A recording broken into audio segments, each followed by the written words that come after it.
Welcome. It's in the bag.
That has gotta be the biggest fail I've seen.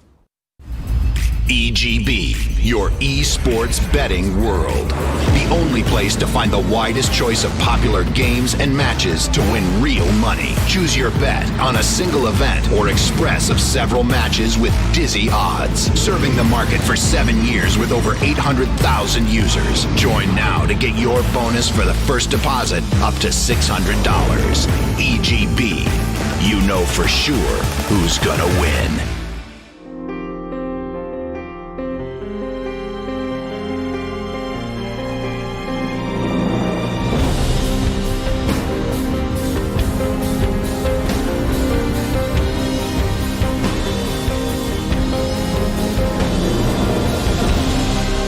Omega League.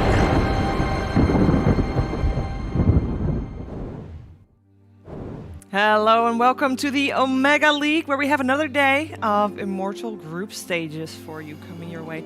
A lot of awesome Dota 2. I'm here together with Kyle and Lacoste, and we're going to talk about basically everything, mostly about the tournament though.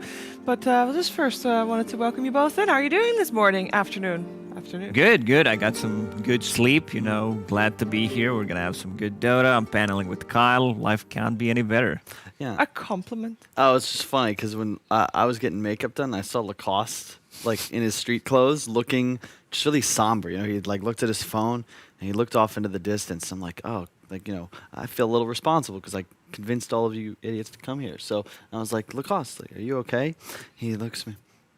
I just can't think of the right meme.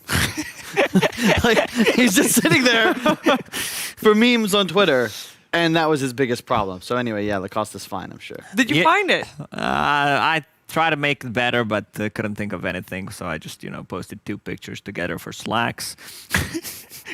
And that's it, you're having a good time. You're having a good life. And your biggest problem is which meme should I use today? And then not coming up with the right one. Yeah. It's unfortunate.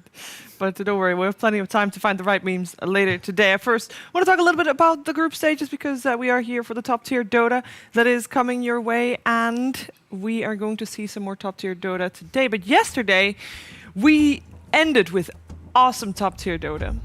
And we saw Nigma versus EG, the top of Group A. They went head to head. It was a really good series. EG, in the end, as you can see, won top of the group.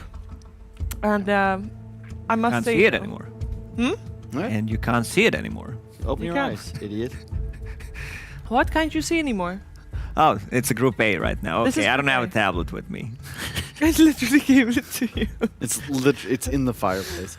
But what my point is that the series that we saw before that were not as top tier. Like the series that we saw between EG and Nigma basically reminded us what top tier Dota looked like. Yeah. I think we might see some more today. The big matchup I'm looking at is we swap over to the Divine Group B. I don't think they'll be playing today, but just in case you wanted to see who was leading the charge, it's not 5 Comrades. Definitely not. Definitely not. It's also not Voldemort on Group A. Voldemort just can't catch a break. They can't. Oh, man. Should have made more Horcruxes. All right. Yeah. Funny team though. Definitely one of the funniest games that I've And cast. we're back with Group A. It's okay. Once we get to Group B, though, I've got a very salient point to make about this first matchup, Sheeves, because it's Viking versus Liquid. Vikings 2-1, but their 2 wins were against FlyToMoon and some of the other guys. Who was the other guys? They NIP. won against FlyToMoon, NIP, and then they lost against OG, but they were able to take a game off Yes, them. but they're playing Liquid. Liquid's not really gotten too many matches in, and Viking has a real shot if they can beat either Liquid or Secret at actually getting into the top 3. And you need top 3 to advance, if I'm not mistaken. I think I'm wrong. I think 3. So I will tell you guys how how this is going to look in terms of group stage standings. There's 6 teams per group. The top 2 of each group. You're cheating. You're looking at your notes. Yeah, but I at least have notes. Well, I have the entire internet, so Yeah, but you didn't use it. well, Sheeves was talking. The top 2 of each group will make it to the upper bracket. Great. Upper bracket playoffs, they're done. The number 3 of each group will make it through to the lower bracket. And then there's going to be 2 more lower bracket slots. And of the number 4 and 5 of each group, those will play in matches.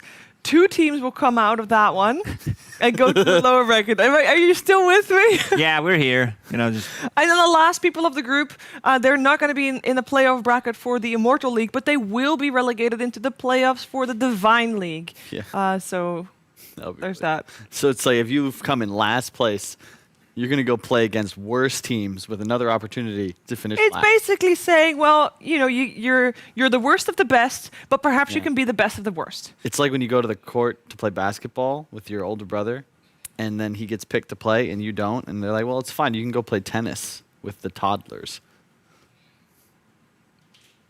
Is that what happens in US? Like, I'm the oldest brother, so I wouldn't know about that. I Basketball courts. I don't know. Did you guys have a basketball court? like in Croatia or what? No, like, I'm pretty sure where we you have some. Where you grew up. Yeah, I did. I play a lot of Oh, basketball. You did. Okay. No, I really did. I really did. Really? Yeah. Because the coolest thing about the TI in Shanghai was that the hotel that we stay at there it was dope. has a basketball court on the roof, which is like insane in the I middle thought that of was the Shanghai. super major. Oh, same hotel. Same one. Exactly. Lacoste definitely played. Lacoste was definitely terrible.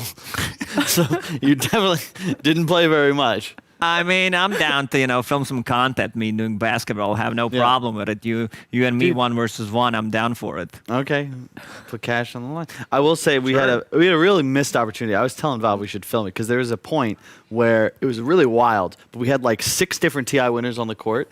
But the irony was everyone's playing, these Zoomers and their sneakers. They're all playing like $800 shoes in like a really beat up basketball court. Like Sumel's running around and like Jimmy Choo's is like, nah, I'd like beat these up ass, whatever. But yeah, it was like maybe That's the reason why it's content. The shoes.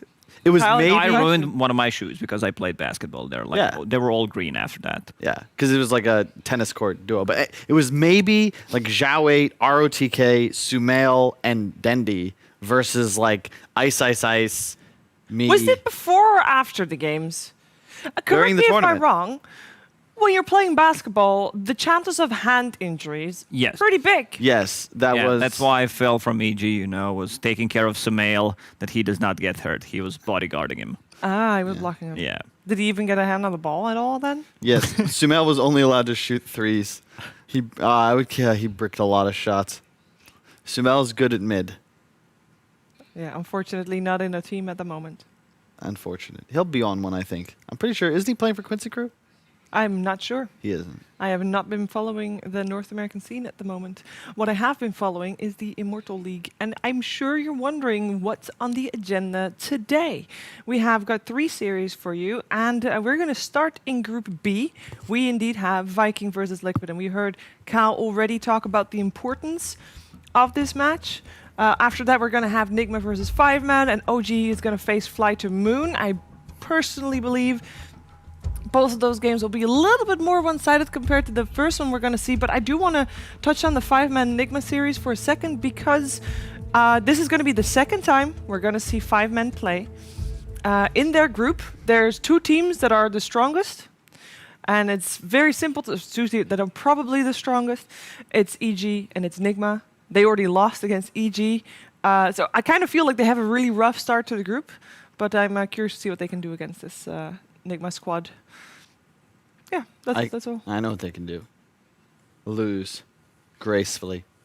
That great. Yeah, I just don't feel like these 2 teams are on the same level right now. No. Like, we've seen what Nigma can do yesterday, and they're like just gameplay execution. Even though they lost, they also won 1 game, but the games were pretty fun to watch, and this is just like tier 1 Dota, and it's very entertaining, completely different from like what we've seen from some other teams in this tournament. But all those players on 5-Man have been on tier 1 teams. Why are they not a tier 1 team? What's missing?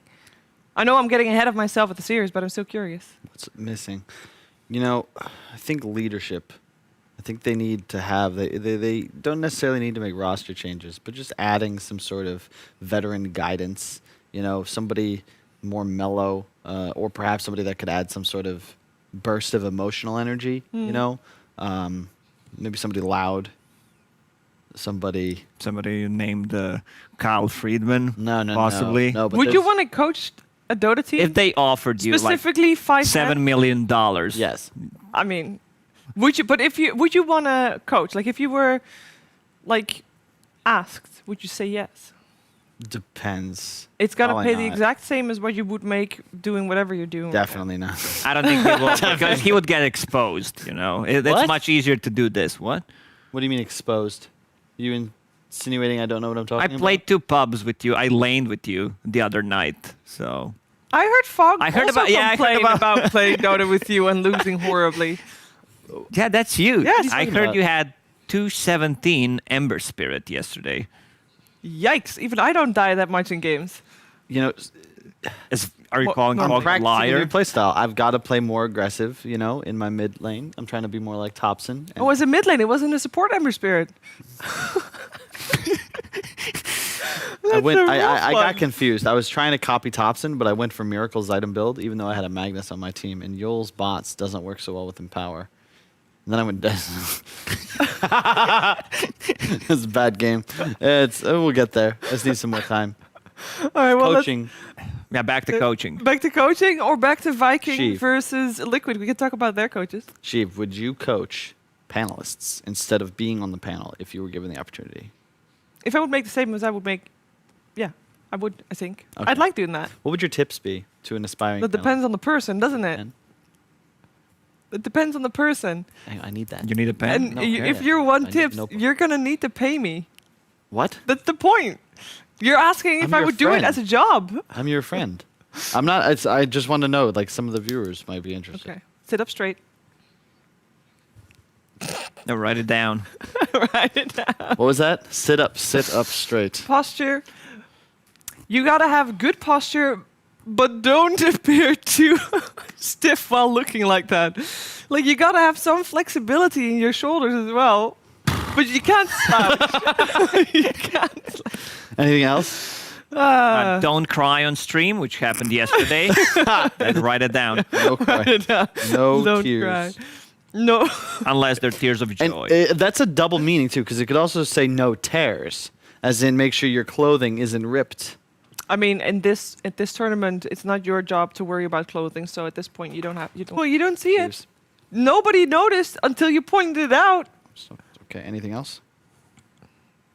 Oh, like we could be here forever. I really want to talk about Liquid and Viking. That's a good idea. They're good teams. I'm hyped to see them play. Me too. I think that Viking are still in that fringe. Like I don't take them seriously yet. They're a good Dota team. I don't see them winning tournaments. I don't even see them making the playoffs. This would be where they could prove me wrong, because I Yeah. think Liquid's just a better team. They're a tier 1 Dota team. I'm going to say it. What are you gonna say? Viking, they're going to win Major next year. Trust me. If they stick. I mean, if there's even That's going to be fair. majors, who knows? They could win the first major because once their 6 top teams all go to TI and play for $80 million, they'll take it off, and then Viking will have a shot to win. But then, what if Doesn't you take matter. it off? They'll retire. Feel free They're to done. clip this and just, next year Famous last words. show it to me so that I can look smart for once. You do look smart. Yeah, I only look smart. I'm not smart. That's the difference. That's good, but because you say you're not smart, you're actually more likely to be smart. People that have, that say they're really True. smart are oftentimes just idiots. Yeah, Guys. I've met a couple of those people, Really? Yeah. Back in Croatia, or Yeah, I mean, Work not gonna name any names, Kyle. You just did, but thank he you. was talking to me. I don't think he was naming my name. Besides, I go by Todd now.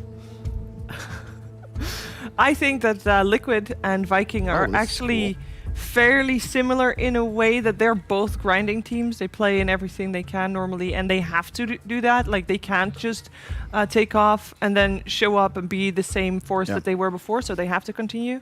But it was cool if you looked at the heroes. Like Liquid's just playing so much different stuff. Vikings got more of a formulaic approach, and I looked for Insania and Blitz to perhaps bait them into one of their standard openers. They keep going Wisp Gyro. I think that's a terrible idea against Liquid. Yeah. They can play different stuff. I mean, they won a game against OG with the Alchemist. Yes, they did. Yeah, they managed to, run this 4 protect 5. Can you give me back my notes? No. I Give it wanted to back. talk. I wanted to talk about Team Liquid. What Give is it it? back. What does it He say? has good. He has talking points on there. Okay. I came prepared, Kyle. Don't steal it from me. What am I going to talk about? If What do you just wanna take talk away about? my notes? Blitz. Just kidding. No. So, they ran different strats on the Viking. I think the execution is on point. They also love to have. I think Nahaz tweeted this is something that they really like to have.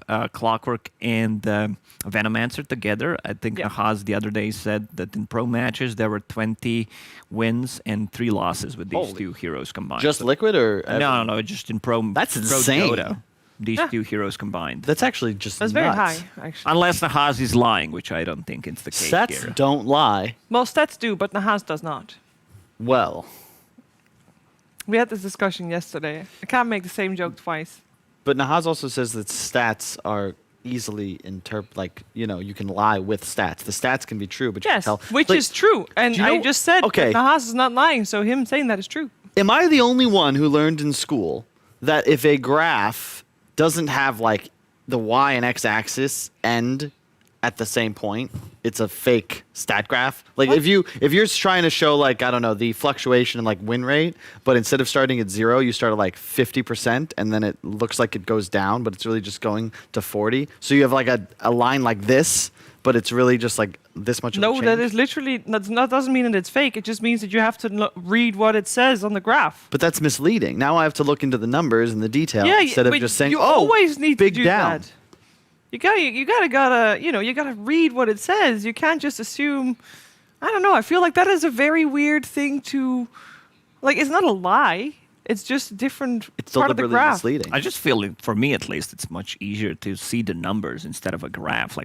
What's this? It's much easier to read the I agree numbers. with that Same. too. Okay, Sheaves is not telling the truth the same as lying, But it is the truth. but it's not the whole truth It and nothing but It the truth. obscures part of the graph, but who cares if that's the only interesting part of the graph? But I do want to have you hear one. I want to have one saying, one sentence. Liquid versus Viking. We're about to head into the draft. So one sentence. What do you want to say? H2O. Oh, yeah, Liquid's looking solid. Wait, that's ice. That's all I got. Well, great panel with these guys. I'm sure that the draft panel will be maybe a little bit more informative regarding the actual match that is coming your way right now.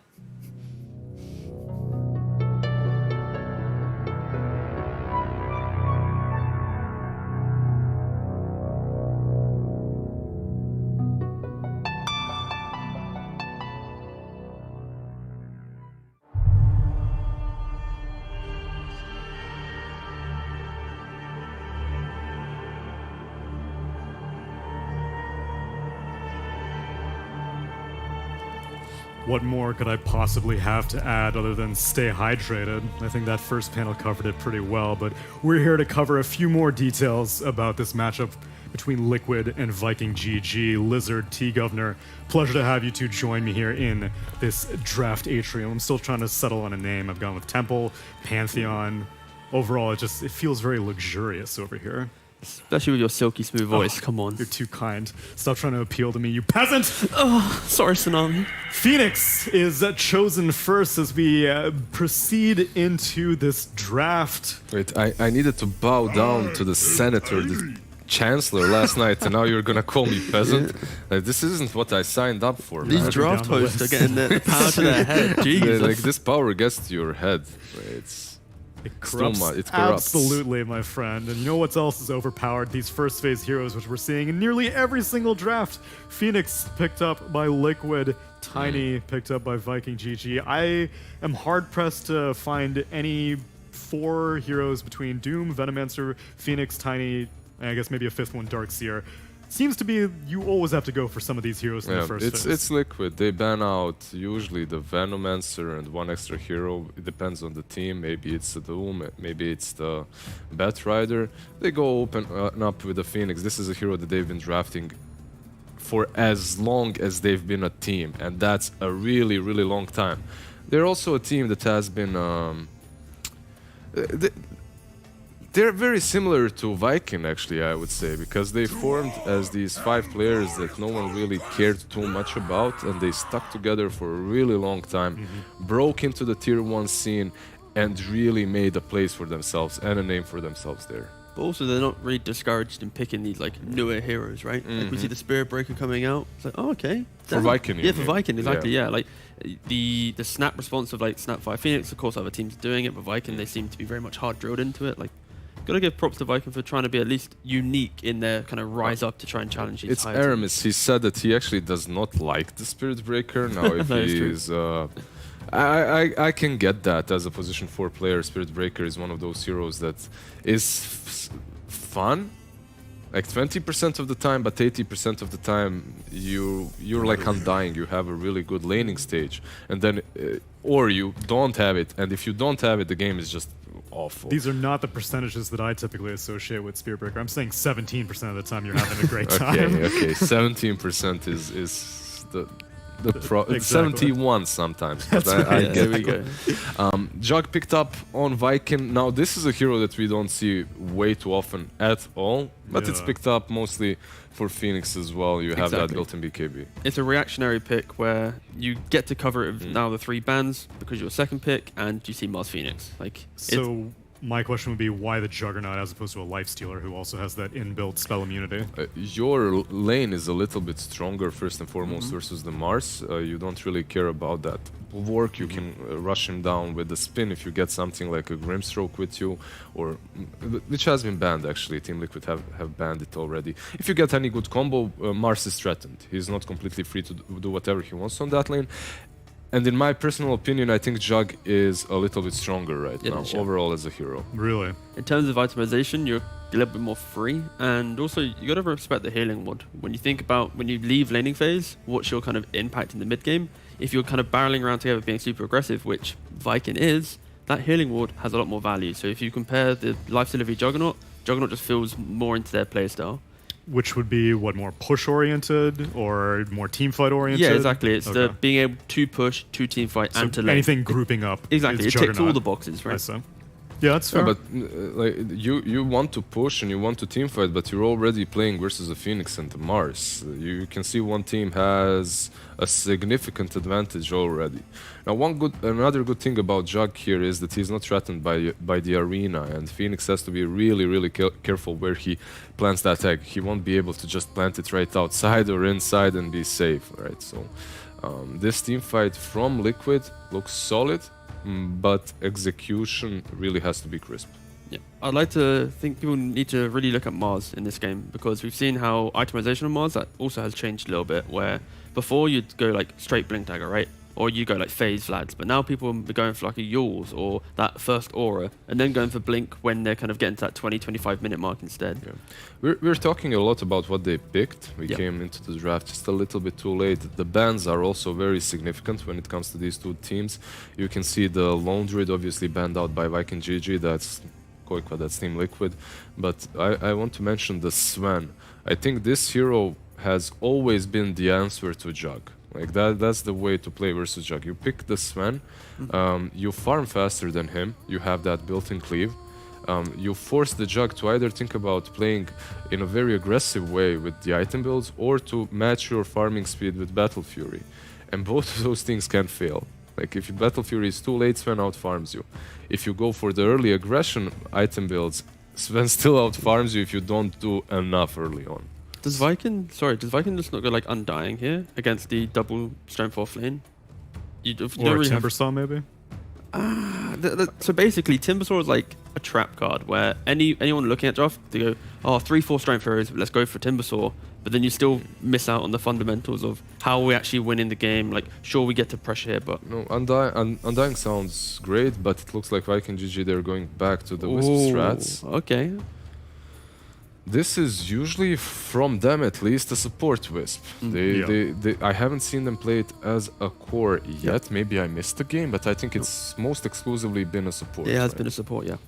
So now, not only do you have this Jug to deal with the egg, you have Wisp that's able to relocate targets out of the arena, and you have Wisp that's going to be overcharging a target and attacking that egg together with it.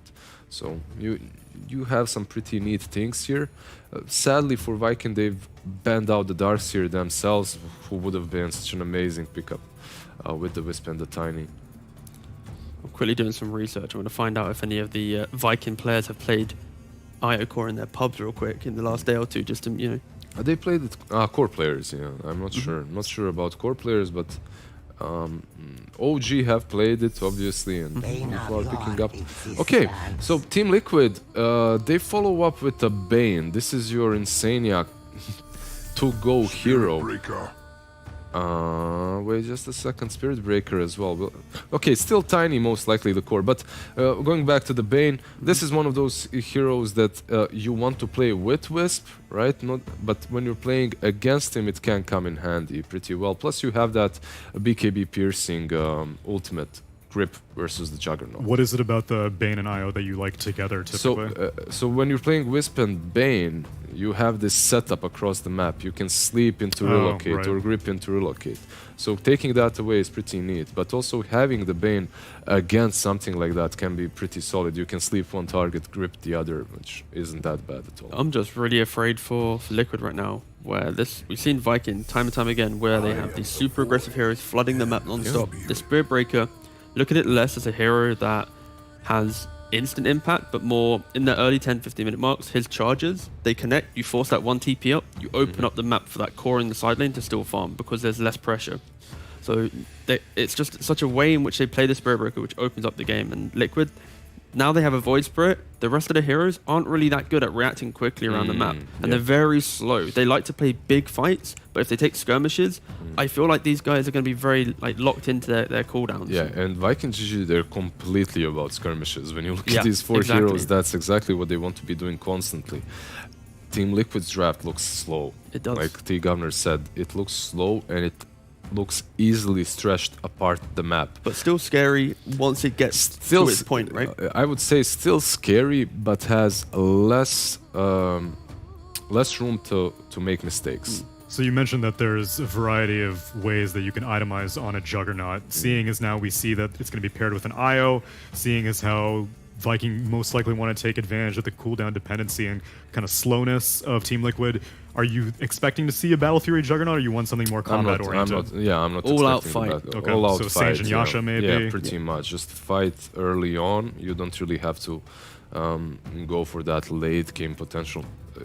Let's still see what the last pick will be from Team Liquid. That might switch things up a little bit when it comes to the item build, because that's what you're looking for most of the time. It's not only your hero, it's who you're right, and we're looking for a Mike one-position carry on the side of Liquid, who will be trying to go head-to-head versus the Juggernaut in the late game. which you had mentioned the Sven, which has been banned out actually. Yeah, Sven is banned out. That's true. What Spectre, AM, Sven, Void, Lone Druid, everything. What's left? Terrorblade Morphling and as well. Morphling, exactly. Like for Mickey, those two heroes. But again, these heroes still aren't good under the amount of pressure that Viking have. It's good for that kind of 25-minute timing when they kind of survive. Oh, there's Morphling. Yay. It's two heroes, literally, that Mickey plays that are left in the pool. Like that you see Heads from or them. tails. Yeah, that you Morphling. see them picking. I like the Morph a bit more than the TB as well. I think it's pretty solid. Maybe TB would give you that extra tower pushing capabilities early on, which they're lacking. Like when it comes to taking objectives, Team Liquid is going to struggle. They need to take good fights, eliminate Viking GG, and then take objectives. Yeah, exactly that. I think if what you want to look out for is simply how does Liquid react to that early aggression? Can they actually defend the correct towers with enough force that they can push away Viking for long enough that their spells come back up? If they can do that for like 20 or so minutes, then I think they're in a good shot. Their draft is scary, but This Vikings draft just looks like it counters Team Liquid at its essence. Like the way they drafted, it just looks so solid. Now I still value Team Liquid as the better team out of the two, the team that has had more history, that has proven themselves versus tier 1 teams multiple times in a row, while Viking GG, they're still upcomers. They only recently just qualified here.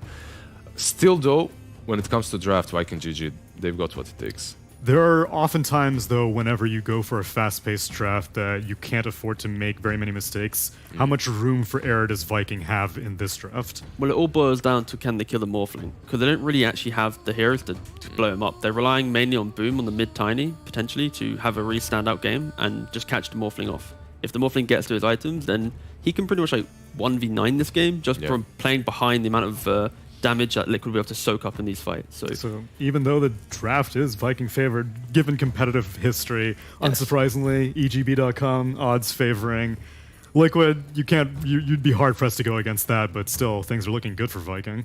They really are, and you can say that Morphling is the ultimate win condition in this game, but there are ways that you can itemize on the side of Viking GG later on, perhaps a Skadi on this jug that can work out well for them. You have some catch, right, in the form of Spirit Breaker and Tiny, but is it enough catch for the Morphling? I wouldn't say so. Can you execute well and make it work? You can.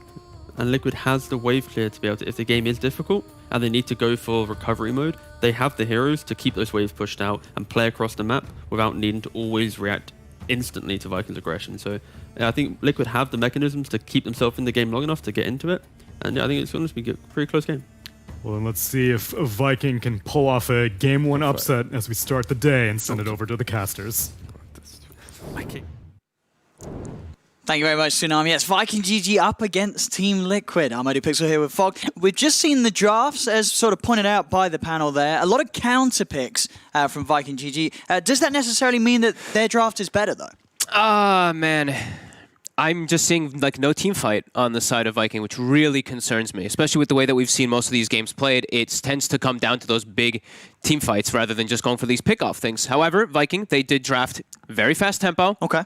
Very quick pickoffs and lane dominance. So that's what I'm looking forward to seeing them do, because I think if they make too many mistakes in the laning phase, I don't see them winning team fights versus Liquid, and then I see two elusive cores versus some tough heroes to actually catch them, right? Void Spirit and that Morphling versus like Spirit Breaker and Tiny.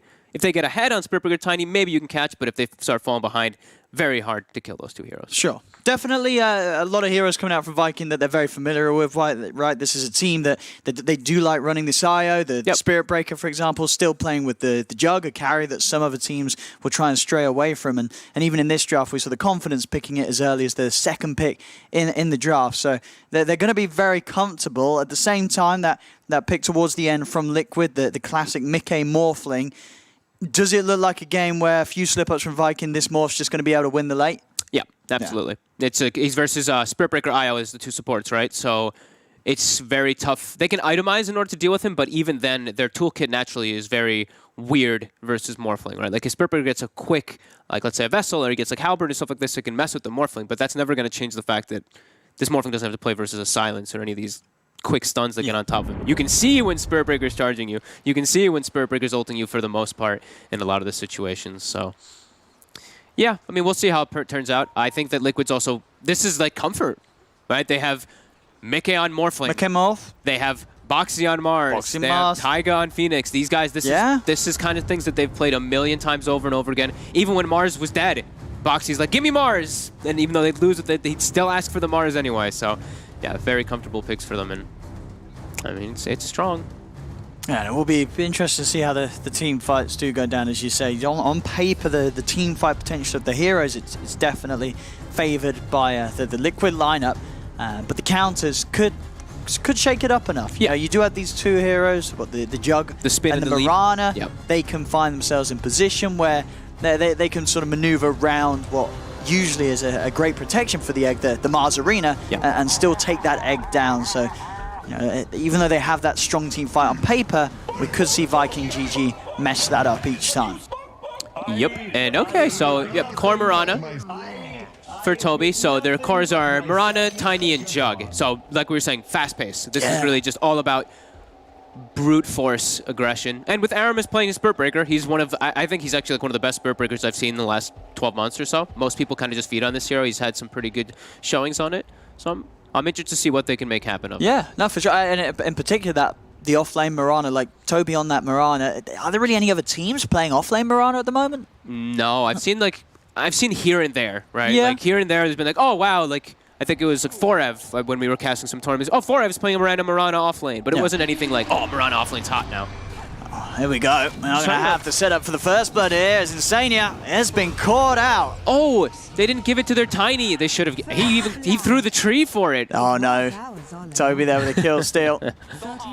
Good start. I mean, exactly what they need to be doing. Playing very, very aggressive, hyper aggressive. First good move by them. 2 sentries bought right at the start here by Liquid.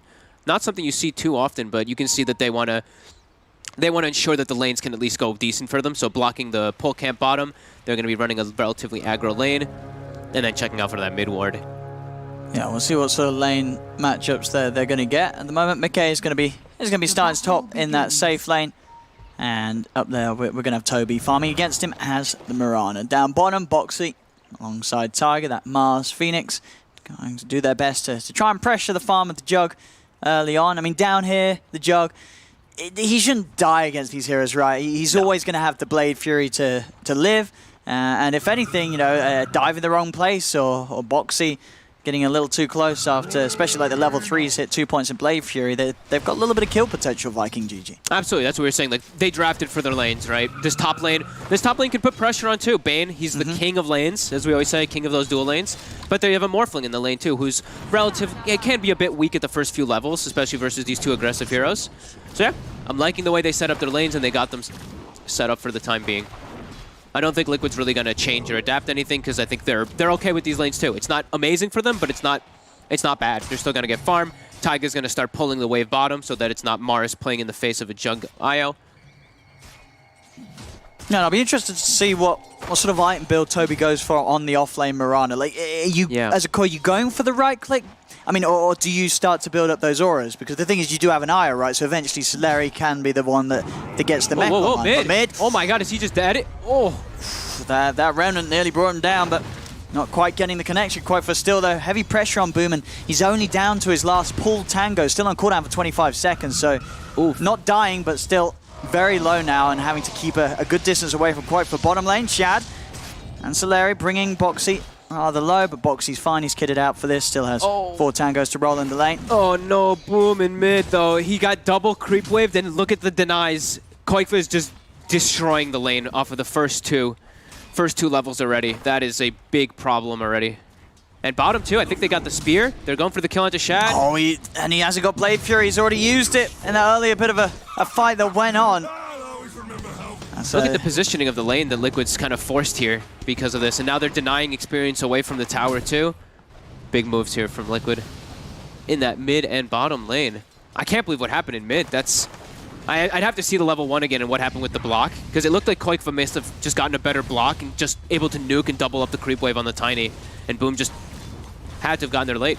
Just makes it difficult. Aramis gets the bash. Trying for another. Give it to him. Oh, Toby trying for the courier. Nice save. Yeah, we'll be able to make sure that Mickey's courier is able to walk away. How we doing on the regen boom? Did get the bottle out, so back up to full HP with the 3 charges, and has also got himself a salve ready for any further harassment. But yeah, Quokefer, he hasn't missed the last hit. Yeah, and he's also seeing full HP, and he's yet to use any of his bottle charges, so in a very good place in that mid matchup. Top lane, so he managed to get the chase down onto Insania. He'll turn with the Nightmare onto Toby, as that will be enough for him to get back underneath the tower. Also has the salve, and playing with the double Fairy Fires too, so ready to try and bait Viking GG in for diving him. Oh man, they set themselves up to have some decent lanes, but it does not look like that is happening at all at the moment. Yeah, Shad's struggling. That is a concern. As we said, they have to be playing pretty much ahead in this game versus this Liquid draft. Not gonna find Insania either up here. Yeah, committing with the triple leaps. Not enough to stay on top of the Bane. Insania just outplaying there, keeping himself alive easily with the Fairy Fires. And Mickey's farm continues to look very nice here. 17-9 against Toby's 11-1 in this top lane. They have not been able to apply pressure, and now this is where Morphling kind of just starts to take over the lane. He's going to hit level 4, and that's where it becomes very difficult. They have to start making some adaptation. So it's going to be around this 4-minute rune timing. Let's see where the spawn's going to be. It is going to be bottom, so Aramis won't be able to stop Quokefer from getting the refill, and it's that beautiful double damage rune for Quokefer, especially when he's a few waves away from hitting the 6. If he's able to get that Astral Step online with the DD still in the bottle, that is insane kill potential on the Void Spirit. Yeah, I mean, he can go to any lane. Yeah. As soon as he has level 6, I think he can TP top or TP bottom, and anybody's a kill. Even the Jug, if he plays too far up, can get chased down pretty quickly from those double Astrals. Yeah, big starts here for Liquid in this laning phase. I thought that Viking would have a different type of preparation, some type of movements to at least secure their lanes a bit better, but that one death bottom really hurts, and then that mid-wave, that double mid-wave changes everything. Already off to a tough start here. Checking these bounty runes. Looks like this will be the rotation, maybe Boom. Tries to join up with his team here. Tiny Spirit Breaker can set up a lot of kills early on, these two together. If they're able to find the opportunities, though, which is seeming to be difficult. See down bottom. So they're taking quite the harassment here. Whoa, Boxy there. Beautiful. Catches him mid-tether as he comes flying across with the arrow. Uh-oh, mid now too. Boom. He's just dead. Double Astrals with DD. Yeah, that's going to do it. That sort of DD early on, incredibly potent. Top lane, they're charging onto Mickey. He's under the tower, but he's fine. Yeah, these two heroes are just never going to be able to kill the Morphling unless Mickey makes a massive error. Oh boy, oh, and this might be a rough game for Viking. Off of this laning start falling, it says less than 1k gold behind, but you can just feel how dominant Liquid is being in this lane. Look at their levels, like level 5 on Mars, that carries level 4. Everybody is just having a spectacular start. Level 7 on Void Spirit, level 5 on Tiny. Down in the river, 6-minute runes up. Again, the spawn's going to be bottom. Okay. Does mean that Liquid will be able to control that for themselves, as Quakefer will be able to go and grab it. They're going to try and set up on Aramis first. He's pretty tanky as the Spirit Breaker, so not a kill they'll be able to finish off. Now has a raindrop as well, so he'll be just fine. Toby top is going to continue laning versus Mickey, but you said Mickey's chilling. He's on full free farm mode. Hasn't really had any pressure onto him at all. He's he's healing up there, but there is a charge coming through. Maybe they catch him off guard, but pretty unlikely. And we see, so the build from Toby on the offlane Mirana will be rushing the Spirit Vessel for the team. Okay, I mean, they do want one. For certain. That'll be pretty good timing pickup too, because he's the core hero. Yeah, and no sort of supports on, or heroes on Liquid's lineup that offer any sort of dispel, so the Vessel charges are going to be strong offensively. I'm just eyeing up Mickey, but again, just such a hard lane for Aramis to try and play into. Chances of catching Mickey low on the HP are already very slim, and anytime that Insania is around, a quick Nightmare just stops the aggression. I mean, Toby might just die here. Charge is going to come through to try to help. He's got raindrops as well. He'll be okay. Now Aramis, though, taking a beating. And they get the arrow, and onto Insania. Again, another Fairy Fire will keep Insania alive. The raindrops. It saves Toby again. Okay. I mean, they're not dying, at least up here, but still they're not slowing down Mickey's farm. No. Continue to see this 7 minutes in all 3 of Liquid's cores. It's as if they haven't even had any contest in the lane. They've just got complete free farm. And full rune control too. Look at Koikfa, a haste in his bottle. We have another rune spawning in 8 seconds. Just, they have all the freedom in the world. They even get the first D-ward there on that high ground in mid. And Koikfa gets another one. They're blessed right now. Every single rune. Even the Dota gods are on Liquid's side right now in these first 8 minutes. We'll see what Koikfa can do with the remaining duration of this Aramis. phase. He's already a little low. He's caught out creepy. there as he's underneath the vision of that creep coming over to the camp. And Shad, every time he tries to get a setup onto Taiga, he just quickly dives away. Maybe Boom. This might be a rotation. You can catch Taiga. Oh yeah, this should be a good one for them here. Let's see what they can do here. They come in with the combo, Viking GG. Get the kill onto Tiger. So some action now being found by Boom with these movements. I think this is what he has to do. I think just start going full aggressive on the Tiny, just looking to rotate for these kills when people are playing too far up. You have to be careful though, because Void Spirit can match that aggression easily with those Astral Steps, but I do think he has to try to salvage these side lanes a little bit here. Great warding coming out from Team Liquid, very aggressively positioned. You see the bottom wards so that they can watch the movements coming out, and also the wards watching up here. These type of wards are just, anytime you can get wards closer to the enemy base versus Spirit Breaker, you always can just, Aramis charges, you see him charging through these wards, you can see the setup easy. Celery will burn away.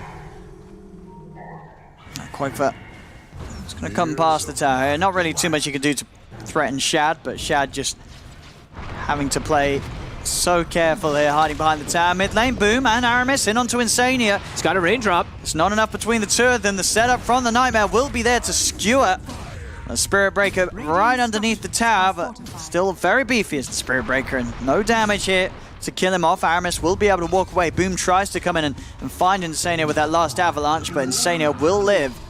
Oof. Not even able to get the kill on the Bane. 10 minutes. Let's see if they can set up a rune here, Shad. We'll get involved here, Mikke. We'll get the Strength Morph off.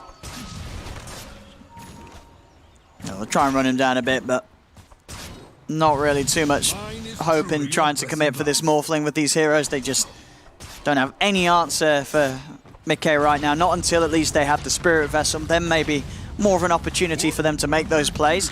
Maybe some slight, yeah. It's still, like we said, tough. No silences, very limited disables versus a Morphling. It's a really good last pick Morphling game. He had so many plays there. He could have turned into Mirana, could have turned into Jug and spun away, leaps, etc. He was just fine. Boom. Again, looking for Insania. Insania's got backup though. The bait's there. Boxy's able to walk in, drop the arena down onto the two of them. He spears the Tiny up to the tower. Koikfa's in as well with the Resonant Pulse damage, splitting them apart. Dive forward from the Phoenix as they stay on top of Boom. Boom will get the toss back onto Koikfa. So Celery will go down, but Boom himself, will he lift the Sunray? Is it enough? It's not. Boom will get away. They get the kill on Tiger because of that dive attempt with the Sunray. Oh, and Koikfa? Charge over onto Koikfa. He's low on mana. Viking, they're going to be able to pick up the Void Spirit on top of it. They jump forward. Toby, he's looking for Insania. Mikke's going to turn into the Mirana, try and play back into the face of Toby as Toby on the retreat. Mikke back into the Morphling form, beating onto Aramis, but not enough damage from him to get either of these kills. So Viking actually able to punch back relatively hard there. Top lane as well. Omni Slash onto Boxy.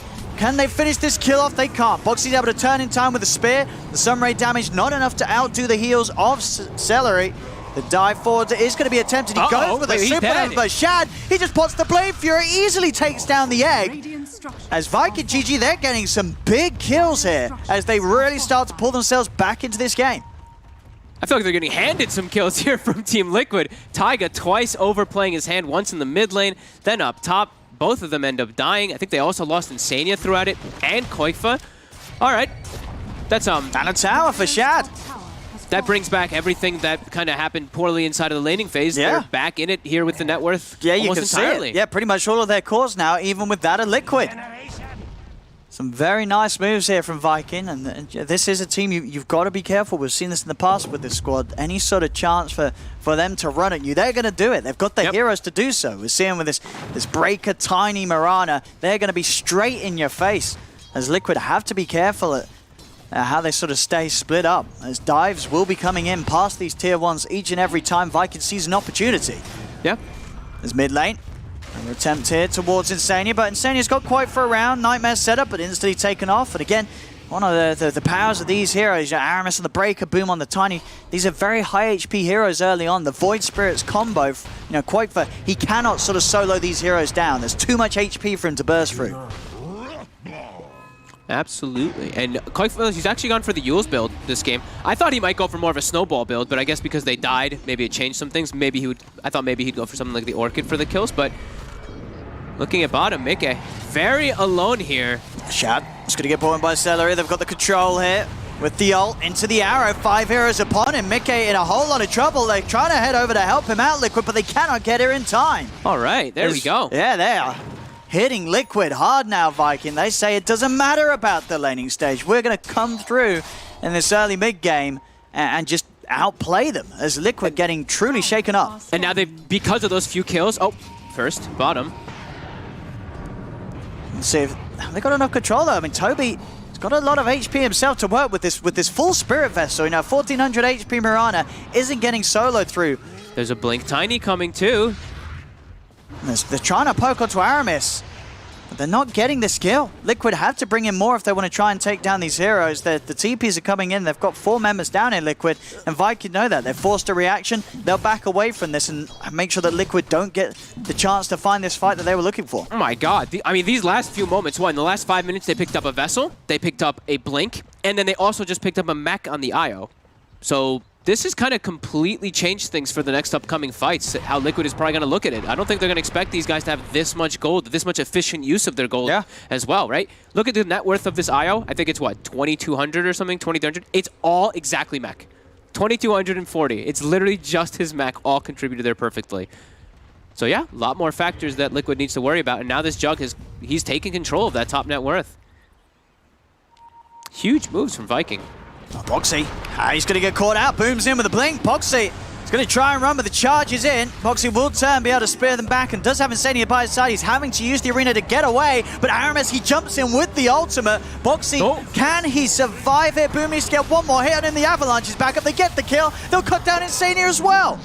As Liquid, they're really starting to struggle. They are just getting outplayed in every single event over the last 5 minutes. They had a great laning stage. Their 3 cores far, far ahead, but now they're falling apart. The combo's in onto Quaitfer. McKay trying to zip in, turns into Tiny to let the combo boom. They've already finished off Quaitfer. The Omni Slash comes out onto McKay. Aramis and Toby pushing it back. The arrow's in onto this Morphling. The 4 of them surround him. McKay is dead. And Liquid, what is happening? They are getting smashed here by Viking in every single move. Holy moly. Viking is just outmaneuvering, outclassing, outnumbering them in every single occasion. They kill bottom, they have, I think, relocate.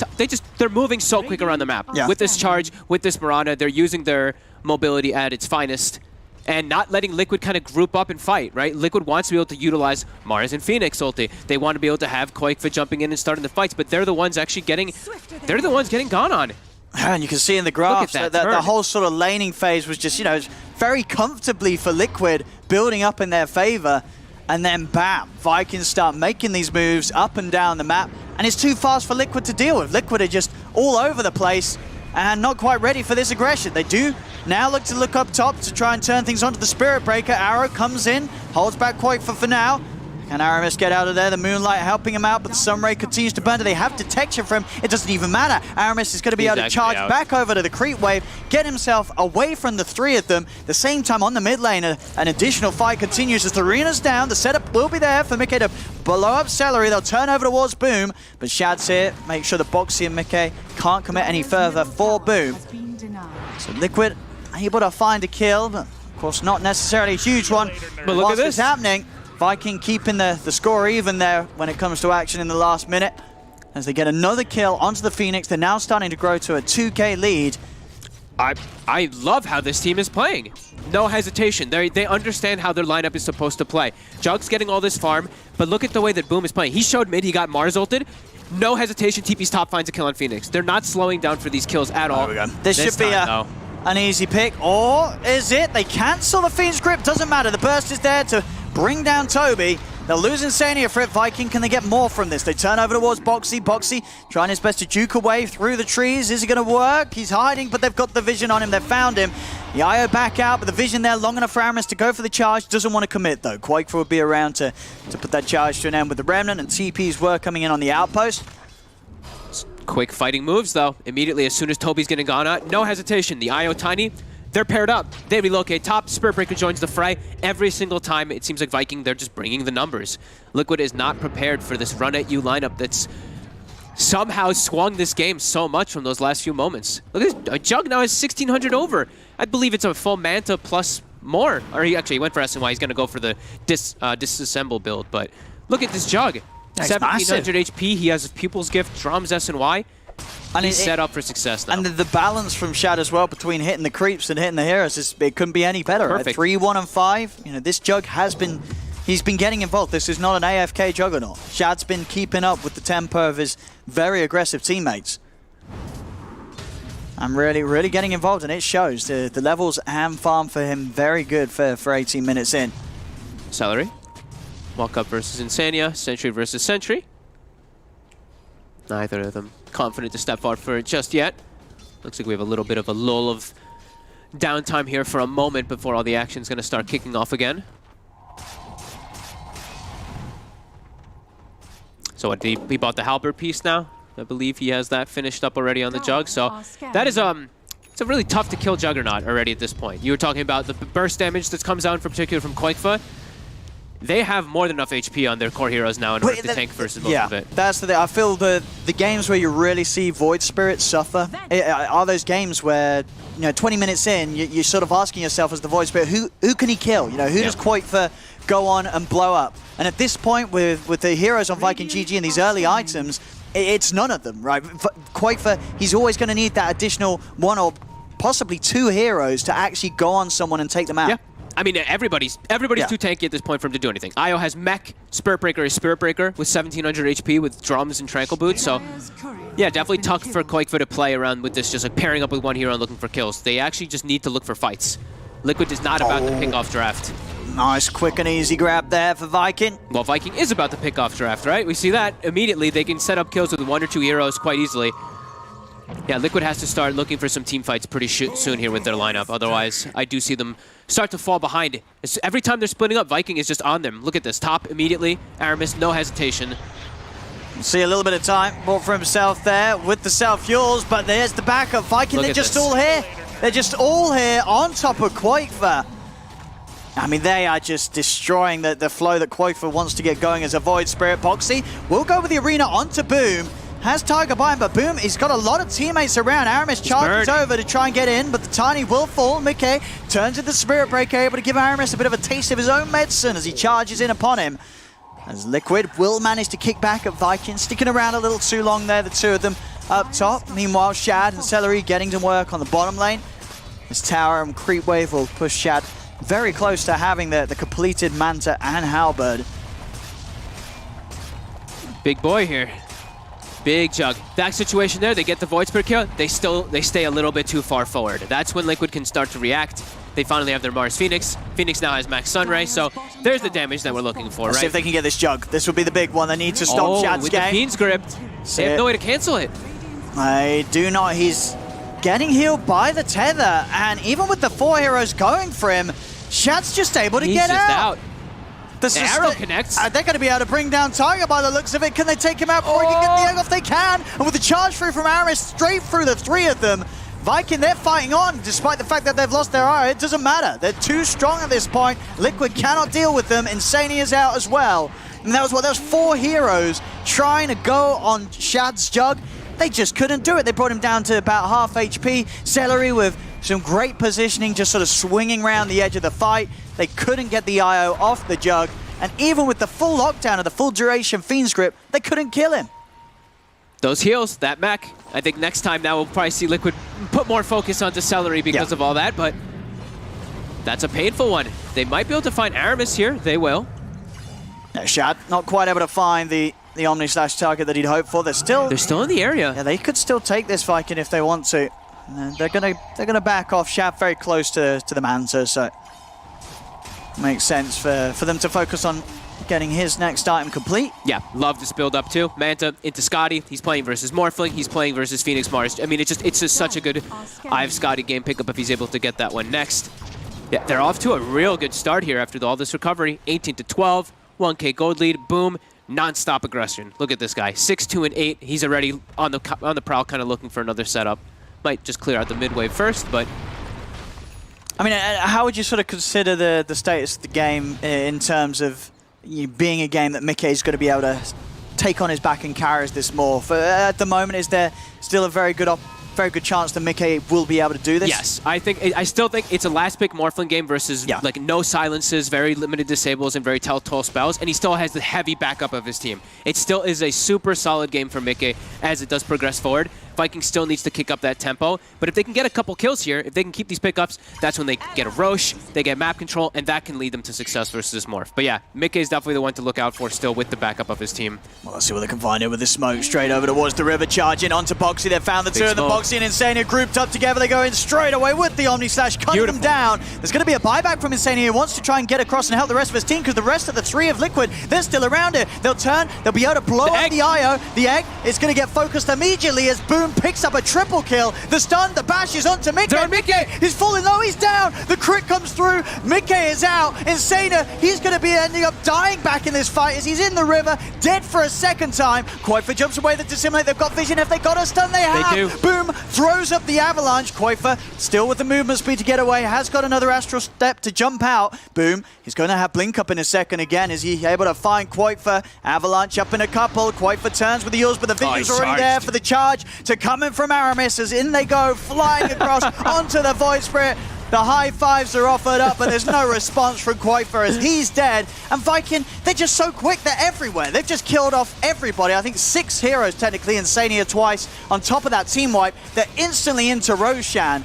I mean, you give Viking any sort of chance to make a move and they just take everything from you. And it's so smart the way they did that. The smoke on a position where they secure the area, right? They put a ward, they put a sentry, they smoke, they go as a team, and they find the 2 perfect targets. I mean, ideally they would have found Phoenix Mars, but they found Mars and Bane, take them out before the fight starts.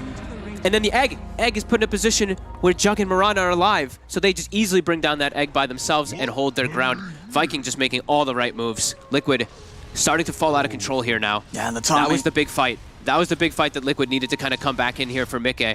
Now 6K gold lead. Viking has so much freedom around the map now. Yeah, and Shad's just massive. And he's huge. And Viking GG, they're so focused on every little aspect. Which is 25 minutes in, the runes come up. They picked 3 for themselves. They couldn't get to the one on the dire side, but that was okay because Shad, he still had his illusions there. He denied the bounty runes, so Liquid get nothing at the 25-minute mark. They lose Insania yet again. A 7K difference now. I mean, this is really starting to look quite hard for Liquid to slow down. The weight on Mickey's shoulders just getting ever heavier and greater. He's got so much work that he has to do to try and swing this one around, and it just seems so hard for him because Viking, they're just in his face. They're in everybody's face in each and every fight. He feels alone is the biggest thing, right? Koifa has fallen off pretty heavily in the game. I mean, look at this Tiny's KDA. 11-2 and 10. 11-2 and 10. He's 21 of the 25 kills. He has been in there. Look at the 3 cores. That's insane. 11-2-10, 5-1-13, 4-1-11. They're having the dream games. And you got to remember, specifically Boom, you know, that lane, he was off to such a rough start in the lane matchup against Koifa. But the difference between his game and Koifa's is night and day. 11-2 and 10 on this mid-tiny compared to this 4-4-4 on Void Spirit. And that, 4.5. That's not a great... That's not what you want as a Void Spirit. That's not you've had a rough game.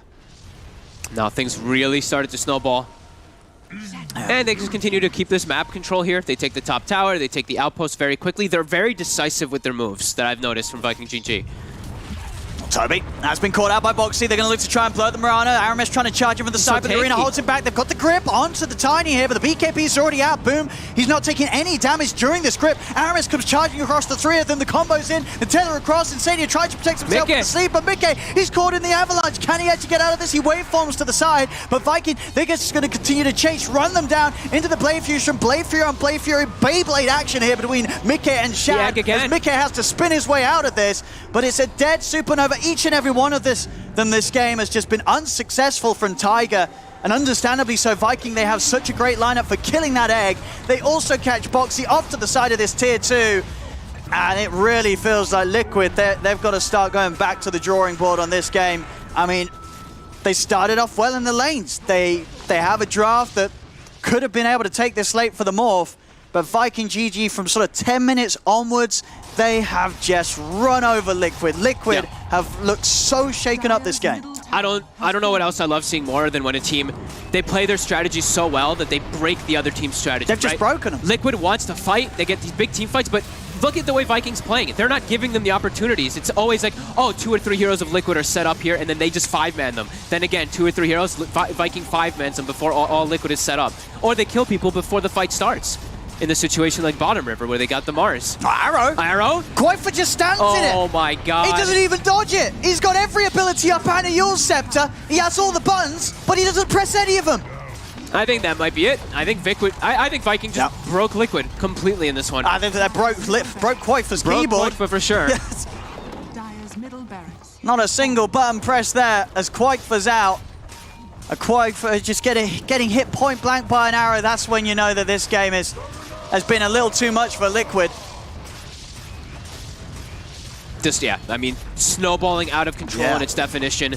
Aramis just, honestly, I love watching this guy Spirit Breaker, especially when he has a hero like Tiny with him. They have so much global potential, it feels. Just this movement, the mobility.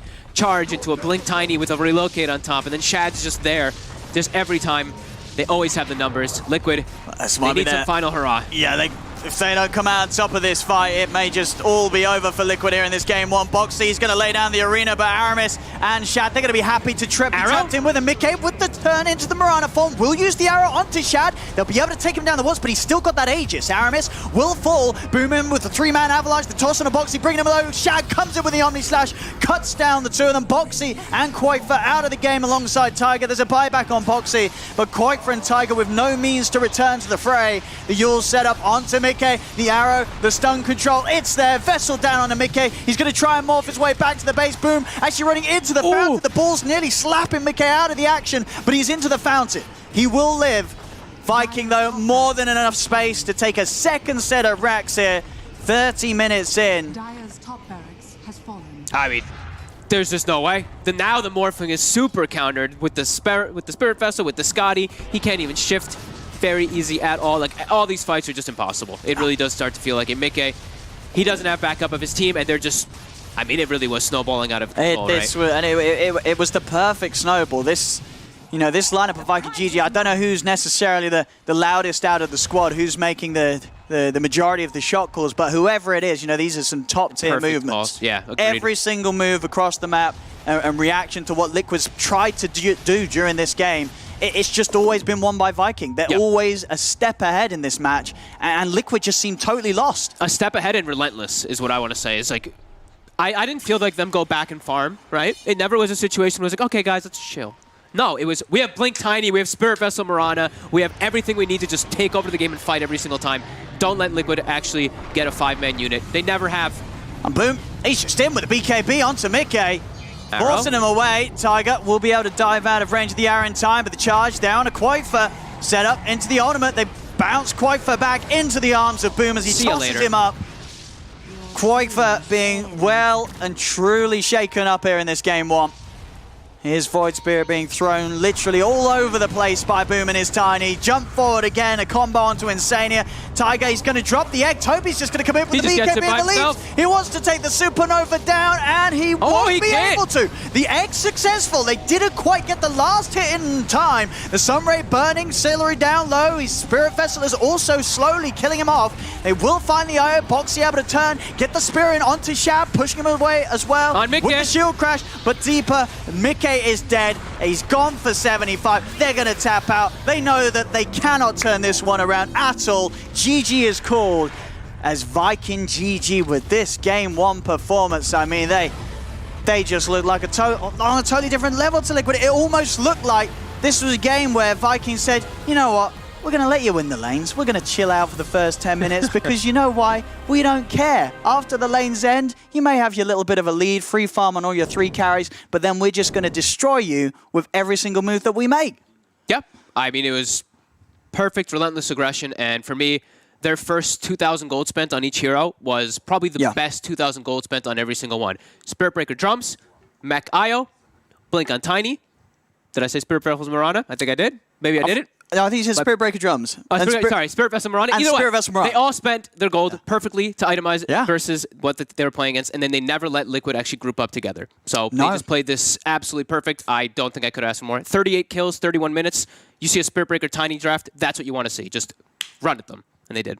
Oh, they really did a very, very scary showing from Viking here in this game one. Liquid there. They've got to reset themselves. That was quite the beating there in this first game of the series. We'll see how they adjust things as the series goes on. But there we have it, ladies and gentlemen. What a way to start this sort of day of Dota is. Viking come in with a bang and take this game one off Team Liquid in the best of 3. Indeed, they do in quite the fashion. What an Are you guys okay? Yeah, we're good. Okay, well, an exciting start of the day. I agree. Laning stage was like, I'm not gonna lie. I was upstairs watching the game. And I saw the laning stage. I was like, well, this is a lot less even as I was expecting this game to be. Luckily, I was also proven wrong after that. But the laning stage, let's start there analyzing this game because it went very well for Liquid. That's also what the draft panel said. They said Liquid drafted themselves strong lanes, Kyle. Very strong lanes. Yes. I think Fogged Point is the best, just effective gold spent. It's nice to have a lead, but Viking just straight up got critical items and immediately started making moves. Similar to how I think Liquid abused move speed, breaking the game in that way yesterday, Enigma rather.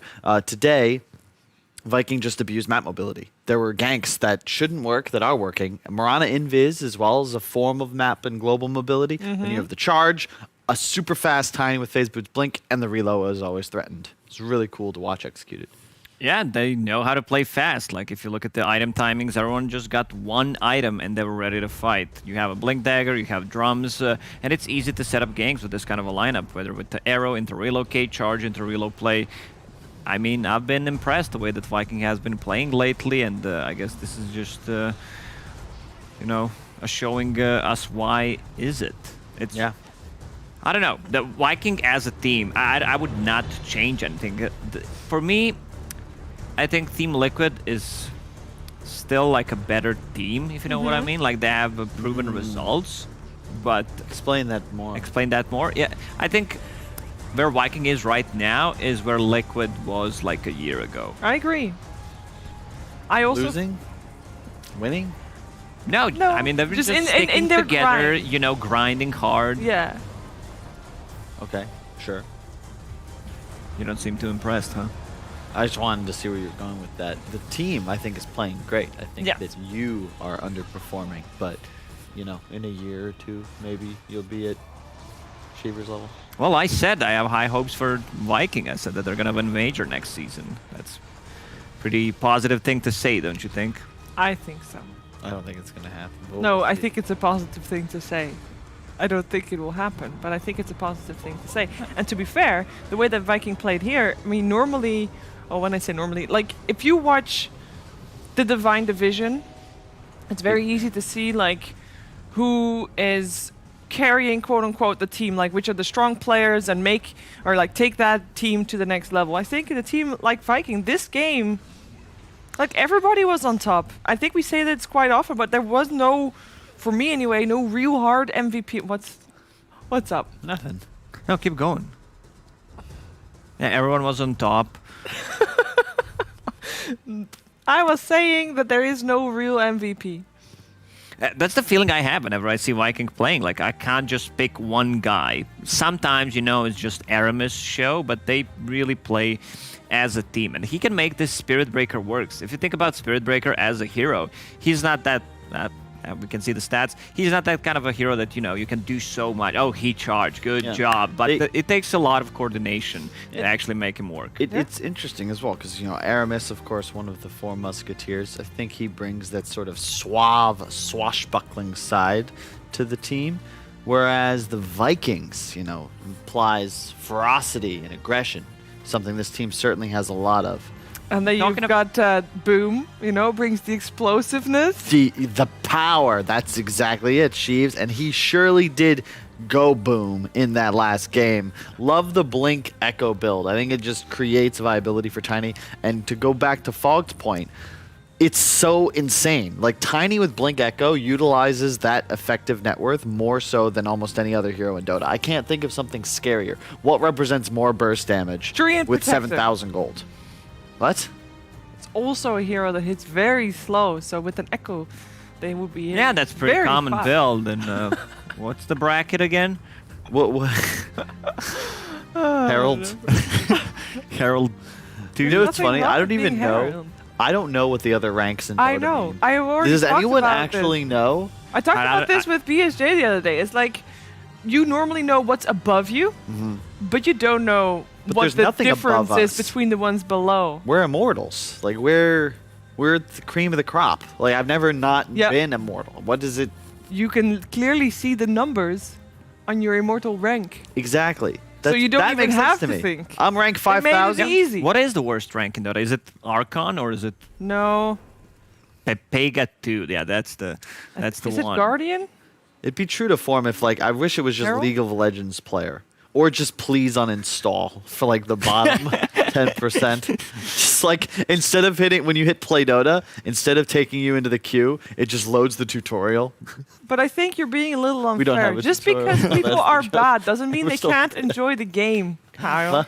Huh? People that are bad at Dota don't necessarily not enjoy the game. Better yet, people that are bad at Dota normally enjoy the game more than if they're playing on Immortal Hey, level. So Lacrosse, you have a don't. ton of fun. So why do you try to scare them away? Why do you try to say that being bad at Dota is a bad thing? It's not.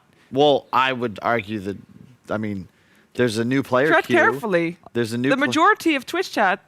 Oh, no, I'm not coming to 9K, chat. of course. I'm not coming to chat. I'm coming to Valve because they Oh. just make new players queue up with Smurfs and players with like over 10,000 games all the time. How do you play as a new player? The new player experience is garbage. I've heard how it's going to be improved for the last 5 years. The weirdest thing about like Dota was, my friend owns a gaming center, and there was one guy that had like 80 MMR.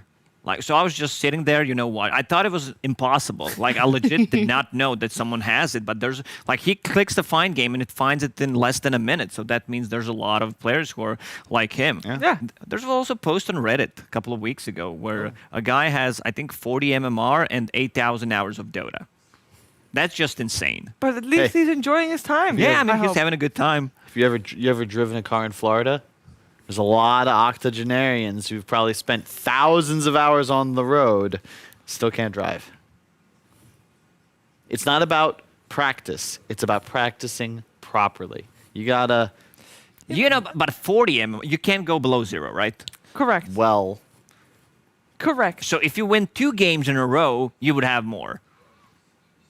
Yeah. Correct. Just imagine how many Smurfs he's facing. That's very disheartening. I'm pretty sure he's facing a Smurf every single game, Yeah, every it's second game, and then he wins another one, loses to I a will Smurf, say, keep repeating it. Yeah, that's I the guess formula. Turbo mode was supposed to be this, but why not just like there's just no easy tutorial mode for people to play? Well, Turbo mode turned very try-hard very fast. But I just think the problem with Dota is you just need to assemble so much information in your head before you can even start learning the game. Like, what are the items? What do the items do? What do my skills do? What are lanes? What are last hits? That just getting somebody, you need like 10 hours of just going through the raw mechanics to kind of figure things out.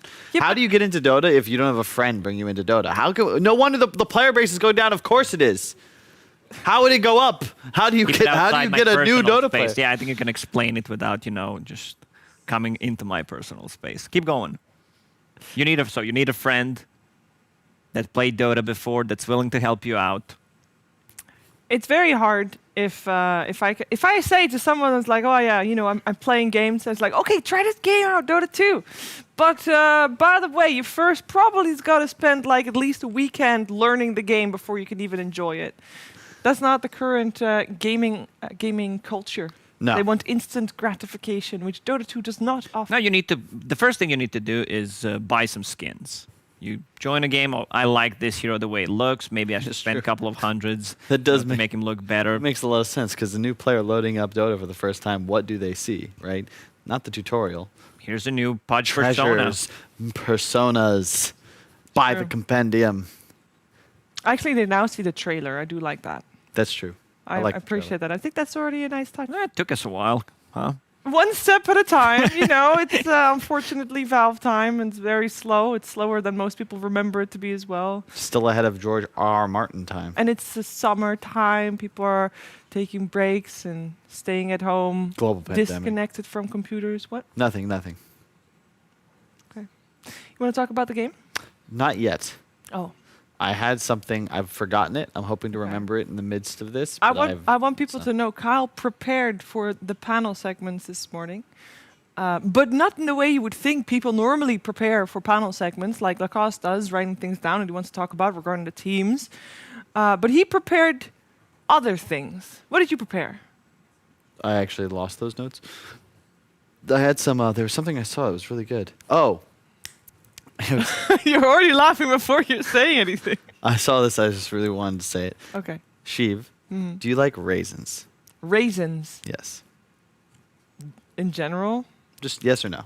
Probably yes. How about a date? Oh. Wow. You know, Smooth. Owen's right upstairs, right? Probably not. I just had to say, it wouldn't work as well. Why don't you just throw an apple at her? That's how they did it in ancient Greece. Yeah, that is actually did. the proclamation of love in ancient Greece. Is it really? It is. Just, Sometimes it was even used as marriage proposal. Just throwing an apple. just tossing it, or like Yes. I have to hit no, you in the actually, head. Well, I don't know. Well, where the harder you hit, Yeah. it means like. The It's like more if I attractive hit you the someone- are more to her. strong your love. Well, that's if it's so strong and it hits you in the head and knocks you unconscious, is that like, do I win? Is that like, yeah? See, I'm Reminds me getting of that married. scene from Dumb and Dumber where he hits her with what's it called, snowball, in the head. You don't Didn't remember see that? it. No, You didn't did see not the watch movie. the movie? No, Jesus. the title did not appeal to me. With Jim Carrey? I mean, I like Jim Carrey, Who? but the title, I thought it was Owen Wilson anyway. Wow. Was it not? It was not. Okay, well, I don't know. Well, I Can't didn't see the handle. movie, so you know, hands off. Speaking of movies, it was really cinematic, that performance by Viking GG. I It thought was. that their- It was. Their synergy was much like an orchestra being conducted by whoever the conductor Yeah, was. the guy, the I disagree there, though. more famous ones. Because Jerry, orchestras the normally orchestra have guy. slow and fast. Did you ever slow watch and fast? And Fantasia? I was still speaking, Kyle. Sorry. This game was slow and fast, and it never stopped being fast. What did you say? Nothing. It was about another movie, Fantasia, which was actually terrifying. The dinosaur scene really scared the crap out of me. It's a good movie though. It's probably a sci-fi movie. No, it's Fantasia. How do you're telling me you've seen Dumb and Dumber but not Fantasia? I've I did seen not watch it. Fantasia. I mean, if it has dinosaurs, it's probably sci-fi, right? They did not see any real It's like- dinosaurs. I've seen Jurassic Park and Did you Jurassic know- World. Those love movies, they're also sci-fi. Did you know that most of the dinosaur exhibits around the world are not made using actual dinosaur bones, but Why not? rather plaster replicas? Why? Something about the bones being very Brittle. fragile, brittle, yes. I mean, they and- are very, very, very old. Yes. So I can only imagine. Or, Or hear me out, much like birds, the dinosaurs are also a lie. Because birds aren't Birds. real. Birds aren't Birds. real. why are birds not real? I missed it. Drones. It's a long story. They're old drones. Yes. I used to have a pet bird. It You got felt bird? very real. When I had to bury it, it was very real. I'm sorry. So I don't think birds are fake. Sorry, you're not going to be able to tell me that. And I do think dinosaurs are real as well. Yeah, they are. Were real. Could still be. Depends on if There are you theories. think, Komodo dragons and crocodiles and stuff. I- Do they count Yeah. as the dinosaurs? I watched a really cool documentary movie on this, about the potential existence. There's this research team that went to a previously undiscovered island. It's usually blocked off by hurricanes. They found their way onto the island. And there, So just hurricanes all over the island it's, constantly. it's you a can't get special close. weather zone. Okay. That is Yeah. very Yeah, yeah. suspicious. It's like- I mean, if I was playing a game, that would be the island I would try to get into as well. There's actually like an American naval base. It doesn't matter. point is, they got there, and there were some really big animals, and then there was this massive giant ape that was there, along with some dinosaurs. Kind of crazy, and that's it. That's all there is. I'm just saying, could be. No, I don't think I so. wonder what you Google before you go to Yeah. bed. Like documentaries or It was a really cool Interesting documentary. facts about dinosaurs. That one. I do know a lot of those. I wanted to be a paleontologist when I was 6. Didn't work out. No. My grandma was super excited. I feel so bad. I need to call my grandparents to remind me to do that at some point. Also, you at home, you should call your grandparents too. It's But- very inconsiderate for people that might not have grandparents anymore. Well, you should call them while you still do. And That's if you true. don't, I'm sorry. That's the lesson. Yes. And otherwise, your parents or your loved ones, regardless. My grandma, I was the first grandchild, and she had, I think, pretty high hopes because she was a school teacher her whole life, and she thought I would grow up and do something intellectual. I feel Kyle, bad you for your can, grandma. you can stop talking. I finally got the call. I really enjoyed that previous game of Dota 2, and I can't wait to see another one. Any final words before heading to the draft of Game 2? Yeah, I want to see more of the Viking. I want to see this aggressiveness, the way they're playing. Like, it's just, put it in. Not that deep. Okay, we're good. So, back to Viking against Liquid. I think Liquid, what they did was the same thing EG did yesterday against Nigma, where they just won all 3 lanes. They were 5k gold ahead, and then just suddenly the game, they felt way too comfortable, I would say. And the same thing happened with Liquid. I think Liquid. All right. I think Liquid and Viking is the game. Let's head over to the draft.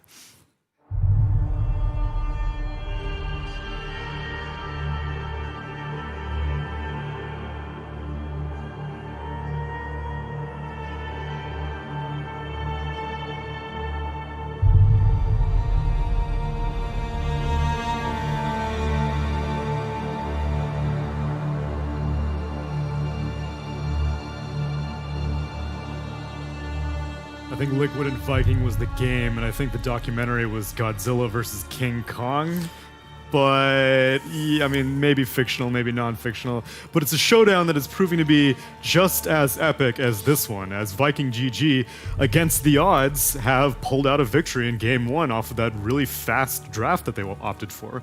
Yeah, I think they found the weakness in Liquid, which is they often have well-rounded drafts that like a little bit of time to come online. And Viking, they don't care about that. They're going to play strong, even if they have a bad laning phase. Their ability to group up and play together is just so good. It's about the pace in which some teams are playing this meta and some teams are not. And it looks like this pace completely suits Viking, completely suits Secret and OG. When you look at these games in which you have a Wisp, Spirit Breaker, even Darks here, when you think about it, does the same exact thing. Just comes online so fast. And if you have these stable picks, I'm gonna have my Phoenix, I'm gonna have my Mars Arena, I'll put my little bubble there and all will be well. It won't work because they'll run circles around you. Like that last game, how do you use Egg versus Mirana, Jug, Wisp? Never. It's impossible. You have to like pray to get like a high ground egg where they're just not in position to get to it. But I think for Liquid, when you look at the team and like obviously tier 1 caliber team, when they're playing up against the Secrets and these other guys, they're a little bit slower in their gameplay. They like to take the back seat. They like to, react to the aggression of their opponent. Viking, on the other hand, they're the ones always going aggressive. Even with the bad laning phase, they're still making the same moves they would if they had a better laning phase. And it's sorry, continue. No, I was going to say, it's just that play style which might kind of catch Liquid off guard. And I think it happens so often in most tournaments for Liquid. They're not ready for just all-out aggression. They want to be a little bit slower going into the game. They have opened up differently this time around, however. They are switching things up. When it comes to this opener, I like this a bit more from Team Liquid. It is a little bit out there when it comes to their strategies and how they like to play. Because now you have the Vengeful and the Tiny. You have taken Vikings stuff. Vengeful perhaps not, but Tiny definitely. And you will be forced to play this same type of a fast-paced game early on. Will you be able to recreate the strategy from a team that's constantly playing it? That's the question. maybe you aren't as adept at it as they are. How critical was the IO in that draft? Because they found it to be important. Liquid was like, you can have it, didn't first phase ban it, and first phase picked by Viking. If there's a team that's good with Wisp, it will always work. IO is just a hero that... Even either support or core. Support or core, obviously, if you're playing it as a core right now, if you have a player that can play it as a core, it gives you another dimension. Yeah. Okay. And then you can flex a little bit. But it doesn't matter. IO has always been and always will be strategically a broken hero. You have that global presence, you have overcharge, you have healing capabilities for farming teammates. potential as well to enable your carry. It ticks so many boxes. But Liquid, their response to this, or like expecting the Eye to come through, they've got two ways to deal with it. One, where you can blow him up with a tiny combo, and two, you've got that swap to disconnect the IO tether from the guy you're going on. So that they do have the mechanisms to actually deal with this IO.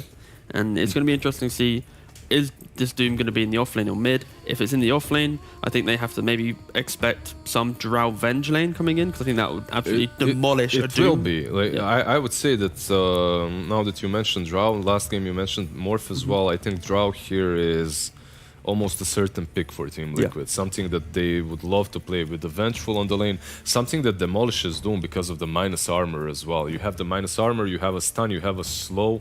It's extremely difficult for a Doom to play that lane. Then again, Viking could respond by either switching up the Doom. There you go, the Drow. They could switch up the Doom either to mid lane or safe lane, right? They could at least dodge that lane and make some adjustments, because Drow really suffers versus tri lanes. You could also do that. I'm just somewhat scared for this Drow though, where you're opening up the second phase by presenting this Drow like we expected it, seeing the Venge and the Doom there, and now there we go. You got Spirit Breaker once again. Spectre is in the pool. Phantom Lancer is in the pool. Exactly. Like, you're opening up with this Drow because you see why she's strong. There are definitely reasons why she's really strong and good against these three heroes. But there are some weak points to it. Like, it's not about the lanes though, right? We see in the game one when we talk about the draft, we're talking about how these guys survive this and do this, but for Viking they don't really care too much about the laning phase. It's about that mid game, and right now I see Liquid with the same issue where they have a nice looking draft, they can play their lane, but they're not at any point am I scared of these three heroes right now. Compared to Viking, you can have Doom and Spirit Breaker running through.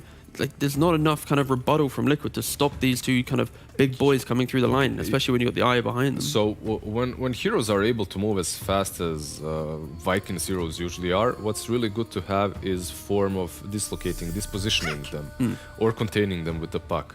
But Vengeful and Tiny are pretty solid when it comes to that. You have tossback, you have the swap as well, you have multiple ways of stopping the charge.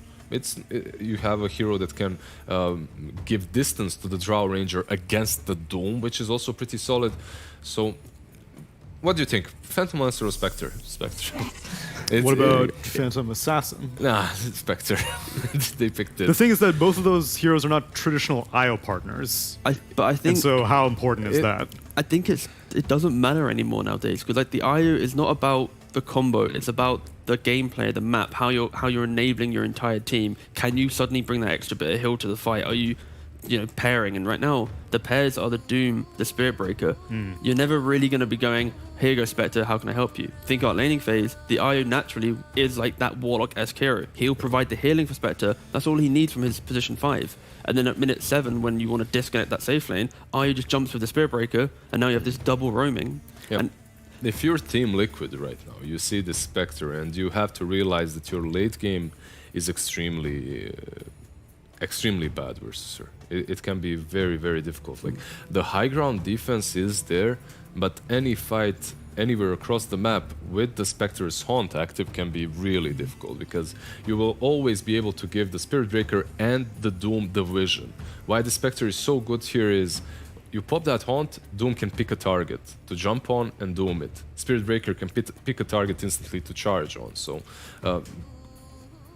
this Spectre might put you off a little bit because of the Wisp combo, but overall, in the grand scheme of things, it's a really, really good pick for Viking. Yeah. In regards to Liquid though, the fact that they do have multiple lanes to stop this Spirit Breaker feeling like he can have a good time. When you play Barrow, you always want to be able to connect on your lane and then kind of walk away. But against Puck, you never connect. He has Phase Shift, Orb, Waning Rift, there's so many ways to annoy you. Same with Drow, you have Gust, like the Spirit Breaker won't have that potentially that really big impact onto that mid lane. So it forces him into the one corner of the map. And the Spirit Breaker Doom, like you mentioned, overall, it's not the greatest lane. No. However, I want to be Kyle a little bit. Team Liquid, damage amplification. It's true. You have Vengeful, you have Drow. If they itemize properly, perhaps a Slardar on the... Slardar's banned out. Yeah, damn it. Beastmaster on the offense. Beastmaster, sure. Beastmaster, why not?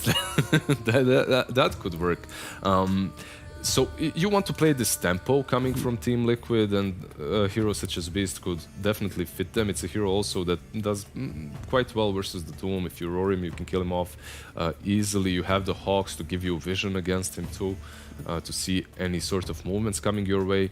Not sure if they'll go that route though. Where's the burst from Viking though? That's what enabled their aggression and their general kind of in-your-face play was because they're this tiny. Having a standout game, 10 plus deaths, kills. How about we go all out on global potential? Let's get a Zeus on this. Could be, but you know what I like really about Liquid so far? This Puck pick is way more than just a hero that benefits from Drow. It's a hero that punishes a lot of mid laners that Viking love to go for. Now they went with Bat, but your Storm Spirit, your Ember Spirit, suddenly you don't have to ban them out. You have this Puck on the mid lane that can punish them. But Bat Rider is like completely... I can't believe it hasn't been banned out. We didn't see all the bans, but... Alright, they go for Storm Spirit. So Liquid, they're rounding out their draft with the ability of... They are very scary if Viking overstep their mark and they get contained within the coil, within like a tiny combo or something. It is scary. It's just simply this Bat, Spirit Breaker, and Io.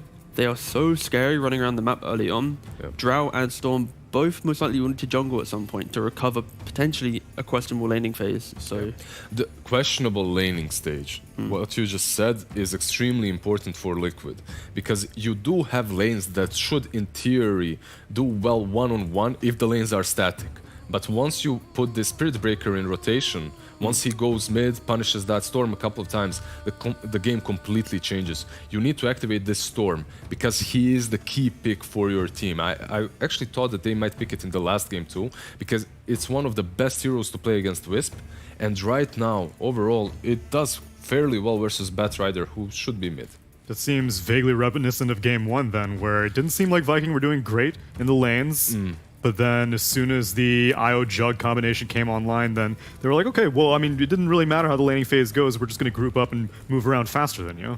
Yeah, I think the difference in this game, they only have the Bat Rider to be that kind of enabler. They don't actually have a lot of damage outside of Firefly and then maybe Scorched Earth. And they're waiting pretty much for Spectre to come online. So if you ever see the Bat Rider make an aggressive play, as long as this Puck is able to connect into that fight, have his TP available, you punish the Bat Rider a couple times, it might bridge the gap just enough to have just enough items to go Roshan and pressure.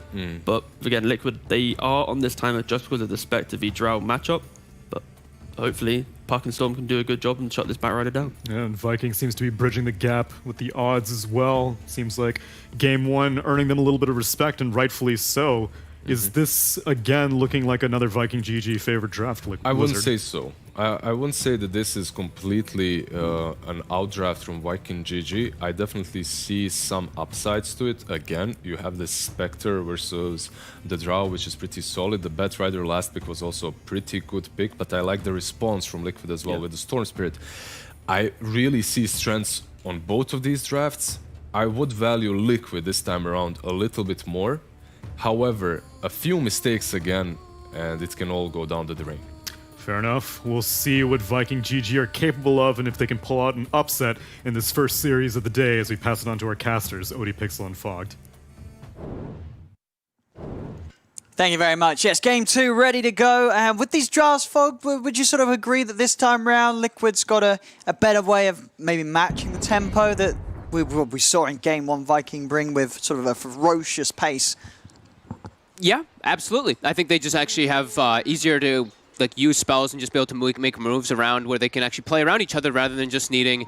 We need an ultimate, double like Mars Phoenix ulti combo. Now they have this Tiny, which opens up the map so much because you can always make those rotations. Venge, you have the same thing for Puck. Yeah, I definitely do like it, and I do agree with the paddle would say. I like what T-Governor and Liz were saying at the end there. Damage is definitely quite limited on Viking this side. Okay. They don't have the liberty of, just your toolkit to just do damage, right? Before it was Tiny Toss, Stun, Mirana, Combo, Spirit Break, all this damage coming into play. This one, a lot of it is going to be relying on Firefly, relying on Batrider, who is into two heroes that are kind of good versus Bat in the olden days, right? Venge and Puck used to be looked at pretty good heroes versus Bat. They can move around and respond to him. But I've also just seen Bats run away with games and take over super hard. So that's probably the biggest thing I'm looking at to take care of everything for Viking is how good of a game does Boom have? Because he was explosive last game. And do you like the answer to Boom? The D-ward. Check for the vision. Yeah, he walked into the little side of the vision for the tower to be able to check if there's ward vision there. Gets deny, one more hit. They're both playing around it. There we go, headed together nicely. Nice bit of teamwork for Liquid. Will secure them that ward. And then so in this mid lane, Quakefoot getting that last pick Storm as a response to the Bat. Pretty solid. Pretty solid. Not a whole lot of disabled he has to worry about. It's just Lasso, Doom, and like Spirit Breaker's abilities, which you can play around. You can zip into Spirit Breaker. You can pull him beforehand. They have Gust. They have lots of different abilities this time to mess with Aramis. We're seeing them already starting to pull the wave. Panel mentioned. Drow Venge, one of the strongest like duo straight up in lane versus melees. It's Spirit Breaker and Doom. These two heroes just don't do much of anything until later on versus that Venge and Drow. Yeah, nice lane setups for Liquid. So you imagine, well, this top lane, Drow, pretty much going to have free farm. He just missed the range creep under tower, but should be free farm. Okay. He just missed the second creep, actually, in fact, too. So he should have free farm, but he just missed 2 under tower. And I think he just missed the 3rd under tower, too. Oh, no, he got it, okay. Almost missed 3 CS, but we'll be able to fix that up. And Aramis will do the full deny behind. I mean, he played that perfectly. I think this is exactly the move the Spirit Breaker needed to do, because a hero like Vengeful Spirit, you actually cannot pressure when Spirit Breaker does this. Other amazing zoning heroes like Bane, Undying, something like this, you can contest between that wave. But Venge, it's too scary. You're too slow and just not very strong at all. Yeah, well, what about this mid? 12 for 5 against the 5 for 1. Yep. Quakefoot just playing the first few waves perfectly with the burst of the Remnants and just pushing them out and securing pretty much every single CS. Yeah, I mean, I think it's a funny lane. It works in favor of Storm because you're always pushing the lane into Bat's side, but Bat can pose kill threat always if you make a mistake on that Storm. Sure. It feels hard though, as the Bat. I do feel like Storm... It is hard.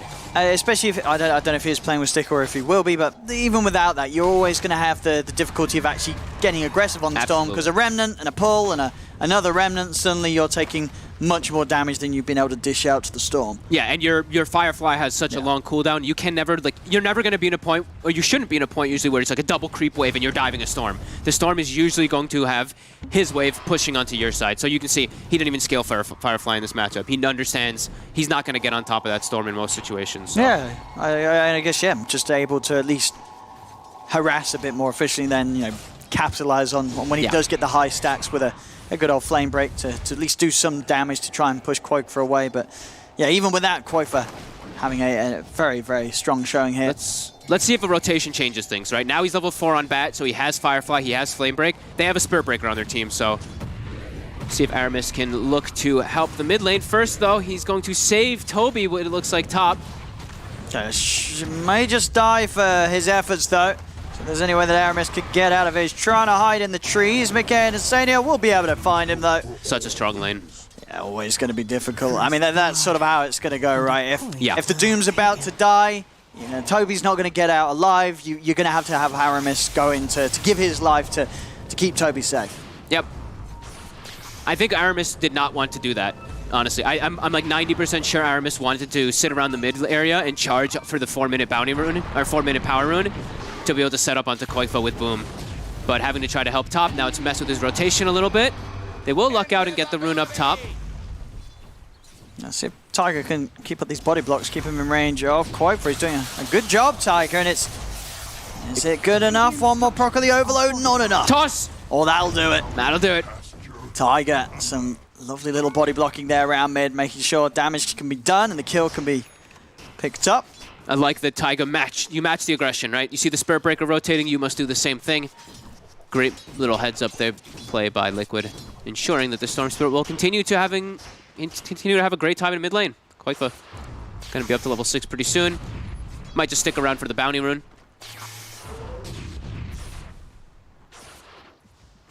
And we'll see. I mean, this game, Koikfa, can he go aggressive with Item build? Does he have to get a Yules for himself first? And can he sort of go for an Orchid build on Storm? It's not any like glaring heroes that he needs an Orchid versus. Okay. Usually it's like you're versus an Ember Spirit, you're versus a Void Spirit, you're versus a Void, something like that that actually requires it. I think he can. I don't know. I think he has his options. He might just go for some more of greedy type of build. He might still go for the Orchid even too, but it's not like it's super necessary this game. Just could definitely work. See Aramis, he's going to be able to come around, get this ward down.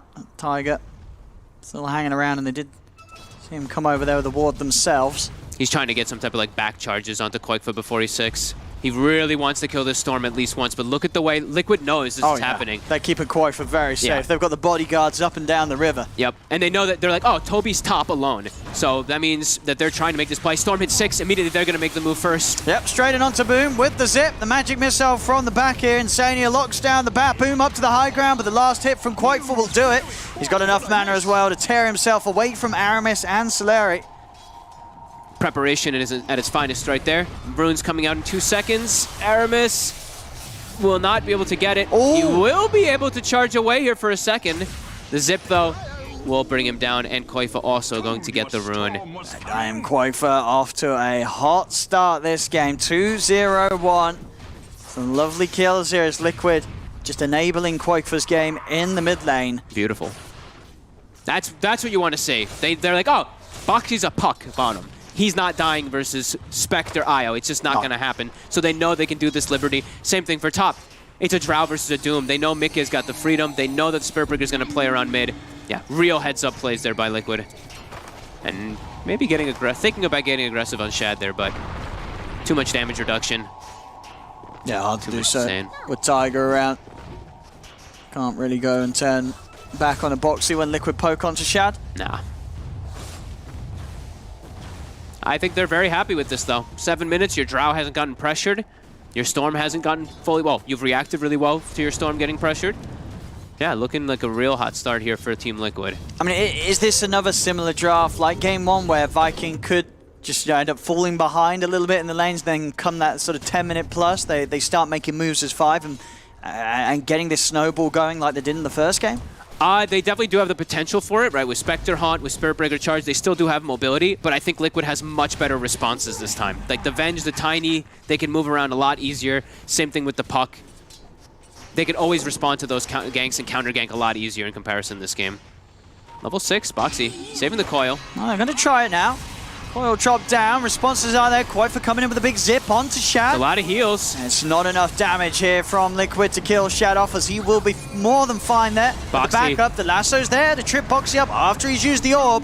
As Boxy, he's only got that little jump left, and it's not enough of a jump to take him away from Shad.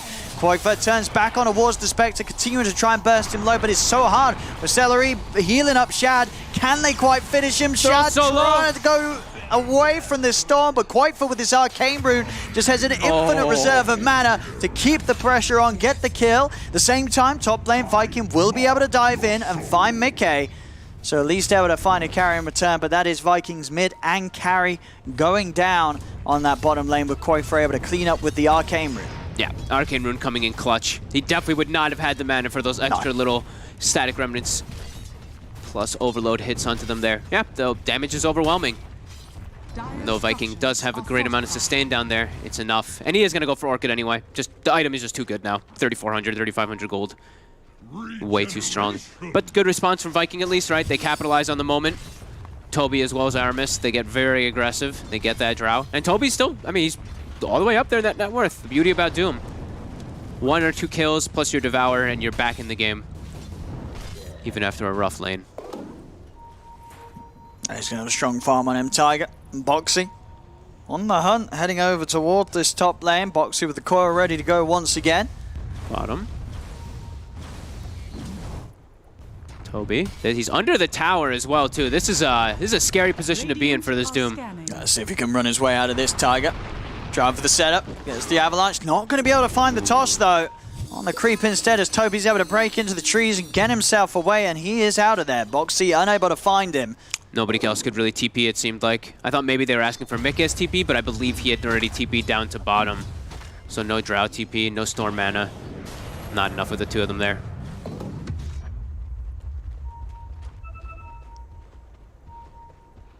That's 10-minute runes. Coming up now, Aramis.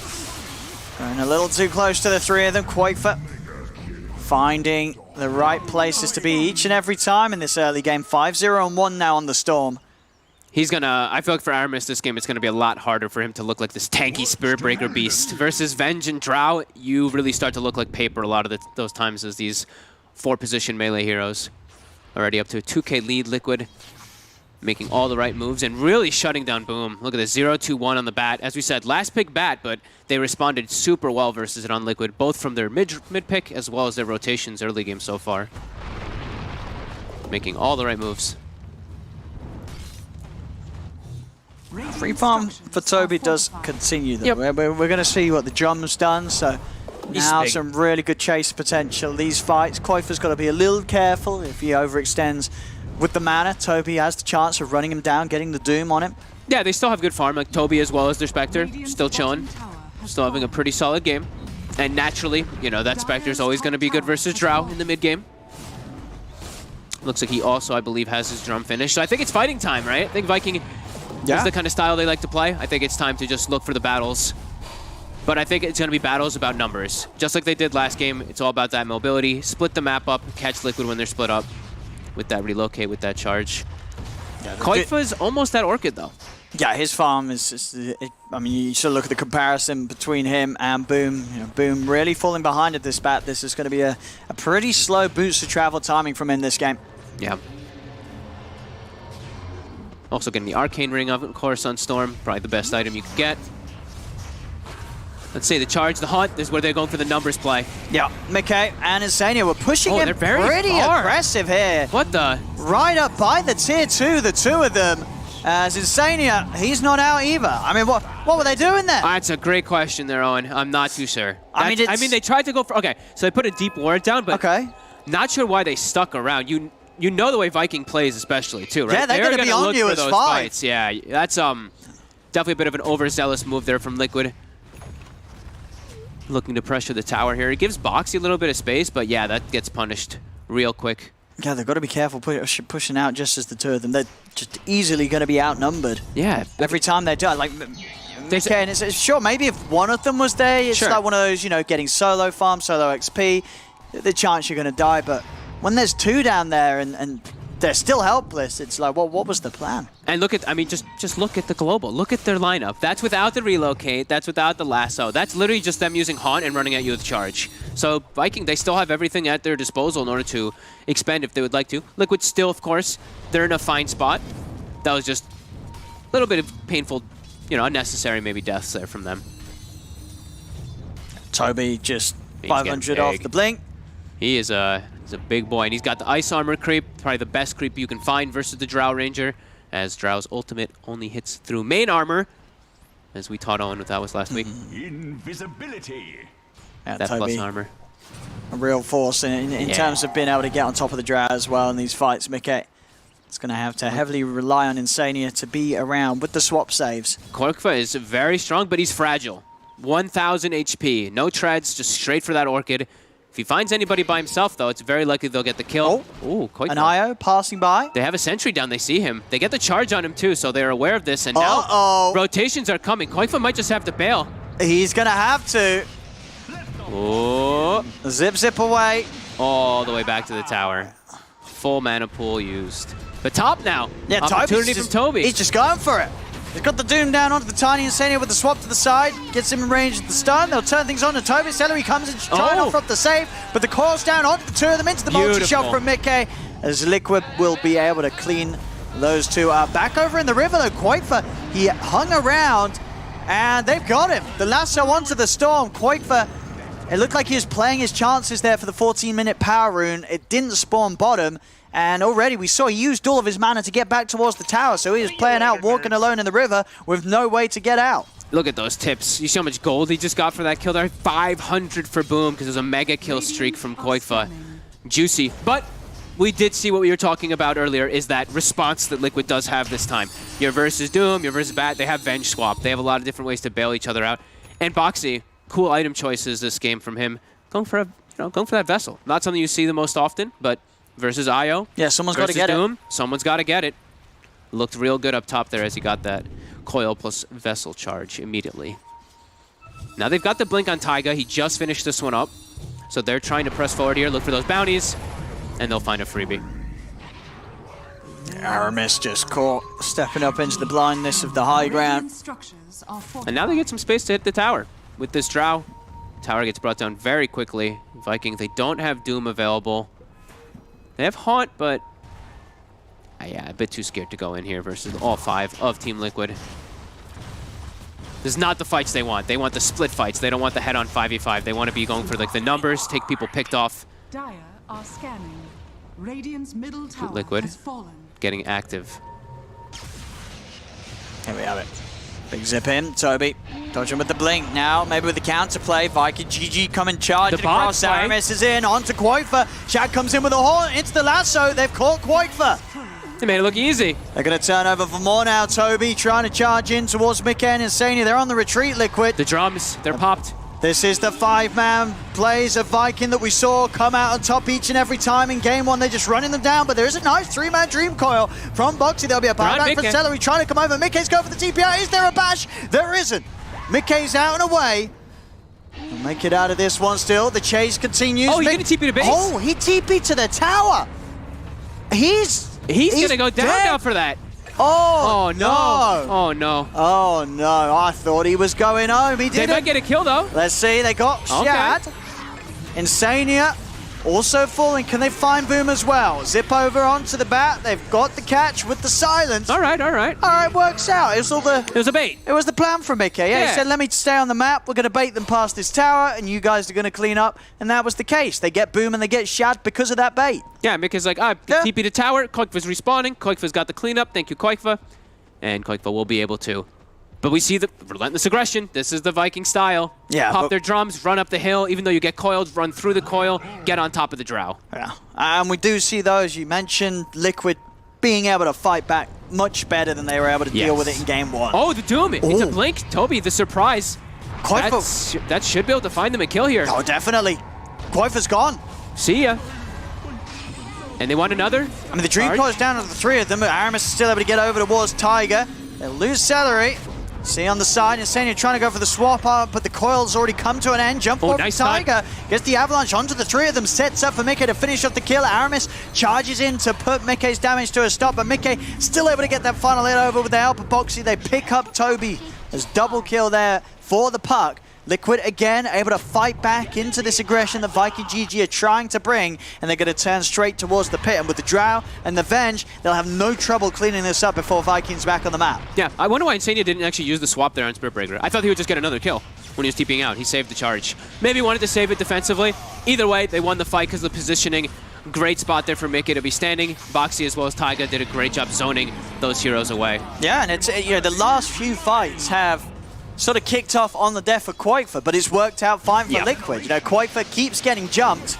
It doesn't matter. The rest of Liquid, the 4 of them, can fight back against Viking. Oh, Quoifer, though. You were mentioning him. And look, the vacuum lasso. All right, drags him back.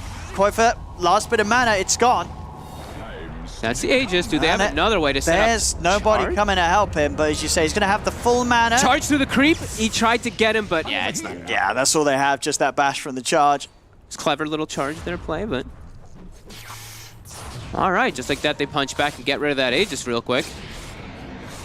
A little bit of a... I love seeing that in a vacuum lasso, right? Just pulls him back out of his zip no matter what. Yeah, I guess that's one of the reasons for it, right? Because nowadays you're not invulnerable during the zip. So he casted it before he started the zip.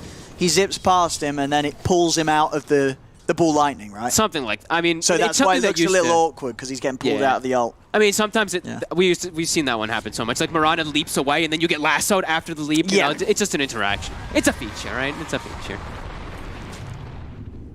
Insania, he's going to start getting pretty farmed. You see he's gotten that Philosopher's Stone. Medallion finished up. Perfect item build for him. Good item build for his team, right? Of course, the Medallion benefits a lot. Not the best item versus, I guess, Vikings. But it's still your Avenge. What else do you buy? It's just such a good item. There's just a lot of magic damage on the side of Viking early on. That doesn't really provide so much against it. But such a good item. Aramis He'll stay bottom, try to protect his Spectre, pass off that Dragon Scale. He also has a Medallion himself to counteract that heavy physical damage that Liquid has. Courier has been killed. And oh, who got the courier? Taiga did? I think that was the Manta, right? I think that was his ultimate orb, yeah. I think that it was sad. The shop, did he buy up? I think he might have charged. They're making the plays. They've got the global. All right, and they go with the Haunt straight up towards that top outpost. They'll take out Quakefair. They'll also find Tiger. Tiger tries for a TP out, but he ain't getting out in time. Big jump by Toby. I mean, it feels kind of weird because we've now seen Quakefair die like 5 times in a row. Yeah. But it doesn't seem to be mattering too much for Liquid. I mean, is that going to change? Can they really just keep playing like this with Quakefair sort of just dying to Viking whilst the rest of the team farms, or is this going to start to hit Liquid in the face soon? I think it's going to start hitting them in the face soon. It's a Drow versus Spectre lineup. Like, naturally, the Drow is going to start... It's going to start becoming a lot more difficult for Mickey as the game progresses. They need a secondary carry. Yeah, so like Quakefair making space by dying over and over again, it's just not going to be good enough. No, definitely not. Especially not in the position that he's dying, right? Like, he just died on his side of the map. They had to expend quite a lot for him, though. They did have to use pretty much everything, so it's how Liquid capitalize off of it next. But they lost their Aegis. He's died a couple times. Let's see what Mickey does with this space, though, as Quakefair's game has halted quite significantly. He's pretty much tied in net worth with the Batrider, a couple chain deaths. Now, like we said, though, ultimates were used. Let's see how Liquid responds. They have to try to make some type of aggressive move. 4K lead. They're walking into the high ground. Oh, they're going to catch on to Aramis. And we'll be the man to tank the gank. Everyone else is out. You had your warning. This move's going to get a little harder to do now that Celery does have his mech complete, so extra bit of burst save potential. No mech on the side of Liquid either, so they're always going to have to factor that into their team fights. And wow, that's actually almost a BKB on Doom. That makes his game a lot easier. There's still, like we said, a lot of straight physical damage that comes out from Liquid, but if he ice armors himself and then BKBs, he has good ways to just get into Mickey onto the backline. Yeah, he's pretty much always going to be able to get his Doom off. Yeah. You know, in these fights, unlikely that they sort of tear him apart before he steps up. Yeah. And drops it down. See that, you know, they have that ward top too, so they're scouting where the Drow's positioned. Yeah, and you really sort of start to see the hit that Quakefair's game's taken with those deaths on his item timing, because it was a very quick Orchid, but it's been quite a few minutes since he had that finished up, and he's only just picked up the Kyre on top of it. Wow, so. okay, yeah, he's very slowed down. Yeah. Does he still have the Arcane Ring on Quakefair? I actually was trying to... I mean, he must be holding on to it, right? No, okay, he got the Essence. Oh, sorry, okay, that's right. He did have better. Essence, yeah.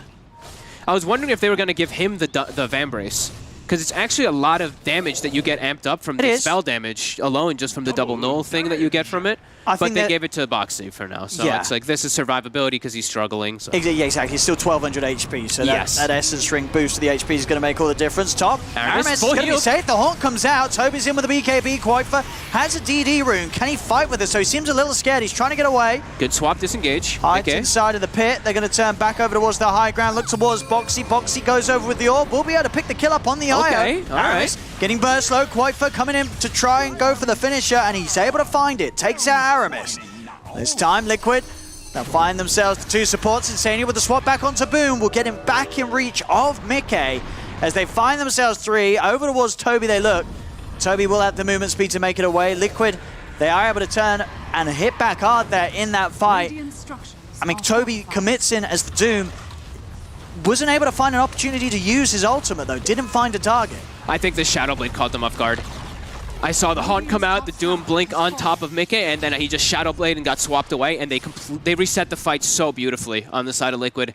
Yeah, I don't think Viking was prepared for that one. Because they used their Haunt, they used their Lasso, they tried to jump in the back, but just couldn't get the right targets. Now Dusts definitely will be bought in preparation to deal with that. But a big win for Liquid. They can back up, get themselves some much needed breathing room. In particular for Quakefair. Shad's still farming, like he's still a beast. And it's always going to be a concern. You have a Drow Ranger lineup versus a Spectre. And this Spectre is not dying. Although you are keeping a good lead, it's always something to keep in the back of your minds. Taiga.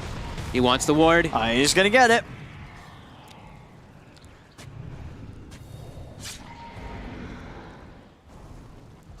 So yeah, still this 7k lead for Liquid. The draft has definitely worked out in the sense that they are able to play the Dota that Vikings been bringing to them.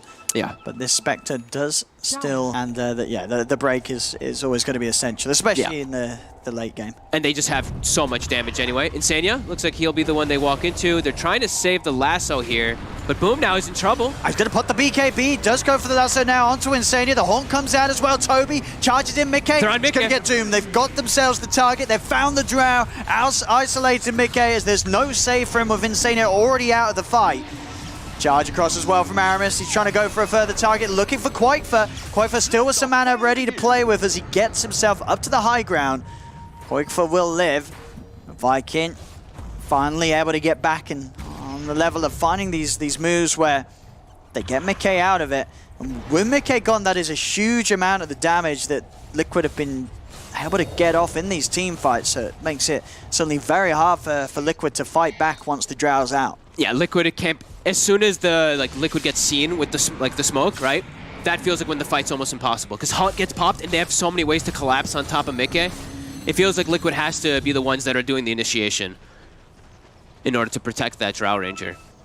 There's so many different forms of vision and aspect. Yeah, Doom and Spectre's missing. You see the way that Boxy's saying it. It's just like these two heroes, they're gonna beeline on top of Mickey every fight, especially because, like we mentioned, Quakefa's game got slowed down. They can kind of start to think about Quakefa later on. He doesn't really deal out that much damage.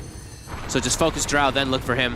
And Taiga. Taiga. Finds himself a catch onto Aramis. Tossed back into the magic missile. Celery's going to be in with the save, though. The coil comes out a little too late. Celery gets him out. Celery, of course...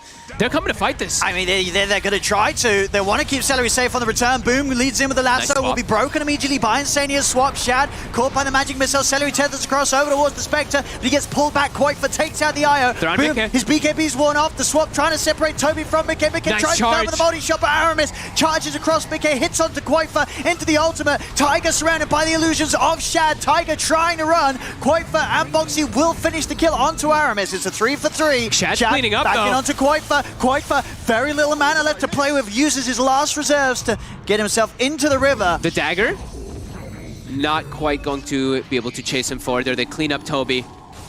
They can't deal with Shad, though. I mean, that is the problem. I mean, even in this fight where the results end up being even, I mean, if anything, Liquid out on top a little bit by the goal due to Celery making that investment at the buyback at the end of it all. But yeah, that definitely seems to worry. Shad in that fight, I don't think he ever got lower than half HP. No. This Spectre starting to really look like an issue for Liquid, despite Liquid as a team still being ahead overall.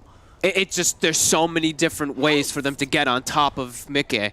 This charge at the end there is beautiful, comes through pretty much everybody, hits 3 or 4 targets. The Doom, the Spectre Haunt, the Bat Rider, everything just gets popped, and Mick is just in panic mode, right? You have to just kind of hold your ground, hope to the best you can get those right clicks, because they just have so many tools. Now an Eye of Scotty finished up too, so that slow is going to come into play. Shad is very scary, even though Liquid has an 8k gold lead. This Spectre is something out of control right now.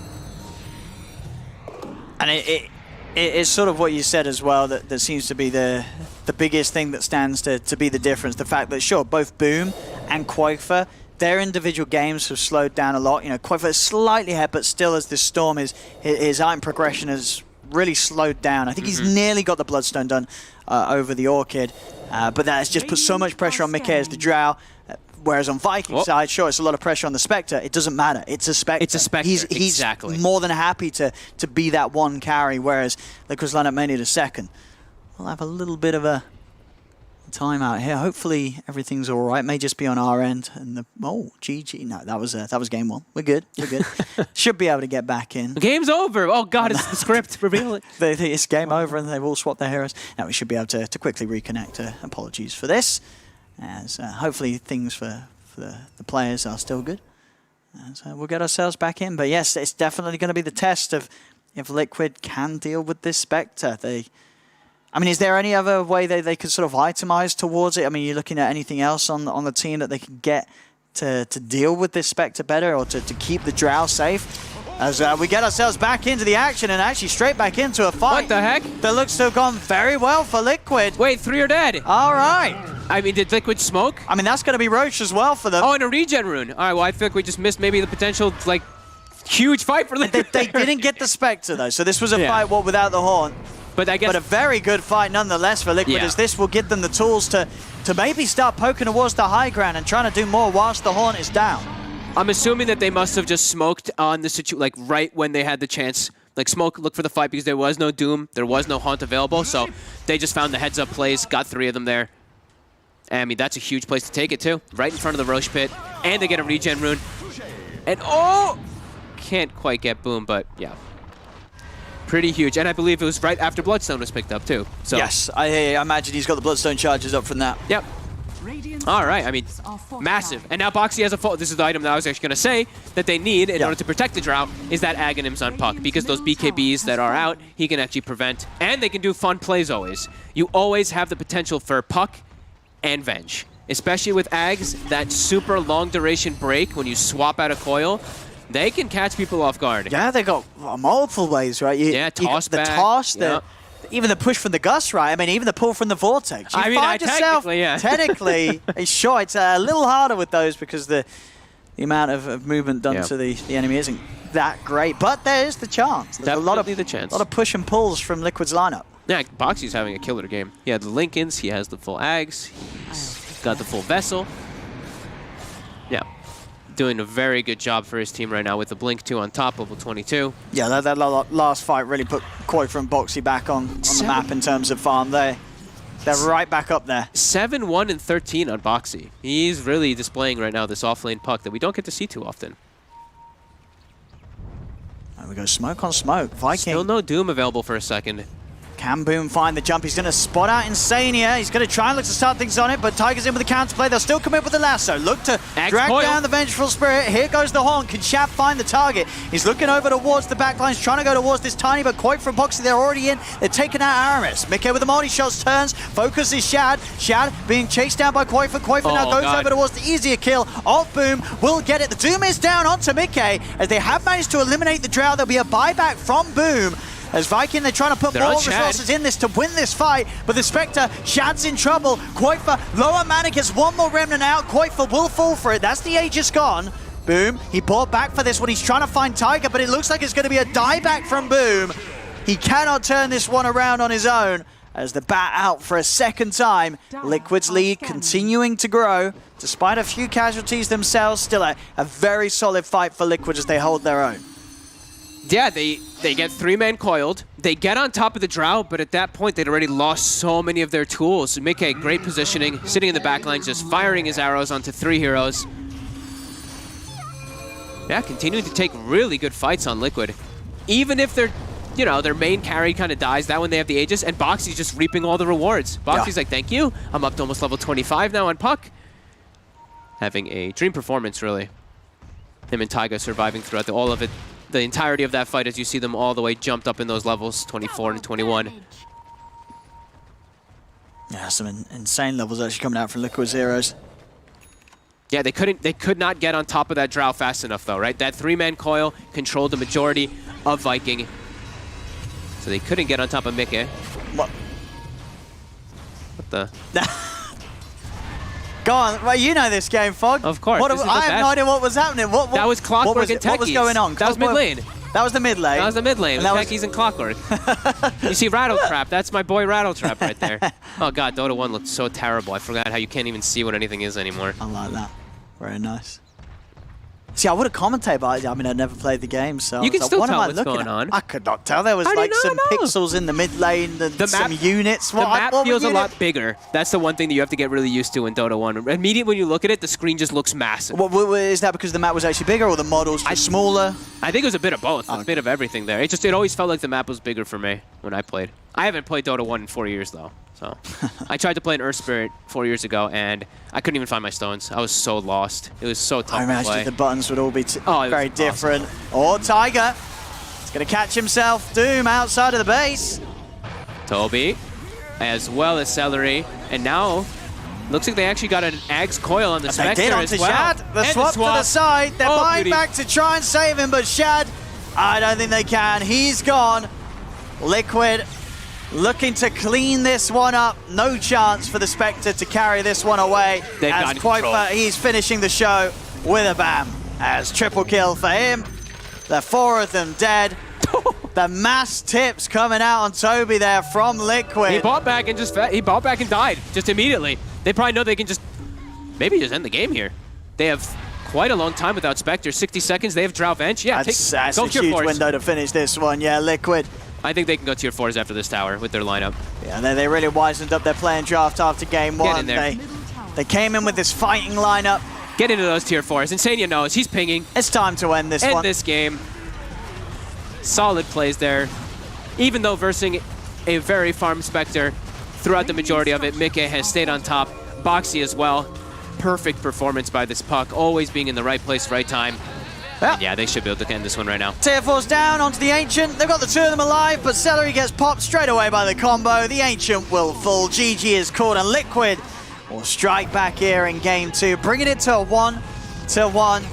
And I mean, they look very hot doing it. There's a little sort of bit of a clowny plays early, a lot of deaths on Quoifer, but he really picked his game back up. There's that period where he died like the 4 times. Then after that, he did get the Bloodstone, and then they had some brilliant fights. He got charge after charge picked up, and the Spectre alone just not enough. Those last few team fights before it really started just spinning out of control and towards the end, you suddenly had the 3 cores of Liquid in a place where they really were 3 carries. Boxy and Quoifer caught right back up in farm because of those fast, those final few fights. Yeah, and I mean, we didn't get to, unfortunately, see a little bit of that fight there, but they did get a 3-man catch somehow. That seemed like that was the combat. That was like the big movement. That was like, all right, they just won that fight. Because game was what, like 9k to 12k of gold, and then they get the 3-man pick off into a Roche immediately, and then they can snowball with a Drow Ranger. So overall, it was close though by Viking. I think Shad still played really well, but yeah, Liquid a little bit more finesse, at least from the majority of them, except for Quake, who died a couple of times. But space. Yeah, no, it paid off in the end, and there we go. So interesting to see that Liquid, they were able to step it up, match that aggression that Viking brought in game 1,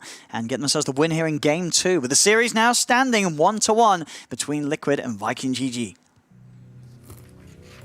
Indeed. Thank you very much, Odie Pixel and Fogged. And boy, that game, I'm going to tell you guys, when that fight happened in the Radiant Triangle, where there was a save for Aramis on the Spirit Breaker, and they came back in, and they took the fight without having Haunt, without using any ultimate apart from the lasso that was swapped out straight away.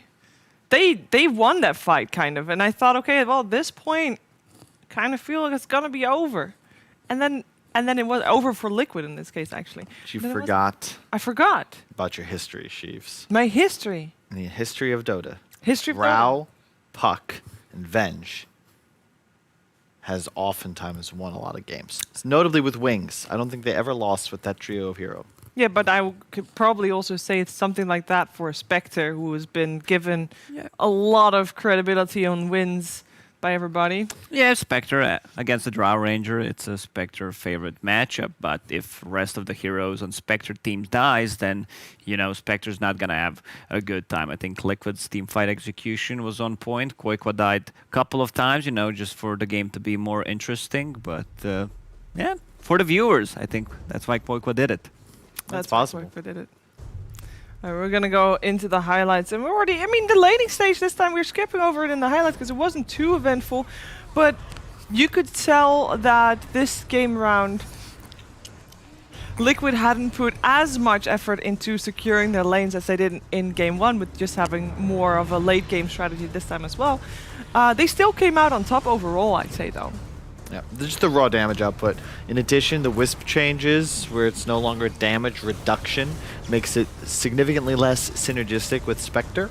And in addition, Liquid's lineup, specifically the Puck and the Storm, just scales so well thanks to this Drow Venge that even if you're able to take out Mickey, it's not super huge. And ultimately, I think that they just do more damage as the game progresses. Having Spirit Vessel, I think, is the key against the IO here.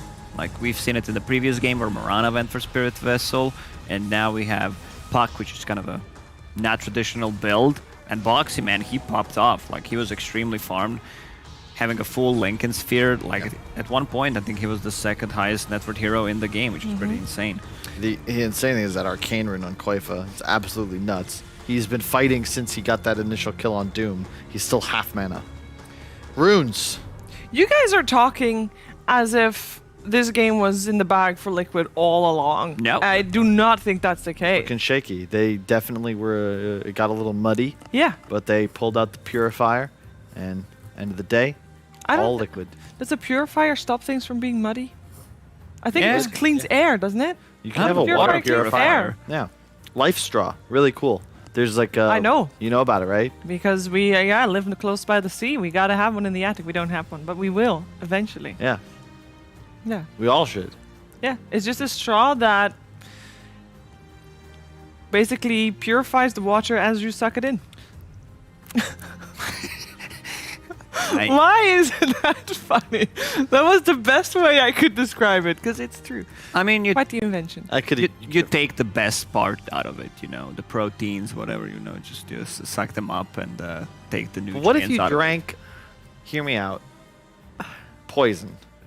Would it save you, or would it just remove like bigger impurities? Like, You'd how would you die. know? Well, I know that for a fact that, for example, if the sea level in our town rises and I would need to drink, and the only Yeah. thing is salt water, it does filter out the salt.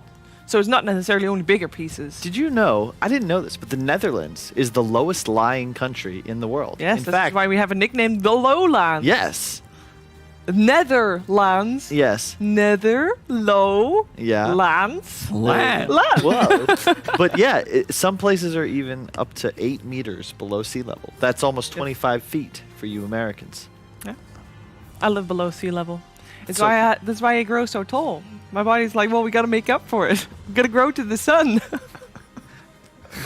Yeah, The no, Netherlands that is some makes of the complete tallest sense. people in yeah. the world. You can think of other reasons, but growing to match the sea level at least is one of them. Could work out. Okay. If you say so. I believe everything you'd say. In fact, Please. I've sworn. You You gotta come up with something else. Ma, you'd see. Here's what's funny, Sheaves. You would think that. Yes. But 2 seasons. 2 seasons. Still, just my queen. And now you say, I don't want it. That's what I say. Yeah. I don't want it. There you go. Millions of dollars. $20 million for that right there. You guys at home get it for free. Did you know the large portion was actually filmed in Croatia? Have you ever been there? Droboznek? What? Say again. Oh no, I can't pronounce it. Bozny, what? No. Dubrovnik, yeah. Yeah, okay. yeah, that one. Okay. Yeah, have you been there? Yeah, I've been there. Of course, lives I've been there. No, I don't live there. He but, doesn't you live know, there. you The have to capital? visit it. It's not the capital. What is Definitely- the capital of Croatia? Zagreb. I mean, I just wanted to check to make sure you knew. he lives Yeah, there. I mean, it would be pretty surprising if I don't Hey, know. And most people don't know the capital of America. I would think it's A Washington. lot of people think it's New York, right? Is it Washington? Close. I have no clue. It's Washington. Other- It's Florida for me. It's- It's Florida Is for it me. There's Washington? so much shit going on in Florida. Like Florida's the capital of U.S. for me. You know what's funny is like all the memes about it are That's 100% true. legitimate. Yeah. Oh. Like there's a saying in Florida that you can see a disheveled bearded man without a shirt or shoes riding a bicycle, and you'd have to flip a coin as to whether he's homeless or a millionaire, because that's just Florida. That's probably true for a lot of different other places as well, though. I don't think so. Florida seems pretty unique, all these stories that you read Unique about. is the right word. Well, it's because it's both like the north and south end of one. There's a saying in like Miami, Fort Lauderdale, when you go north, you're south. Because the southeast tip of Florida, where you actually want to live, don't go anywhere else in Florida. But that's like, very. Where do you live in Florida? Where do your parents live in Florida, I guess? Where did you grow up in Florida? I didn't grow up in Florida. Oh. I just moved there. What's the mean part of Florida? The southern part? The middle part. Middle part? Yeah, Alright. you just don't want to go there. It's really sweaty and humid. Was that where There's you moved to? mosquitoes. No, thank Oh. God. Gotta check. We lived in South Beach, and then we lived in Fort Lauderdale for our team house. I have no idea where Yeah, I any know, of it's those fine. places are. I It's in the good recognize part. the names. Yeah. This is great. That's all.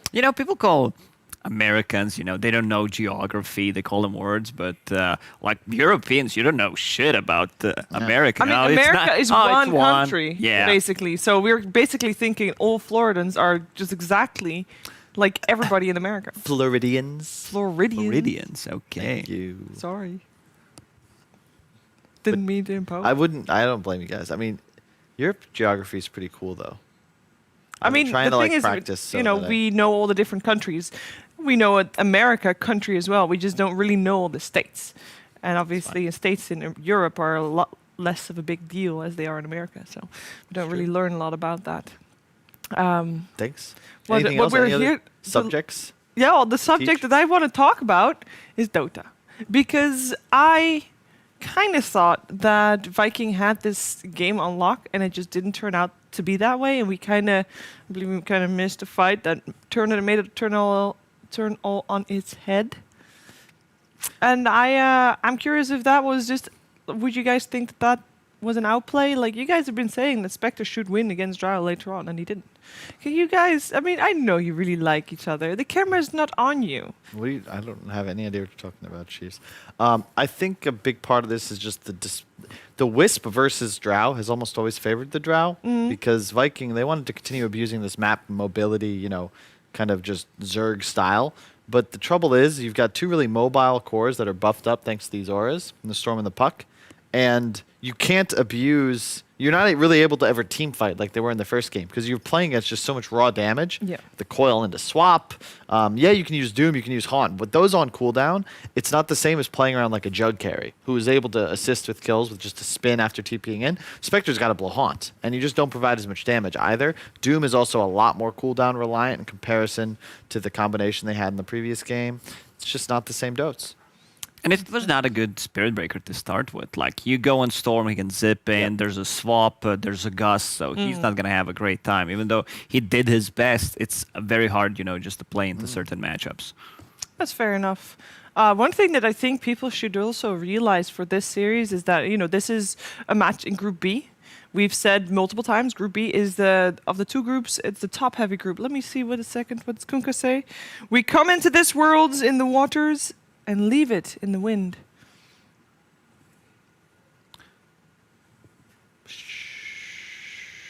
I felt like we needed a moment of silence. Kunkka doesn't seem like a smart guy. Yeah. Did you know that Kunkka made the loading screens back in Dota 1 days, and that's why the hero's named after him? I did, and I love his loading screens. He also has loading screens in Dota 2. That I did not know. Or 9 of them. It was a pack at some point. He got asked/hired for it. It was a pack. Yeah, I have them. It's really cool. There you go. Yeah. The more you know. Yes. What I was saying though, Group B, top-heavy group. So we are kind of assuming OG and Secret are gonna top the group. Yes. Well, yes. Hello. What the hell? Who this? Oh, ruining the illusion. No. I don't think there's a draft. Tsunami, stay in your place. Are they testing? Pantheon? Are we being tested? I think we are being tested. Ooh. He's signaling us something. Now, talking about spirit animals, that right there is what we call Sex Panther. Oh, Panther. Okay. 60% of the time, it works every time. All right. What I was saying regarding the groups. What is going on? I just want to have a production's just having too much fun. conversation about Dota. I like this. Oh, Please. Rawr. I love his jewelry. Definitely getting the good ones. That's not what my I did take his jewelry from yesterday, by the way. It's very nice. Well, you didn't.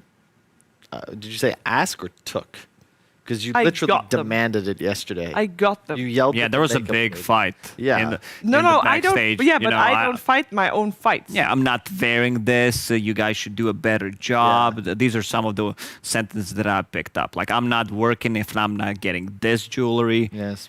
You gotta learn to set your boundaries and know what How you many need. carats is this? I don't get out of bed for anything less than 55.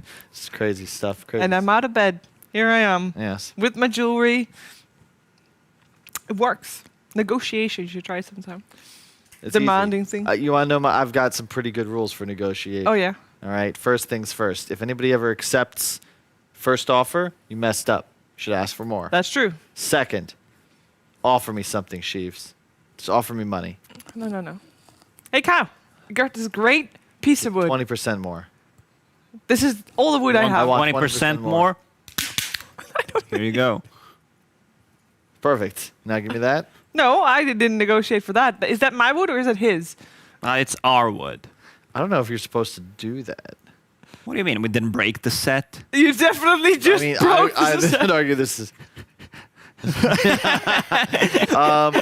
Yeah, so basically ask for 20% more. That's the goal. But if you're ever negotiating with me, don't. It's already included? Yeah. Okay. But yeah, just also, I think that that's something a lot of people have difficulty with. I was talking to my mom about this. Also had the thought the other day that I really, when I was younger, I really wish I'd paid more attention and listened to some of the things my mom was saying. Like what? Are you just saying this because she's listening to this No, the she show? wasn't. And I don't know what she said, Sheeves, because I wasn't listening. That's the trouble. But then how do you know you missed it? Because, like, What if she was saying, like, derp derp or whatever? What if she wasn't talking to you to begin with? You have a lot of siblings. It's true. How many siblings do you have? 4. Whoa. How about you? You seem I only you strike have me one. like an only child. No, I have an older brother. He bully you? Nah. He was actually protecting me, you know. He was Older brother very or younger caring. brother? didn't Older you? brother, Older yeah. brother. Yeah, I a also lot have of an older older brother. brothers are good like that. I also I- have an older brother. He's I was a great. player too. I also What have were an you, older player sister, 4 or 5? a younger sister. I was definitely player 1. Player 1? Okay. We are not talking about. All right, guys. I was bringing up my sisters during the conversations, and production is like, "Oh, you talking about Jenkins? He's waiting right now in the draft panel." So let's go there.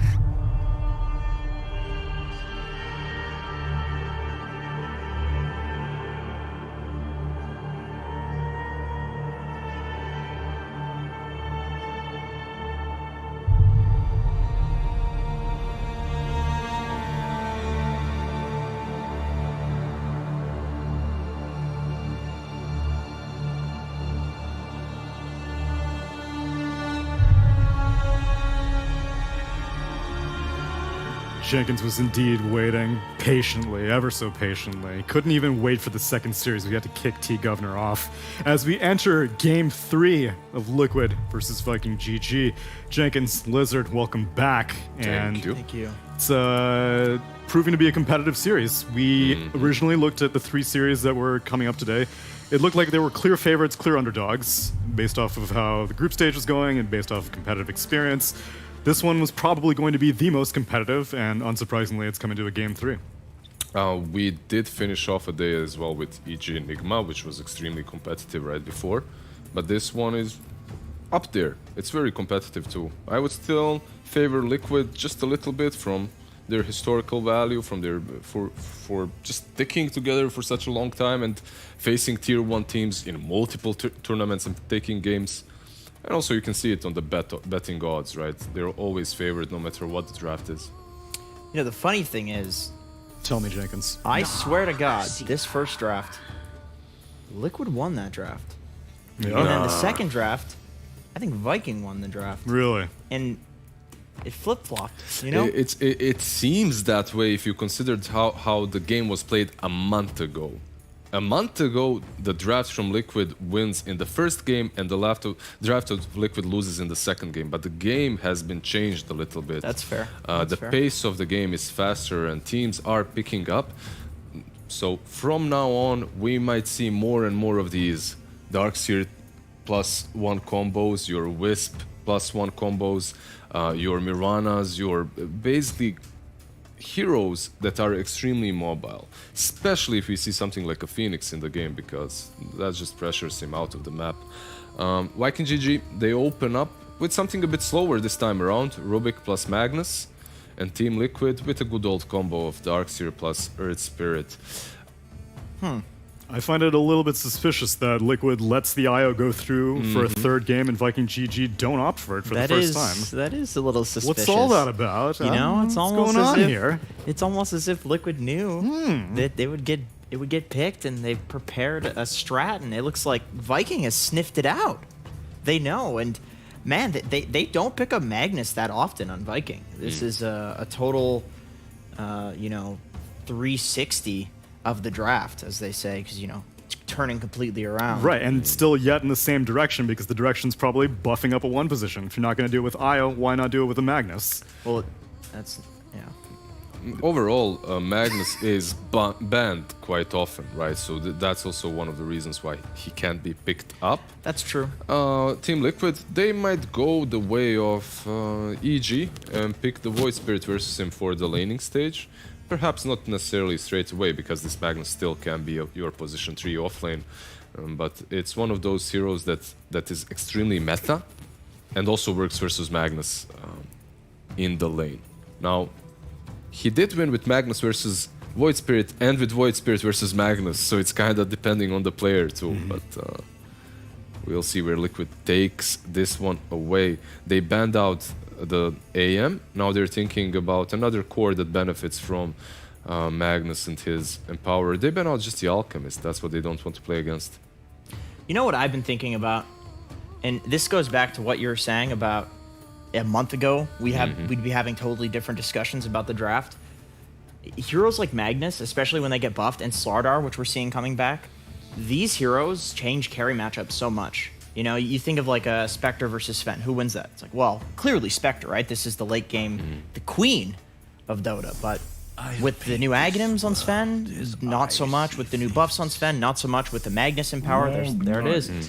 You know, it's like these things basically make it so that, man, you need some crazy wombo from Liquid. You need some crazy steroids in order to outcarry this. Usually, you don't even need the steroids for Sven. Look at him. He's so buffed up. He's so gutchy. This dude does not need your help. But he does. He doesn't want the does empower. against He's the like queen. He's like empower the Rubik. I don't care. I've been to the gym 365 out of 365. Like I'm here to fight, and he really is. Especially when he's playing versus Darkseer and Earth Spirit. Just think about this lane. How do you pressure a Sven? Like, he'll farm under the tower constantly, and you can't even dive him. I feel like a lot of people have been citing the Aghanim Scepter as one of the reasons why Sven has made a re-emergence in the meta, but his God Strength duration... It's God Strength changes. Yeah. It really isn't only the Axe. Let me specify this, because I've been one of those people that's like, the Ags is broken. Let's hear it. It's the fact that the Ags is good, but he's not a shit hero either. Right. It's like, you throw that Ags spell on any other good carry and it's going to be good. Look, I think Sven without the Ags is a dog trash hero. Even with the new God Strength, which I'm a huge fan of, by the way. Alright, so 2 buffs made him good. Because this Aghanim Scepter got added, quite a while ago? Yeah, it's been a while. And teams started playing around it. I've casted a lot of tournaments, seen a lot of players that would try Sven with Aghanims first. And in some games it looks amazing, but the hero still wasn't strong enough. Now with the God Strength changes, plus that Aghanims, he needed that. It can work. Yeah. It doesn't necessarily mean that he has to go for the Aghanims route. There are still other item builds that you can go for. But Echo Saber Aghanims looks pretty solid. When we come back to Team Liquid, they went for Grimstroke Ricky. It's a pretty classic. Yeah, it's a classic. It's a pretty strong laning stage. It's a hero as well. That's oh my god. Wow, they got Yeah. dude. They got Speaking of both of them. steroids, they got all the good steroids. Dude, my boy Sven brought all his boys to the gym. He got 2 spotters right now. Yeah. He's gonna get The kicked gym out. bros. Yeah. The real gym bros, right There's here. social distancing issues with this, because I think they're gonna be very close to each other. And this isn't just, Slardar being good for the Sven in general, but now you have True Sight on the Ricky with the Corrosive Haze. This is true. That's very true. You are revealing that your Magnus is mid, so perhaps Team Liquid can abuse that somehow. Slardar on the offlane versus Ricky and Grimstroke also shouldn't really suffer that hard, depending on who will be there with him. Should it be the Rubik, or will they pick something else? I think it should be the Rubik. And that's a pretty solid lane for them already. I think so. Yeah. I think so. Yeah, that's you can deal with the Ricky being Inkswelled too. You just press your stun and walk away, and you have a sprint, so it's not just an insta kill. Yeah, the way the Inkswell works, you need like some duration on heroes to actually get a stun duration. Exactly. And you have lift as well from Rubik. Yeah. But you can still get it. Like, Rubik is definitely a target. I was going to say, I think they have to go for the Rubik. You can slow him with Stroke of Fate and the level 1 lift, which is the maximum amount of lifts that you're going to get there. You're not leveling that spell anymore.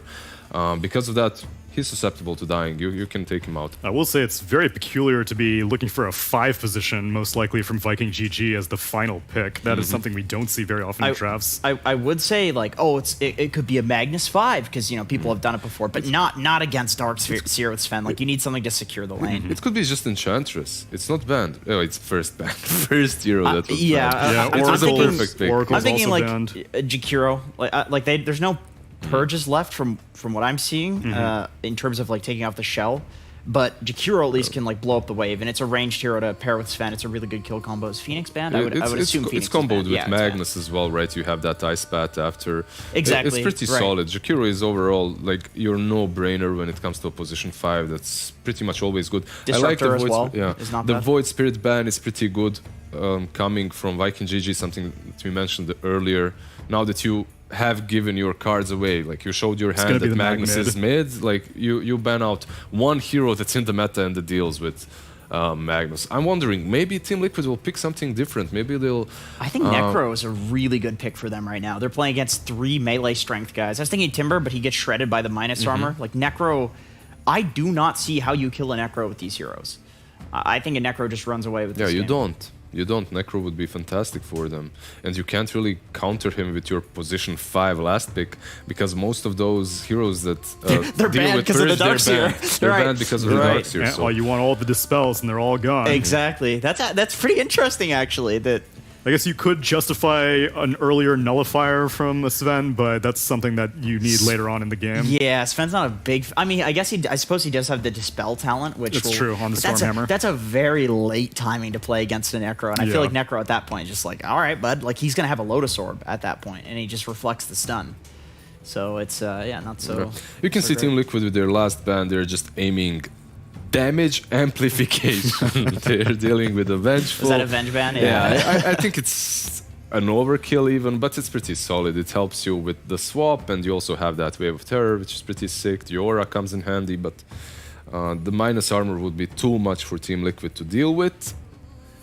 Yeah, they can definitely How just get about shredded. a Shadow Demon would maybe make some stacks for Sven, have a Dispel for a potential. I mean, we don't know if it's going to be a Necro or something like that. Why don't you get a Snapfire? No, they went this for is Granny. really this is just player preference. It doesn't mean that the Grandma is fantastic here. It's a solid hero, but it really does come down to player preference. Your last pick was a position 5. Celery played Grandma multiple times. It's a hero they just go back to. Dude, I feel like Necro. You're playing into 4 strength heroes, bro. Like, oh, okay, Zeus. Well, that's percentage damage. That's probably should have seen that one coming too. It's kind of a squishy team on Liquid, though. Yeah, very Your squishy. cores are going to struggle again. Like, they get hitting 3 shots by the Sven, and they're going to be at critical HP.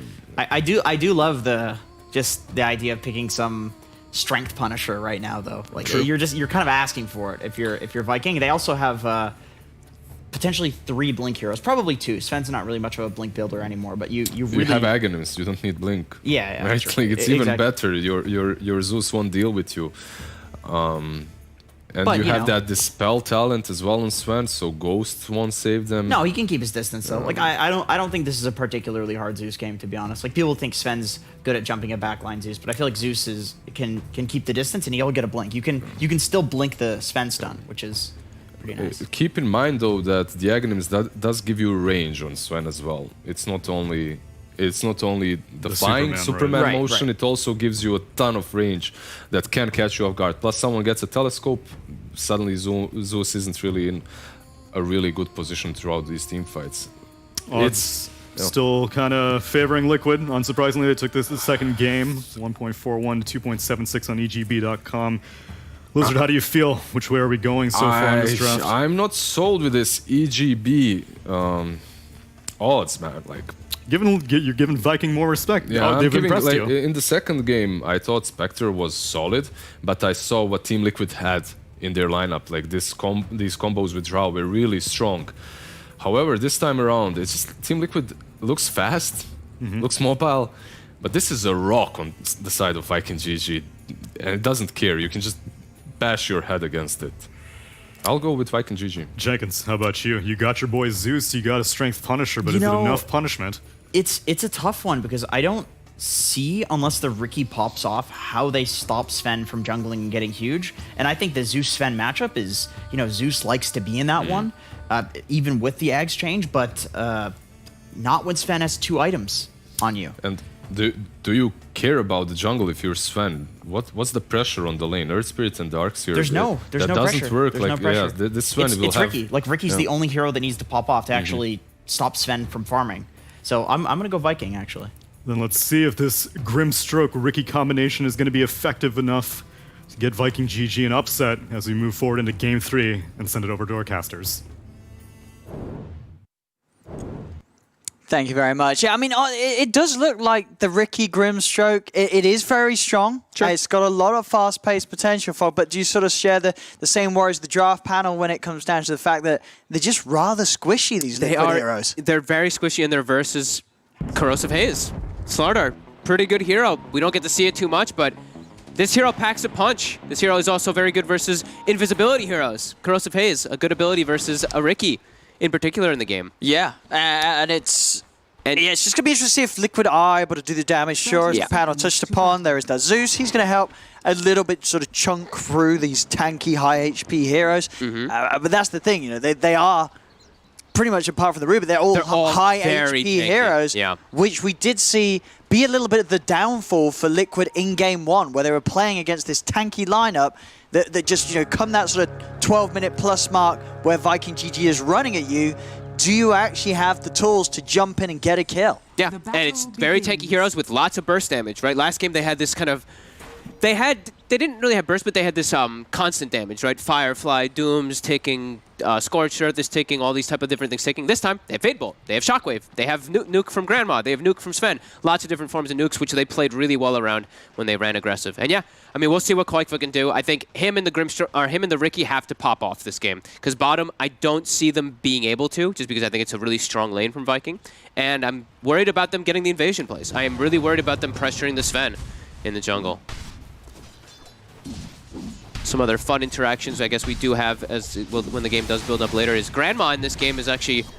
I actually really like playing Snapfire versus both Grimstroke and Zeus as the game progresses, because your little Shredder, you can just kill the Phantom's Embrace pretty much instantly before it even gets onto a target, so the silence gets countered really hard. Same thing for Nimbus. If Zeus gets a Nimbus later on, Snapfire solo kills it. You just little Shredder hit it and it's gone. So there's a couple different things we can look out for as the game does progress. That'll be way later on, of course, but... Look at this as well. Do you like this from Aramis? I don't know. I'm pretty sure this isn't the standard, but he's come to lane with the full sort of tanky fight, but he's bought 6 tangos. He's got a circlet and 3 branches on this Rubik, going for these early stats. So I saw GH do it. I've seen a couple people now doing this. You just go for this straight right-click build. I think it was actually GH that did that, and they gave him a bottle from his other, like the 3 position gave him a bottle, and he was just so strong. Yeah. Like he could actually trade hits. Sometimes the problem with Rubik is you can't trade hits, but when you have this with Fade Bolt, you can take any type of battle. And yeah, I love this Grandma pick. I think this Snapfire is so good versus pretty much everybody on the side of...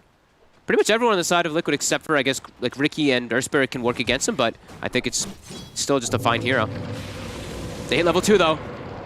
See what they're going to do. They're going to jump onto Aramis, but he's tanky. Yeah, with these stats and the Fairy Fire, he's a hard man to pop. And with all the tangos that he brought to lane for the 2 of them, they've got the sustain to just continuously heal themselves up against the harassment from Insania and Mika. Mika gets that last hit, a little bit of faster attack speed. Oh, Courier. Oh no. Will he get his items delivered? I think he did. Might pay with his life though. Nice kick away there from Taiga, protecting his buddy. Just making sure that Boxy won't take any further hits from the 2 of them. Top lane, another bit of an attempt with the Ink Swirl and the Tricks of the Trade. Toby getting low, he's going to try and bring down Insania first, and will be able to do so. First blood for Viking, as they're the ones to find the kill. This is the fun lane. I think this is the lane that we should be keeping most of our eyes on, because I believe it's going to be just back and forth attempts at trading kills. Don't think bottom should be like too exciting. I think the Sven should just free farm for the most part here. Mid, I guess this one. It's just back and forth, pushing, farming, isn't it? You know, you're going to see both heroes farm pretty quickly. I mean, you'd imagine that the Magnus will still take over in farm, as he's just going to clean up the camps at a pace that the Zeus cannot match. Yeah, I wonder if he's going. Is he doing the new Zeus build, we call it, that everyone's talking about? I guess the 4-4-0, the 4-0-2. Yeah. 4-0-2, yeah. I mean, we'll see in a second as they're trying to pressure Mick at top. He's got a triple range creep. He's trying to make sure that they don't just get free last hits, but inevitably Slardar will. So I guess we'll see. We'll see soon what build it is from Quake. I believe it's he's going for the new Zeus build that everybody does. Yeah. So what's for some of the viewers out there? What's the logic behind this build? I mean, it was what sort of Thompson who started to do this first? I think so. I mean, I think maybe there was a couple others, but I know Thompson was one that was really starting to do a lot of his pubs. You just push the lane out. You literally just spam your nuke, you push lane out, and they can never really pressure you, and then you farm the side or whatever. It's just what they're. Oh, bottom. Do get the cookie onto Boxy, but still holding onto the surge. So we'll be fine. And this is just what more valuable than sort of getting constant mana sent out to you and spamming lightning bolt at the enemy mid. Yeah, it's just the thing is now it's all about farming, right? And now if you just go for that lightning bolt build, they just buy more regen and then they outfarm you, and then you're not getting last hits and you're spending all your mana on harassment rather than actually becoming stronger. So you look at those last hits. Yeah. If Zeus went for just lightning bolt, he'd be getting destroyed. He'd be getting destroyed. Yeah. He wouldn't be able to last hit because now you at least have that 150 tool or that 120, whatever it is at that level 2, or 100 at level 2, to be able to go for those last hits. So trying to go for Toby. Here again. The damage. Have they got enough? The lift up there, dragging Mickey back, will save Toby. But he's got no regen, and he brought Gloves of Haste. They will have a salve from Aramis at least to bail him out. Meanwhile, the bottom, it did end up finding the kill onto Boxy. Sven continuing to get free farm, and look at this Darkseer's last hits. Where are they? They're not there. No, 6 last hits so far for Boxy. Yeah, he's struggling. Really struggling. Looking at these bounties, looks like it should be a 2 for 2, but Liquid's actually setting up for the kill here to try to get an extra one. But Chad also sets up aggressive to take the bottom one, and they might even be able to find Taiga too. Oh, they're getting quite a few kills down here. Oof. And it's Viking. I mean, for the first time for the series, we've seen what in the first 2 games, Liquid happen the squad to come out top lane. Nice. Okay. Still able to jump over towards Aramis. Thunder God's Wrath comes out. Aramis pops the Verify, the bash. Onto Mickey. Toby able to hold Mickey in place so that Aramis can get away. Mickey's going to take quite a bit of a punch in return. Tiger will come in time to keep Mickey alive and get the kill on Toby. Nice rotation by Tiger. Oh, the stats on the Rubik just keep making him live every single time. Boxy now will be able to get away. We'll lose his courier, but does at least keep himself alive for the moment. And look at this by Shad, a bit of a different item play here. Yeah, we'll see bottom. Boxy gets annihilated, but yeah, they get the chase off afterwards. Interesting choice here by Shad. Phase boots. Oh. He just wants that little bit of extra movement speed, I think, just to be able to get on top of these heroes. Also, the armor. He's going to be real tanky. This Ricky. Yeah. Phase boots plus Warcry versus Ricky. Okay. It's mostly magic damage on the side of Team Liquid, but I think what he really wants is just that extra little bit of push of speed. I think so. You know, it could be very, very, very good against the smoke screen in particular as well. And those sort of mid-game silences coming. You're unable to do anything. You cannot turn and fight until you're out of it, and you're able to pop your War Cry, your God Strength. So, yeah, that movement speed making all the difference in that sense. And because you are going for this Midas build, he'll have attack speed. Exactly. Yep. Yeah, you're going to have that front covered. Took the words out of my mouth. Taiga continuing to play up toward that top side. Just wants to secure Mickey. Just keep the Slardar down a little bit here. I don't think you want Toby to hit an early level 6 if he gets a kill somehow here. No. I like this play around here. I think he already knows too. Bottom is, disaster. Nice play by Taiga. Second time this game he's done that, where he's walked into a tower range, not under normal vision, and spots out a ward because of it. Very good awareness by this Spirit. Oh, another Arcane ring for Koifa. Back-to-back games. And 2 excellent heroes for them as well. Having the dream and neutral items. Still, though, just looking at just net worth, you can see Mick has been pressured. This Slardar Rubik lane has definitely slowed his farm down. Look at the Sven. Not pressured at all. They pushed Boxy completely out of lane 2. This is an excellent start here for Viking. It is, which is, is something that we haven't seen so far this series. Game 1 and Game 2. Regardless of the way that they ended up going. Both games where Liquid were off to a hot start in the lane. Yep. So this time around, Viking, they're going to show us what happens when they themselves actually get ahead from the off. Especially when you have a Sven, and you have Ancient stacks, and Neutral stacks all over the place. Look at Aramis. And Empower. And Empower. I think this is a concern for Liquid already here. They really need to start snowballing the game early on and starting to find ways into accessing the Sven's jungle. Or we're going to see the Sven have 2+ items on a Riki and a Zeus, and if they get to that point, I don't see how Liquid can actually do anything. They need to start ramping their movements up. Yeah, exactly. I think it was either Lizard or Jenkins on the panel who did say exactly that. Yeah, you let Viking get 2 items, suddenly how are you actually killing any of these cores? He's going to be too tanky, and he's going to be able to access the back line. So here we see the Zeus, triple null build. That's the other thing we see people do is multiple nulls with this build, so you actually do damage when you do try to rotate since you don't have bolt. And let's see what they can find here. Thundergod's Wrath coming out. They're looking to get back underneath the tower. Boom's going to drop the RP kill-off boxer. They're diving for Shad. They will find it. Okay. That's nice. I didn't think he would even be playing on the bottom side anymore. I thought he'd be playing up in the triangle, but does get spotted out. Aramis doesn't react, though. We see that little orange ping on the mini-map right there, stacking another Ancient. So what looks like a 4x Ancient stack. Oh, is it a quad stack? You can't stack it more than 4, I don't think, as Radiant. It's actually impossible. Yeah, you have to use it. Oh, it's actually only a triple, so. Yeah, it needs to, you have to get good. It's actually, I can't stack it on Radiant more than 3 times. I have such a hard time. But fair enough, I am a scrub now. I've noticed so many players that look. Matumba the other day too missed the stack. Yeah. Everyone's missing that stack for some reason on Radiant. It's just much more difficult than Dire. Nice again kill though, Koikva. Getting active, moving around the map, finds a couple bottom. Now kind of messing with the regularness of the lanes. They're starting to really break that up see here. If they can get the Seraph Bond or Aris mid, they can. Roll in with the Inkswell. Very nice. As TP's coming in, but nothing to be done in terms of saving Aramis. Third move here, Viking, they are going to fight back now with Shad coming in with the God Strength onto Insania. The Grimstroke will fall. Space will be there though for Boxy to surge away. Okay. A lot of battling coming on as we expected. Lots of movements. Mikke looking to get involved in the fray. With that Ion Shell, with that Grimstroke, and that Surge. He's all buffed up on this Riki. Yeah, looking over towards Celery now. And they're going to find him again. So Liquid, these moves, I mean, they've sort of found 3 kills back-to-back now with these sweeps. They gotta do this, though. That's the thing. They really do have to. Because I think if Mikke just sits top and tries to do this farming thing, he's a Riki versus a Sven. You know what's going to happen in that case. You're going to get out-farmed. So, yeah, utilize those Ion Shells, utilize that Inkswell. Look for these constant dives, look for these constant plays. Can they invade the triangle now? The big question. Can they stop the Sven from farming the stack? Or the Magnus? It's already gone. Oh, it's already gone. Yeah, they've already done it. Whoops. I don't know who took it out of the 2 of them. I imagine. I guess he must have. We didn't. Maybe it was a split effort. I mean, either way, the gold was there for Shad to get his Midas done. He's got it complete. So. Yeah, it looks like it was Boom who actually farmed it. Looking at his farm, right? Echo Saber trieds. Yeah, and his levels as well. Yeah, he's level 11. Yeah, he definitely was the one who took it. Whoopsies, was looking at bottom. I guess it was when the whole dive was happening, so. Yeah, and Shad was finding action mid with the God Strength, as we saw him popping it, able to pick up a kill on the Grimstroke.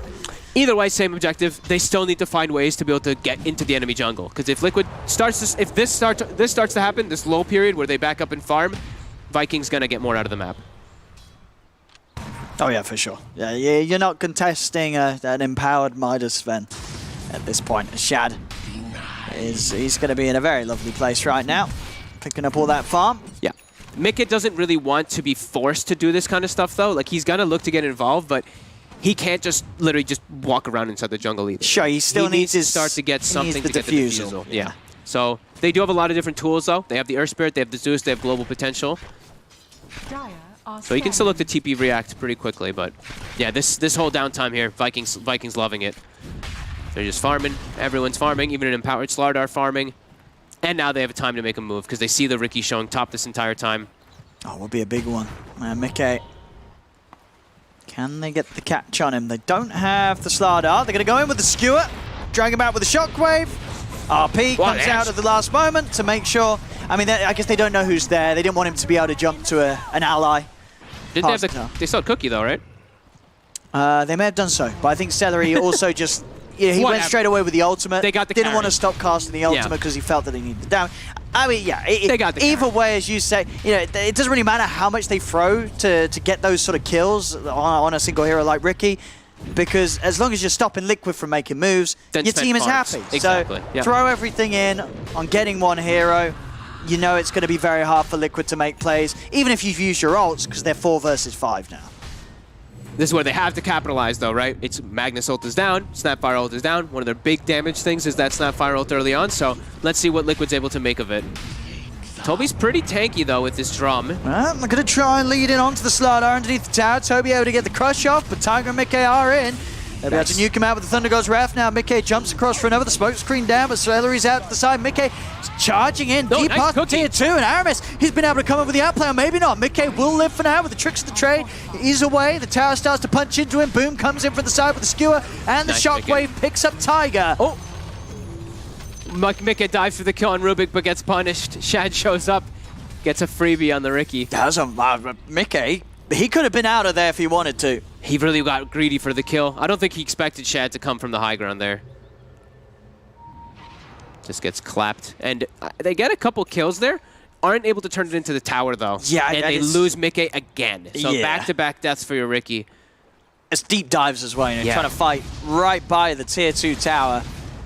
I mean, you definitely start to feel the struggles of Liquid in the sense that you say, you know, they do have to fight. They've got to find these kills. They're not going to keep up when it comes to hitting the creeps. This is their only option. But if they don't come out on top of these dives, these pickoffs, Viking GG are just going to continue to crawl further and further ahead. Especially when Snapfire ult was down and RP is down. Now RP is up, Snapfire ult is up, and this Magnus is level 14 with Blink Echo Saber. Level 14. It's 14 minutes. Yeah, just Magnus things, you know. Oh my god. Boom. Just, I mean, Magnus things for sure. 10 CS a minute. Again, though, Liquid relentlessly trying to push down for this mid tower. Find Toby again. Where's that RP? Oh, he tried for a big one. He only gets the one, though. As Mickey will be fine. Insania will go down as he's caught underneath the firing line. As Tiger, he's going to roll back in underneath the tower, but Shad's here with the God Strike. The Soulbind on the two of them. Mickey and Quite they're in trouble as well as Boom skewers across. Oh, Mickey's alive. He is going to live a little longer, jumps out to the side somehow. Oh Mickey, my god. Actually, I mean, that could have been an entire mess for Liquid, but somehow Mickey and Quite didn't die despite being soulbound together, and Mickey sitting on less than 100 HP. They couldn't quite finish him, and he will live. And it's a good job he did, as if those two went down there, this game would have started to look extremely messy for Liquid. Yeah, I think Boom got greedy. I'm pretty sure he shockwaved the Zeus instead of shockwaving the Ricky. I think he would have had the kill there, but I think he wanted to try to go for both of them because of the position they were in the fight. Again, though, like Liquid, relentless. They've got to keep going. Go again. They've got to keep going, keep doing this. This is their only chance here with their lineup. They've got to fight. Yep, they have Zeus ult available too, and they have that Ink Swell plus Surge plus Ion Shell, all getting ready to throw it on Mickey. They really want more. Here's the roll-in. It's not going to get the initial stun onto Boom. Telekinesis up as well. They'll commit onto the Rubik first up for the easy kill. They'll get Aramis. Skewer and stun off to the side. Tiger falls. The vacuum on 3 into nothing, though. No follow-up after Boxy's attempt of initiation, but there is the space for the tower and mid to go down. So Liquid able to clean up an objective with that trade. A little something. Makes it easier for them to now charge in again and go for those constant relentless plays. Aramis, these little lifts too. I think like that lift was actually pretty annoying, right? Like he's trying to get this Ink Swell connection on the mag, and then it just changes everything because he gets lifted and tossed away. Space here for keep Toby. running at but the look Liquid. at this. Yep. This no is what you do. hesitation. They still got Zeus ult. They still got that Ricky Grim. Toby knows something's up. Scouting things out. Inkswell timing with the blink. Catches him in it. And in fact, Aramis is going to TP in at an unfortunate time as he's caught in with the two of them. They'll burst through Aramis. Toby will manage to get out though. Now Shad, he's in with the counterplay. Comes swing around for the side. The RP. Boom. He catches the two of them on the back line. Sets up to kill all three. This guy's a mag player for sure. Excellent skewer blink into RP to get them out of positioning there with Celery in position 2. Always getting the counter kills, and they only lost Aramis. Toby ends up living it through that chase.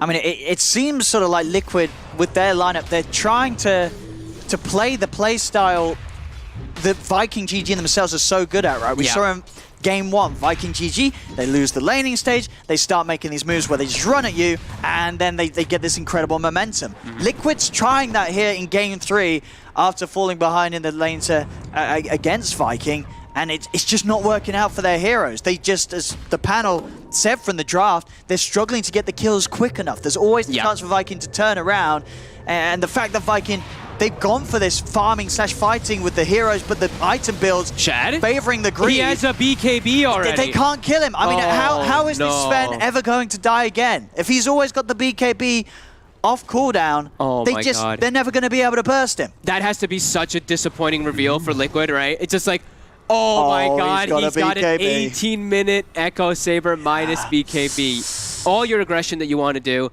is kind of just stopped. And what's the plan? What's the plan now? What's the plan? Get your Ricky Diffusal, play around it. BKB's on cooldown. Now's your chance when maybe you can catch him off guard a little bit here, because you do have like 50 seconds or so. But yeah, I think Liquid's probably feeling the same as we are, where, there's a hole in our draft right now, and they're really starting to play at their strengths right now. Viking, they know that they can just sit back and farm, and the onus is on Liquid to do everything. Liquid literally has to try to keep running at them, or they're just going to keep falling further and further behind. Yeah, looking at the net worths, it's already starting to feel like, where's the carry? Look at the levels. Who's the carry? Did you see the levels when it was brought up too? Oh no. Look at this. 18 and 16. And then 14, 12, 12. It's a pretty astronomical difference right now on the side. And this is the risk you run when you play a lineup that its success is purely riding on you finding action, finding kill after kill after kill.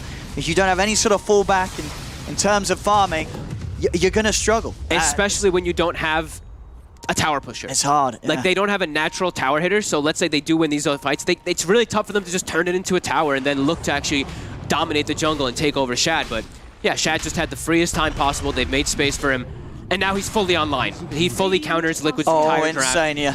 Insania, you rest in pieces. Poor soul. Goodbye. And of course, all three cores benefit heavily from that impact. Yeah. You know, Magnus himself. It's the fact that on top of the way that Viking GG are getting away with... Celery breaks. See what they can find. They're going to jump in onto Celery. A buyback comes out for Insania. A buyback as well from Celery. As both teams bringing everyone back into it. Jump forward, able to block the rollout attempt from Tiger. Traps him in.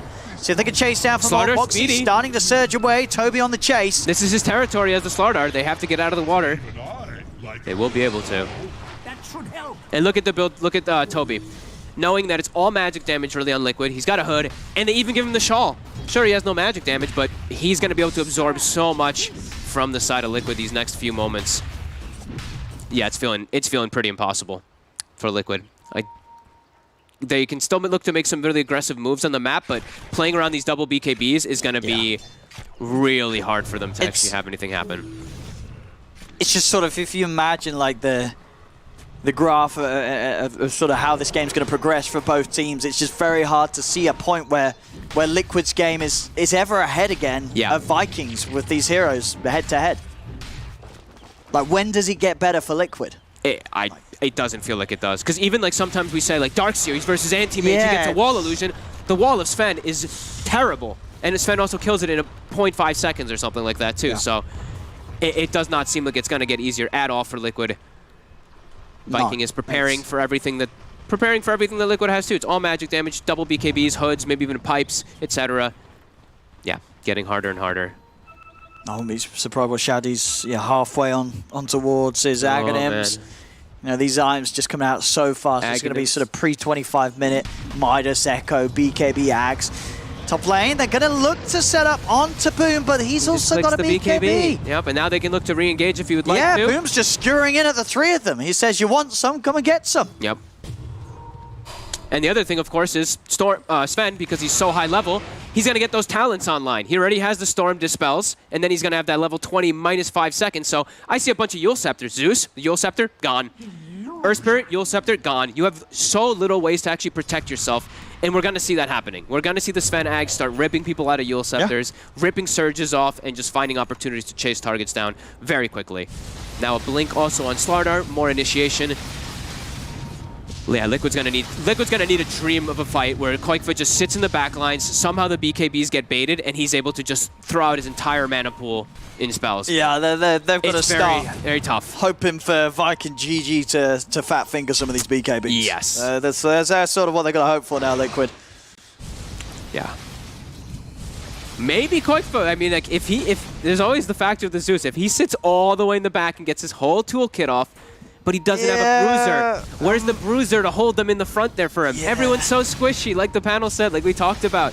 It's tough for this Zeus for Koikva to sit in the back. It's such a hard lineup to play. Yeah, just very tough for them. Yeah, look at Mick. Yeah, he's queued up a Battle Fury. I was going to say earlier, I think that's the only way. Yeah, I don't that's know what the only else way. to do, That's yeah. the only thing he can do. He's just got to get a Battle Fury, hope that for whatever reason Viking GG don't end the game in 40 minutes, and somehow also hope that Viking GG spend all their time running around not hitting creeps, so Mickey's able to catch up in farm. He bought something. What did he pick up? It's just a Yasha. He's memeing us. No, I think he'll still get it. No, he's memeing us. Yasha Battle Fury. No, he's memeing us. He needs a Manta, otherwise he can't play. There's no one on his team buying Lotus for him? I mean, it's nothing like super drastic. Honestly, like, I don't know. As much as he's joking then about queuing up the Battle Fury, I think that would be the only... I mean, they're in that it feels position like for the game is too. lost anyway Yes. for Liquid. That would be an item that would maybe capitalize on Viking GG, like overextending, throwing high ground pushes. Yeah. It feels so damn hard. It's so hard. If let's see around the Roche pit, maybe they can get like some wraparounds. Maybe some wraparounds on the back lines and bait the BKBs could be another big play, but yeah, still extremely difficult for them. Viking, so damn tanky. Sven, near level 20. Magnus just hit 20, so he gets the 8 armor talent. So yeah, the little bit of physical damage that Mickey does provide is going to be countered heavily. And Sven now has Ags. Oh yeah, here we go. It's go Superman time. Sven, ready to go. Time to smoke, time to look for fights. He has just so much ease. That Stormhammer cast range is really the biggest thing. I think Lizard was the one who was talking about it. You can just stun the Zeus pretty much immediately when he shows himself. And you'll chase him. Even if he blinks backwards, you'll chase him. Here we go. Goodbye. Dead, Spirit. Yeah, those blinks, those rolling boulders, yeah, you're just going to follow them with the Sven. He's level 20 now. 5 second Stormhammer cooldown. Minus 5 seconds of how he can gap close on top of people now. And now it's a Roche too. Oh boy, Liquid. Nothing to be done here by Liquid. They cannot fight Viking at all outside the base. They've just got to hope for the high ground overextensions. You know, Viking, they're far ahead. Maybe Viking will get tempted into some fountain diving. Maybe that gives a chance for the Liquid's heroes to punish them. Nah. It's kind of neat to see Boom went for this Orchid build afterwards rather than doing the disassemble build. I saw that yesterday, the disassemble your he Echo didn't actually Saber. disassemble the Echo. He didn't kept do it the full. disassemble, yeah. Dude, he's got so much free farm, he's like... Why not? I could But look, just buy both. he had the components, right? He went for the BKB anyway, so he could have done BKB Orchid with disassembling the Echo Saber, but he doesn't need to. He knows how rich he is. They will find a kill here, though. Aramis, he's split away from his team. At least they're able to kill the support still, because these tanky cores still will be a big problem. Structures are fortified. But they're trying here. Yeah, see if they can find another. I mean, they can catch them out alone. I mean, obviously still not the cause. These BKBs stop them from making any sort of play. They can at least try and poke out BKB charges. A bit of a tickle onto Boom here. As Boom is getting beat down a little bit, but still has the Aegis. He's going to turn his attention over towards Point, nice but actually, whiffs the RP. But the BKB, it's an Koikva. He gets kicked away by Taiga and dodges the shockwave. All right, nice disengage from Liquid. Toby's dead as well. Mickey, he's picking up the kills on the backline. They roll back in with the wall down as well onto Boom. Boom can't screw out of this. As Liquid, can they get Celery as well? No, they can't. He's out with the TP. All right. Some signs of life here from Liquid. Yeah, with that way they got the jump in. Look at Koikva's damage. This is what we were talking about. If he's able to actually sit back and do his entire toolkit, which he was able to on the Magnus, they kited him and played around it perfectly. Such a nice Yule Scepter by Koikva to disengage. Dodge that RP. And they went on Toby at the same time. It was a nice little split move by Liquid there to catch those split up heroes.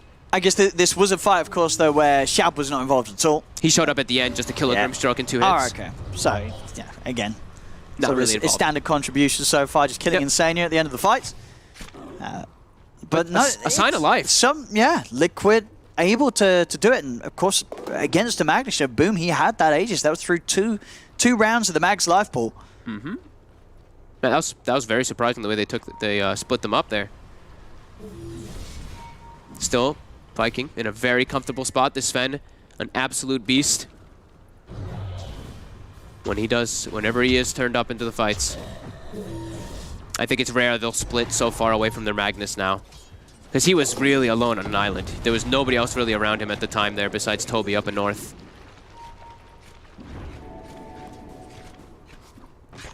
Rune spots bottom. Will be an illusion. Mecha still growing. Still getting stronger and stronger. Still has quite a bit to gain where he can actually stand toe-to-toe ever versus the Sven.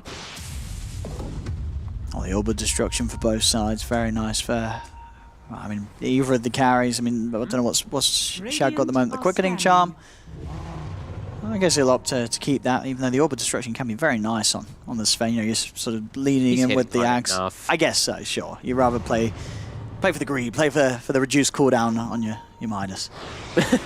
That's the one you think about, not the stun or Dude, anything. It's about the Midas. That's why he's keeping it. Who cares about the abilities? He's got a Midas. I mean, It's I'm not saying the that, though, BKB, it's not the Stormhammer, the two important ones, it's the Midas. That's what he's thinking about.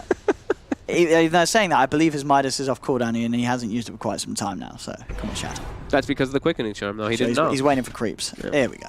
Back to farming. Yeah, the quickening charm seems kind of okay. Your Stormhammer is going to have like a 6-second cooldown or 7.7-second cooldown for him to just zoom and bounce around inside the team fight, so sure. And now they're grouped up. Now they're looking for the fight. Who's it going to be that they find? Oh, Koifa. I mean, he's the damage dealer. Ooh. Oh, Koifa. Ooh. Toby. He's got a... Is he going to... Nah, he doesn't want to go for it. He just zooms away. Okay. Lines drawn on map by Liquid. They're like, push the lanes. They saw a moment of Viking there. Some time wasted for Viking. Look at that net worth. They're splitting up the map nicely, Liquid. They're starting to get a good amount. Yeah, during these moments where Viking's running around as 5, the Liquid are in all 3 lanes. I'm very surprised that they're able to actually do this in the last few moments after that last fight. Mika did a good job cutting bottom with his Manta Illusions. They're having Ion Shells constantly cutting the waves, as we see up top. There's only one range creep or so that survived. Yeah, Boxy's trying to make sure that Viking does not hit those towers grouped up. No, the real test will be to see what Liquid do in the fight when it is the 5v5. Yep. Where Shad's here, there's 20k net worth Sven. You know, it's very, you know, it is definitely something to think about that Liquid are closing the gap a little bit, but how much is it going to matter when they're fighting this Sven? That's going to be the... When they need to take a head-on, maker. when they need to take the head-on 5v5. Yeah. I think the best play for Liquid really is just don't let that happen. Just get those back lines. I think it's really going to be important for Taiga as well as Mike just to get on top of the get on top of the Rubik, get on top of the Snapfire, bait those kind of BKBs. They have to play really smart in these fights. It's going to be tough for them, but starting to see a possibility for them in this game. Bastion almost finished on Mike too. Viking still has firm control, but Liquid, small gains. Full Satanic on Shad. Yeah, he's still a big boy. They see the Ion Shell top, so they should expect, you know, Boxy is going to be positioned around top. So now, if they can find a fight mid or bottom, they know the Darkseer most likely cannot turn up. And the Liquid, yeah, doing a very good job of avoiding these moves. Viking GG for all this effort of coming into the jungle of Liquid and going between the top and the mid lane. They haven't found an opportunity to jump. Well, if it's one thing that Liquid does get beaten into their heads nonstop from Blitz, it is wave clear. And look at them. Look at that beautiful wave clear right there. They're sitting back, throwing out the nukes. Yep, push those lanes out. Buy time for Mike to get farm comparable to the Sven. So we see bottom. Mike just constantly sending illusions. They're making a move now. I'll say accelerate. That'll be an easy pick. There you go. They seize an opportunity. Liquid stepping up the plays now, playing nice and carefully. The question is if they can get out. Oh, that stun from Shad says certainly not. To Insane's attempted escape. Toby, can he get any catches? Got blink up. Mickey and Tiger out a little too far. Won't be able to chase any further. So. But we can see you can see how Liquid's wanting to play, right? Force the lanes in, catch heroes when they're split up. Catch heroes when they're trying to match that split push.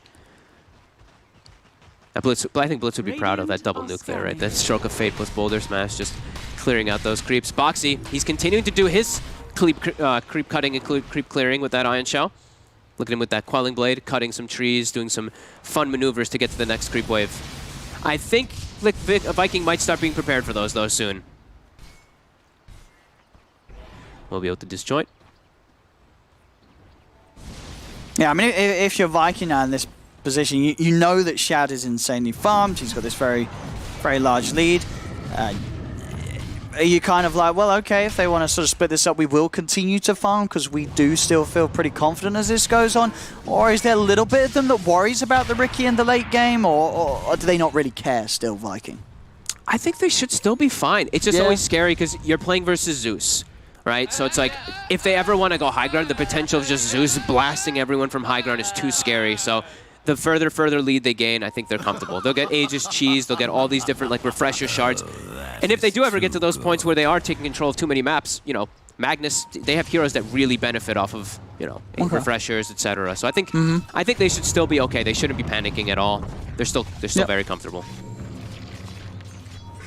Yeah, still for as much of the farm that Mickey's been able to pick up, he still sits, you know, what, 7,000 behind that of the Sven, you know, easily an item and a half behind Shad. Really impressed with how they're splitting the map up, though, on the side of Liquid. Yeah, Another tower they're holding on nicely, and you know that sort of 6k lead is sat there for the past 7 minutes or so. They've really managed to slow down that large advantage that Viking have been growing with their farming power. And you can see it here. Just in fact, they've chunked it down for longer than that, a lot longer. About 17 minutes really. It's just sort of hovered around this in XP as well. So stabilizing the game. Is that going to be enough to deal with Shad? We'll find out once the fights actually kick off again. We're really yet to see Shad turn up to a big 5v5 in the second half of the game. I mean, he's still he's actually sold the Midas. Oh, I mean, it's an early sell. This might just be them saying, let's go for Roche, get Aegis Cheese, and let's end this. I think they might be getting a little sick of getting this like split push action going on here. Yeah, and do you think that's sort of a fine call to make? Like, as you said, they are in a good place. They should be able to do this and have a pretty good shot at still running over Liquid in the 5v5s if they go high ground with Aegis. If they have the Aegis Cheese, if they're able to jump the targets. But Liquid, look at this. Liquid's doing a fantastic job of look at the lanes. Like, bottom. Taiga shows up, kicks a boulder, pulls it back. Lanes pushed. Zeus is going to ult for some information, and then back to pushing lanes out. Look, immediately Koikva, he sees the heroes. He pushes out mid a little bit. Mika starts moving bottom. But here it goes. So Aegis Cheese is going to be claimed. Let's see if they're able to actually hold their ground now versus this. Did pop the God Strength, though, for the Roche, so won't be there for the high ground push. So they'll have to wait until that one's back up. But time needs to be spent anyway, recovering the state of that bottom lane position, as you mentioned. Pushing that back out. They still got time, too, right? They still have so much time with that Aegis, so he can wait till the next God Strength, and then they can look to go. They're still very good on their levels, too. Everyone has halberds, right? We have halberd on Earth Spirit, halberd on Dark, to the can. So halberds with Grimstroke ult, they have good 2 ways of double disarming. And plus, just halberd, always very good versus that Sven. And Butterfly was finished up on Mickey, but there is the MKB, as we said before, on the Sven already. So he does have a preventative measure. Pings out onto Boxy top. They see him pushing out rather far on his own. Oh, did they see him for a second there? So if they're going to hunt him, Toby tries for the blind jump into the lane, but Boxy out in the trees and away with the TP. He'll make it out of that. They're continuing to do a very good job of keeping the split push up without getting caught. It's very impressive. You're playing versus Slardar, a hero that can zoom across the map, like Rubik as well. These heroes, they have ways to catch, but Liquid's not getting caught out during their split push.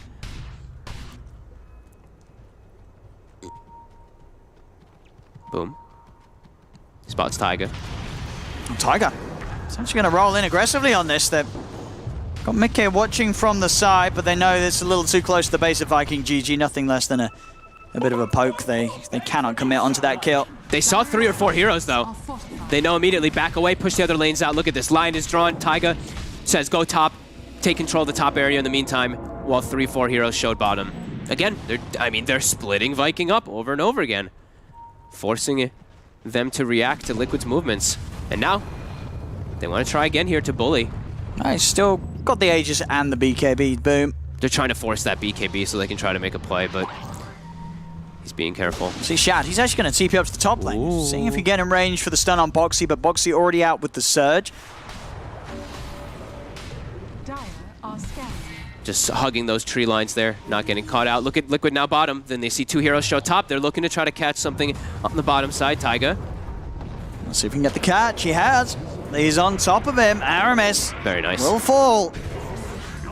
They're doing. Yeah, they're playing they're playing perfectly. Vikings kind of playing into their hands. We'll have a little bit of a pause here. I mean, this might be a strategy pause. I was going to say, this feels like a bit of a moment. You know, not to say that it is. I'm sure he genuinely does have lag, but this would not be a bad moment to be like, right, guys, what are we doing? Yeah, what's going on right now? What should we do? We're getting split. We are ahead. You know, we've got this lead, but for the last 20 minutes, we've not been able to do anything more with it. We've got the Aegis, we've got the cheese. Where are we going to go? They're splitting us. They're pushing out these lanes. We're having to split up ourselves, push them back. What do we do? They're going to have to get some more clever warding, I think, down in first step. I think just watching where Boxy... Look at Boxy. I feel like he's been in that same spot, in that same corner, for 12 minutes. He just keeps ion shelling the waves, just playing around him, and they're not finding him. Same thing for bottom. Taiga as well as Mikke have just been playing down here for the last 10, 12 minutes, unpunished. Now they get a courier, but can they get a kill? Taiga into the trees. Toby knows that the trees have been cleared here. Oh, he gets the blink in front of the rolling. He is. Taiga does go for the kick away. Rolls in deeper, push to the side. Have they got a stun in time? Oh, Toby. the shockwave. Not quite in range. Yeah, bang on there. That shockwave actually ending up putting him in a position where he would have, he would have been in range of that crush if he hadn't been pulled to the side. Just a little bit. It cut that one tree and pulled him up to the left. That Slaughter stun otherwise would catch. However, finally, 39 minutes in, the tier 1 drops in 5 attacks. Yeah, they're gonna push on. Let's see how much they can commit to this before having to respond to the other lanes. Because again, mid and top, they're right up towards the tier 2 towers. Ooh, a leveler on Koikfa.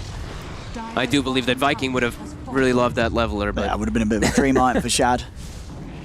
Didn't get to talk about Koikfa too much because it's just been him. He's been AFK farming very nicely. Yeah, he's got Octarine. He's got he's got the quickening charm. He's got all the right tools for himself. He's been. I mean, this is not sort of the standard farm rate for Zeus. I feel like he's been just 2k behind the Magnus. Yeah, this is some very solid creep hitting from Koik for this game. They will not have an outpost though during these during this 40-minute mark, so that experience will go the way of Viking.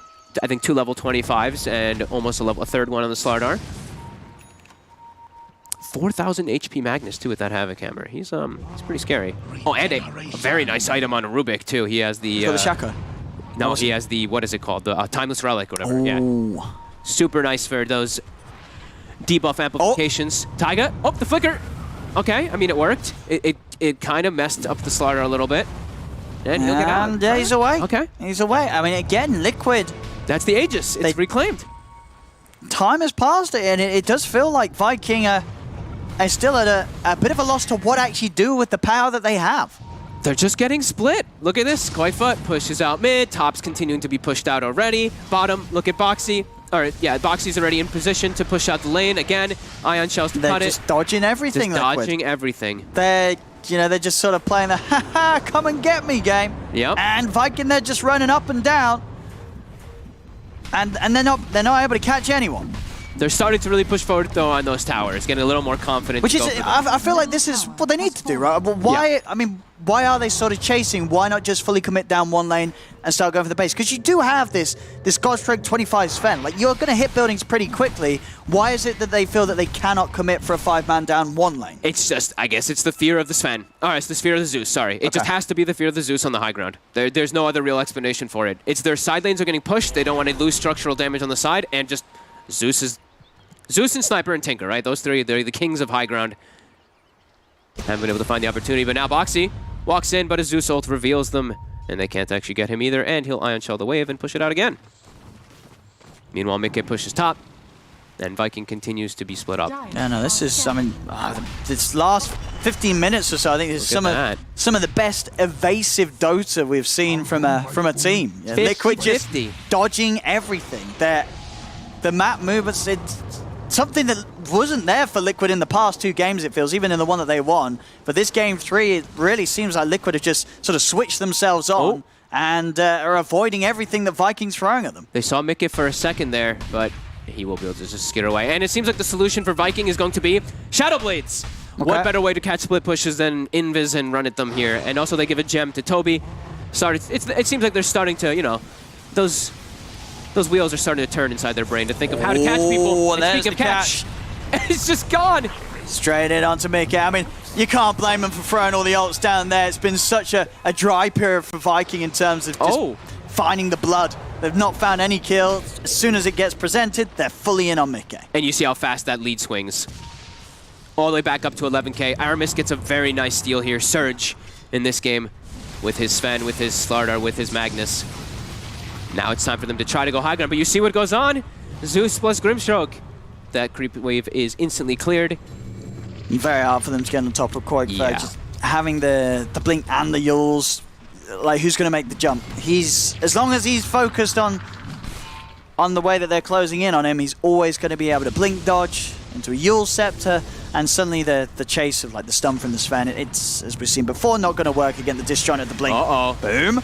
Gets the pick up on Boxy. Outside of the base he goes. Does get the Lotus off on himself in time. The wall's going to be dropped down, but the BKBs are committed by Viking. There'll be a buyback from Mickey. He wants to turn up to this fight. Boom. And Shad focused down the Earth Spirit. Mickey, he bought back for this one. The tricks of the trade, though, and the damage of the Zeus. Is it working enough? It's not. Mickey's gone. Shad just turns around, takes Mickey out. That is a dieback on the Ricky. Shad the Chad holds his ground, takes him out in 2-3 swings. And I mean, that's a dead Ricky for 100 seconds. Viking themselves, though, they did also commit with 3 buybacks here. So if Liquid can hold for this 100 seconds, there will be a window for Liquid to strike back. But that is the question, if they can. Can they defend for 100? They do have that Zeus, though. And as you mentioned, it's incredibly hard for them to push into. He's got a refresher now, too. I mean, his damage still continues to build up. And they cannot break the base. They will back up for a moment here. Shad, finds himself a DD. Lovely. Okay. Only hitting for 670 now per hit without the God Strength active.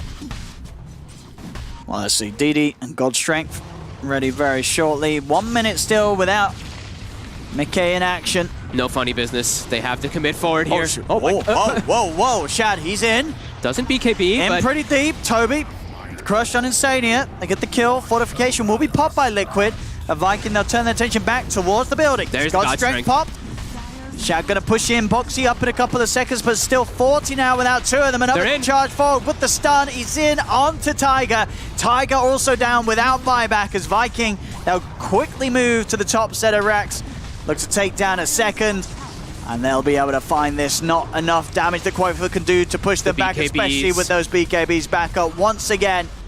As I say that, they're not hitting the melee racks. Now they are. Okay, it's a little bit of a fake back. They step away, jump back in, over towards Boxy. Boxy lifted up by the telekinesis. The Darkseer's dead. Viking can finish off that top racks and move down for more on the bottom. If they want to, though, because time has been bought. Mickey's finally back in the game. But Viking, they were able to do the damage. They're 2 sets of racks up now up to closing on a 20k gold lead. They finally have broken the base. They finally have broken Liquid's constant split push. When they are able to actually take a head-on fight, we see what actually does happen, right? That vacuum, that wall comes out. It looks pretty. It looks real nice with Taiga rolling in with the Magnetize. They just pop their BKBs. 3-hit Mickey inside of the fight. And we're seeing the actual power of what Viking has really had the entirety of this game. But what Liquid was preventing. And Roshan, here we go, 5 seconds. Yup. Oh, check it out. Moonshard eaten. There we have it. Shad can also eat his Aghanims if he chooses to in a moment. Yep, he's got more than enough funds to do so. Yep, and what was it actually on the Roche this time? Was it a refresher? It is an Aghanims. Okay, so Toby now has an Aghanims if you would like it. The puddle, the beautiful puddle versus a Zeus would be very nice. Because you can just tank those spells. Yeah, you can just charge straight in at them. Yeah. Sort of force the Blink Yule's reaction out from the Zeus, which will then leave him vulnerable to Shad coming in with the follow-up play. Scouting people out with this ult, trying to see if Mick is in any trouble down bottom. Lanes now, though. Now the lanes are much harder for them to just constantly do their split push action because those Raxes are taken out. But Viking. Yeah, Liquid just very much playing now for the hope that Viking do dive a little far. BKBs wear out. Quakeforce somehow hasn't been gotten on top of.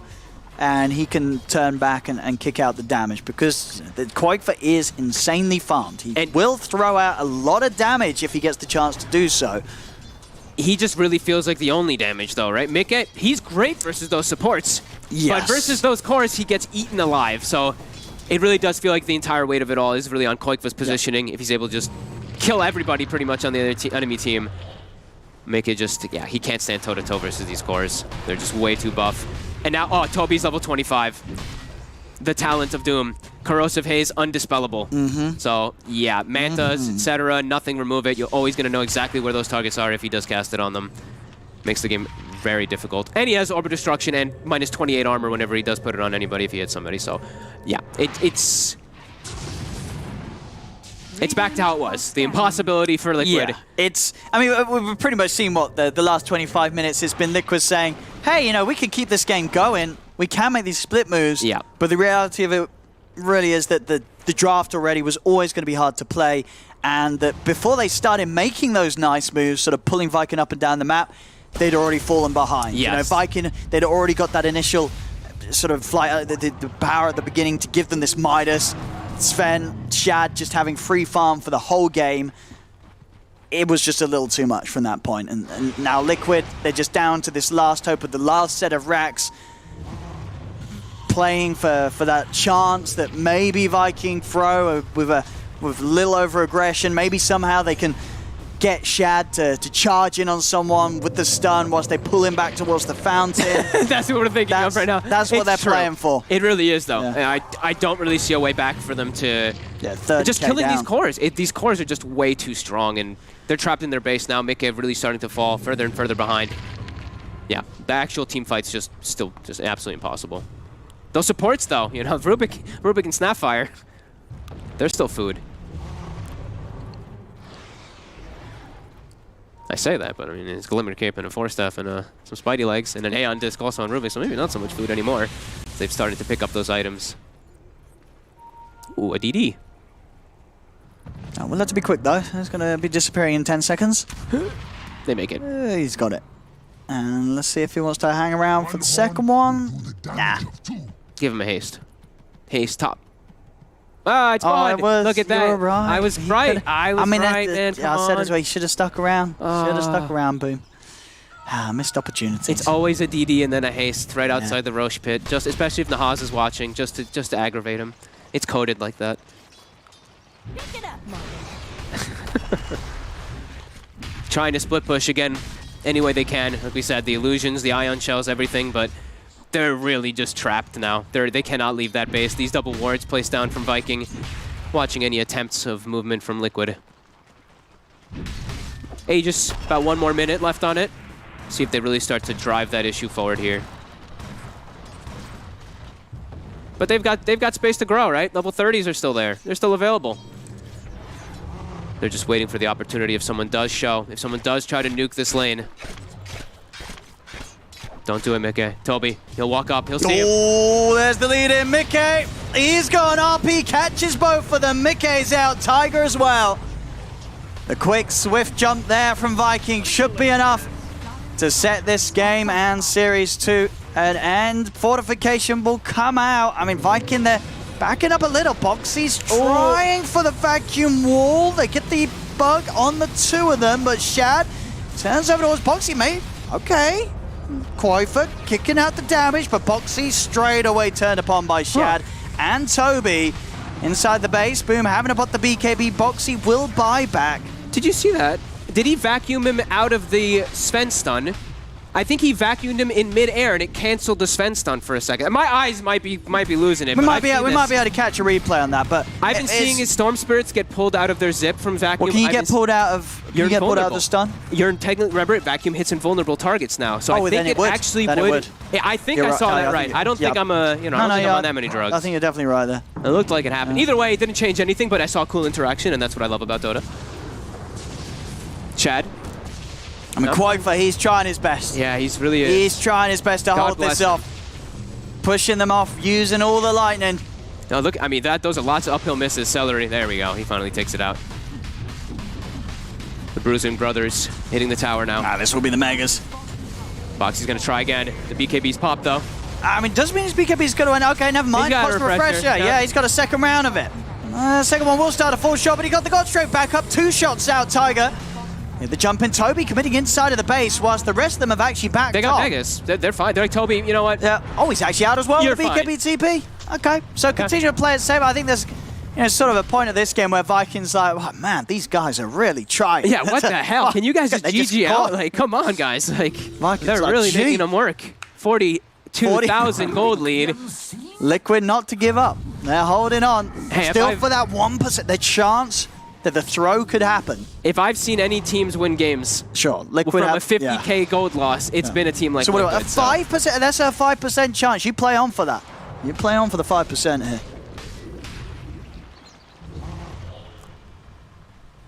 And because, last few times, sure, they've been losing the racks, but Koikfa hasn't been dying. He has managed to find these positions where he's been able to sit back. They're trying to leave the base, though, now. Those mega creeps, they're going to start pushing in. The Stroke of Fate, it isn't revealed. Riding the surfboard out for the Earth Spirit. Going for the Zeus ult, Toby. Hey, they found him. They'll get him. That's one. That's one. They need a few more of these. Now they got to go back and address their Oh no, lanes. here comes Shad and Aramis. They found McKay. McKay needs help and he needs it now. The Lotus will be off and Oh, over the RP. Coming in from the backside. Boom. Lands it on the 3 of them as he catches them all. LB Boxy gone for 2 minutes. Tiger as well is out. Now, can Koikfa defend? Can Koikfa do it? I don't think so. Can Koikfa defend? He's going to try. Oh, level 30's online. Oh, McKay. Oh, the Manta dodge. Arteezy, step aside. Beautiful. McKay back in, goes in with the smoke screen onto the Magnus. Boom, getting low. Mickey also getting low. Can McKay jump out in time? Another dot shot. He's dying. He's not down. Koikfa's doing it. 1,500 gold to Koikfa. Koikfa is... Dude, this Zeus. But the creeps are doing it too. Koikfa's doing it.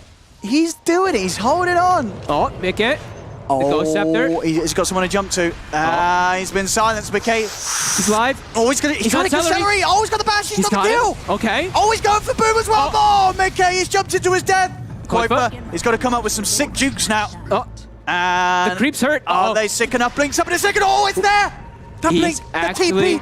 He's out and away. Koikfa. They're based though. The tier 4s. Koikfa, he's there. Koikfa's on the defense. Koikfa's got it. Okay. Koikfa on the defense. He's holding on. Holding on. 41,000. They hold for a moment here though. Koikfa don't care. He don't care about that difference. 6-1 and 15. He is holding on right now.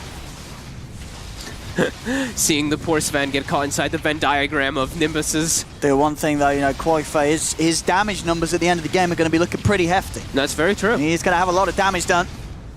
As he's doing it. The defense from Koikfa keeping this game open for Liquid. Ah, look at that damage dealt. 93,000. That's a lot. And if this tells you anything, it's how much Liquid was splitting away from Viking. Just the damage numbers. Viking is 34 to 24. They have a 40k gold lead, but look at their damage, how little it is. Because they've just split up the whole time from Liquid. But when they do punch, they punch hard. I mean, look at this. This was when Shab went in. Oh, the Manta. Yeah, McKay. Beautiful. Beautiful stuff. And then... All right. Now he's going for the Battle Fury. Now it's time for it to come online. He needs it for those Megas. You need it against the Megas. At this point, you just go Battle Fury, you go Rapier. I think if you're this rookie. I have to be inclined to agree. I've got the double Hex, so Koikfa now not only having the Blink to get away if someone goes on him, he's going to have the Hexes. Ooh, another Roche though. They have to go through even more. Who wants the Aghanims this time round? I don't know, because Shad has everything. He's probably completely Celery. full. Celery? Oh, you can eat people. Yeah, you can shoot the Sven in. You can shoot multiple people in. You can shoot. I mean, you can shoot creeps in too. I like shooting creeps in personally, but that's true. Actually, yeah. It's less. Chad doesn't need to be shot in. Neither does the Magnus. They're both getting their own way to the front lines. But Who did they give the Ags to? Rubik. Yeah, they give it Rubik. That's smarter. As he has a timeless relic and a refresher shard as well. That they've got everything at their arsenal. Boom, not quite level 30. He's about to be. Can Koikfa defend? 52,000 gold lead. Oh, they're in. Insania, he's going to go down. Tiger's going to roll forward. The Nimbus is down the front. The Lotus doesn't know study the two of them. The Hex out on a boom, but boom, still able to pot the BKB. Buyback comes out from Insania. Boom, gets the RP on the two of them. Mickey's out. No buyback on the Rikke. Starting to fire out the Mortimer's Kisses. Koikfa's got to get back. Triple kill for Shad as he's cleaning up. The Hex from Koikfa out onto the Magnus, but the jump's there. They're on top of Koikfa. He's got buyback. Koikfa will come in with it, but they're already calling it. GG is there. No. The Rampage will be denied. As Viking GG will finally close this one up. despite Liquid's best efforts to draw as long as possible a game that was pretty much over, it was still over. They dragged it on for 35 minutes. They dragged it on a very long time. They did their best there. Yeah, they did a pretty good job of just avoiding the fights, but inevitably, I think you got to just see the power of Vikings draft. I think from the start to the finish of it, I think this draft they just ticked all the boxes. They had great team fight, they had great ways to back up and farm, good wave clear, good hunting. Everything was ticked. While on the side of Liquid, they had this great way to split push, but they didn't have objective takers. Like if they had some big tower pushing, some big tower someone that was actually at the base. Exactly. Maybe it could have been some big benefit, but they have a Ricky. Ricky can't really hit buildings. They fell too far behind in the early game, and they couldn't really do much of anything in the big team fights. No, as you say, definitely feeling the power of Vikings drafts. They're very good at playing these beefy lineups. As Game 1 and Game 3, the 2 victories that we had here from them, they just looked very solid. And the farm as well. We're seeing Shad, this guy on the carry, he consistently just gets to insane levels of farm, and this game was a bit of a dream for the Sven. It was. You're a Sven, you've already got Cleave, you're getting in power, you've got a fast Midas. I mean, he was having a brilliant time, and there was definitely a point in that game where I'm sure Viking, they probably didn't care that they were getting pushed and pulled all over the place. They're like, we're going to win this game anyway. Yeah, I mean, they're probably looking and they're just like, we're almost level 30 with 6 slots on 2 different heroes. Like, this feels pretty good. Yeah, well, there we go, ladies and gentlemen. This series will end with the result of 2-1 for Viking as they'll take down Liquid here in this best of 3. Thank you very much, Odie Pixel and Fogged. And at some point in the game, it was probably about 20 minutes, Owen said, if Liquid wants to win this, they're going to have to draw this game out for another 40 minutes and hope that Viking doesn't hit creeps. Viking did hit creeps, but Liquid was able to draw it out for another 40 minutes. It didn't matter in the end, though. Victory for a Viking. I'm here with Kyle and Lacoste. Let's break that third game down. It was a fun game to watch. It was a fun game, but it was fun game. But we always kind of knew it was going to take the crown. At one point, you're playing into Zeus, into Darkseer. There's going to be a lot of illusions. Zeus is just one of the strongest heroes in the late game, and he had like Octarine, Core, Refresher. It's very hard to play into that. What? Keep going. Was that the end? Oh, I thought it was a hype game. Congrats to Viking. They get a big upset victory. Now going to 3-1 in the groups. Really kind of surprised Liquid drafted the way that they did. Kind of overly complex. Not really a ton of natural synergy between Zeus and Riki as a core combination. And I think that they kind of adapted a bit, much like they did in the first game where they abused global mobility. This game, they just all in on this raw physical damage amplification. You've got Empower for the squad, Slaughter buff. They 2-shot Koifa later on in the game. Of course, the Sven is going off. And they just have a bunch of BKBs, all these strength heroes. How the hell do you kill anything if you're Liquid with this burst damage flavored lineup? Overfarmed Sven throughout the whole game. Like, he was just having a good time at the early stages of the game in the lane, and then proceed to get Hand of Midas and power on top of that, of course. And you mentioned that there's synergy in Liquid's lineup, but they have nothing to take the objectives with. Yeah. They can't just go for the tier 2 tower, let's say. They need to play with the catapults, and they were always playing from behind, so there's not going to be 5 heroes, so they needed to outplay Team Viking constantly. And they did some great moves, just fake moves around the map where they're showing 2 heroes. They either die with just 1 hero or everyone folds back and the rest is just farming. That last little sequence is a great example of the difficulties with the draft. They have this wild execution with the Vac wall, Grimstroke ulti, Zeus Aghanims thing, and then they get a kill. But to kill the Darkseer, it's just, oh hey, we got him! Stun him! Alright, stun him again, hit him, he's dead. It's just so much easier for Viking to make plays, and I think that the draft is just kind of going to be favored towards them the later this game goes. What I liked about What I liked about the Vikings execution is them going in from the lane where they already took the tower, smoke in. They knew someone's going to show up, and this is kind of a play, that just screams this team is going to be really good. I kind of feel like we're talking about Viking a lot, and they did do really good the entire game, but it did take them almost an hour to end it. Is that credit to Liquid, credit to Liquid's heroes, or is there something that maybe Viking is lacking in the going high ground department? I wouldn't say. Throughout the whole tournament, I think Vikings' decision-making has been on point. Like, sometimes you know you're going to lose a couple of games, but still, they make the games hard for their opponent, even when they're losing. But in this kind of scenario, you're playing, once again, into Zeus, into Darkseer. You overextend. Sven could easily put you, in a really bad spot with his Aghanim Scepter. It's not that easy to execute a mag combo. And you might... What? You just empower somebody. And go That's hit the 'em. combo? Yeah. Well, you also RP a lot of people, and then, you hope that Sven gets there with cleaves. Great combo. Yes. Sure, great and combo then also there's the Mortimer's Kisses coming out from the Snapfire. Yeah, but what I'm trying to say is that Great it's combo. easy to mess up, like the execution with the heroes like that. Positioning is key. So Just have good positioning, yeah. Kyle, nobody can see it. I don't know why you still try to get affection from Lacoste. He's clearly not interested. I'm taken, Kyle. It's fine. You might be throwing apples at me, but I'll be slicing them like a fruit ninja. Underrated game. What happened? Mobile games just kind of go through phases, huh? Shout out to the guy that made Flappy Bird that was just like, you know what? I'm sick of this. Stop playing, and just removed it. What a beast. His loss.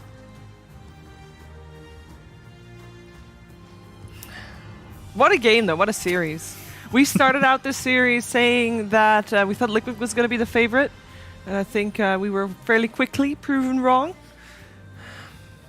Kyle, please, nobody can see it. You can... please continue the show. I was just trying to fix my wardrobe. I'm sure you were. He doesn't even know what the question was. There was no question, though. You weren't paying attention. She obviously made a statement. I did.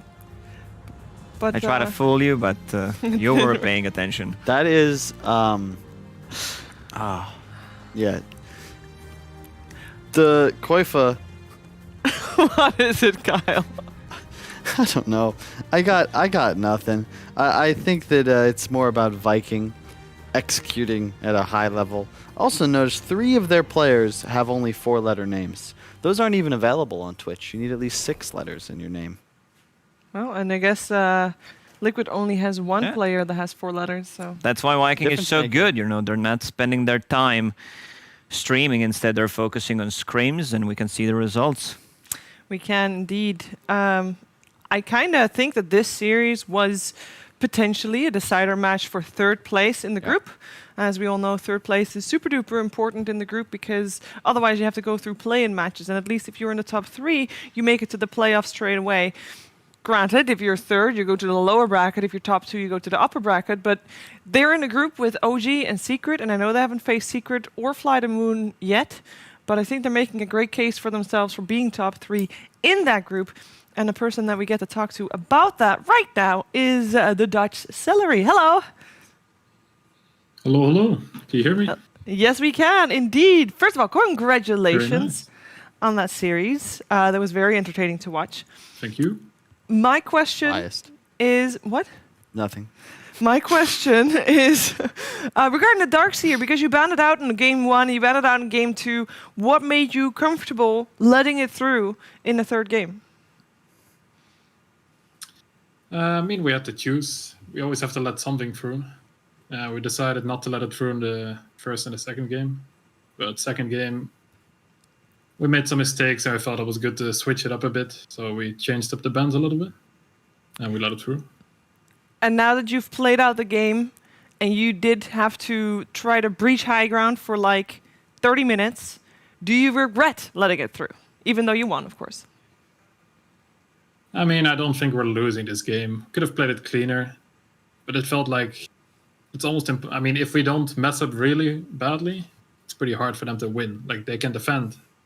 But, I mean, at one point, the base is going to fall. So fair enough. I don't regret it. Yeah, my boy Kyle has one good question for you right here and a joke after that. Go ahead, Kyle.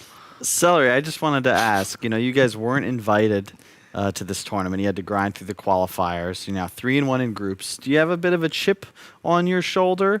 Maybe trying to prove yourselves as somebody to be taken seriously? Yeah, for sure. For sure. I mean, what I said in the last interview, we want to get upper bracket. So we're still in contention for that. So Yep. that's still the goal. But I mean, I don't think you play differently if like you always want to do well. Doesn't really change anything. We had to play the qualifier. It was nice warm up. It's still the same. You just wanna do well. Yeah, considering how good you guys are playing, I think a lot of people would like to know how many scrims per day you're playing. Like, is it just like hard grinding? Do you play every single day? I mean, it depends on the period. Like after a break, usually you will play a bit more to get back into it. But like right now, for example, on average, I think we play like 2 scrims per day on average. But then we're also playing pubs and we're watching replays and other things. Like, yeah.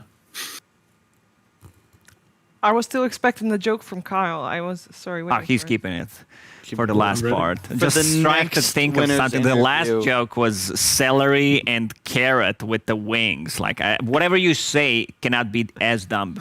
All I'm saying is, with the way you guys are playing, I hope that Viking is giving you a big celery. Because you guys certainly have earned it, and I look forward to watching you guys continue in the Omega League.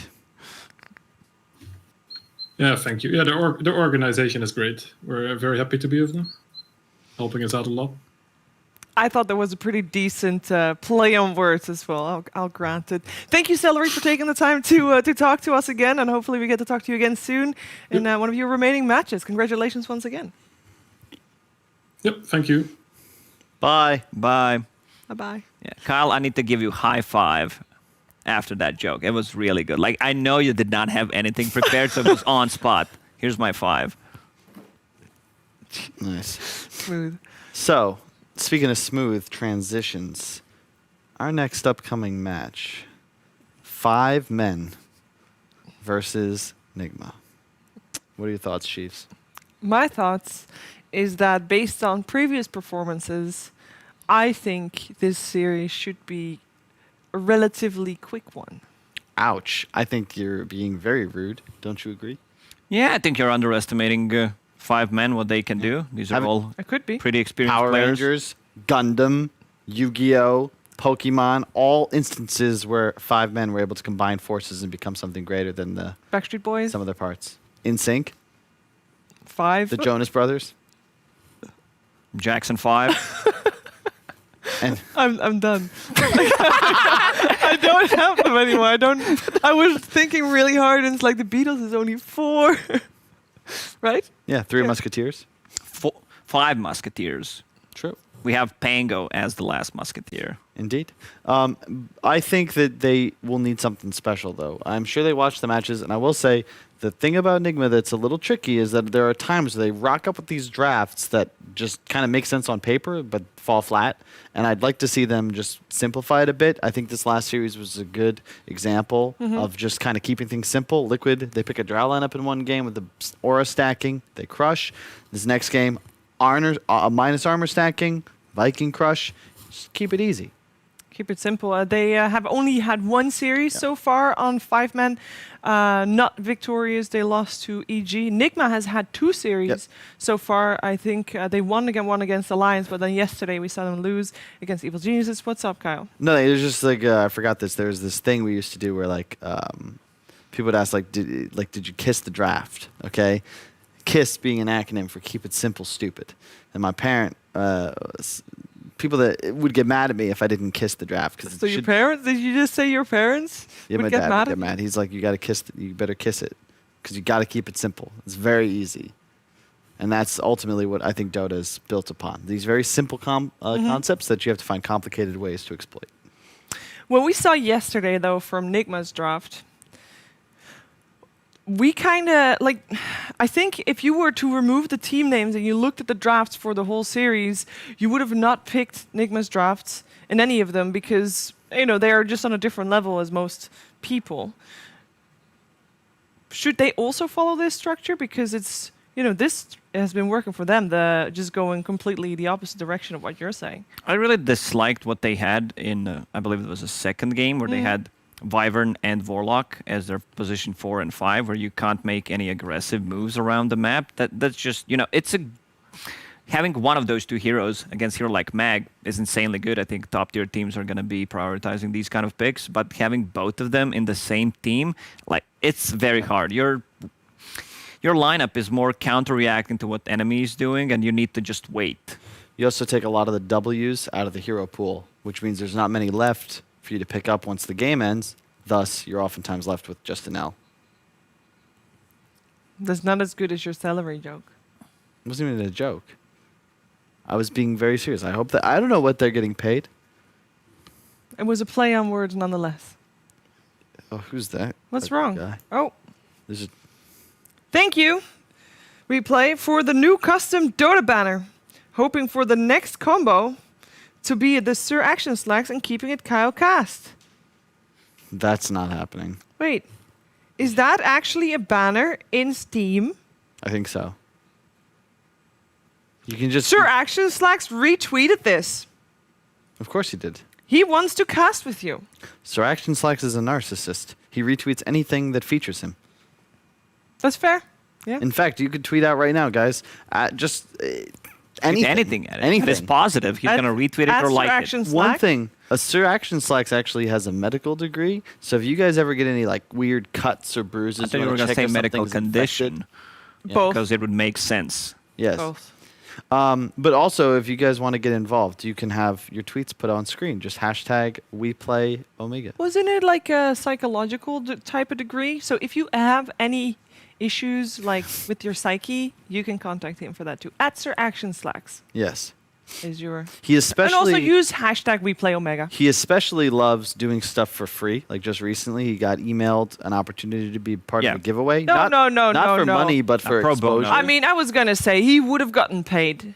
The amount of exposure, cannot underestimate I mean, that. he's getting paid for this. So just if you add hashtag Omega League, it's included in this. It's his work, so he has to do it. That's true. The thoughtful soul to solitude retires, says Shadowfiend. What's all these wise Dota 2 heroes? I've never heard of them. This is messing with the lore.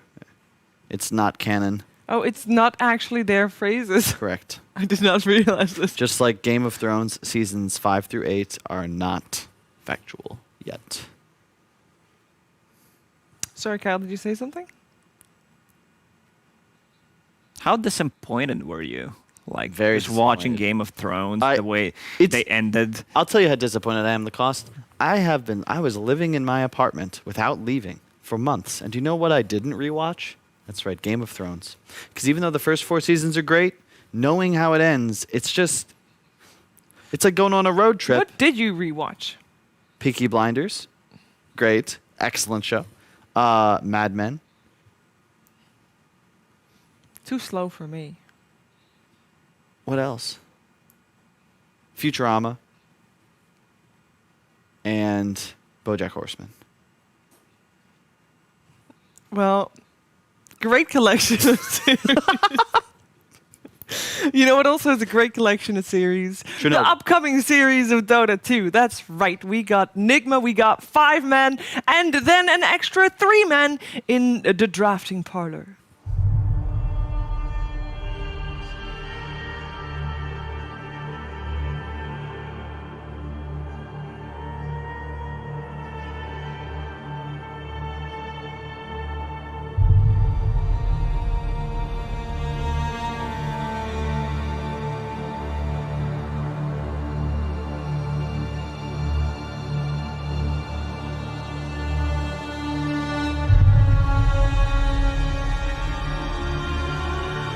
Thank you, Shiver. That's right. We go from the circus to here in the pantheon of heroes, where I've got 2 of the absolutely best analysts you could possibly ask for, BSJ and Jenkins.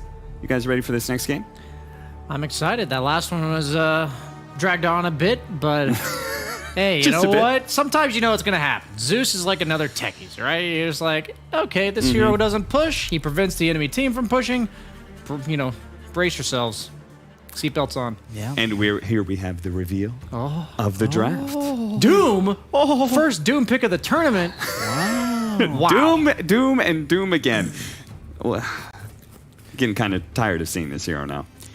Yeah. Indeed. Do you still think he's the best hero in Dota, by the way, Brian? I think he is very broken, at least top 3.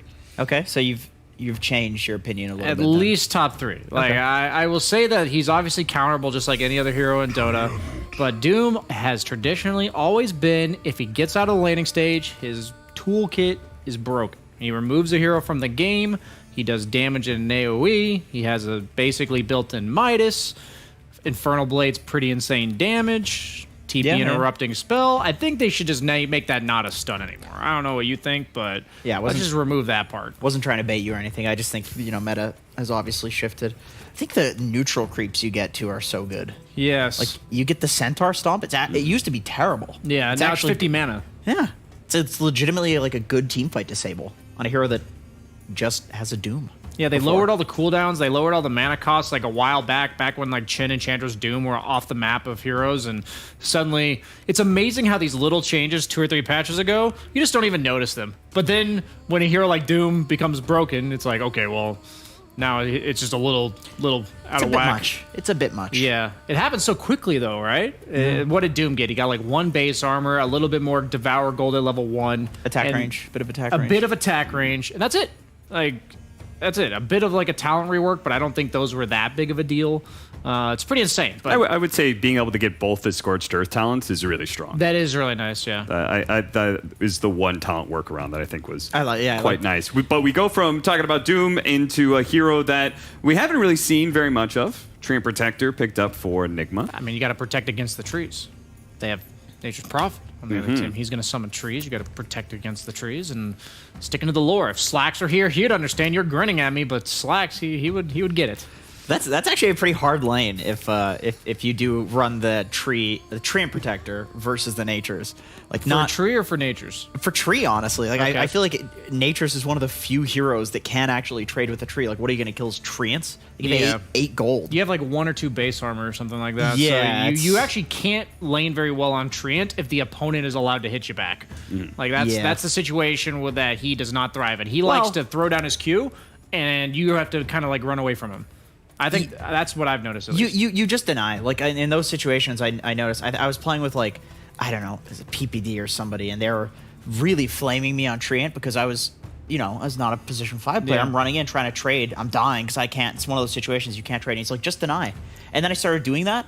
Yeah. I'm winning every game with Treant. The crazy thing is that every hero has an ideal way to play the game, and then they almost always have some sort of backup plan. Like a backup, yeah, And yeah. that's when you know a hero pretty well, is when the people will be like, why'd you buy that item? Why'd you skill that skill? And it's like, well, I know the regular way I want to play this hero ain't gonna work. So that's a great example of like PPD obviously being a very experienced Treant Protector Yeah, player. yeah. I was happy to get flamed there because like I actually learned something. I don't know this hero. but Yeah. now I'm learning this hero. Please Yeah. teach me. Yeah, feels good. Whenever somebody that's played a hero a bunch like flames the crap out of me, I try to ignore that I just got flamed and say, okay, what can I take away from this? Put your ego aside and just focus it's on the hard. learning. That's a hard mentality to Oh, yeah. to be consistent about. It's not especially. natural. Not natural. Especially when the guy's being toxic about it. But if it's like a top 20 player, people will be like, why are you being so beta and just letting him say that? I'm like, he's giving me a free coaching. Yeah, right? dude, this is free coaching. You usually have to pay for this. You gotta stand I up make for people- yourself, Brian. I thought you were an alpha. Yeah, seriously. Well, you guys brought up neutral creeps, and we have seen a fair amount of Enchantress. This Dispel has been really useful. A little bit less Chen, though. Yeah, I was about to say. I just mentioned how Chen was kind of off the map a few patches ago. He's definitely been off the map this patch. They have a lot of team fight, a lot of momentum, like a lot of pace-setting Dota right now. So they're looking at pretty low cooldown Dota, despite the fact that they do have Egg and Treant ult. I think they have like consistent lane push, and they're going to be able to consistently fight, but then it's almost impossible to fight them when all their R buttons are off cooldown. It's a pretty hard Chen game so far. Yeah. though. Like just Doom picking and Chen Bolt. into Doom, yeah. Like you eat the creep. With Enchantress, it's like Or Mirana, I meant. Sorry. I that messed as up. well, yeah. Like, but Okay. with Enchantress, like the creep levels don't matter, right? So you can just get a big Satyr, and then Doom can't eat it. But with Chen, it's like the creep levels they kind of scale together. Doom can actually eat the Chen creep, and he's got a longer cooldown on his creep taking ability. So it's it's pretty rough. But all 3 of these Nigma first picks, their 3 first picks, they can all be supports or cores. Like we've seen Chen core, we've seen Treant Protector offlane, we've seen Phoenix offlane.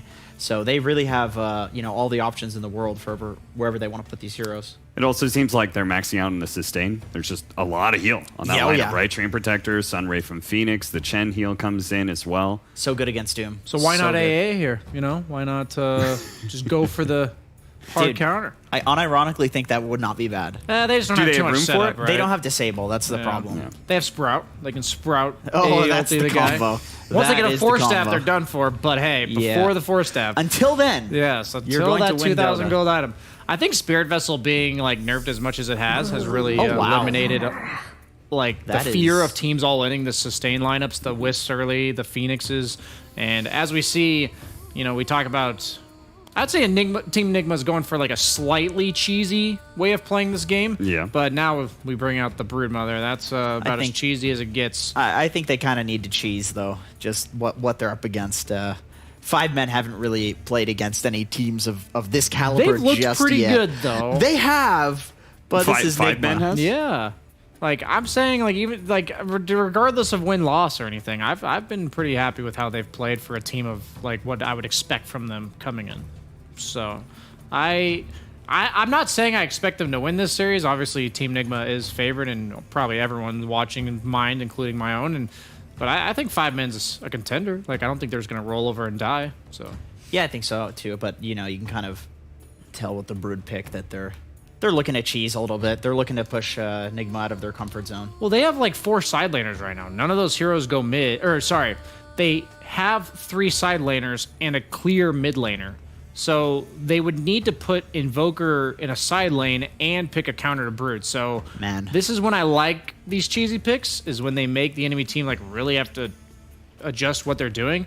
I do think Team Enigma has the best mindset in all of Pro Dota for just picking heroes and a lot of combinations of their heroes I've never seen before. And it's like, okay, let's play our heroes in a way that will make it work. We're kind of just making your game harder to play. Like, you see the first pick Doom. Let's pick a ton of heal, ton of peel, ton of sustain. Like, guy that gets Doom's going to live. And we're going to give him absolute last pick. But their lineups on paper don't make that much sense. Like, when you look at it, it's like, huh. But just make do with the best you got. And I think they're one of the best teams at adjusting to this random cheese stuff. So what is the... Like, they've only got one hero to be able to adjust to this Broodmother now. What is that one hero that can actually fix this very clear problem they have? Let's see, what do we have? They banned here? Sven and Meepo. Is Tiny banned? I can't see the little Tiny. Draft Tiny screen. is not banned, but they do need a carry. Yeah. I would be that surprised is- by a Bristleback here. Oh, that's a garbage hero though. That's like a 41%. But they have I think that's very little stuns on the side of 5 men. Yeah. And Doom, I don't think actually kills Bristle here. Yeah, but you can get the Doom mags and break him eventually. So Yeah, if he what's is- the break? Like a second and a half? Come on. No, it's way longer than that. It's like 6 seconds. Is it a break for the entire duration of Yeah. the Infernal Blade? Yeah. Oh, I thought it was a break during the stun. No. The whole duration of the Ah. Infernal Blade. It's Huh. good. It's really good actually. I'm surprised there's not more people. Oh, Ursa. Well, this okay. makes me favor Team Nigma more because I am a big that's- Ursa hater here. Speaking of- Only behind TA on my list of rejected heroes. All right, well maybe I feel like in they the already trash were bin. focusing on a lineup that had a good amount of peel in that regard. I was guessing we were going to be seeing a Quaswex Invoker, but... Wow, they actually went Oh, for they the go tiny. for the Tiny. Okay. I mean, it just owns the Brood. It gives you like a Brood answer. One position Tiny though. And they also need some sort of like jump. There's no jump with these heroes. I don't see how Nigma gets into fights without something like a Tiny or a Kunkka. Kunkka would have been decent too, but that's like, speaking of 40% win rate heroes. Yeah, I think that was also banned. Yeah, at Kunkka was some actually point. banned by Team Nigma Yeah. on the last round, so they had no intention of picking Kunkka themselves. This is a weird Tiny pick to me. Yeah, you don't seem very convinced. And I feel like if you didn't know the team names, you would actually be going for a 5-man for sure. I feel like I would, but from what I've seen about Team Nigma, this is going to be a really fast-paced game, and even though they have like you would call mid-gamey cores like Ursa on the side of 5 men, their lineup doesn't really have like team cohesion at like 15 minutes. Like, how do these 5 heroes go together in fights? Do you know what I mean? You mean Nigma? No, 5 men. Oh, I see. Like, look at their heroes. They just don't team fight at all. They don't have like you any can see synergy. the odds, Jenkins. Do you agree with them? I agree yeah, with it. I would definitely agree with those. This is the one time the odds are like crazy in the favor of one team, and I actually agree with it. I think 5 men's going to get There's stomped. just no vision to You their just don't lineup. believe in that Broodmother? No, absolutely not. Okay. The new Broodmother spiders suck against Invoker anyway. Like Invoker can actually lane Brood. 5 individually strong heroes that I don't see how they mesh together. All right. Well, in that case, we have a game ahead of ourselves. Let's go straight to our casters. It's the beautiful OD Pixel and also equally beautiful Kyle. Oh, very nice of you, Cap. Thank you very much. Yeah, game 1, ladies and gentlemen, ready to go between Nigma and 5men. The odds and the panel not seeming to think that 5men have too great of a chance here. I mean, how do you feel, Carl? Do you think 5men could surprise us all here? Unlikely. Okay. But possible. Okay. It really depends on how this Brood plays out. I think that Nigma banned the Kunkka so that it wouldn't be picked up by 5men, and they have this tiny core response. If you go for a few points in the tree grab, you just straight up kill the spiders, and the toss, of course, doing physical damage means you can throw it and deal heavy damage to the spiders, which is key. I believe at level 4 tree, you one smack and a toss, and it actually just kills all of them. And that's ultimately what Brood uses to win games. So yeah, and I'll just be interested to see how this is going to play out. So Nigma running this tiny, obviously in the mid lane with We, and then because of that, they're having this miracle side lane Invoker. You know, the side lane Invoker in particular, not something that we get to see a lot. I mean, what's the plan behind? Well, it's just dodging the Brood, right? And they've utilized 3 of my favorite combos in Dota: Phoenix and Tree. We know how good that is. Shen and Tiny, and Miracle plus Invoker. We were talking about this in some of the pre-tournament interviews, really hoping that he would bring this hero back. It's arguably the most iconic Miracle hero, and it's so cool that we're now in a patch where we can finally play it. Also, Mind Control's playing offlane Tree. Yes, he is indeed, the offlane Tree. I mean, because of the fact that you do have those combos like that with the Phoenix, does that just sort of empower the advantage of having the Mind Control in the core position as the Tree? I thought you were going to go back towards True Sight. You know, be like Seb. Seb plays Tree offlane. Our boy must also play the Tree offlane. But indeed, it does have a hell of a lot of good synergy. It'll certainly be able to set up for the Meteor, Sunstrike, Cataclysm combinations. Well, let's have a look. And this lane in itself, are we going to see Nigma, you know, looking at the 3-lane matchups, are some of these lanes very one-sided in your opinion? Top is curious to me. I'm not sure how core Tree's going to do against an Ursa. Bottom lane, Invoker, as you said, as a side laner, is just not considered very strong. You really need levels, and it's tough to get those in a 2-on-2. But he is with the Chen, and this is a really cool way to get around that, because Chen's kind of this like half lane support. You can even see here, he'll send creeps later on, and mostly just not be in the lane. So Miracle should get really nice levels. All right, and he isn't going to be under too much threat from these 2 heroes. This Doomarana, does it pose much of a threat to the Invoker in the safe lane? Until you get better creeps. I don't think so. Okay. You might get outlasted, but you have a pretty high base damage advantage. I think you'll be okay. The big thing is, how will Furion get involved? If I'm 5men here, I think I'm looking to just zerg down this bottom lane ASAP. Typically, Furion matches up really well against Chen, because you can always bring that creep pressure and just play very aggressive before the Chen gets an army up and running. We're going to see them try and turn on to Misery here. Cold Snap. Sunstrike just off the mark though, but still Misery falling very low, and it's enough for Miracle to finish off the kill there. The safe lane Invoker getting first blood here. Miracle off to a very nice start there with the kill that was definitely needed CS-wise. He was struggling with the pressure that the Doom was putting into him on that lane, but finding kills, finding first bloods, he's going to be a happy Invoker. Yep, really well played. The Purge creep just coming in clutch. They did a really nice job of double blocking both spawns at the first minute, but our men wisely already ran all the way to the camp over to the left, grabs a Purge, and catch Misery without leap skilled. Yeah, Misery just going to have to be a little careful how close he gets whilst he sits here at the level 2 down at that bottom lane. Yep. As they'll be sure to try and jump on him again. Tree also really good against the Ursa. You can root him post-ulti later in the game, but even in this early laning phase, the armor after the change, where it's now just armor and flat HP regen, is actually quite nice, because you just get hit by Ursa and don't really care. Yeah, and it is hard as well for the Ursa to truly commit on you, because sure, you are a melee hero, but you know, as the Ursa early on, if you try and jump in and suddenly the Nature's Grasp gets placed down, you know, the tree can sort of turn and punch back, and early on, the tree punches very, very hard and can, you know, easily sort of trade back on the Ursa before he starts to get those extra levels in the Fury swipes. Mm-hmm. It'll certainly get harder for Tree as the lane continues, but it'll be interesting to see how MC plays this, whether he goes for more of this like support style Tree, or if he just goes for a fast Meteor Hammer, which has always seemed very effective whenever Treant's been able to pick it up so far. Misery in trouble again. I tried to commit here onto RMN, but Miracle and RMN, they just turn and kill him off for a second time in this lane. Miracle also being protected by the living armor. Zibe, not quite enough damage to fight through it. Miracle's gonna live. Yeah. Oh, I'm so excited to see this as well. This is my favorite Miracle playstyle. He used to do this all the time back when he was still in OG. Double null, treads, drums, oftentimes with the drow, and he'd play super aggressive and like just shred down towers and be a right-click carry. I imagine that's the direction he's going to go, but he'll have so much stat. Ace just died. These heroes are full HP up here too. Yeah, this is the terror, I feel, of laning against the core Tree. Like, as I say, you can't be baited in by the fact that, oh, he's a melee hero, I'm going to go on him. Nature's Grasp early on, it's a lot of damage. He will turn, and as long as he lays it down alongside a Tree, you're not going to win that trade as an Ursa in the lane. And you can see Chessie, the trouble with Brood is that ultimately you want to be able to apply pressure to make this hero work. Farm aggressively, cut waves, take enemy jungle camps, but because he's up against effectively a one-to-one just hard counter in the lane, I don't know if that'll be the case. Touchdown, Miracle. Yeah, of course Miracle, he's off to a fiery start down here. He is being hunted. Again, the living armor protecting him. He's starting to punch back on Misery as well with that Forge Spirit. Misery jumping forward. He's trying to find this kill. Can he quite do it? Miracle getting brought low, but again, the heals and sustain being offered across the map by Mind Control. And now he turns with a Forge Spirit and gets the kill. Miracle 3-0 on 1 so far in the first 5 minutes. It's a beautiful start for the safe lane Invoker. Now that is one of those YouTube compilation highlights we have just gotten so used to seeing. I just love watching Miracle play Invoker, man.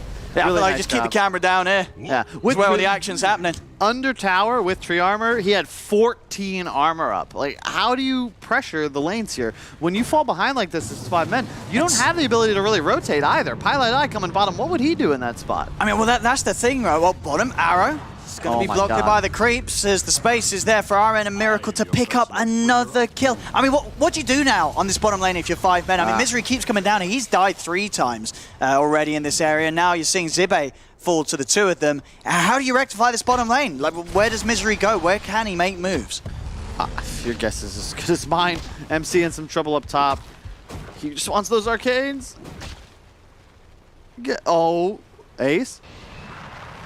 Ace. Oh, so close. Yeah, nearly able to make the walkaway happen there. That wasn't to be the case. Weeha has come in with a rotation. He's got the combo with the Sunstrike. Not enough straight up though, as Ace will be able to get back underneath the tower. With the Sunray onto Pylite dies. Can Weeha get back in on this? He's a little low on mana, so might be able to do so. I don't like that rotation at all though, Owen, because look at mid-tower. Just getting beat on by a spider army along with the catapult forces the glyph right away. Weeha's got to hustle, but they're going to lose about half HP tower here. And losing this T1 to Brood is really impactful because that's what would actually open up this Radiant side of the jungle. And check, yeah, that Tiny versus Brood, folks. That's the trouble for Chessie. Effectively this entire game. There's nothing you're going to be able to do to help your spiders survive that. No, yeah, I mean, that pretty much took them all out, but in the situation where he's able to hit an avalanche as well, yeah, they're all dead. And GH, as soon as he hits 6, the team fight, 5 men just don't really have any of that to speak of. Sure, you could doom somebody theoretically, but look at the AoE power that Nigma's packing right now. With the Phoenix and the tree, the Invoker combo, a Chen army to come later, along with the massive AoE healing. There's just so much sustain, and 5 men, there's none. You have Brood ultimate, I suppose, but it's very difficult for them to take long engagements, and Nigma's lineup specializes. I mean, bottom lane, we do see Misery and Zibe return, but they really have to be careful down here. Collectively, they've already given up 5 lives to Miracle and RMN. He's so now with the Ice Ogre, he's so farmed. They're going to come in with the TP, see if they can focus down Miracle. They're on top of the Invoker, but he's just turning with the Costab on a Pylite die. You can't. They've tried to gank him, but it's failed horrifically. He has 1100 HP, drums, and 15 armor. Like, what? They don't have real magic damage. They're just trying to click him to death. That's not possible. He's going quas and just regenning now for what, 16 HP PS? It's just, come on. You have to leave this lane. Go get this mid tower or something. There we go, Chessie. Again, they at least punish Weeha's rotate. Chessie's making a right move. As soon as Tiny leaves, you've got a gun for the tower. has been killed. Pie will be able to find the courier snipe at least. Zibe and Misery staying persistent though. Straight back down. Zibe has got the phase boots complete, so at least a little bit of extra movement speed and armor to help him if Miracle does start to make moves on him with the Forge Spirit and Cold Snap again. TP coming in. Pilot playing with the idea of coming down here again. See if they can do it. They've got the level 6 now, and that should be enough to get the kill this time round as Misery leaps in. The Sprout controls there. Living Armor's going to be offered up. It will allow him to bring down Misery with him, but they do get the kill. Hit 6 is hit on the Doom, the Gara men as well, before he's able to TP away. Finally, 5 men able to open up that bottom lane. Very, very important kill there. They wanted to use that Doom ASAP. Just he's taking some pressure middle, but he's already got that tower, so it'll be interesting to see. Yeah, he'll go for the Diffusal build, likely into an Ags or BKB right after. I think it's the right move here. It means he's likely going to get aggressive earlier on, which is going to be necessary for 5 men to take this game, but it will be tough to team fight as we've already addressed. Meteor Hammer, my man. I love Tree with Meteor Hammer. It's so annoying. See Ace. Step forward here. Looking to poke onto GH, but with the grasp down, yeah, nothing further he can try for. Arrow off the mark from Misery. Won't catch Nigma backing off as they stay close to the wave. Mind Control now hitting the 6. And still farm on this top lane. See Ace around 4k net worth, so still his farm not being slowed down too much. He's been able to get a decent amount out of this. The 10-minute rune coming up. Misery. That's going to do enough to scare Mind Control away as he backs off. Bounty runes will be able to be picked up here by 5 men. In fact, they'll get the share of them here with the 3 for 1. That's top Misery. Attempting to jump in with the nuke on GH, but with the low level, the Starstorm, nothing to threaten GH. And still with the Supernova potential ready. Ace going for the Midas build. Surprised he's not opting for the Battle Fury, but I think it's alright in this game. It's always higher value up against a Chen. Yeah, Chess is going to go for the BKB next. Going for the no boots, so at that timing he will become nigh indestructible, although I'm not a huge fan of BKB rushes against Treant, because you'd always be able to just root that initial immunity. We'll see. Right now, the laning phase is just going on for so much longer than normal. 11 minutes in, we've still got effectively dual lanes across the map. And not nearly as much activity from Pylai Dai as expected either. But it's tough to play into these lanes. And Miracle, so fat. His Midas en route. They're going to come in again. Zibe will find the Doom opportunity onto Miracle for a second time in a row now. And with the chase down, they should be able to find him. They're trying to keep him alive with the Hand of God and Sunray, but they cannot save him. Supernova's down, but they can turn and kill off this Eagle. Maybe not the Overgrowth holding them back. The Supernova, it's going to be successful. GH gets it off. They've killed off Misery and Pie. Now they'll turn over towards Zibe. Ace has turned up in an attempt to turn things around. Zibe will he lift the Sunray? It's burning him, but not enough. Zibe gets out. Ace turns, takes down Mind Control. His 5 men will be able to claim 2 for that Ace with a nice bit of a cleanup. Helps push him towards the Midas. And they are doing it each and every time that Doom is available. They're finding the opportunities to just drop it down on Miracle, come in with the backup, and get him out of the lane. Yeah, I'm surprised that they were able to execute that twice, but same move. Pylai Dai into the trees, Sprout, once Doom, no way you can eat your way out of it, and a free kill on Miracle, but you can see the power of the turnaround.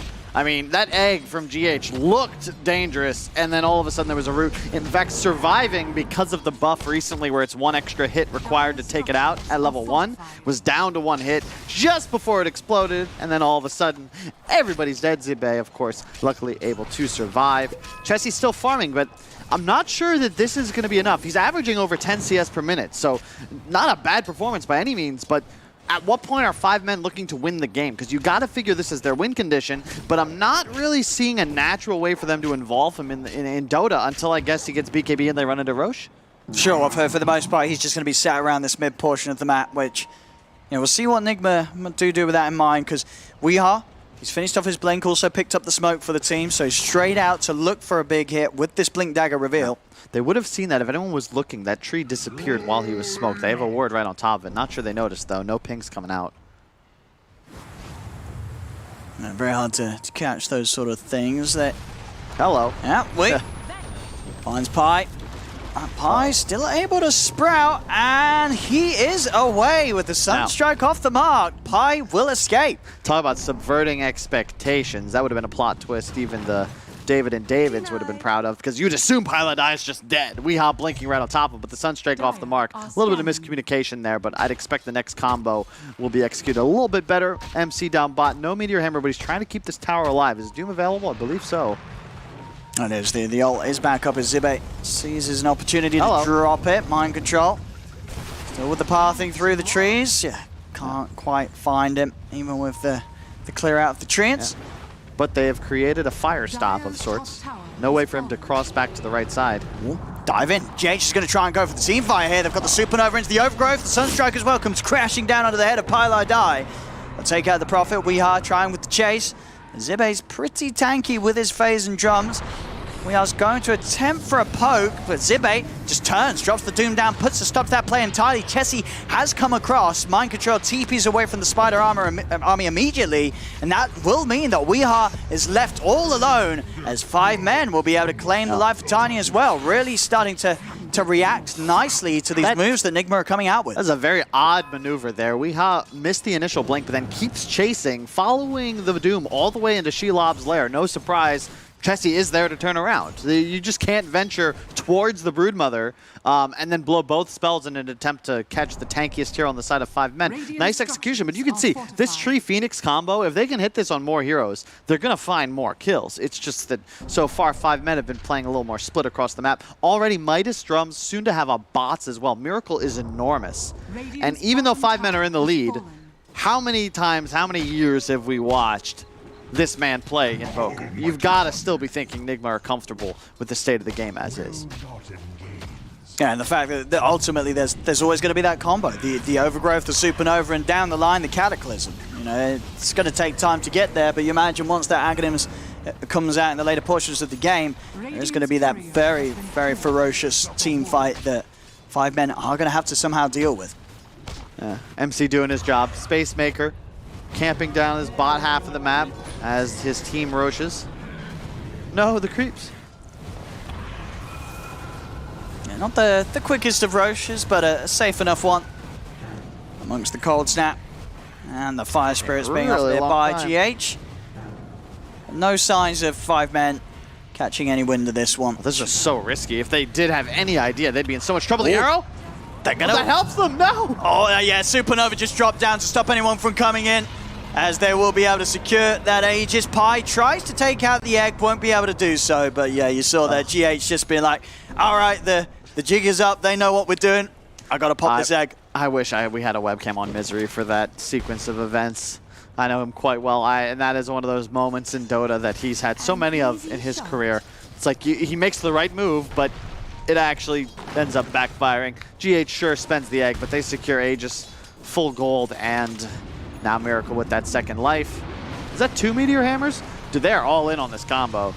Yeah, I mean, we've seen GH every game, really, where he loves the Meteor Hammer Phoenix, and he's always making great plays with it. The dive into the cast of it, he always finds the combos. They get the catch onto Ace. It's an early pop of the ult in an attempt from Ace to try and survive. Enigma, they're just going to look to run him down. There'll be a buyback from Pylai Dai. That will cause them to back away. The Doom also drop down onto Miracle. This time, Miracle won't die to it. They'll be able to reset safely amongst the 5 of them, keep themselves alive. Yeah, we'll say I've been a critic of Chessie's Brood going back all the way till we were. Oh, hang on. So he's got the BKB here, but it'll just be a BKB and a back off. I've been critical of Chessie's Brood since we were reviewing replays together while on the same team. We've seen him cross the river twice now. Once in that engagement bottom, and once when Weehaw left mid so he could take tower. But I just don't feel you can win Brood playing this way. Miracle went full greed build. We have a diffusal BKB on Chessie, but there isn't anything being done with it. It's Nigma applying pressure around the map. Brood is not a hard carry. You're not going to go scaling into this game against Phoenix Tree Invoker, are you? I just think that they've got to get something going with the way that they've itemized. If 5 men aren't going to fight now, when are they planning to? Now we see there the smiles from Mind Control. He's in a happy place right now, loving life with the double Meteor Hammer action that the team's got going and setting up for these early tier 2s. 18 minutes, they'll take this away. No response from 5 men. They're not interested in fighting here. They're putting a bit of split pressure on the bottom lane, but a little harder for them to do so. I mean, they lack the Meteor Hammers, and they're doing it against the living armor.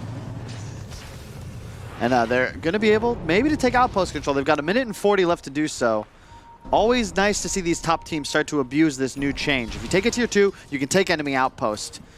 But of course, it's only value every 10 minutes. So I'd like to see them make a maneuver there to secure it. They have 3 wards in the area. So you can see Enigma, actually 6 wards currently placed on the map. 3 top side, 3 bottom side. You rarely see this many wards on map for just one team. MC in trouble as always. Should be okay. Well, actually going to go for Pi. Just the overgrowth into the Sunray. As they seize an opportunity, they know that they've got the damage between the two of them to take that kill, and they'll find it. Zibe's going to come across. Hasn't got Doom for 20 seconds, though, so no real catch on the two of them. GH able to dive away. The arrow's out from Misery, won't find a catch. GH TPing out of it. Mind Control's going to hang around, even dropping the Meteor Hammer just in case they did get a jump close to his buddy. This reminds me of the TI7 True Sight when they just couldn't find Liquid. They're in the trees. It's unfair. And now it's, of course, a different team name, but Enigma's still utilizing similar strats where even if you find these kills, think about where they are on the map, right? You have 5 men bringing 3 heroes to try and defend their 5-position Furion by the woods where their dead tier 2 is. Even if you get that kill, there's now a full 30 seconds it'll take you to run to the enemy side of the map where you might actually be able to take an objective. There's nothing doing for you in this half, which is why Enigma continue to draw heroes towards it. Now we'll see down bottom. Enigma, another tower to be taken. Dire's bottom tower has fallen. There's 5 men still holding the slight net worth lead. I mean, most of that down to the fact that Chessie is very farmed on this Broodmother. But still really yet to see what he's able to do with this mass that he's built up. And then River, Misery. Jumping in aggressively there. Does have Chessie and Zibe by his side. But bottom lane. Using the Moonlight, they're starting to sweep over towards Miracle and RMN, but Miracle and RMN just backing off as soon as they get any sort of sign of 5 men trying to make a move down here. And they want to go for Mind Control top. Highlight Dice coming in with the TP. They'll clear out the trees. That should be enough setup for Mind Control to go down, and it will be indeed. So seizing the opportunity there to set up for a kill for Ace. Try and do the same bottom. But Weeha. He's searching. He goes in with a scan and he's found Zibe with it. He's in underneath the tower. Wasn't quite enough there to burst Zibe down. Zibe getting away on incredibly low HP. But that has pushed him back away from the tower. And with RMN's army and Miracle moving in, they can start to knock out a tier 2. That's the thing about MC's death top. It's that same idea. Well, sure, you got me, but look at where you were on the map. So if you want to push this wave that I've been just constantly shoving as this treant, well, now we're going to go make moves on the other side of the map. Well, they'll come in. GH, she's away. Nothing to cancel it. As Miracle also chucks out a tornado to stop any sort of chase. They'll get away, but the tier 2 is kept alive. 5 men able to push Enigma off it. 5 men, not so bad right now. You've got a Midas on the Ursa. Doom is generating gold just thanks to his Q. And Broodmother, Chessie, 2-0. I think still averaging over 10 CS per minute, probably well more. Looking at Weeha, 255. I'm sure a bunch of those are spiders, of course. But you're in a good spot. You're feeling okay. The question is, will you win a team fight? And that is, I guess before that, it's will Enigma give you a team fight? Because right now, they're content to just keep splitting the map. Look, pull everybody bottom, Miracle immediately top, 2 heroes mid, and now Weeha playing bottom. So just never really putting 5 men in a position to collapse or find them in a pincer. Just push the lanes. And we'll see the Blink Dagger just about to come out for Mind Control. We are after the Blink Echo himself, going for the Aghanims build this game as Tiny. And Chessie, here's Aghanims also closing in as he's just 1,000 away from having it picked up on top of the fact that he is incredibly well leveled. Level 18 right now in the Brood. Oh yeah, he's getting very scary if you didn't have Arachnophobia as is. Once he gets the Ags up, it's going to be a lot easier for 5 men to deal with Enigma split pushing because he'll have that choice of playing multiple lanes, not just stuck in this mid to jungle area. They really will want that second Roshan, though, and that... yeah. Easy money. But we are just... There we go. BKB Doom. And this is the typical thing about Miracle's been up here pushing by himself for a while. Nobody here. Let's do a little base damage. Why not? Maybe find a pick. Oh my god. There we go. Starting to drop some of the Meteor Hammers. Taking that tier 3 down, Ace. Trying to jump in onto Weeheart. Misery off the mark with the arrow. Zibe comes in with a wraparound. He's looking for a Doom opportunity. Doesn't find it. Won't drop it down. That was so close. He just barely dropped vision there. A Doom on Miracle probably starts this fight in 5men's favor. Although they still, again, don't have Chessie. And even if you were to TP, that means no Spider Armory, though he did just lose it to that Tiny, which is part of the problem with the hero in this game. One tree toss and the entire creep threat of 5men disappears. Oh, Chessie. He's looking for it. There it is. Oh, there go the spiders, and with the avalanche, the space is there for RMN to easily TP away from the spider. Ags on Courier, but again, it's just Brood. He's threatening because of his Lings. Without them, it's just a relatively hard-hitting Brood. Sure, he's top net worth. I've been wrong before, and perhaps Brood will scale better than expected, but I think you need this Manta BKB kind of carry to go up against a Treant, and typically Broods don't like to go that route. Very concerned for a post-BKB route. So he's got mind control. He's going to get a bit of an opener onto Ace. Leads in with the Meteor Hammer. We are with the toss back. The ult of Ace about to come to the end at the same time as the EMP hits in. He's out of mana and he's out of options. Ace goes down. The Overgrowth into the Supernova is going to be able to hold Zibe close to it. Not close enough though. Zibe still with a movement speed can break his way away.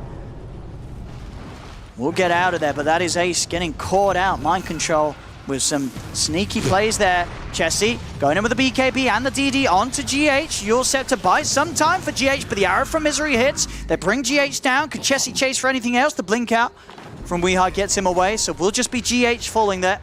That was with the DD though, Owen. I think without it, that might not even be a kill on Phoenix. A lot expended there. Nice discipline from Zibe. I probably would have panicked and BKB'd out of the route. He saves his full 10-second duration and then walked back to base. No sweat. You can feel it. Even though Enigma's behind in gold, they're still up in kills, and they're certainly up in map control. Feels like they're able to play enemy jungle with reckless abandon, whereas 5men, just crossing the river has proven challenging. And soon to have a Lincoln's on Miracle. That'll make the Doom initiation significantly more difficult. And there's always the threat of a buyback later on in the game. Tank the Doom, who cares? Die, buy back. Zibe's now got no BKB. And the big concern is, as you saw there, without BKBs active, it's so easy for this Nigma lineup to kite. They have so much lockdown and teamfight potential. The tossbacks into the ice wall, the vine wall from the Treant. And then whatever creeps RMN gets, all will be useful. Essence Ring on the Ursa soon to go straight up Abyssal it feels, and that makes sense. They need to find a kill right away. No long fights, just find somebody push down. He's TP'd in, and that Sunstrike, that'll do it. Very aggressive TP in from Pi, takes a full combo to the face. Yeah, the box come out, Miracle roasting chickens. No sweat. And once again, just keep, every time, whenever you see heroes up here, look at the mini-map. You'll always notice Nigma's got heroes in every single lane. In this case, they even have RMN in the jungle. Like, they're always the ones applying pressure. Even though they're behind in net worth, it just doesn't feel relevant. We're going to look for another Roche maybe here. They're playing around the pit. I mean, still very hard for them to do it quickly. And at this stage, with the items that 5men have, 5men definitely with a good solid opportunity of fighting around this area. They themselves very close to the pit. As they're sort of hanging around in the jungle between the Roshan and this top lane. Seeing if they can get any sort of catch. As we see as well, are you a fan of this Pi build this game as the Prophet? He goes for the Rod of Atos on the Natures. I haven't seen it ever, but makes sense here. They were limited on lockdown. I mean, just even in terms of TP interrupts, it was Doom and Mirana. Now, of course, they got the Abyssal, sure, but it made sense under the circumstances, especially the way they were playing. It seemed like Pi was almost always there for ganks. Roshan the target. This is the fight 5men have got to be willing to take. If you give up another Rosh, you're giving up all chance of finding a window. Invis popped. Can Nigma get in the pit here? Around the side, Ace starting to make quick work of it. Dive forward from GH as he begins to throw out some spirits. Weehar coming in with the combo from the side, takes out Misery. The Meteor Hammer getting thrown down into the pit. Weehar and Mind Control being held outside of it by Zibe. Ace has the space to finish Roche, grab the Aegis. Weehar stands his ground, pops the Agnes, but the BKB's out from Zibe. They've taken down the Tiny. GH on the high ground with the Supernova will be able to hit the stun on all four of them, setting up for Zibe to fall. Chessie commits now with the BKB onto Mind Control, but Mind Control pops the Overgrowth, holds back Chessie through the BKB. Miracle thinking about maybe turning back in on this, the cold snap. It's going to be the Yule's catch into the Chaos Meteor. Chessie getting beat down now with nothing to save himself with the BKB already used. Ace tries to come in onto Miracle, but the living armor keeping Miracle alive for now. Turns with the Deafening Blast, disarming the bear. They're kiting out Ace. Iron Man as well with this, the slow from the creeps, kiting up Ace, that further potential, making it so hard for Ace to actually fight back. He's going to lose the Aegis. The Ice Wall's laid down by Miracle. They've got the follow-up Meteor Hammers coming crashing down onto Ace. The Sunstrike as well. Ace will juke it, but he cannot save his life. As Ace goes down, 5 men may have managed to secure Roche and the Aegis, but the fight, it just falls entirely out of place. I mean, stars align for Nigma. They call in the Wrath of the Heavens. Double Meteor followed by a Sunstrike. This is the trouble with the draft. You see the BKB from Chessie completely neutered by the AoE route. And now what? He runs away. And as soon as they don't have BKB, of course, there's none up on Ace. Who cares about Aegis? They're just going to kill you twice. And just the movements here, straight down towards bottom. They catch out Pi, trying to split and push this bottom lane out, meaning the Nigma can get all 3 lanes moving into 5 men's half of the map. GH for the dive set up on mid. Will hit the hammer. It's by the tier 2 though, and Zibe still with a BKB ready to pop. It's not going to be a hero they can dive upon. But that, that little lead that 5 men had, it's been totally taken away, despite them being the ones getting the Roche and getting the Aegis. That was all eliminated very, very quickly. I think it just goes to show that your sort of point about 5 men, they did have a net worth lead, but it never really felt like they were ahead. We just saw that in action. Yep. It's not about net worth. That's another Seb line. Yeah. He was of the opinion that adding this little notifier up top about who's ahead and how much gold is one of the worst things to help a viewer understand Dota, because ultimately it's not about how much gold you have in your coffers, but how strong are you and what can you do to utilize the investment you've made in your items and in your heroes to actually go win the game of Dota. Because the objective is what, Owen? To defend your Ancient. Correct, and to destroy the other.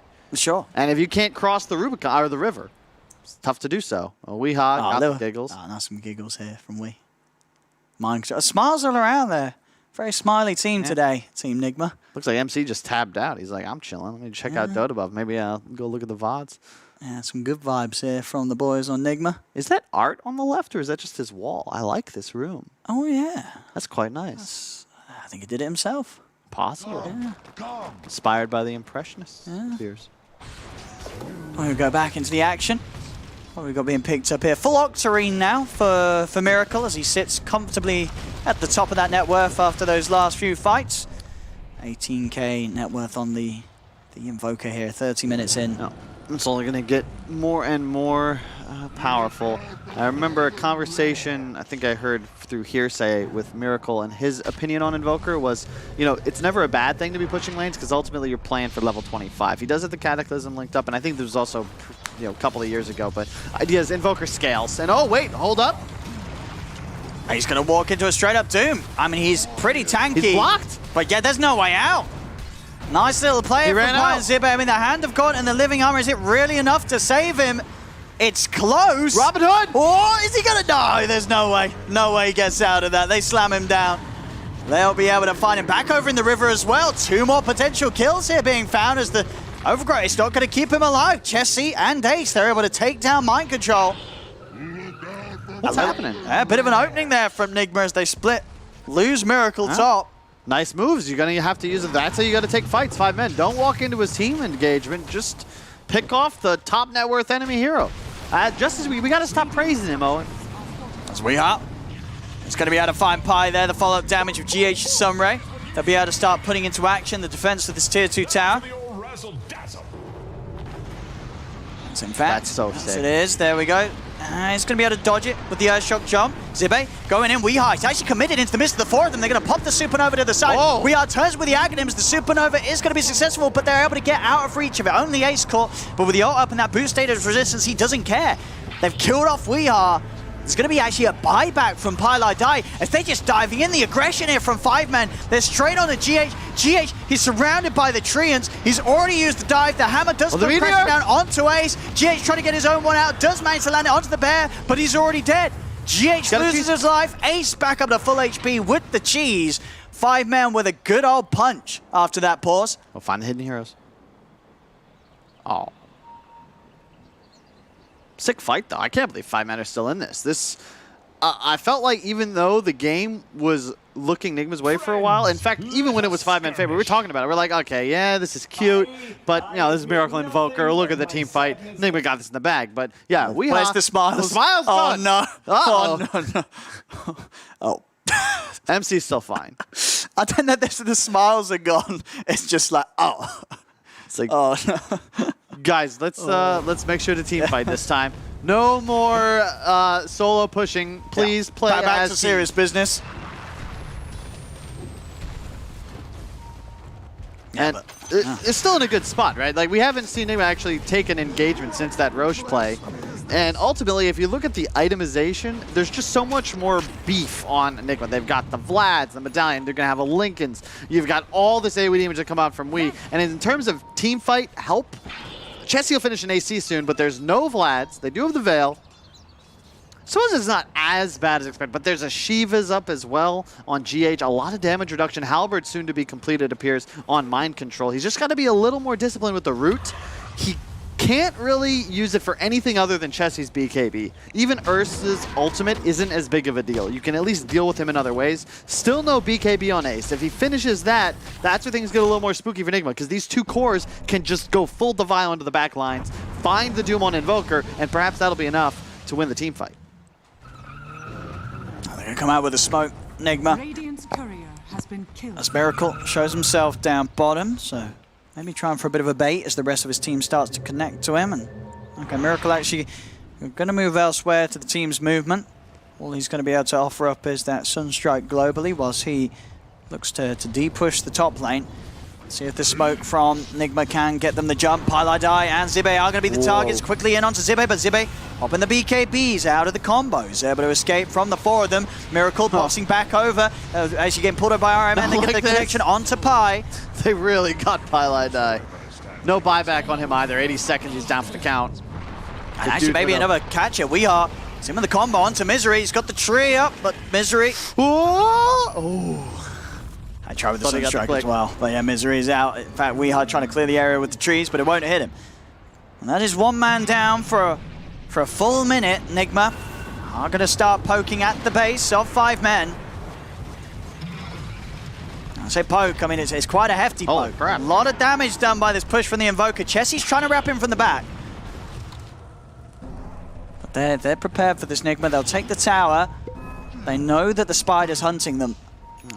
Just trying to take the fight on their terms. It's all about making 5 men initiate. You don't want to get caught extended, because then your supports in the backline can just get jumped on by Chessie. He wants to approach from the rear. He doesn't want to have this Revolutionary War style engagement where they just line up and run at each other. He wants to be able to grab either the Chen or the Phoenix before they're really able to react. MC going for a secondary Lincolns. I like this. If you're going to get the one, you need the second. You apply it onto the Invoker, and then all of a sudden dooming him becomes a near impossible task for Zibe. And he'll have that Hex finished up soon as well on that Invoker to go with that completed Octarine. Oh, they're coming in 5 men. They've got the numbers here. The 3 of them against the 2 of them. The setup onto GH, but GH able to dodge the arrow with the Yule Scepter. Gets off with the dive. Is it put to an end? They get the root out. They'll go for the egg, but the egg immediately focused by 5 men. They'll take it down. Chessie with the remainder as BKB turns over towards Mind Control. The dust out onto the tree. Mind Control cannot hide. As 5 men get the both of them. The Doom as well, stopping Miracle from being able to turn and help his teammates as RMN ripped to pieces by Ace. There's 3 dead. Still the chase. Can they catch Miracle? Miracle forced back. The root's there. They've got the control. They surround the Invoker. They take him down as well. 4 kills for 5 men.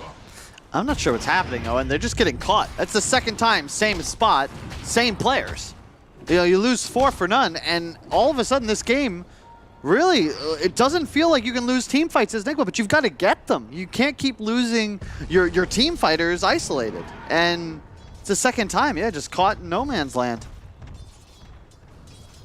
The BKB on Ursa, 3 BKBs on these 3 cores of 5 men. If they find somebody, they're going to be able to take him down. Zibe, holy crap, that's damage. Starting to get some more answers for Ace's Ursa, which is certainly needed, but the way that those last few fights have gone with this Abyssal, Ace has been tearing it up. There's a halberd done on mind control, but they need to control this bear. These, this Ace Ursa and Chessie Brood, a huge problem in the fights when Nigma start to get overrun. As soon as they lose one hero, really falls apart. And the team fight for Nigma is great, don't get me wrong, but if you look at the way the cores are scaling, this is an offlane tree. He's not really looking to do damage later on in the game. And you have a core invoker and a tiny going for the Ags build. So you don't really have anybody that's going to scale with straight up right-click damage. Meanwhile, 5 men, you can have a Refresher Doom pretty soon, and both Ursa and Chessie on the Brood are huge. Like, that's a Midas Ursa. That's a fat Brood. He hasn't done much but hit creeps and heroes this entire game. And if you look at the net worth, whoa. 26, did Miracle drop an item? No, I think he just picked up the Axe Blessing right in the pit. Yeah, you're right. Okay, that makes sense. That's already 3rd Roche. Wow, it's not typical we have that complete by 37 minutes. Chessie. It's having a poke. But they have the Aegis and the Cheese ready to push on with 5 men. Again, maybe finding some of them caught out here. It's bottom lane, RMN and GH are going to be chased to jump in onto RMN. GH has got to let him go. Pops the Shiva's guard. Yeah. Is there any real way that they can fight back into this? I don't think so. Nigma's got to be careful.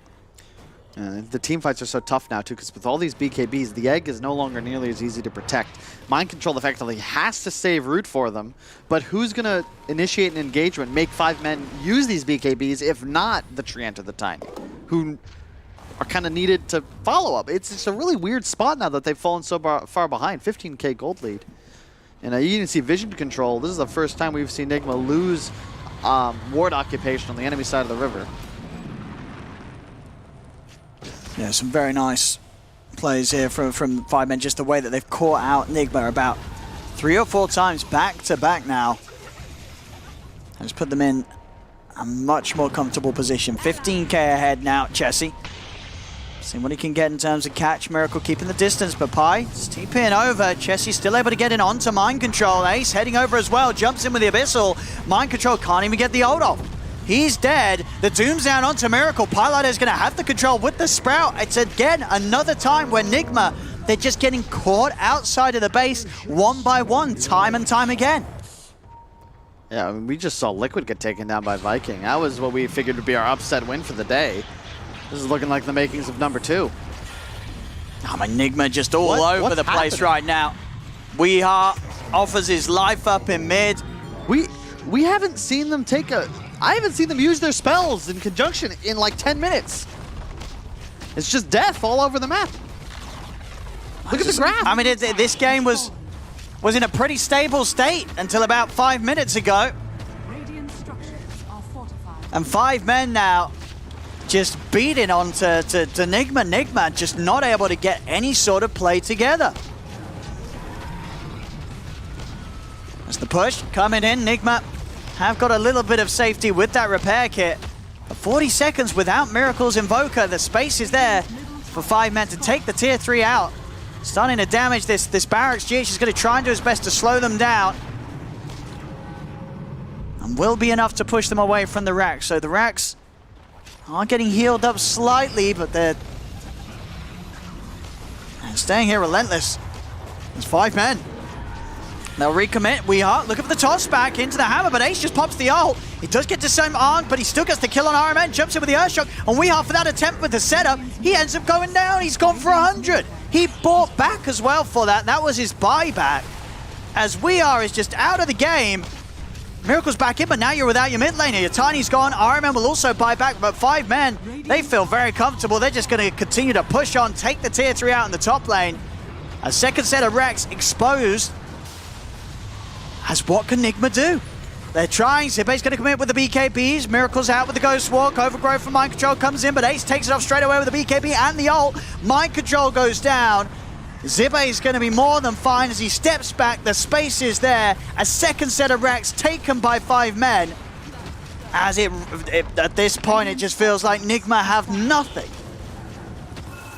What the hell's going on, Owen? Dive forward from GH, but to a stop by the Abyssal. He'll yours himself up. Miracle stands still, takes an arrow to the face. As GH is gone, Miracle tries to push them back with a Deafening Blast. Will be able to create the space to jump back. Chessie pushing on, the BKB comes to an end, but they're knocking on the tier 4s. 5 men, they're hungry to close this one out. They're at a 34k lead right now.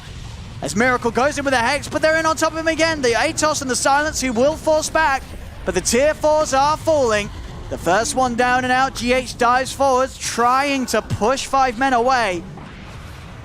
Hex as well from Miracle again. Setting up the Sunstrike, it's not enough damage to kill Misery, he's okay. Chessie now having the second Abyssal finish for the team. Nigma just cannot catch them. 5 men are able to walk away, run out of here. They're now 2 sets of racks up, as well as 36,000 gold in the lead. I can hear Misery in the comms as well with this eye. One eye up on the Tinies, respawn. 10 seconds, 15 seconds, I'm like, get out guys, back. We got the tier 4, we got 2 racks. Game is secured at this point. We just gotta chill. Roche can spawn 2 minutes 30, and yeah, Nigma, you gotta go make a play now with that Aegis off the field. But seriously, man, what? There is no individual Enigma responsible for the state of the game right now. This has been a very odd performance as a team. Their movements, their lack of team fighting, and just straight up getting picked up all over the map. It's not one person who's got the problem. It's the lack of a clear plan. There's no move Enigma have made since they took that fight that 5 men initiated post that Roche, what, 23 minutes ago? Something like that? It's crazy stuff. And I just don't know how you get back into it. Look how farmed this whole squad of 5 men is. Fully 6-slotted, effectively, on both these 2 cores. Top 5, 4 5-men players in terms of the net worth, and both Tiny and Phoenix feel relatively ineffective in comparison. And the smoke out attempt from Enigma not resulting in anything at all. 5-man play it smart. They kept themselves right in the base, and now they move out themselves. They have the ults good to go. Doom ready to drop. Well, Minotaur Horn as well, so sick in a game against Treant. Double BKB actives now. 3 if you count the ulti perch. Just a question now, can Nigma actually hold against this? It feels pretty rough. As 5 men just have an incredible lead right now. Outplaying Nigma in the last 15 minutes or so by a landslide, it's really felt. Nigma just all over the places. 5 men just pick them off one after one after one. And Nigma with no counterplays whatsoever. They're going to try again with another smoke, Nigma. What sort of catch can they find? It's still so hard as 5 men continue to play smart. Yep. BKB's up on almost the entire team. They're just hunting. Dire are scanning. Even if Nigma do find a way to start things off, it's very hard to see a way they win the 5v5 with how big the cores of 5 men are. Yep. It's gone from oh wait, how do we team fight Nigma to how do they kill us? 4k HP on the Ursa. The EHP even higher when you consider the damage reduction. Broodmother is similar levels of health. You've got, yeah, like between the 3 cores of 5 men, you have over 10,000 HP and 100 armor. Not to mention all the self-sustain that these heroes possess to keep themselves up high. It's just, where's the damage for Nigma? Where's it going to come from? You need a rapier on this Tiny and a hell of a lot of trees. And deforestation will inevitably become a problem. Yeah, if it isn't already. Yeah, they're going to need the rapier on Tiny and the Axe Refresher, it feels, on Miracle, but that, of course, many thousands and thousands of gold away from both of them. So, unlikely Miracle. It's going to go for Pi. Has he got enough damage on his own? It's... doesn't look like it. Oh, maybe with the Sunstrike. No, it's off the mark. Doesn't get the hit on the Pi. Still trying to chase with his right clicks. Really wants this kill. He's not finding it. They just turn, and Miracle will fall once again. getting caught out by the Doom in an attempt to push in onto Pi. And meanwhile, elsewhere, RMN and Weehard, they'll die yet again. Yeah, there's no buybacks either, so... just run down and finish here, 5-man. This is the GG, unless MC and Phoenix can get a little bit of that OG magic. 2 versus 5 throne defense. Feels incredibly unlikely. 40k down. 5 men here in game 1, really giving it their all. And Enigma just looking very lost in the second half of this game. They just didn't know what to do. They didn't know how to use their power. As this should be it. 4 dead, no buybacks, the ancient exposed. 5 men will take game 1 against Nigma, ending with a 44k gold lead. As, yeah, you got to imagine, we saw the smiles earlier from Nigma in this game. In that second half, 5 men, the whole squad, they've got to be feeling pretty darn good about themselves as they were just cruising to the victory here at the end of that. It's just so odd, Owen. I've seen that game 100 times, and almost always Liquid or Nigma now wins the game. Like, they have map control. They've got all the lanes pushed. They're constantly keeping 5 men on their toes. And then they just never got that big engagement we're so used to. They never got the opening where it's like, oh crap, they picked somebody off. Oh, now there's a fight. Now they've got a Rex. They just fell apart. That was like real weird. Like, that just wasn't the same team we saw you play yesterday against EG when they looked like one of the best in the world. Yeah, I mean, 5 men just shook them up entirely. I mean, and 5 men's performance themselves, I mean, it really did feel like just a great team effort at the end of it all. But could you sort of point out one of the players that you did feel came in with some really sweet plays to close this one up? I'd probably just point to Zibe. I mean, he was the one actively doing things around the map. Yeah, he was catching Miracle multiple times. We saw that Evoker get Doom. I'm pretty sure Piladai ended that game with more kills than deaths. That's impressive. Yeah, no, Piladai making the moves and great itemization as well. The Atos, the Orchid, dealing with the Lincolns of the Invoker very nicely, setting up for Zibe to get those Dooms. But there we go, ladies and gentlemen. Game 1 of this series going to go the way of 5 men against Nigma. Indeed. Thank you, Owen and Kyle. That was a great showing from 5 men. You know what? Some things heard in the green room. There's no synergy in the 5-man draft. A Mirana and Nature's Prophet support duo? What? Yeah. And they did it. They did it. It was very impressive. And we heard our commentators also say maybe Enigma wasn't really on as they normally are, but I do not want to take anything away from 5 men after this performance because they looked solid. I'm here with Slacks. I'm here with Fogged. We're going to talk about that game. And where do you want to start, Slacks? Why'd you say all those things, Fogged? Me? I think I only said one of those. Ridiculous. I think I just said about the Mirana and the Nature's Prophet actually a little bit. Because I was just confused when they had drafted it. But it all worked out together with the way that they set up their lanes. And yeah, they split up the map really nicely. I think that's the biggest thing that I saw from 5 men was just making Liquid, well, as Kyle was saying, Kyle keeps saying Liquid, so he messed me up. But making Nigma not play their game. Yeah. They just split them up. Don't let them actually get their big team fight coming in together. Phoenix, Tree, Invoker, super strong. Once you start itemizing, once you get BKBs, they're not as strong anymore. We saw that happen from all the cores on the side of 5 men, and they kind of just took over it like several fights in a row.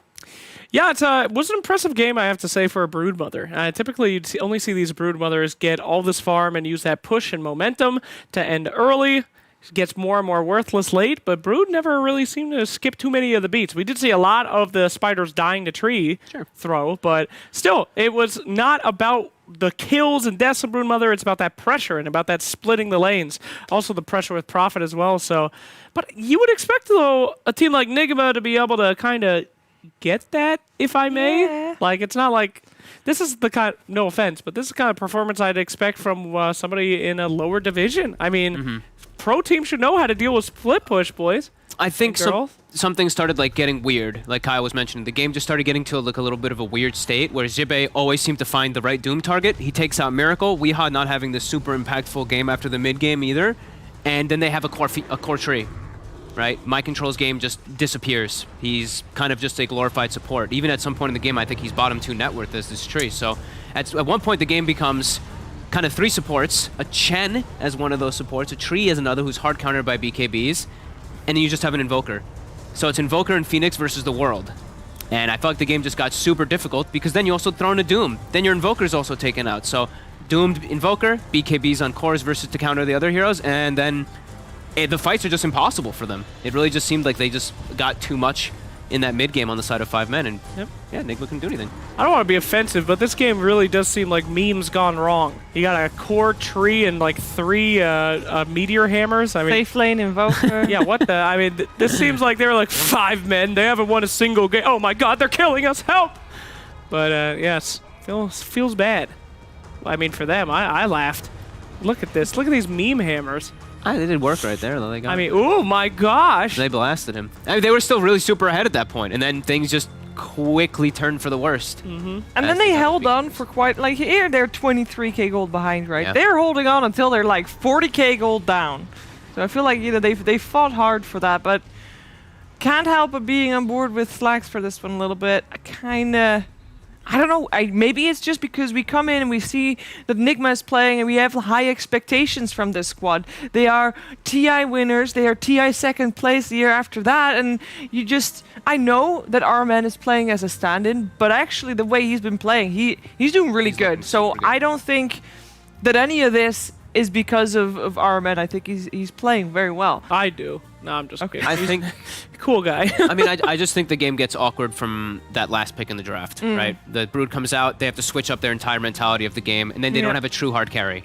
They have an Invoker as their hard carry, and then a tiny mid because of the lane swap that they have to do. So Invoker's biggest thing is, yes, you can snowball, yes, you can be very strong. As soon as BKB comes out, you do nothing for like the entire duration of their BKBs. And guess what the item is that Brood really likes? Yeah. Yeah. And Ursa for that matter too. Yeah. They just had a lot of ways to get on top of the Invoker, who was the strongest hero, and he was doomed most of the time. So, I mean, I definitely have to give a lot of credit to Jibe, always finding the right target and just making Enigma's fight not look good in the game. Scariest thing about the Brood BKB is not only does it make a magic immune, but of course it has that bug, and it makes it terrifying. And I mean, I think it's so scary that the Valve employees don't even want to go in and fix it. I mean, it's just arachnophobia, all those legs spreading around. It's a mental warfare item as well. Especially the mechanical Brood, right? The mechanical legs just start, what like, is that? especially when you goes on a cliff and then it starts really spazzing out the BKB. Yeah. It's terrifying. Jesse's a very scary Brood. He did really well. It's terrifying. It is terrifying. It is. Do you have arachnophobia, Sheever? No, but Owen does. I kind of do too, but I let them. They can chill. Like they're not bugging me. Like, No, that's fair. When something starts running towards me, yes, I'll freak out. But what do you mean by thing? Like a spider? Like a little spider, or like a spider? Like some like. Well, I don't know if this is the that same is. word in American English. A Johnny Longlegs or Jimmy Longlegs or whatever. Yeah, Daddy. Longlegs. Daddy Longlegs. Daddy Longlegs. Wait, what do you guys call Jimmy Longlegs? No, I don't know exactly what it is. Jimmy Longlegs. Jimmy Longlegs from now on. Right there, Jimmy Longlegs coming in. We just call it the long-legged spider in Dutch. Okay. I mean, that's probably a better name for it. How do you say that in Dutch? I wonder why it's called Daddy Longlegs. Longboat spin. That is cute. I like Lumbo spin. That's way better. You said it so poorly. I got them dead long legs. Sorry, Jimmy Longlegs. Jimmy Longlegs. I'm gonna name my kid Jimmy Longlegs. But those ones I do not think are scary. Well, yeah, they don't have any and then venom. we have that are very common in the Netherlands. The spiders that are, we call them cross spiders. They have like a somewhat of a cross on their back. Why? Because they said getting And they're close to them already. outside. They're outside normally. Like you don't really find them inside.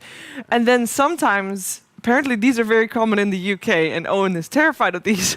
And they're not very common in the Netherlands, like just some rural areas. They're black spiders, and they have very long legs that are hairy, and their body is also quite kind of decently sized. I would say size of a dime. Okay. That sounds. I mean, those sound kind of scary. Okay. But this. You're a good. very large human. Well, yeah. And those are little tiny individual things. I guess the legs. People are creeped out by the legs, right? Yeah, actually, fun fact, it's a good thing.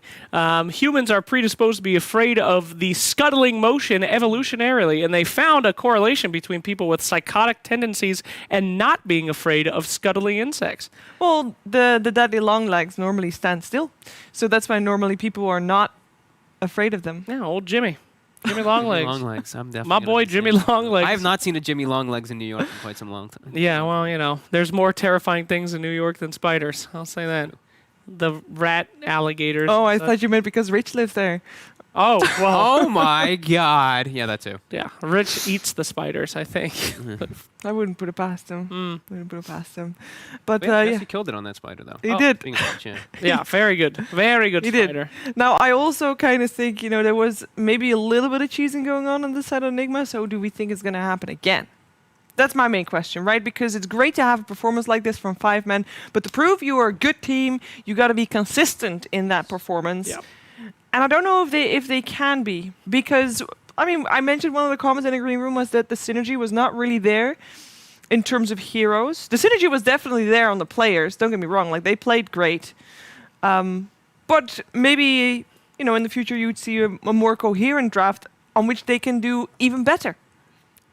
Analyzing a last pick brood game. Second to last pick. Second to last pick brood game. That in itself is just cheese. Brood in general is cheese these days. Nobody's picking that hero for fun. So I would chalk this one up to, don't want to take it away from 5 men, but you just did. I'm going to say it's going to be a 3-game series because Nigma might have been joking around. These guys, I think, have they won a single game yet? They just did. Besides that. No. Yeah, so if I'm going to that game, I'm not trying to give away strats, and I'm definitely getting 3 meteor hammers, so fucking. But now they're probably like, oh, okay, these guys can actually beat us, so let's play for reals.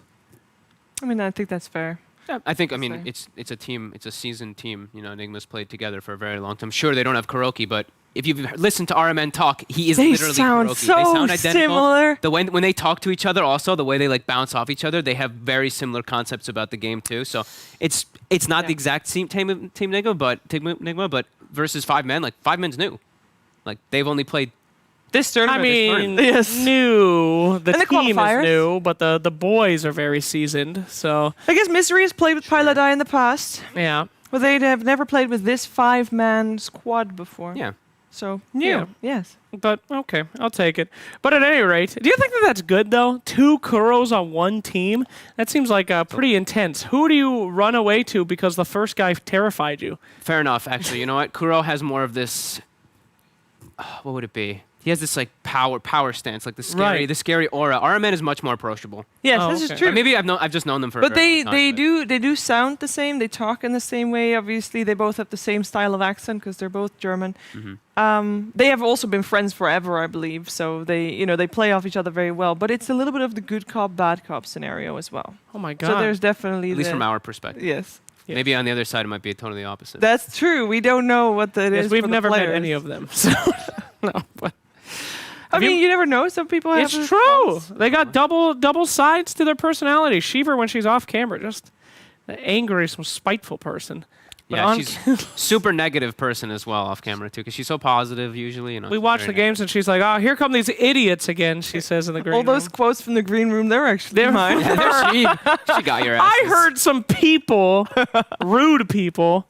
Now, all those Shiver's times a you thought it was sweetheart. Kyle, it was Sheev. Absolutely. I think out of all the talent, Shiver's probably the same person that she is off and on camera, to a fault almost. Yep. But I think that's the same for everybody in the studio here. I add some niceness on camera.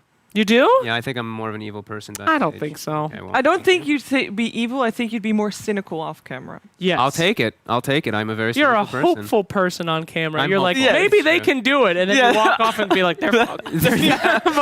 They're fucking terrible. That's not a Slacks, at least we got 20 minutes of doing this.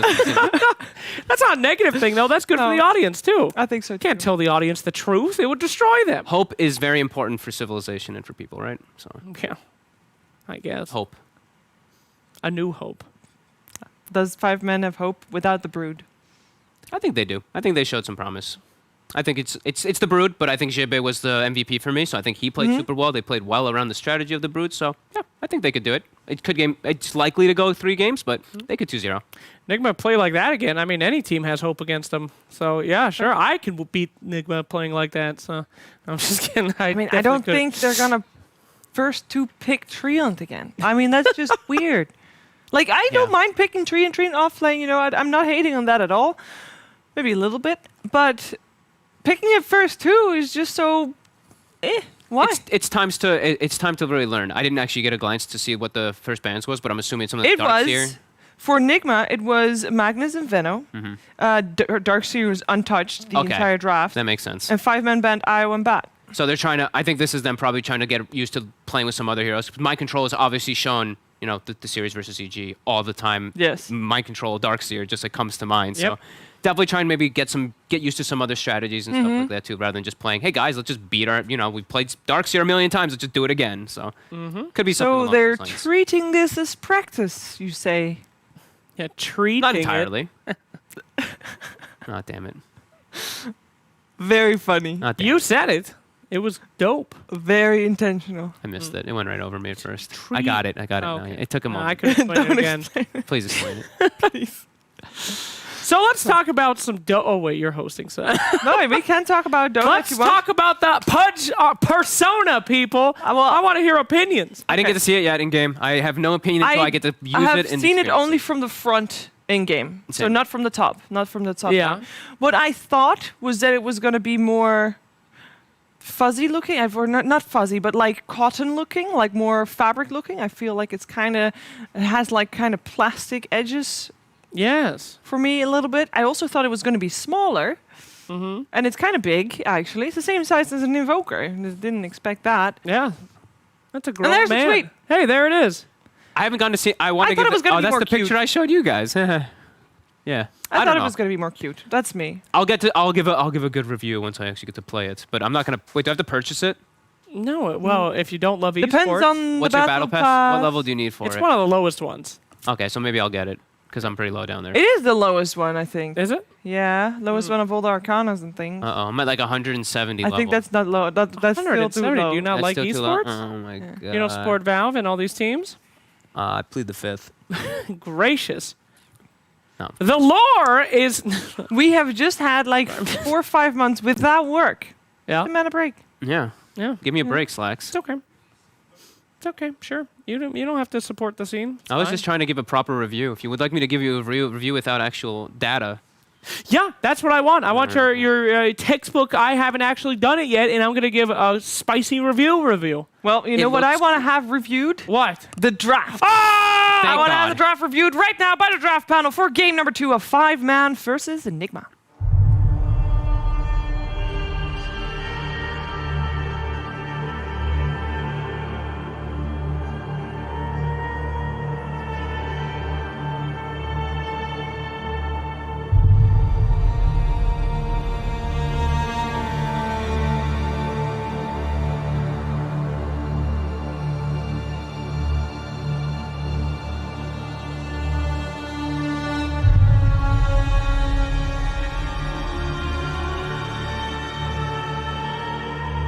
Welcome to the Pantheon, where only power poses by power users are allowed here. I've got BSJ and I've got Jenkins. We're about to break down Game 2 of 5 Men versus Nigma. 5 Men who are currently 1-1, and if they actually beat Nigma here in this series, they've got a really good chance at the upper bracket, gentlemen. Yeah, we're hearing the panel talking about they haven't won a game yet. They beat Navi 2-1. Are you just going to throw them under the bus come like on, that? I was guys. trying to be a little Do subtle your with homework. it. I mean, it Just was Slack, so nobody expects him to know what he's talking about. But come on, man. We were skeptical of their first draft, and we were kind of reflecting on it off stream about exactly what went wrong for Nigma, and this is something I wanted to see Jenkins' genuine reaction to. And my idea is that I think I might have seen a bit of exposed weakness for Team Nigma, and I think they drafted this Invoker as their win condition. Okay. And that's how they've always played, right? Miracle's their win condition. The rest of the 4 heroes are pretty much about enabling his hero to win the game. And with this Broodmother pick, this Invoker's forced to a side lane, and I really think they just had to have picked like a carry mid. That's what I was kind of saying, like a hero that's their win condition.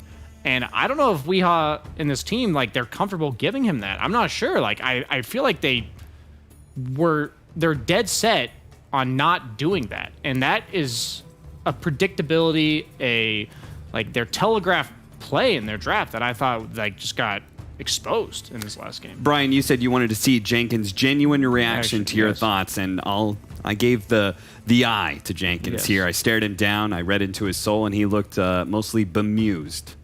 Bemused? Bemused. I don't even know what that means. I was very bemused. What does that by even your mean? statements.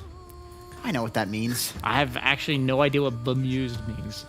It's more like a mocking version. You're not genuinely happy and amused by this. You're more like, Oh, okay. I see. Sure. Okay. So do you think I'm wrong there?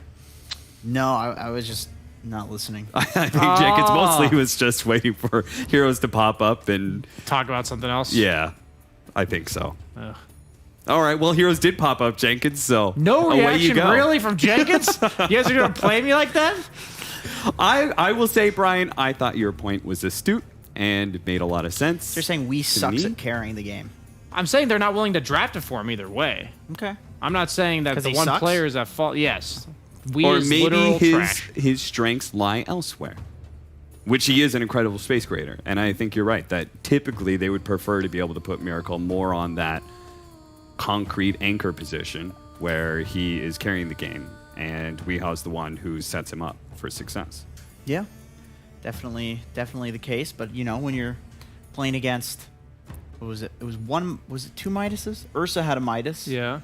They had Doom, who is farming with this Q, which is basically a Midas. Yeah. And then they have Broodmother, who didn't have a Midas, but you're hitting a lot of creeps. Yeah. So it's just Miracle versus the world, right? And so you're positing basically that they would have picked something other than Tiny if it wasn't we. If they were more comfortable, maybe they would have picked him like a Sven. If let's say hypothetically that was still in the pool, I think it was banned or something. It was banned. What I'm saying is I feel like most tier 1 teams are willing to put the weight of the game on any of their cores no matter what, if that is a required adjustment. We talked about the Broodmother requiring an adjustment. Yes. So I think the 2 logical adjustments were to give Weehaw like Quaswex Invoker safe lane and give Miracle a carry mid, or leave Miracle on the Invoker safe lane but also pick a carry-esque mid laner. And neither one of those was done. I feel like other tier 1 teams would have done that. You don't think Tiny was that attempt? Tiny's being able just to be not a not carry, a good enough right? carry. Like, yeah, he is a mid space creator. He runs around with like phase boots and a blink, and then maybe buys an Echo Saber, but that's about where it ends. You know, very rarely does he ever carry anywhere past that. But,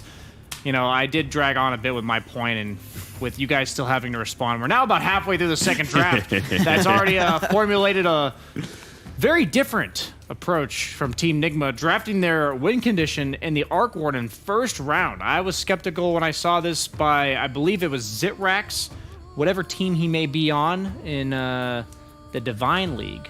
They tried first rounding Arc Warden twice, and I always thought this hero was really good against Terrorblade, maybe Drow, specifically like cores that are long range right clickers. And then he struggles against gap closers like maybe Storm Spirit, you know, Phoenix, Clockwork, guys that can teleport behind you like Nature's Sure, Prophet. sure. You know, PAs, PLs. Even just Abyssal as an item is a bit of a problem for you, right? Yeah, actually, absolutely. I don't understand how this hero's win rate is so high in pro level pubs. It's like 58%. As in Divine in As Immortal in games, 6K plus games, it's got a Okay. huge win rate. Wow. I feel like it's garbage all the time.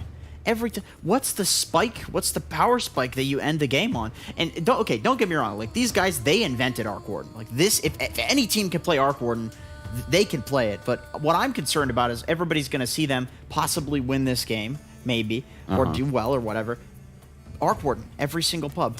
Okay, well, maybe we can focus a little less on what your pubs are going to be like and what the future of professional games are going to be like. Because if Nigma can prove that Arc Warden's a good hero, then other professional teams may I actually pick firmly it up. believe it has a good win rate in high-level pubs because people pick Terrorblade and then you pick Arc Warden. Like, people are picking it as, like, this 9th, 10th pick cheese Oh, in that's pubs. true. So you're saying it's like a statistical anomaly almost. Like it's only being picked against Terrorblade, and so What the win I- rate's really high. What I think about Arc Warden, I specifically think in the games where he's against heroes he counters, he owns. I actually think if they have no innate gap closers, this hero wrecks. Like, So in a professional match, say the one that we're watching right now, where Phantom Lancer has been counterpicked against the Arc Warden, a good gap closer, you then pair- Arc Warden is a problem. If you perhaps. pair- you're trying so hard to put it back. So back to our professional match that we're trying to. We're the two worst people to not talk about pubs. We can't. Well, I'm grinding all the time, but this PL hero, no, so super good against But Arc Sand Warden. King is even a pretty counter. nice against PL, to be fair. You naturally Yeah. build like Crimson Guard, sometimes Shivas. I've even seen in hard enough games, you'll just go Radiance. They have no real way to deal with Sand King right now. Like Clockwork doesn't kill Sand King. PL never really kills Sand King. So I'm thinking Sand King will be able to itemize more greedily, like in a way that makes him scale better and maybe accelerates his farm in the early to mid game. I do agree. I do agree with that, but I would say I think I think that PL is better against Arc Warden than Sand King is against PL, if that makes any sense. Like, I would be way more concerned being against I remember that guy going way back to pubs. Remember that guy that would spam Arc Warden in every single game? It was like his name was ZXYC. Yeah, ZXYC. Right, okay. Yeah. And everybody would counterpick him with PL mid. Yeah. And he said he was like 2,500 Arc Warden games or something. He's like, that's the only hero I can't play But those against. are all pubs. Right, so that's totally... Also, was Sand King the best answer? Because there was plenty of other heroes There's out tons, there. Because I've yeah. heard Sand King, some people saying this is still kind of a garbage hero. I Lord think was he's still out there, insanely for good against example. illusion heroes. Like, here's my deal about Arc Warden, right? The problem in games, every hero in Dota has like a formula for a game that when it's ugly, it usually looks some semblance of this. And it's like Arc Warden's farming, but his entire team's sitting in base. He's sending his clone out, and that's the only thing on the entire team getting. That's the only hero on their team getting farm. It's kind of like Terrorblade sometimes when he's behind too. And I feel like because of what I talked about with Sand King, he's going to scale. Like, this hero is going to have impact later on in the game, and they have to itemize to also deal with the Sand King. So there's some games where Sand King is dealing with like 2 or 3 like silences or like annoying things that he can't, like roots maybe, and he's gonna have to itemize a Yules or something like that. But in this case, he's gonna go. It's relatively free. He's gonna go Blink and then like Shivas and Radiance. Like he's going to itemize against PL, I think. So if you combine that with the Arc Warden going Mjolnir, we saw a PL game against a similar lineup that just had so much random AOE that the PL just eventually dies. Like I couldn't read what that says. Read what says? One thing is certain and the tweet? rest is lies. Oh. The one certain thing in this panel is you guys will continue to go back to your pub. That's the only information we got, man. We got kicked off all the other teams we tried to play on. He got replaced by Monkeys. I got replaced by Trowel. What can you do? Yeah. Thank you, Monkeys Forever. Every single team. Very good. So 5 men are the ones to actually ban away the Storm Spirit, and they will pick themselves Pango. That's pretty decent against Sand King. You can like at least disrupt his Sandstorm, Okay. but Rubik, it's instant lock. Yeah, into Rubik, who can steal the roll, and then it's also instant lockdown up from Sand King and Rubik on the Pango. And also, it's kind of hard playing Pango against Venge too. You've got 2 swaps and a stun. Like you just continuously interrupt his roll, and he Void feels Spear, pretty right? bad. That's what it has to be. It's one of the spirits. Storm got banned. Yeah, they need- dude, it's such a free Ember Void Spear game, man. I'd love to see Ember, even though it's not in Miracle's hands. You definitely go Ember. I mean, against a PL, like that's just Knowing Weehaw, I'm thinking it's Void Spirit, but I do think Ember is better. Yeah, I think. Like so too. whenever I think of PL, he hates all the spirits, man. All of them suck. Searing Chains owns Phoenix, Pango, and PL too. Like I really do feel like They just have no instant lockdown on 5 min. So any hero with innate mobility that doesn't die to roll He's out, yeah, is going to have the same kind of game that Sand King's going to have, I think. So this looks like it's either a Nature's Prophet or Pango mid. You could also run a Queen of Pain. I'm saying, like, I think Ember's the best pick here, but I'm thinking like if they pick something that's Queen of Pain would be fine. Queen of Pain would be fine. Yeah, it would be fine. Not against a PL. If they did run the PL against it, I think she could, or that could be some kind of cheese strat that 5 men could do. So you always have to be concerned about that as somewhat of a counter. But okay, they do actually go Quap. Okay, that's more of a Weehaw hero. Anyways, yeah, that's right? kind of what I was thinking. That was just my gut was saying Queen of Pain, but I think Ember is better. Yeah, I think the Pango. You have to pick for your players. I think Pango has to go mid here because he's not the best in lane against Arc Warden.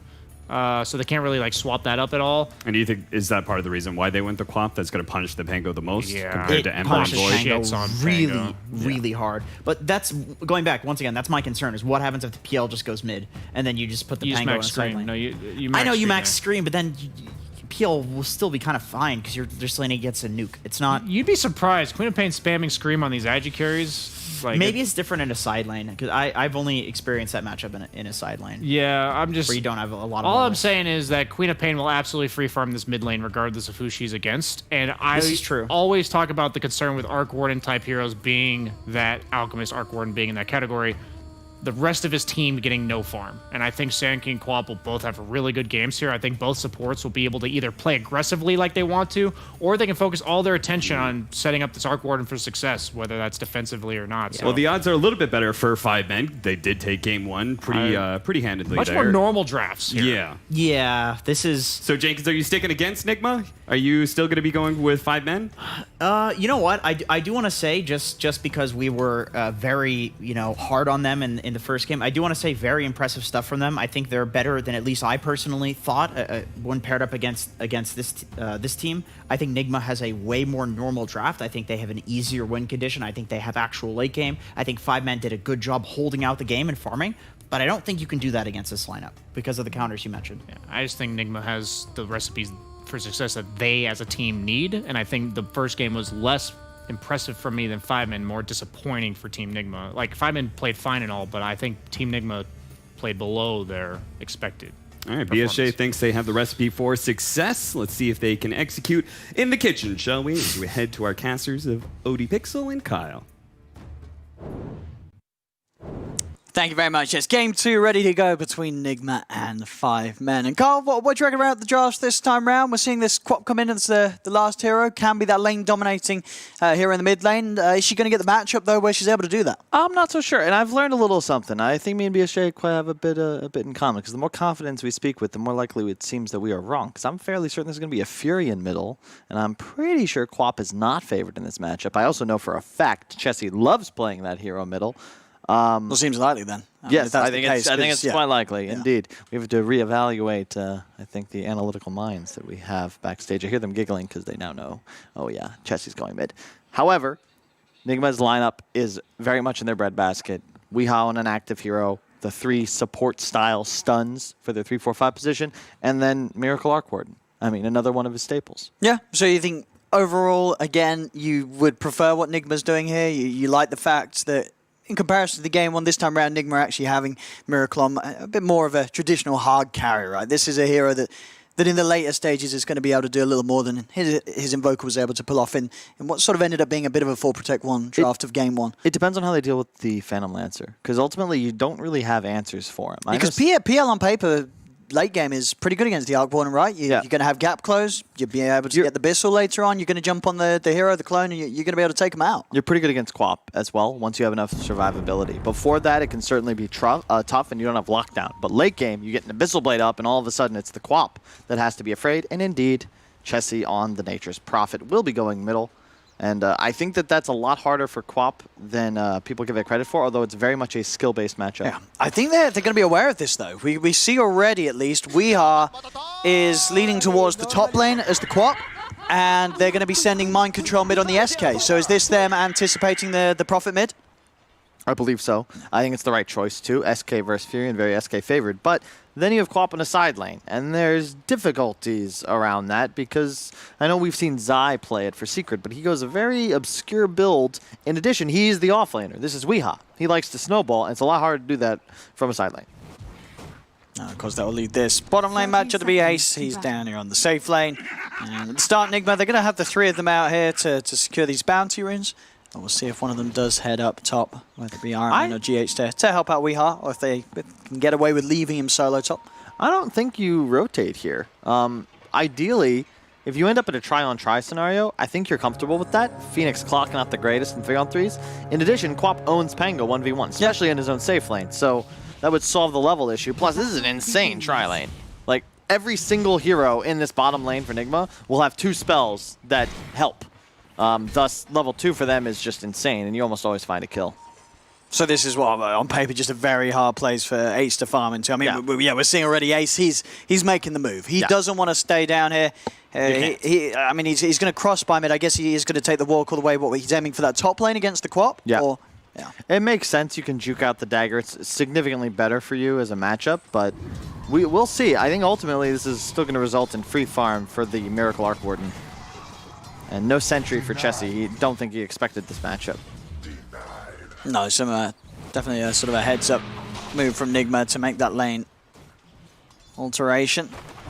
See, Zibek has made his way down here. Now, if you're Nigma, do you sort of follow suit and go with the TPs to to continue to sort of switch things up and keep the lanes in your favor, or do you just settle for this? I mean, as it looks to be Pilot Eye, he is going to go down to that tri-lane. You said it's got its strengths, and already just at level 1, finding the first blood. Yeah, 3 range and 3 ways of stunning or disabling at level 1. It's pretty damn strong. This still is okay, though, for 5 men because they're going to be in this 2-on-1. So PL will free farm as well, and ultimately, as a win condition, it will trump the Arc Warden if they can get to a stable game state. And mid is going to be faded towards the Furion, even against SK. You just don't do enough damage. Yeah. Chelsea's really good with the micro, too. You can expect him to last it Bottom Zibe. Dead. Another kill for the tri-lane. I mean, these kills are going to give them a pretty quick level 2s across the board on the 3 of them. And then that lane, I mean, what do you do then? If they're killing you at level 1, what sort of hope do you stand going into this tri-lane against it when they're level 2 and you're still level 1?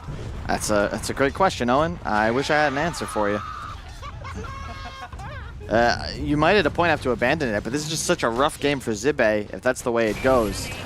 That's another kill. It's just that kill after kill after kill that Nigma's getting with his tri-lane. Top lane, Weeha, blink back up just in time out to the trees. He's having equally of a rough time up here. Only 3 CS so far in the first couple of minutes. They've got to bring GH over, so that will at least alleviate the pressure for all 5 men on that bottom lane for now. Just with the 2 of Nigma remaining down here, but the damage definitely feels like it's already been done with those first 3 kills. Oh, for sure, and ultimately Quap has an easier time recovering in comparison to the Pango, because as soon as you have enough levels in Scream and some mana pots, you can just shove lanes to your heart's content. Really nothing on 5 men is going to be able to kill Weeha this game either, and now that they've dominated bot so hard, well, we'll just bring GH up top. Now we've got double nukes against the PL lane.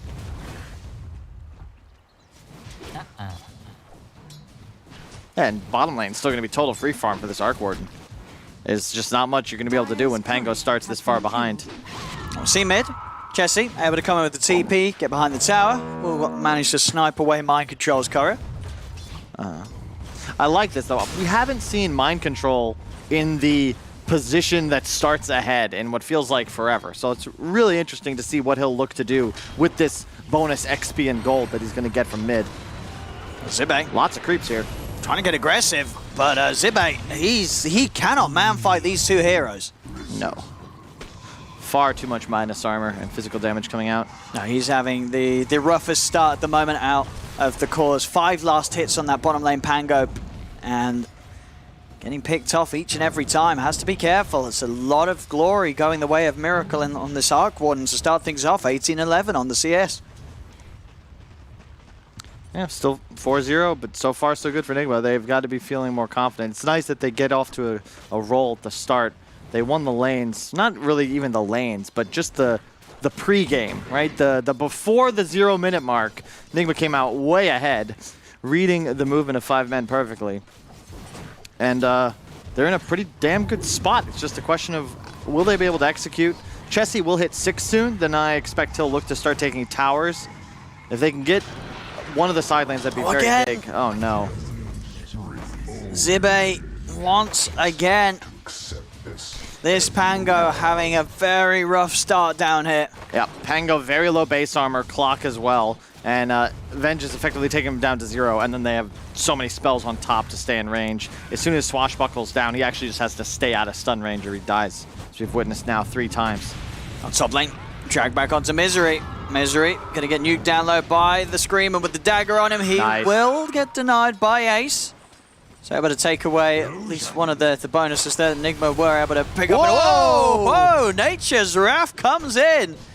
And we are just disappears. Beautiful bounces. And with GH getting hit as well, the setup's there for Ace to chase down. Chessie comes across, and Chessie gets the double. Couldn't have been any better there as he hit 6 with that ult. Furion ult is insane, and OMC. Will he get this kill? I've still got a doppel available, Ace. But he's not going to get a chance to use it as Weeha back in. Jumps over the tree line, picks up the PL. You got to question, like, this is the trouble about Dota nowadays. That kill's just not worth it for Ace. He missed a full wave and a half top, so he actually gets less golden XP from killing the Rubik. And now he's going to have to come back to the lane late, plus gave Weeha the gold. And Chessie rotated out of mid. A lot of resources and time wasted for effectively 2 creeps worth of gold. 3 creeps. And what we see down bottom, Zibe's trying to recover the lane state, making pulls over to the small camp. Chessie toying with the idea of TPing down here, seeing if they can set up for something onto Miracle. Miracle caught out by the Sprout. They come in with the swashbuckle. Miracle has been surrounded. Can they save him? They can't. Miracle goes down. Mind Control comes in with the stun, but they try and chase down Iron Man. Can Chessie pick it up? He can. A couple of kills here. 4-5 men as they move into this bottom lane. Chessie chased a little bit by Mind Control. He's pretty tanky with these treads and the double nulls. And with that in mind, he's going to continue to run. Mind Control has got the epicenter, but just out of range. The pulse is not enough. Chessie's fine. He's able to walk away and get away with that move. An important one as well, just taking down Miracle, this Arc Warden that's been having free farm so far for the laning stage. I love that from MC as well. A more inexperienced player, probably just sandstorms there, a lot of juicy creeps to farm, but no, he backs off, lets the Arc Warden not just take the lane, but also maintain creep equilibrium near his tower. So that sort of move is progressively more difficult for 5 men the closer he gets to the safety of his structure. Chessie now farming jungle, our neutral items about to spawn. I love to get Jelly at like 7 minutes, 3 seconds into the game. That's great. Zibe. Another attempt onto him. He's out with the swashbuckle, but the damage from the Flux and the final Wraith means it's a 4th death for Zibe on this bottom lane. He's just got to leave, but it's Pango. Where do you go? What do you gank with? You don't have a stun. Needs his 6. We just got it. I like the casual ringer regen on Ace here. It's always nice to have a little bit of extra regen against Quap. And oh, Chessie, that's a very ambitious See if play. he finds it. As we are doubles back. Sprout, Vision not going to catch him either, so we are should be fine. They should know. A smart play there from Weehar to double back on himself, not go for the obvious move, and because of that, they weren't able to catch a glimpse of him. Nice move though, because Pylai Dai is taking mid in the meantime. No big deal that Chessie has left the lane. Weehar is in some trouble though. He's gonna get another blink out, and opts for the TP away. Knows that they don't have much at all until those ults come on alive for the team. They don't have anything at all until the ults are in this game. Cancel TPs. Once again, it's the Miracle Show. I mean, MC is fat, don't get me wrong, but this is a near free farm Arc Warden. He'll have a Midas approaching very soon. He's already got it. It's pre 8 minutes. Really? Yeah, Midas already done. I mean, it wasn't enough on the Invoker, but somehow Miracle finds an even better start than game 1. Yeah, I mean, this time around, I think he had about 6 kills. Well, involvement in 6 kills in the lanes. Top lane, Mind Control. Gonna go in onto Chessie. They've got the burst of Weehar with the Sandstorm, the Sonic Wave, the Epicenter, the whole combo. No chance for Chessie as they blow him up. Nice move by MC getting aggressive there, because it's not just a kill on the Fury and it stops the push and ensures a full reset before 5 men are able to put any extra tower pressure on. Pi is going to hit 6. He's been mid now for almost 3 minutes, just soaking up the XP, which will leave Misery free to pick up the Tome once we hit 10. Question is, how does Pango get into the Dota? Because right now, his net worth... He's sitting down there with the supports.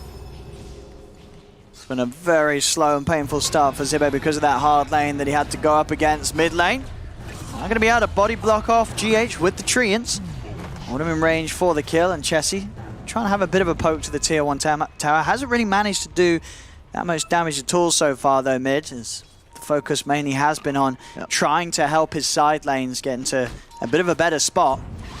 Hasn't really been too successful though, as overall Nigma still with quite a lead after these lanes. 3k advantage. Ace being chased here, still got the doppel, and Pi coming in with a hook shot to hold them away from the PL. May have put his own life at a bit of a risk though, as Mind Control leads in with the stun, and indeed Pylai Dai went in to buy some space for the PL, ends up costing his life. Zibe may have found himself a bit of action to get involved in though. The chase down onto Mind Control. He's got the Sandstorm, also has the Burrow Strike in a second to get out of this. Zibe's trying to find it, but the Jukes from Mind Control amidst the Sandstorm keeps him alive. GH is coming with the Stoling Rolling Thunder as Ace is burst down low, nuked down by GH. Zibe, I mean, he tries to come in and help out, but he ends up helping out Nigma as GH with the Stolen Rolling Thunder does way more than Zibe is able to do on his own, as he cannot find the kill on Mind Control with those Jukes from the SK. it's like one of those sitcoms where main character tries to help. He tries to make up for what he's done wrong, and ultimately he ruins the birthday party. And yeah, GH making more use of the first Pango ulti than Zibe did, unfortunately, as Miracle still is just sitting bottom. 2,000 gold, Boots, Midas, double Wraith. That is insane. He's going to have bots Midas at 11 minutes. The gold lead for Nigma is approaching insurmountability because ultimately 5 men can't push towers if their Furion isn't capable of doing so. And he's stuck in his own jungle. Pi? He's going to hookshot in onto Miracle. Chessie TP's over as well as Misery. Misery going to go pop the egg. Can they bring the egg down? Nigma's trying to hit it. Miracle's trying to run. The swap out there from RMN as well. Gets Miracle out, but Pi will be able to snipe him with the rocket flare. So Pi at least able to bring down Miracle, but overall Nigma still with the net advantage as they take down 3. Zibe comes in with the Rolling Thunder. He has caught the 3 of them. A great angle. Zibe. He's doing it here, a beautiful line, and Zibe, he's redeeming himself. Comes in, finds the double kill. Mind control out, Zibe's got it. He's back, ladies and gentlemen. Zibe is back in the game. That's what I'm talking about. All right, Zibe. Given a shot to redeem himself, he does just that. A buyback from Pilot Dive. He gets so much XP off it, I'm sure he doesn't mind. GH. What did he just turn on there? What in the hell? Ace? Ace? GH. Can you relax, GH? Oh, that they're getting 3 connections with a Rolling Thunder.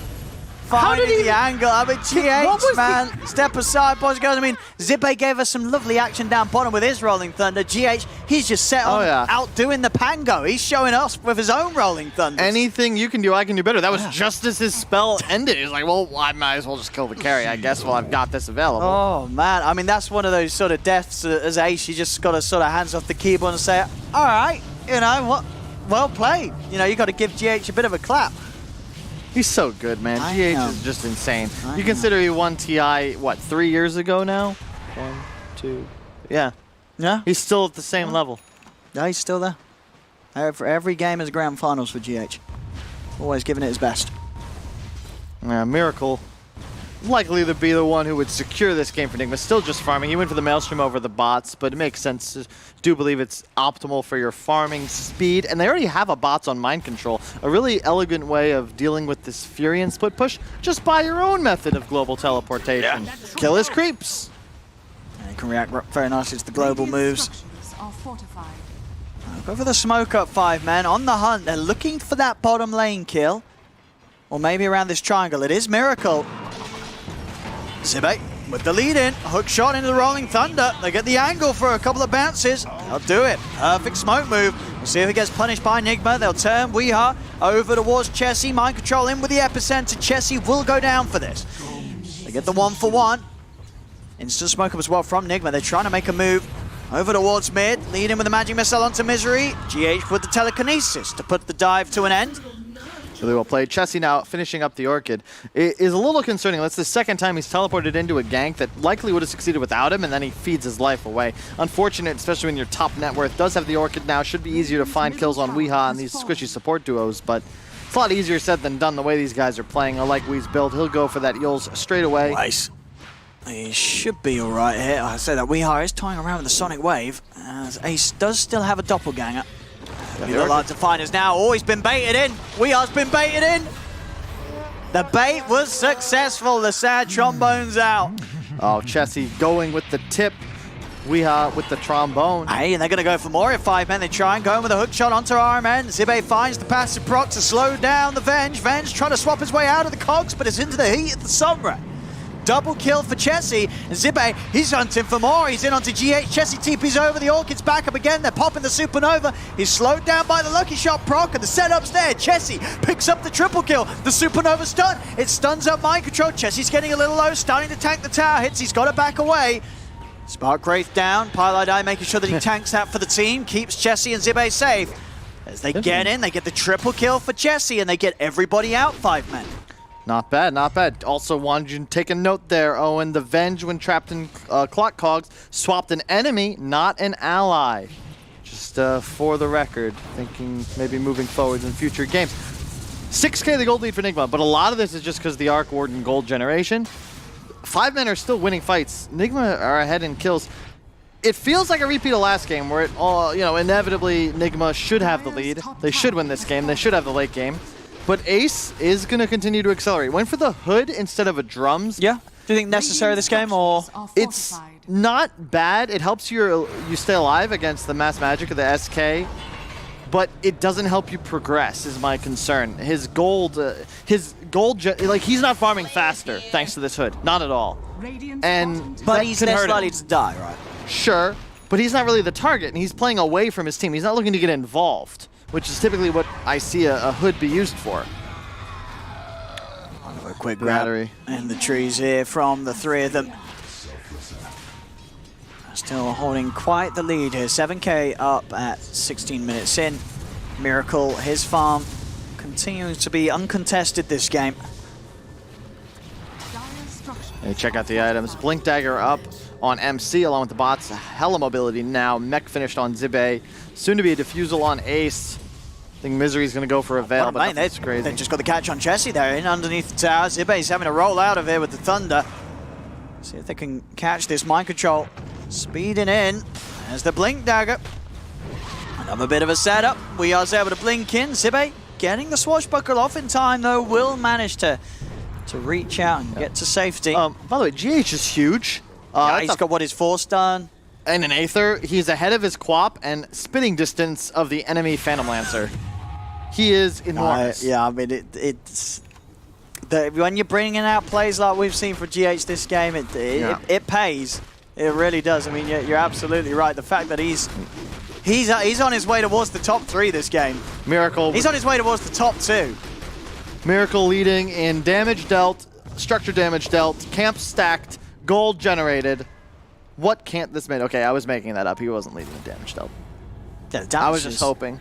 Very, very evenly split, actually, amongst Nigma's side. I meant damage done to creeps.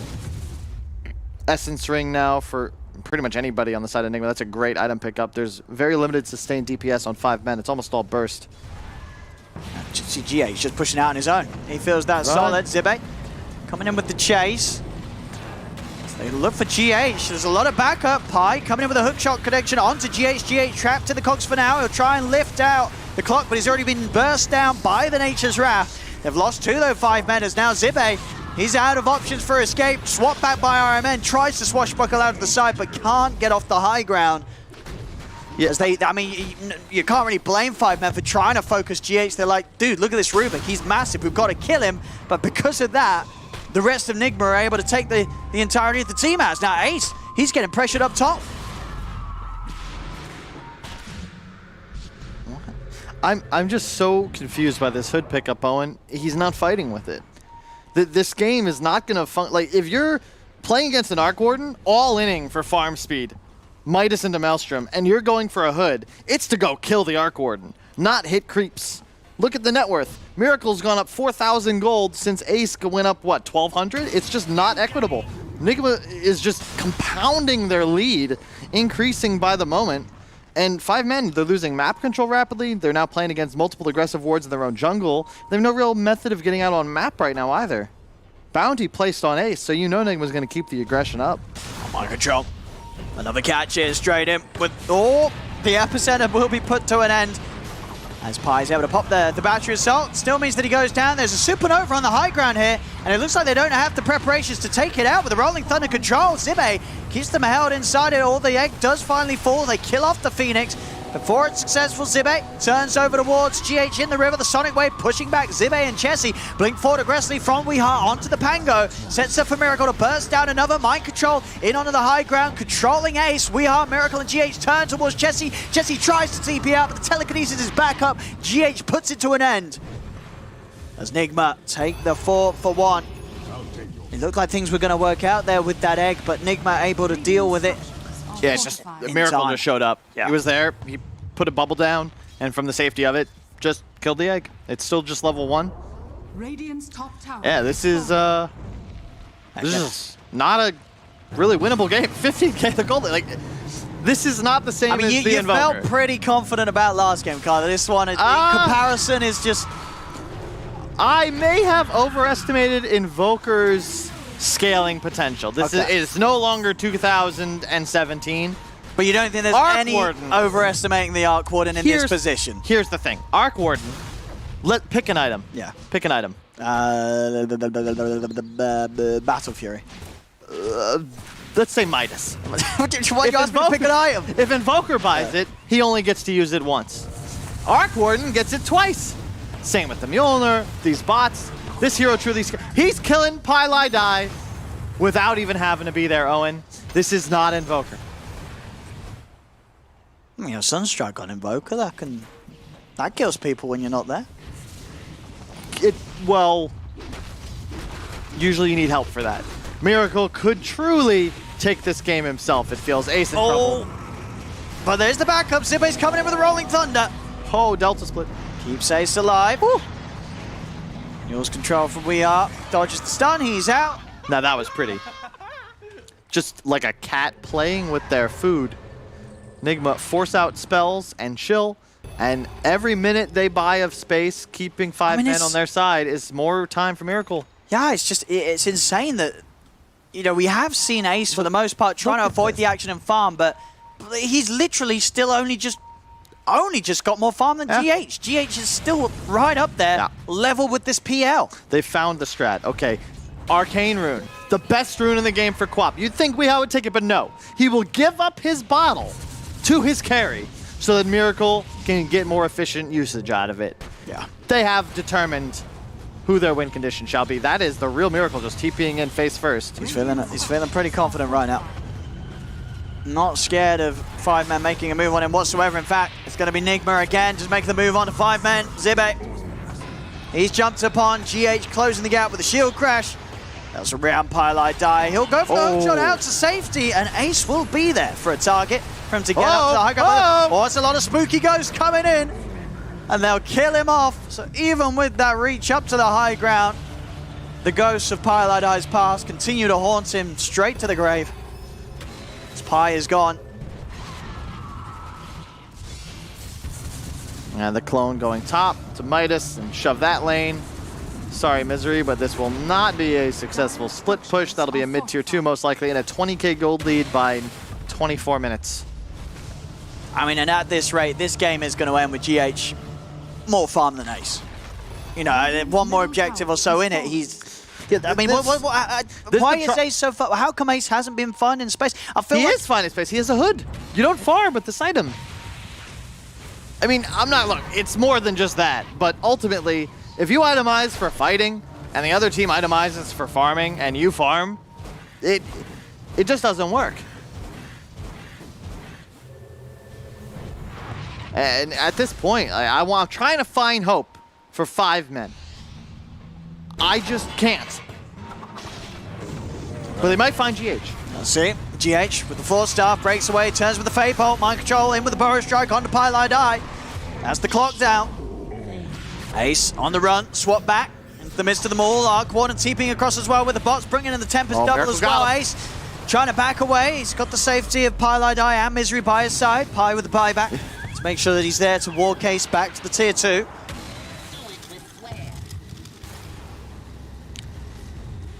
And Chessie trying to find space bottom, but it's just, it's Miracle.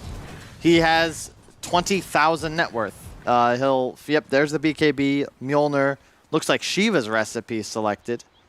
It's pretty good. Always a very value item against a PL, and because it's an active ability, of course, you'll have the double blast damage, thanks to the clone. BKB now on Weehaw. He's did a really nice job recovering. It was a tough lane up top, and altogether, so far, so good. Seeing the river, I think Pi, he's just hooked in onto Miracle. That's a little alone. I mean, an ambitious hook shot from Pi. And you got to remember, he did just buy back, so he'll be gone for quite some time now. Yep. Moving his death per minute down from about 2 minute 30 to 2 minute 15. Pilot, I just making sure. You know, they might lose this game, but he's going to live up to his name regardless.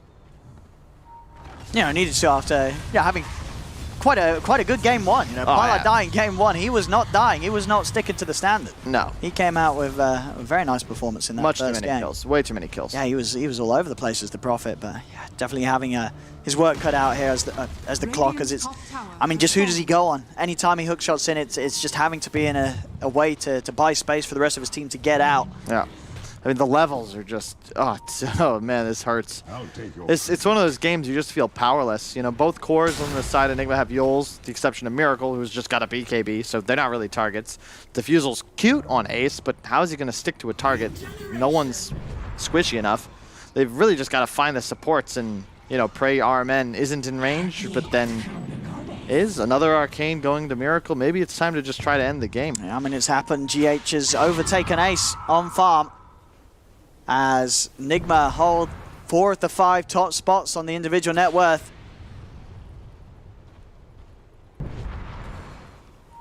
And it's not getting any better as they continue to chase Ace. That is a Rubik rocket. As Ace, he's going to have to pull some serious jukes here to survive. And there isn't enough jukes in the world to save him from these 3. As Ace picked off once again, feeling pretty helpless here in this game. Not a lot he can do whatsoever with the difference that's been created. Top lane Chessie will manage to get out. BKB a solid answer to everything that Nigma has, so Chessie able to keep himself alive. Miracle's clone taking a tower bottom as this occurs. It's just not much you can do, Owen. This is a really rough spot, and ultimately evidence why you should never give an Arc Warden not just free farm, but 4 kills in lane. Yeah, it was a very rough bottom lane. Zibe, you know, he did manage to come in with that really nice play. He got himself back in the game. It started to feel like, at least, in the mid game, but the damage was already done, right? You've already propelled Miracle towards this sub 9-minute Midas. Look at the ghosts. Now, good luck stepping anywhere close to this tower for the defense. Arcane Rune. There we have range. It. Straight in onto Misery. Ace swap back as well. The ghost just evaporate him. Oh no. Yeah, they'll call it. They know this one is well and truly over. GG is called as 5 men will tap out of the second game. Nigma to take this 1-1 now. And this game 2, it was a rough one straight from the off. So the lane setups smartly responded to by Nigma, and then just that bottom lane was one of the roughest lanes I feel we've seen in a lot of these series, right? Just so much was given to Miracle's Arc Warden to start things off. Of all the players to give it to, of all the heroes, you can't win this game if Miracle's able to just shove 2 lanes constantly. We're watching them take team fights as this clone takes towers. It's just not fair. You're not going to recover. Yeah. There's no way to win. And for Ace, you know, this game, it did just feel like he couldn't hit the creeps. He ends up in the game lower net worth than GH. He didn't find any sort of farm, it felt, wasn't able to do anything as this PL. Was that sort of the nature of the hero, or could something have been different that would have allowed him to have more of an impact in this game as the Phantom Lancer? I honestly have no idea. I'd give credit, though, to MC and specifically GH as well. Yeah. Because while Miracle obviously is going to get all the gold and all the credit, they're making the space. They made the kills happen. GH specifically just clinic on how to play Rubik. He was having a beautiful Rubik time. Yeah, I would love to see they would just keep it a little simpler into this third game. Give Miracle a hyper carry. Give GH Rubik. Yeah. Or Earthshaker. Either one works for me. And just let him make some magic. Yeah, no, very impressive stuff from GH. Some lovely highlights as well. That earlier kill on Ace, GH is going to be feeling pretty good about. We didn't get the camera shots in that one, but I could assume that the smiles were probably back on Nigma's face for the duration of that game too. As now the series stands even 1-1 with Nigma taking this game 2 with the best of 3. Indeed, they took it in style. They took it quickly, and an Arc Warden first 2 pick was successful, even if it was countered by a PL. He just never got a chance to do his things. Here to talk about that second game of the series. I'm here with Slacks. I'm here with Fog. I also want to apologize for my misinformation earlier when I said that 5 men had not won a game. They actually did. They actually 2-1 Na'Vi earlier in the tournament, which I missed. Yeah, Slacks. Yeah, my bad. I fed her bad info. You did. I thought No. That was my lack of, or rather missing of the prep. No, Sheever, don't do it. Right in there. Get in there. Anyway, PO counters Arc Warden. That's what I was told. What the heck? Yeah, Illusion Heroes can be good versus it because of the, you get on top of them very easily. You look at win rates across the board inside of the thing. It can. However, I did like the way that Enigma set up their lanes. I think that was actually super smart. They see the they have the Queen of Pain. They see Nature's Prophet. They're like, all right, if this team is clever, they're gonna put the NP versus the Quap mid. So we switch it up. We put Quap top. We put Sand King mid. Give My Control a great game. And then their bottom lane, I actually think went so damn well. This triple ranged aggressive tri lane just shut down everything. I feel like Miracle just got handed this game on a silver platter, and he was able to do pretty much anything on this Arc Warden. Now, pardon me this question. Normally, in some of the games that we watch, we see a team having a solid plan in their heads from which lanes they want to get, and if they don't get them, they'll do musical lanes, and they'll keep up the musical lanes until they get the lane they want. Why didn't 5 men try to get the lanes that they wanted here? I think they thought they were getting the better, a good trade, right? Because they had Ace top. Ace was probably like, hey, I'm free farming versus Quap. Hey, mid was going well too, right? Nature's Prophet was doing pretty decent versus the Sand King. I think things just collapsed together too quick, and bottom lane just got handled, right? Bottom lane just fed out of control. I felt like the Pango had no game. Same thing with Clockwork. Pylai didn't really have much of anything, and he just enabled the tri-lane of Enigma to just do better, right? Miracle had a free game. GH styled. He popped off because of how successful the bottom lane was. He was able to move around and stuff, so maybe they should have adapted, but I could see what was going on in their head as to why they didn't, right? It's like, oh, PL free farm, Furion having a pretty okay time. Who cares about our Pango as much? But grand scheme of things, it actually mattered. Yeah. I mean, Pango was really interesting in this game because he did get hit on, but we saw in the mid game he pulled off some pretty sick stunts and he tried to do what he could. But I think the biggest one to look at this is this run at you squad with, of course, we were talking so much about Sand King, but Rubik again. Yeah. I just love this hero in this meta. He is just ready to roll at all times. You saw that very unfortunate gank where their entire team got killed trying to chase him. And especially in a game against Pango, I mean, everything they have there is great for Rubik as well. It's just it's so tough when he gets drafted. Everything goes to hell. He feels like one of my favorite 4 positions right now too. I'm playing him in my pubs too. Feels super strong. No one cares about pubs, but he feels really good just because you're always playing versus something good you're gonna steal. He's gotten slight little reworks and stuff too. Of course, kind of recently. So it's different in lane. You're not as preventative of the last hits, but you do more damage. Fade Bolt does a ton of damage in lane now, and then you always just scale super hard because you have an debuff amplification. So any spell you get is just so much stronger. Yeah, the hero just feels phenomenal right now. Yeah. And the new item build. I saw the stat build in lane instead of boots, which is fun. But it was really fun to see Nigma very much know what the PL pick was about, exactly what his plan was, and then just say, okay, we need to run at these guys as hard as possible. And they really pulled that off with such an aggressive lineup, and you just don't see Sand Kings getting that much freaking farm. It was crazy. I was told Sand King is a bad hero at the moment. I guess anything's a bad hero unless you're letting that guy play it. Jesus. The one thing is, though, how many epicenters did we see in the game? Not many. That's the one thing about the hero. And it didn't work? That's the one thing about the hero. Your stun is still amazing. Your stun is still very strong. You get a cooldown at level 10 as well, minus 2 seconds or something, so it's like a 10-second cooldown, 2 point whatever second stun. It's very strong with the stun, but it's a hero that lacks inherently kind of a decent ulti. But he still played it well because he didn't have to. All he really had to do was be a setup stun and be a tanky frontliner.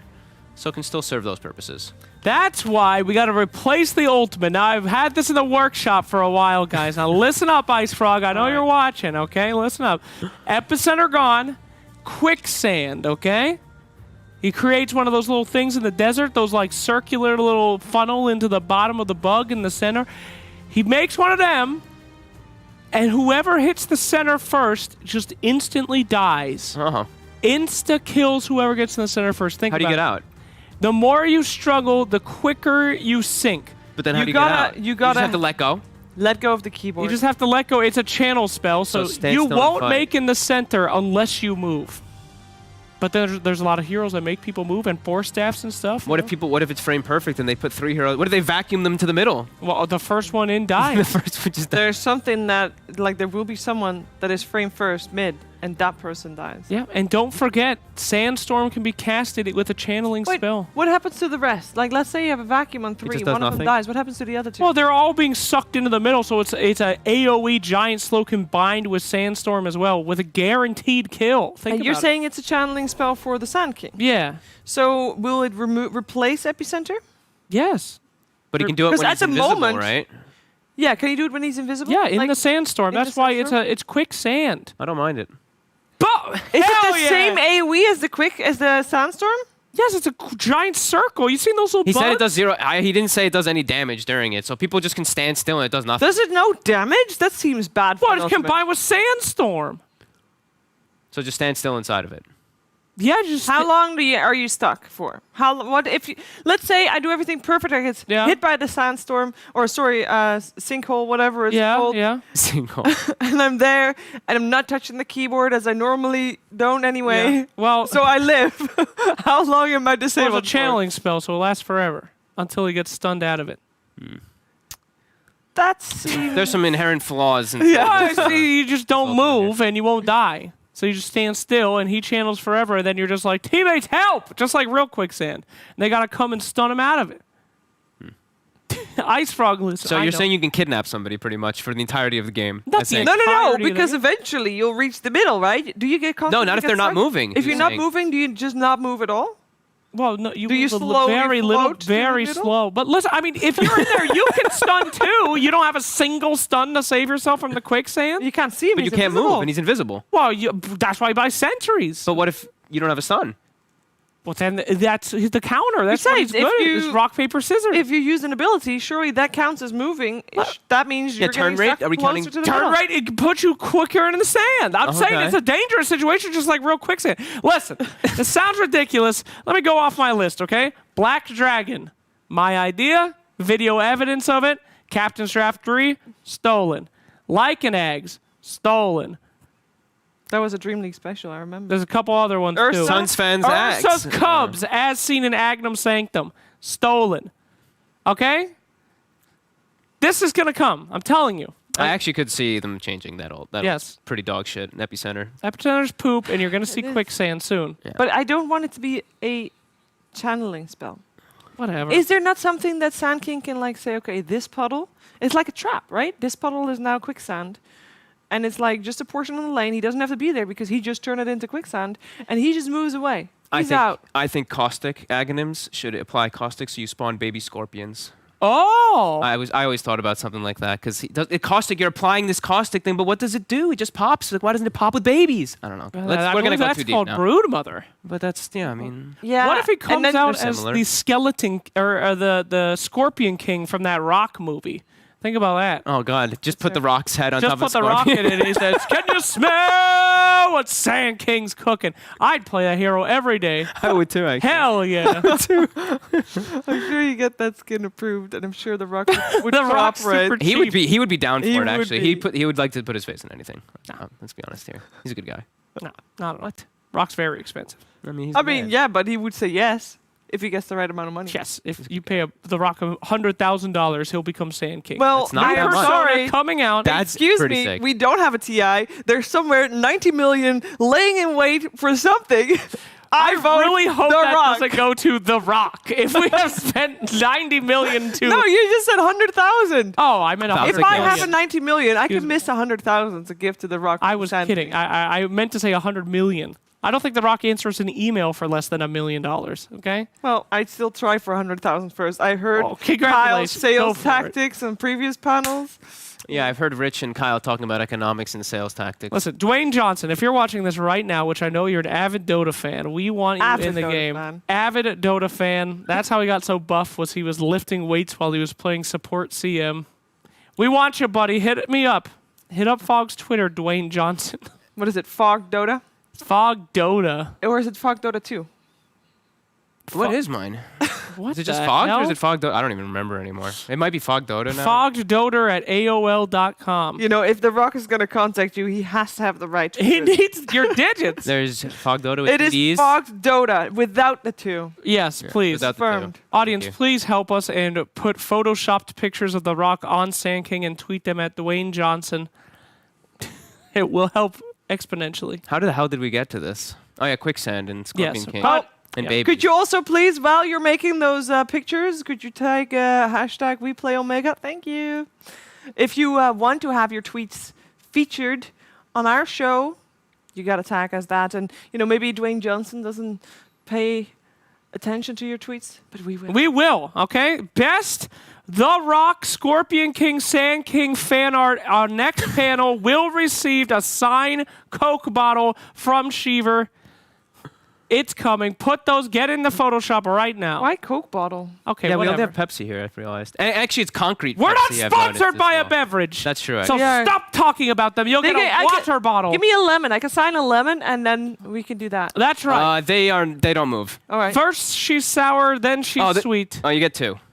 Wow, these were definitely set pieces. The hot glue gun, he literally ripped these off like a fucking animal. It was already ripped off. Do you see the hot glue on this? He ripped it off. Why would you do this? No to our longer hot, stage? but if you tag the right thing and you wanna be featured and you do really well, maybe we'll send you a lemon. We'll give you Sheever's famous prize of the Sheever lemon. The kids love them. Yeah. That whole basket is for fan art. It could be. It is It wanted now. to be. We have a lot of power. So game 3. Hey, that's my job. I'm so sorry. game 3. I learned from Game the best. 3. Yes. I kind of feel like in that second game we saw the real Nigma show up. Yeah. Yeah. And I wasn't too opposed with what 5 Men was bringing to the table, but they got kind of outed in their strategy. And I think they'll try to play faster in their next game. Well, I think they'll learn the difference between those two games. Okay, we're going to put everything we have on Miracle and doom him every fight. Or, okay, where's Miracle? Oh, my God. Oh, no. He has 100,000 gold. So probably focus a little bit more, but it's hard to focus when you're getting absolutely blasted by 3 dudes in your lane. So most likely going to see some more fighty, less greedy picks. But it's going to be an uphill road. That was the Nigma we're used to there. Yeah. I agree, though. I think that I hate to say it. I agree with Slacks. Yeah, they have to actually pick a lot more fighting heroes to be able to take it versus Nigma, because that's what they did in the first game, right? Yeah. They had heroes that could just show up in battle. This game, I think PL is just a hero that's too tough to play. I think Spectre can join in. long. PL, you have to wait for 3 items, and then it's nice. Oh wait, am I versus counter heroes? I am. Great, my illusions are useless. I think for them, definitely pick just a faster scaling core for Ace, because he likes to play active. He's one of those players that does like to play very aggressive. And then same thing for Chessie. I think his Furion was fine, but I'd like to see him play more of a Chessie hero. Yep. Just something he's more comfortable on. Give him Brood again, for God's sakes. Yep. I don't know if you can you give him Brood again? Maybe. Probably not, unless they have the absolute last, because they're probably going to get countered this time around a little bit harder, and it's in the back of their minds now. Yeah. But I've seen teams do it in the same best of 3. I've seen it happen. I mean, if it wins them a game, Yep. When's the last time we saw Ace play Lone Druid? You remember those days? What a god. He was a beast. I mean, back when he was on Secret. Secret Lone Druid.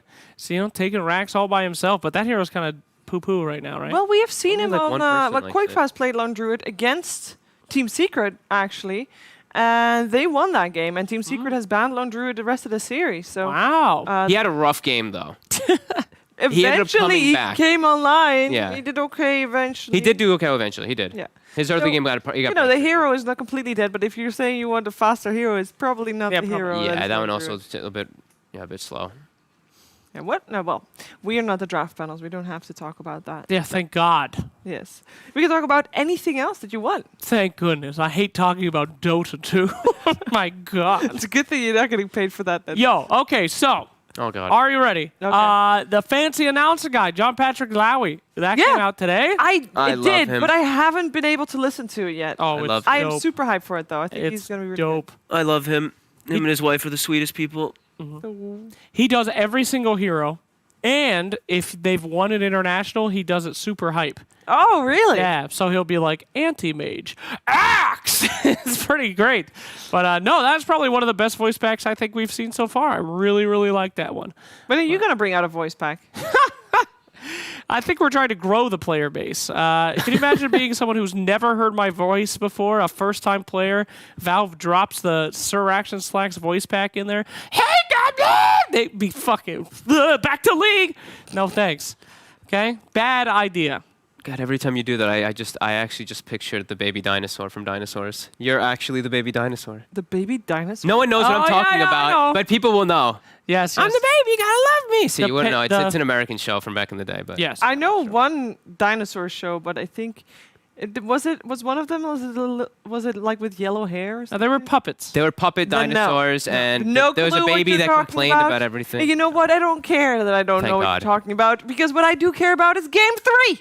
And the draft has begun, so let's head over to the pantheon of drafting.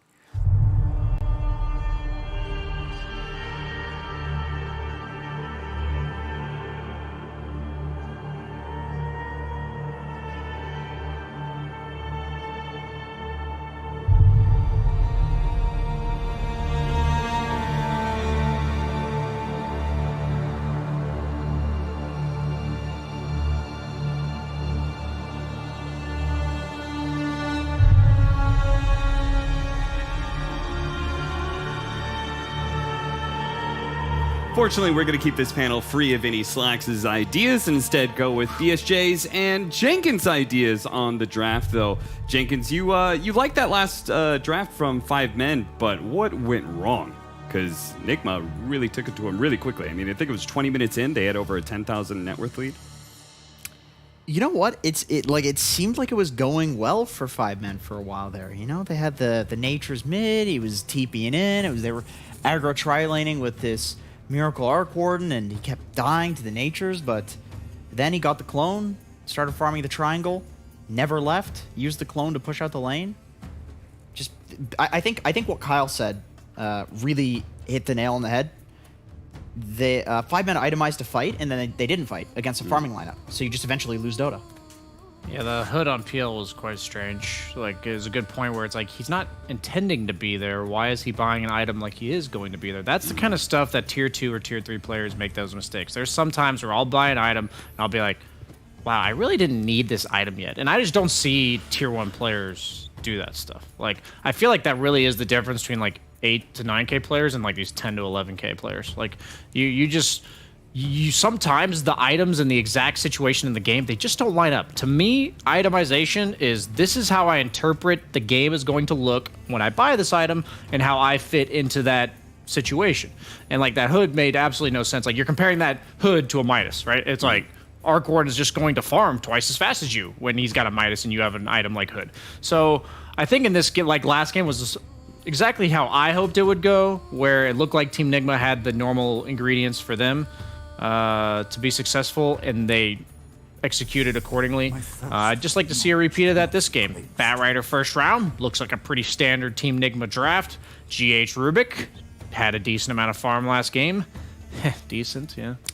Yeah. 5 men, meanwhile, they're going to go with Nature's Prophet, which prior to that last game, both teams actually had a 100% win rate with it in this patch. So it was definitely, felt like it was going to be one of the heroes of this drafting, and it looks like 5 men haven't lost faith in it just yet. That Rider makes his game really hard, I feel like. It does. It's like Nature's in lane can't. I mean, this is. I think this is probably going to be a mid bat. I mean, Wee's been playing it a lot. Yeah. It's also just.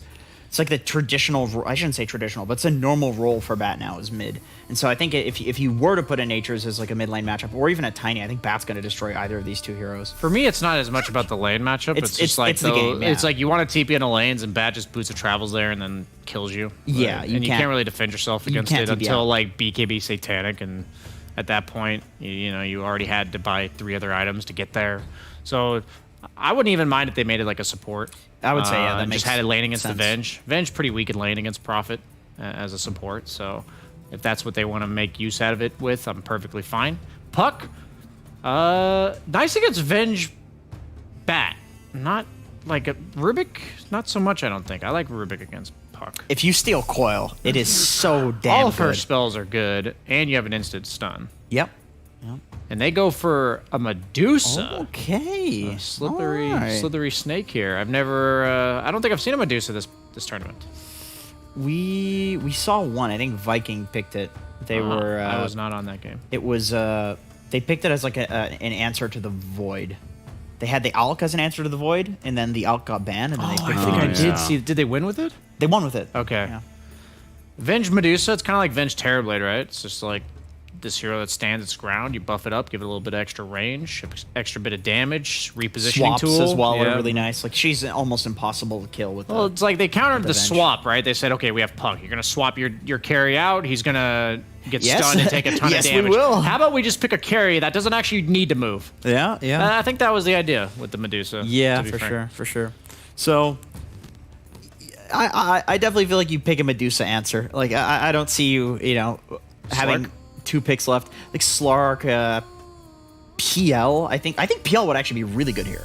Control. All right, that's very interesting.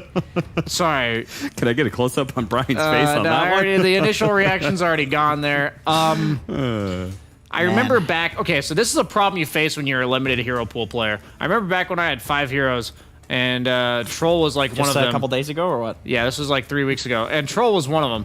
And what you realize when you have a limited hero pool is certain heroes in Dota, you just hate them, and you don't know why. And you realize because most of the heroes you play suck against them or whatever.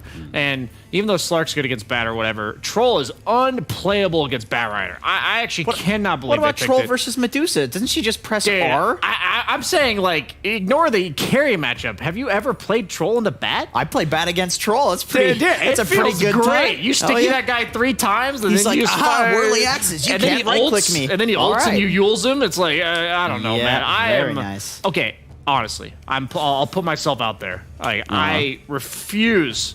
I'll die on this pedestal. Okay, I'll die up here. Okay. This Troll will not win this game. This pick actually might be the worst pick of the tournament for me. All right, well, be sure to tune in after the series for the crucifixion of BSJ. I will die on this pedestal. Pedestal, more like a cross, right? Yeah. I mean, okay. Any possible reasons? Anything you guys think about? Maybe he's gonna go Diffuser Blade. If something they pick, really wild, he's got to go Diffusal. I was gonna say if they pick Oracle or a Batten, maybe I can get behind it. Okay. They've already banned Oracle. That's the only way they salvage this, even slightly for me. Yeah, they have to pick man. a Batten now. They have to pick some purge. It's literally it's actually Abaddon or 5 Legion. Yeah. You can do offlane Legion. is that how bad Omni Knight is? He's just not even the Okay, discussion. you know what? If they want to go No Omni, way. you know what? Screw No it. way. If it's one of Omni's those real 3 bad. heroes, I'll say they have a non-zero chance to win this game. Okay. But I still think this Troll pick makes Omni Troll is no actually sense. pretty good. Unironically, that's a solid. Let's assume Omni isn't the worst hero in Dota currently. Yeah. Okay. It's a good hero to put status resistance on. One of the best. But unfortunately, he is the worst hero in Dota. Even worse than Pudge somehow. Yeah, I don't know. I think Omni's better than Pudge. I You don't disagree. auto lose your lane with an Omni Knight. Normally I like to keep things as balanced as possible in my support of the teams, but I am all in on 5-man right now. Damn. That's Really want some them serious and this disrespect. Venomancer pick You to want pull me to them be through. I mean, Veno's a good hero right now, but okay. I'm gonna watch this game, and all I'm gonna watch is Troll get kited by Batrider and die. That's what I'm expecting to see. Maybe they think the Puck plus Veno is enough control, AoE slow, and stun to make Batrider not wreak the havoc that he wants to. But I think he can just go no blink Yule's BKB and just ruin this Troll Warlord. I love Underlord against Troll. I actually laned this matchup in a pub the other day, and Underlord usually free farms it. Both heroes will do fine, but I think Underlord, the only thing that's ever held this hero back is that his laning stage is just atrocious. He just gets demolished, and I think he's set up for a good lane here. I think I don't know how 5-men ever break this wall of Underlord Medusa, and whenever I see a Medusa, I'm worried about the team having playmaking potential, which they have plenty of with the Rubik and the Bat. So I just think Team Nigma's draft is well-rounded, and I will declare this Troll the worst pick in the tournament. And if I'm wrong, I will do something embarrassing that Slacks can pick out. All right, Jake, it's so what if the Batrider has a bad game, right? What if they take away the only playmaker that they really have? Sure. I think the other heroes are good against Bat. Veno, it's impossible to get your blink off against this hero. Puck, you can coil the Bat. I think I'm totally with you, by the way, on the Troll. I don't think the Troll is a good pick.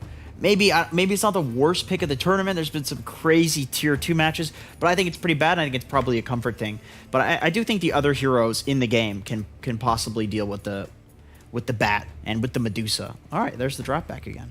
But all of these, you're not enough to be able to back. As we can see, the odds are definitely still favoring Nigma, and I don't think that would ever change, even if we were in the 6th game of this series. You know what?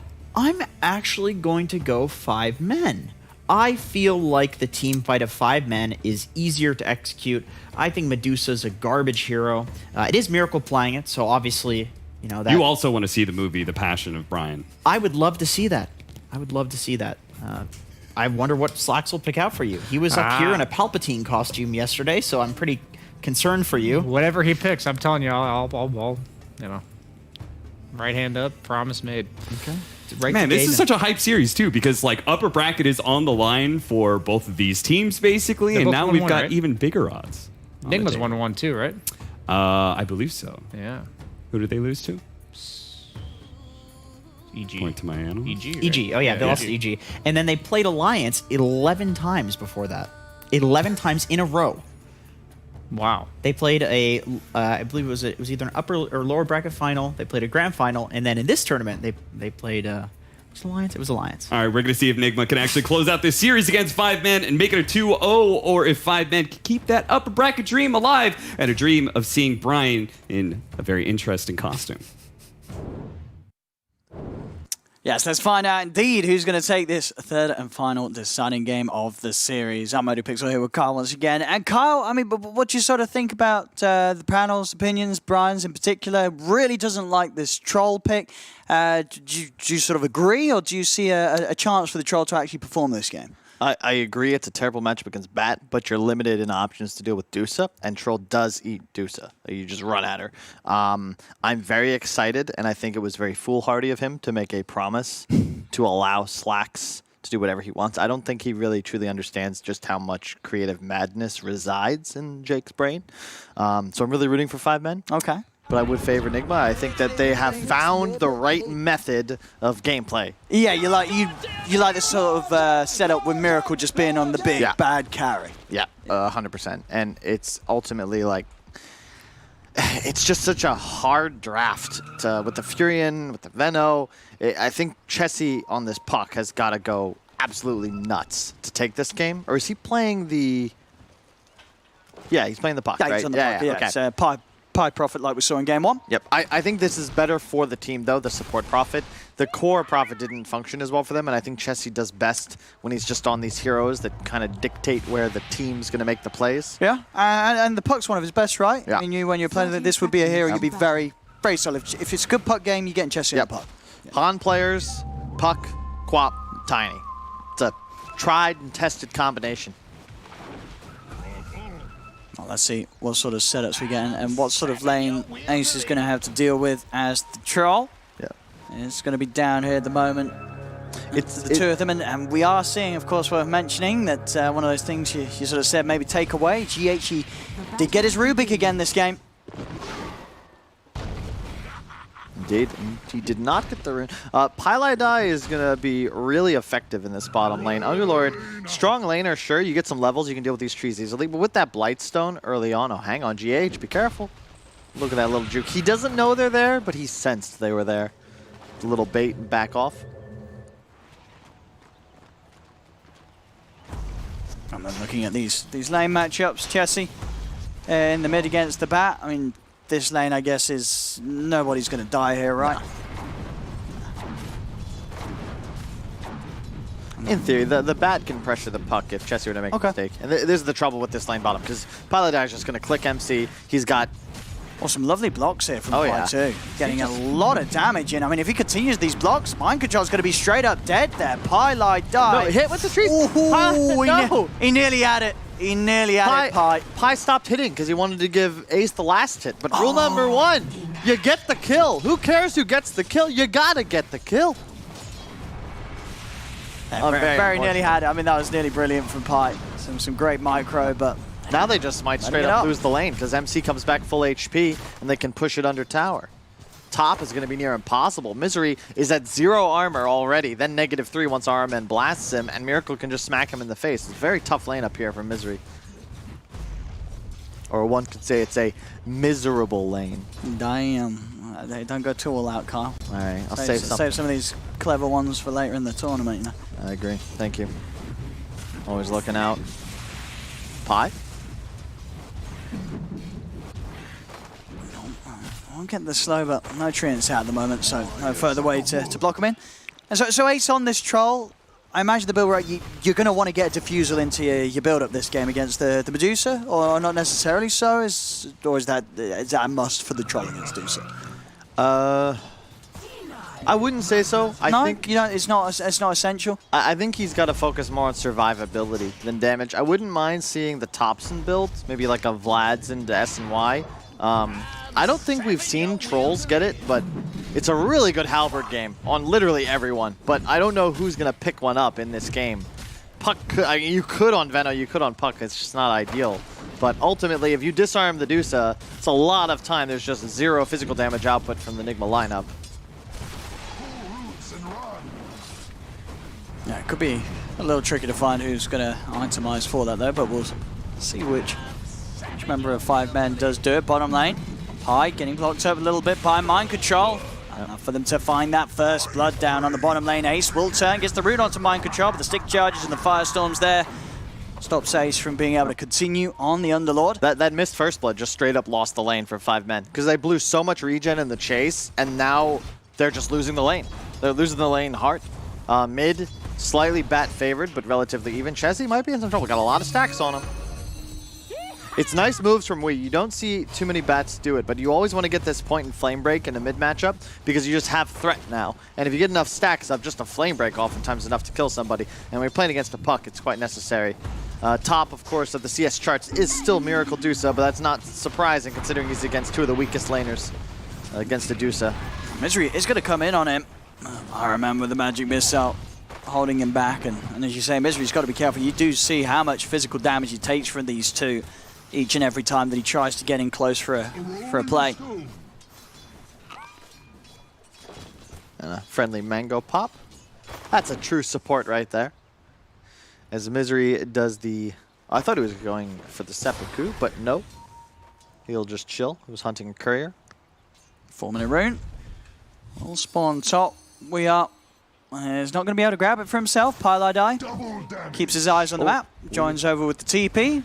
Grabs that rune away from Weehaw, stopping him from getting the refuel. Weehaw's going to try and make Pylai die pay with his life, but Pi with his double damage, he's just taken Weehaw down. So Pi, uphill miss nearly saves him, but won't be the case. Chessie had another hit coming in, but very nice move from Pylai. The power of the Prophet. TP over, take that 4-minute rune away from the mid. It just makes a lot more sense to watch this team work with Pi on the Prophet.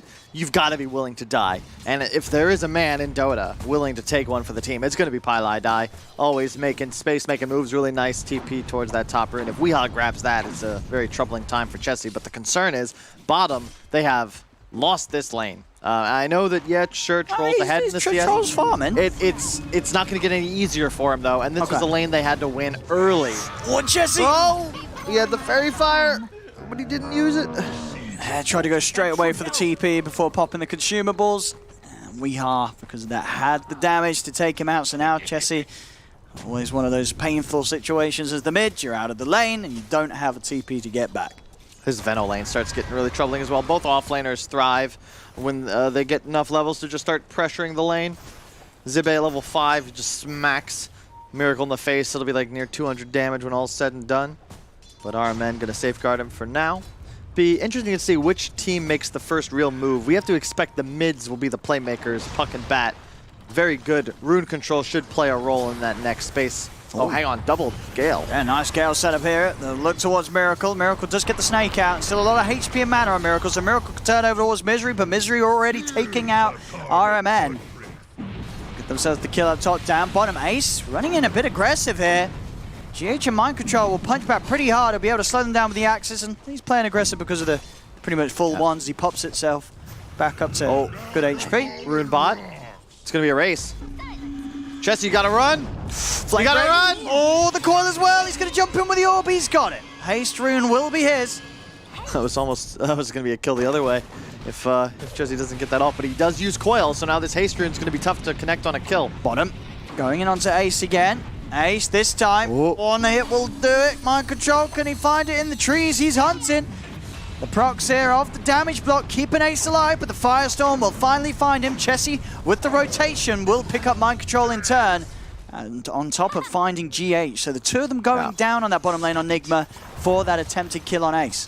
By the way, did I say Troll's good against Dusa? You did say, yes. I forgot that Medusa can buy MKB Scotty. And Hurricane Pike. So, in theory, the Troll does have a good timing, but I would say that's earlier versus late. And the trouble is he's behind right now. Sure. And I don't see him getting a Battle Fury. I guess it's close. Honestly, what the hell do I know? I mean, is he going to go Battle Fury on the Troll? I have no idea. Maybe.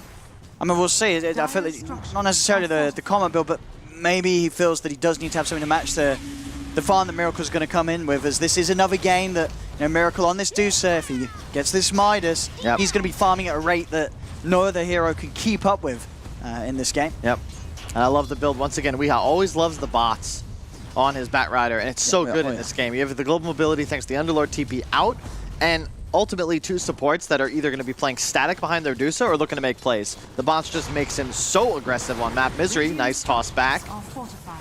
So if they've got the damage to do it, they have the three of them beating onto Miracle, but the backups here from Nigma. Weehaw coming over with the TP, and already the backup in play as 5 men realize they cannot stick around. Flame Break will catch Misery, so Misery will fall to the reaction from Weehaw.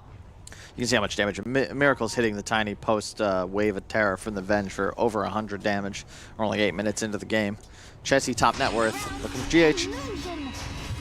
As GH trying to find some XP in the mid. Doing his best to hold this one out, and will survive because of it. Chessie not with quite enough damage to take him out. Yep, raindrop. With the coil. Raindrop, drop one off the top, down to 4 charges. Doesn't matter, and I love that from Nigma. They always do the little things. Raindrops all around, and that just makes Puck a bad hero. That is the counter early on for sure. Yeah.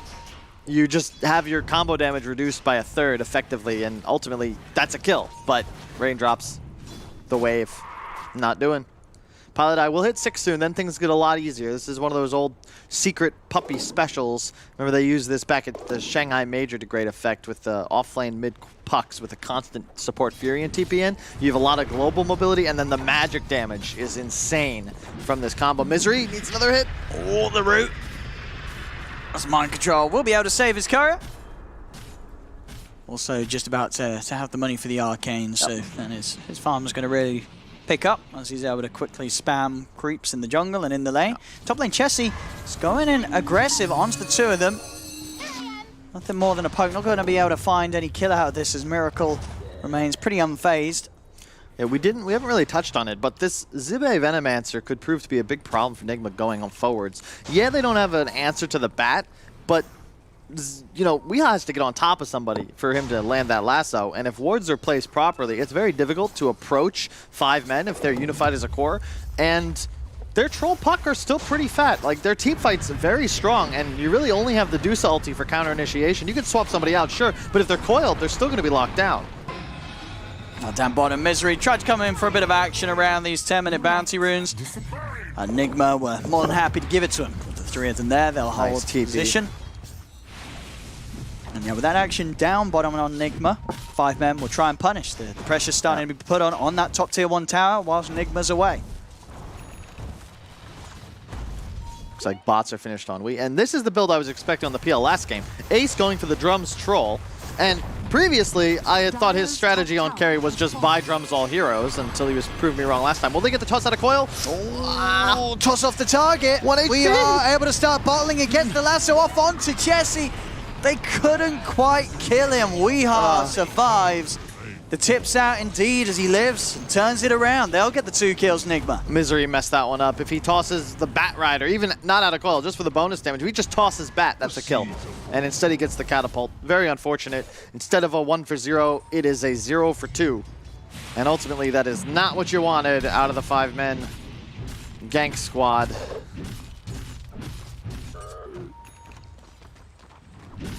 Yeah, we'll see what route Ace goes after these treads, Joe. Okay, just sort of the Asher, probably the S and Y. Just as you said, this build that's really going to allow them to emphasize this run at you. Yeah. At a point in the game where Miracle, at least if he's still got it queued up, he is going for this Midas build up. He is going to go for this pure farm and become this big fat, 4 protect 1 carry. He was juking like he was PL for a second. Like, let me stand still. Maybe they'll think my trees are me. But yeah, once Bat finds you, I think we were talking to Arteezy yesterday about this when he was playing the Core Prophet against the Darkseer Bat. He's like, yeah, I'm farming somewhere, then all of a sudden there's a Bat here. I guess I'm just dead. Same deal here for Pi.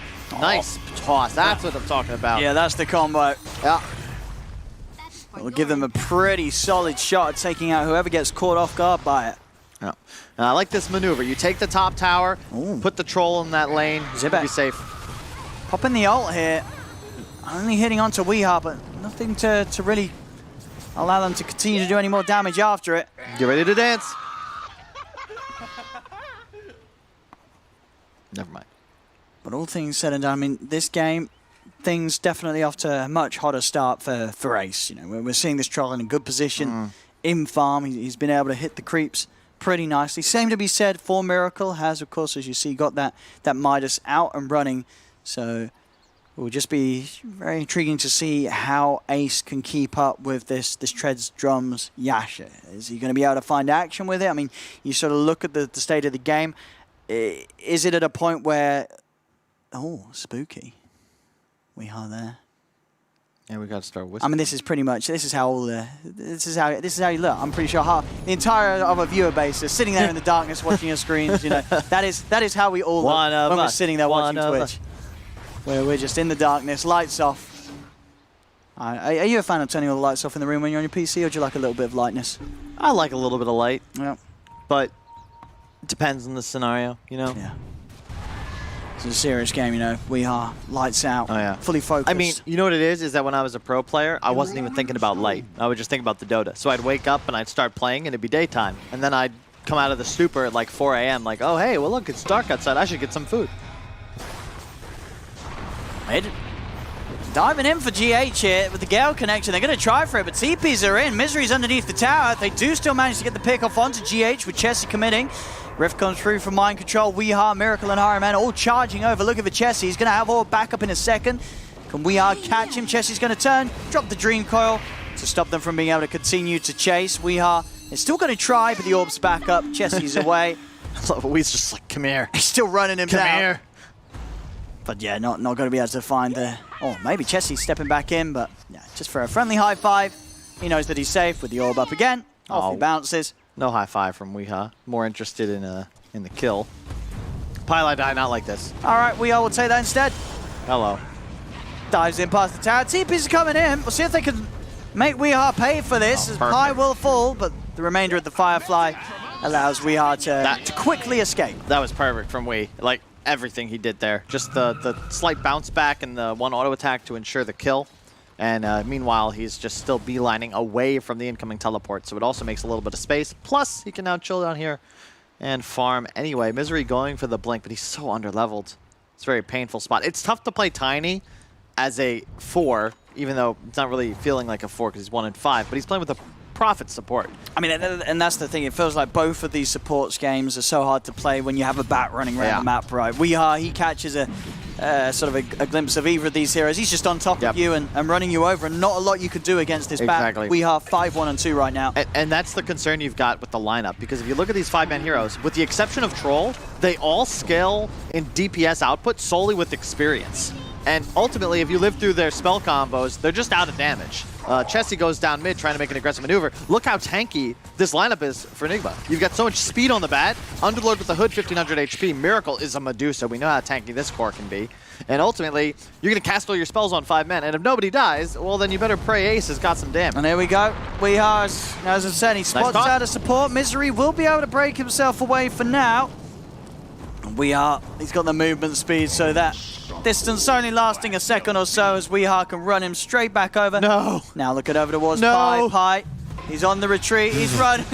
It's a first-person view there of Pi trying to escape this all, but he's getting blocked in by the illusions of Mind Control, holding him in the pit.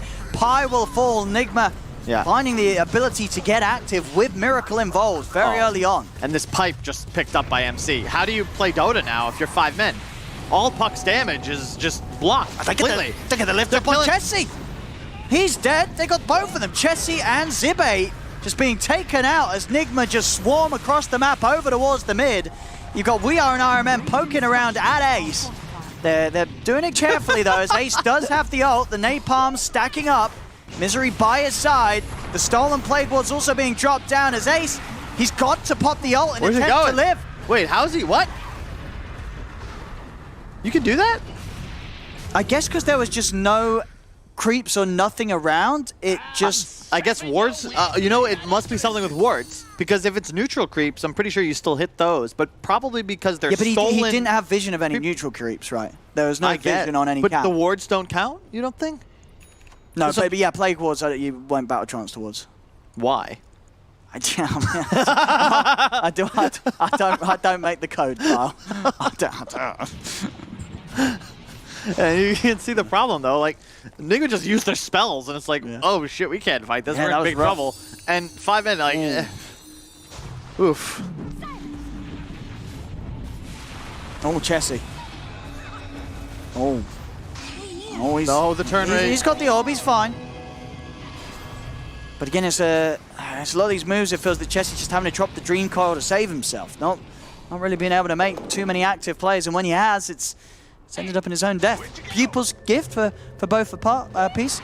And interesting, Carl, I've got to say, there's too many of these games where I've seen when both teams drop a neutral item at the same time, it's definitely linked to the timers.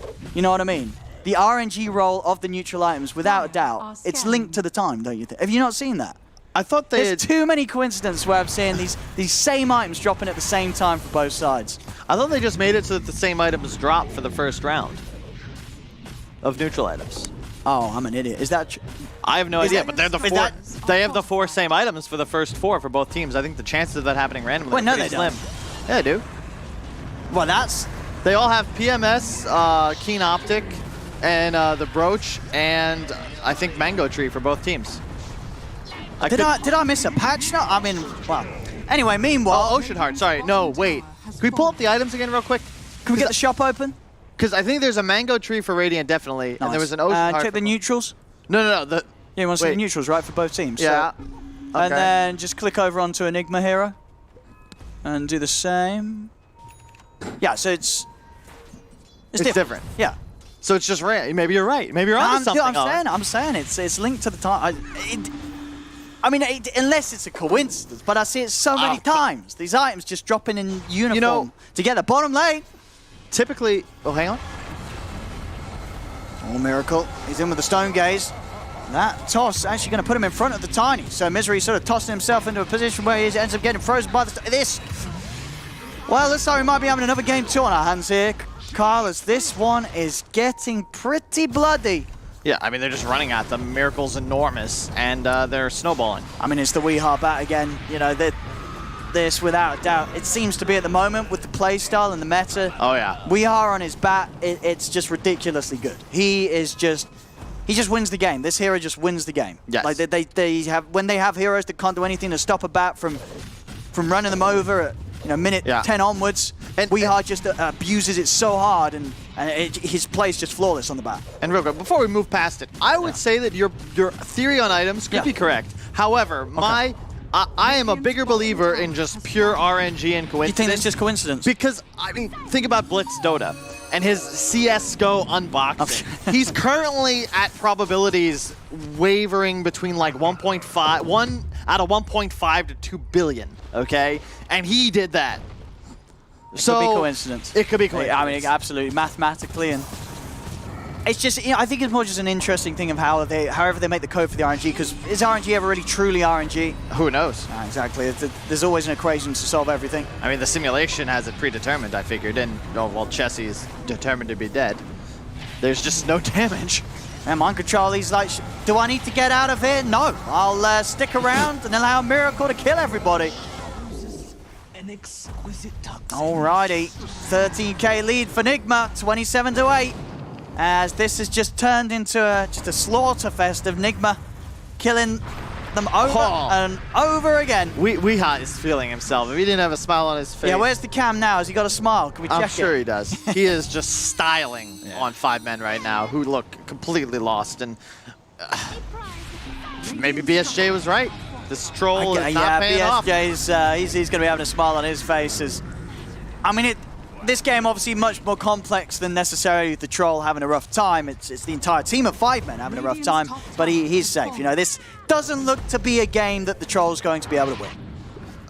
Never say never. Well, that's true. I mean, this game isn't over, but it's very, very hard right now for 5 men to come back into this. It's another game where Nigma's just that far ahead, whilst also having the strongest carry on the field. Yeah, who's 6-0 and 5. Rush to Midas and is just farming everything. I haven't even really seen what Miracle's been doing, but if you look at his net worth and his level... Yeah, level 18. He's been doing all right, I guess. Damn, yeah, Manta, Halberd, Scardy on its way.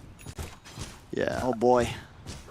277 CS in 21 minutes. Slightly behind his Arc Warden performance. Oh.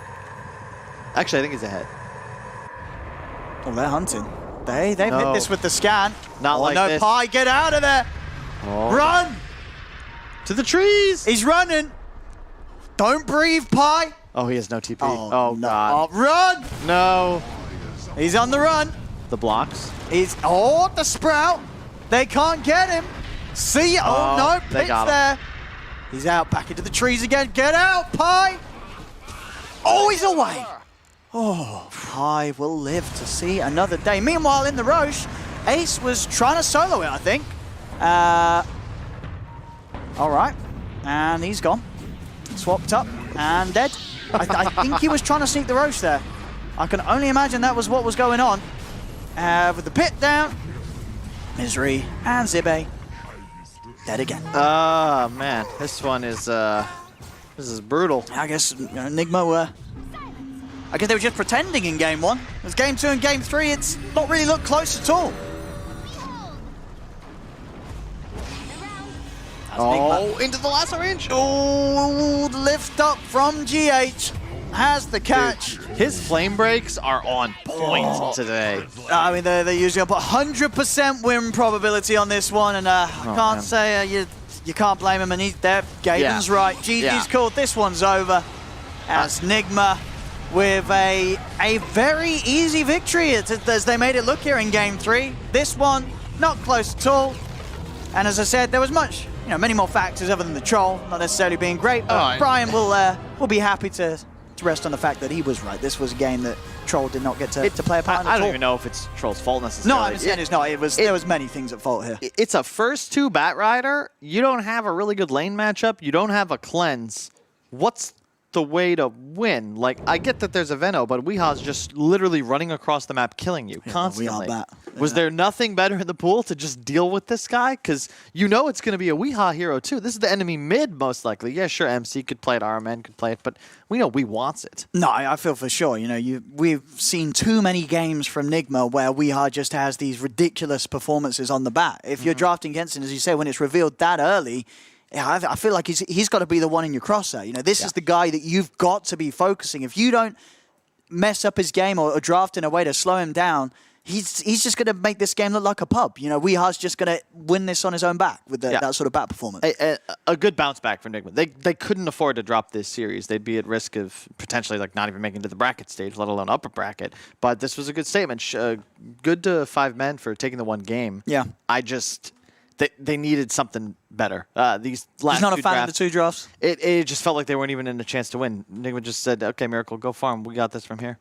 Yeah, and it certainly worked out. Game 2 looked rough. Game 3 even rougher for 5 men as Nigma come out with some big showstoppers here to end the series as they take this series 2-1. Team Nigma with the victory today.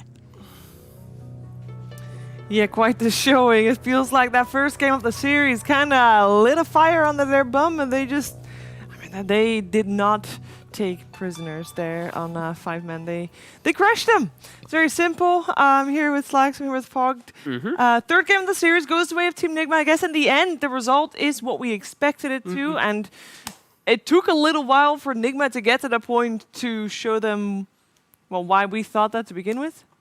And this game was just basically a little bit of a clinic. Yeah, it was rough. Yeah, it was beat down. Thank God for BSJ's career, though, because he made some pretty insane statements that did pay off. Yeah. So shout out there. But yeah, I mean, I wish I could say something else, but it went exactly as we predicted. You know, they kind of took it easy. We're experimenting in the first game. Game 2, we saw what looked like Nigma, and then Game 3, we saw welcome back to TI Nigma. That was, yeah, pretty predictable. WeHop, you know, just do your bat thing. WeHop, part of like 24 of the 28 kills, he took over the whole game, and that kind of felt like that was everything that I saw. I just actually saw Weehaw Weehaw's bottom, killing somebody. Oh, he TP's top, he kills somebody else. Oh, he goes middle, filled up his bottle, kills somebody else. He's just running around chasing heroes. I mean, it just... Some interesting things to think about, though. One of those things that you mentioned, Fog, were the new bat talent, which is pretty interesting, right? Yeah, I mean, I don't know if it doesn't change anything, but I just was pointing out random stuff upstairs. Okay. I didn't see that one was changed. The +5 sticky at 15. I think it's just, I like the way the talents are going. I think they're actually getting better with the way that they're actually using, you know, a really cool kit at like balance changing, right?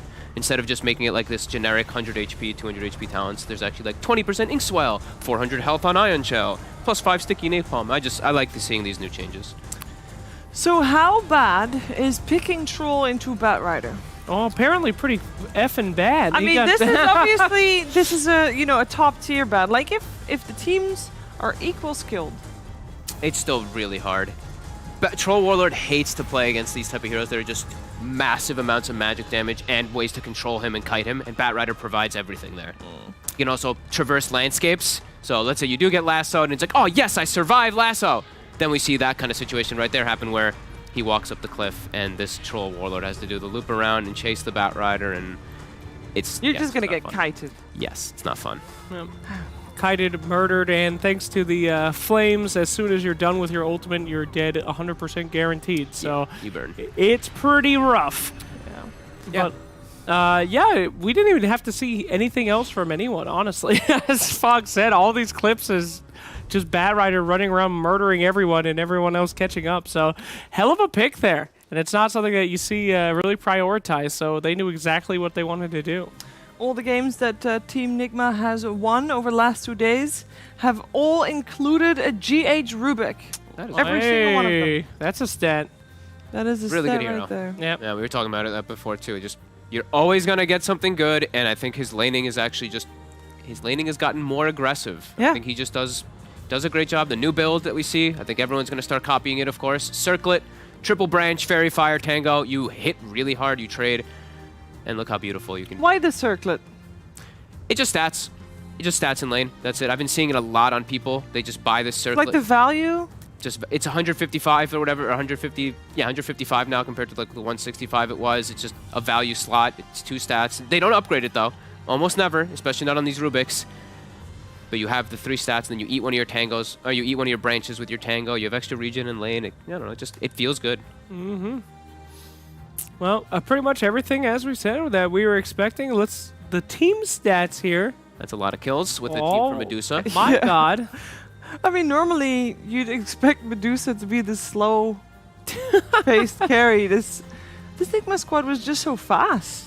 Like, I think even if the Troll was okay with all the kiting and stuff, he wasn't ready in time. The tempo of 5-man was too low in both of the games we saw them lose compared to Team Nigma. Yeah, and I don't see... Just looking at this draft, when I saw that Medusa pick upstairs as well, I was just like, I don't see a way they can win this game. Like, these heroes just don't do anything versus Medusa, and then they last picked a Veno into the Medusa anyway, so I'm just like, now they really do nothing. They have no way to get on top of Medusa. They have no way to actually kill her and counter her. This was the dream pick, dream game for Miracle to just chill, right? Like, Puck, I coiled you. It's like, okay, you know. Got him. All right. Got me. I'm just going to stand still and do Medusa things anyway. So I feel like they just got kind of outdrafted pretty hard in these ones. Which is unfortunate because, again, we talked about that was their biggest thing that they had to improve from the last game. Is like pick heroes that could jump on top of Miracle. Again, we are not seeing that, but Jesus, we talked about last game. They got really pressured and aggressive and they couldn't do anything. This one, it was even worse. The Batrider was 10 times worse than what we saw from the Sand King GH. So it was crazy. Well, MC played it, but yeah. Well, whatever. They're all the same. All right, we actually have the chance at the moment to talk to none other than our men. Can you hear us? Hello. Oh, loud and clear. Great. Awesome. Congratulations, first of all, on your victory. Armin, I have a question. Thank you. Obviously, you're playing, which is awesome to see. We all feel like you're fitting in great as the position 5. But I'm curious how the drafting situation is at the moment. Is Kuro involved at all in the draft or anything like that? Or is it just you 5 right now? I mean, as pointed out before, I think by MC, this tournament Kuro is not with us. He has personal business to do. And the tournament before, he did help us. He was he was with us in Discord, giving us some prep talks and stuff. But yeah, this tournament he's not available. How does that work for you guys as dynamic? Like, are you? I don't know what type of captain he is, but like, are you kind of enjoying the basically creative freedom that you have at the moment compared to when you were coach to the squad?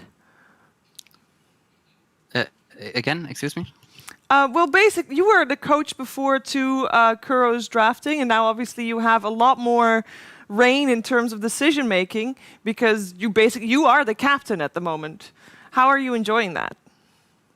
I would not call myself directly captain in this situation. I think mainly Miracle is taking a lot of responsibility in these games in terms of calling and drafting, but we do try to help each other in terms of calls and drafting.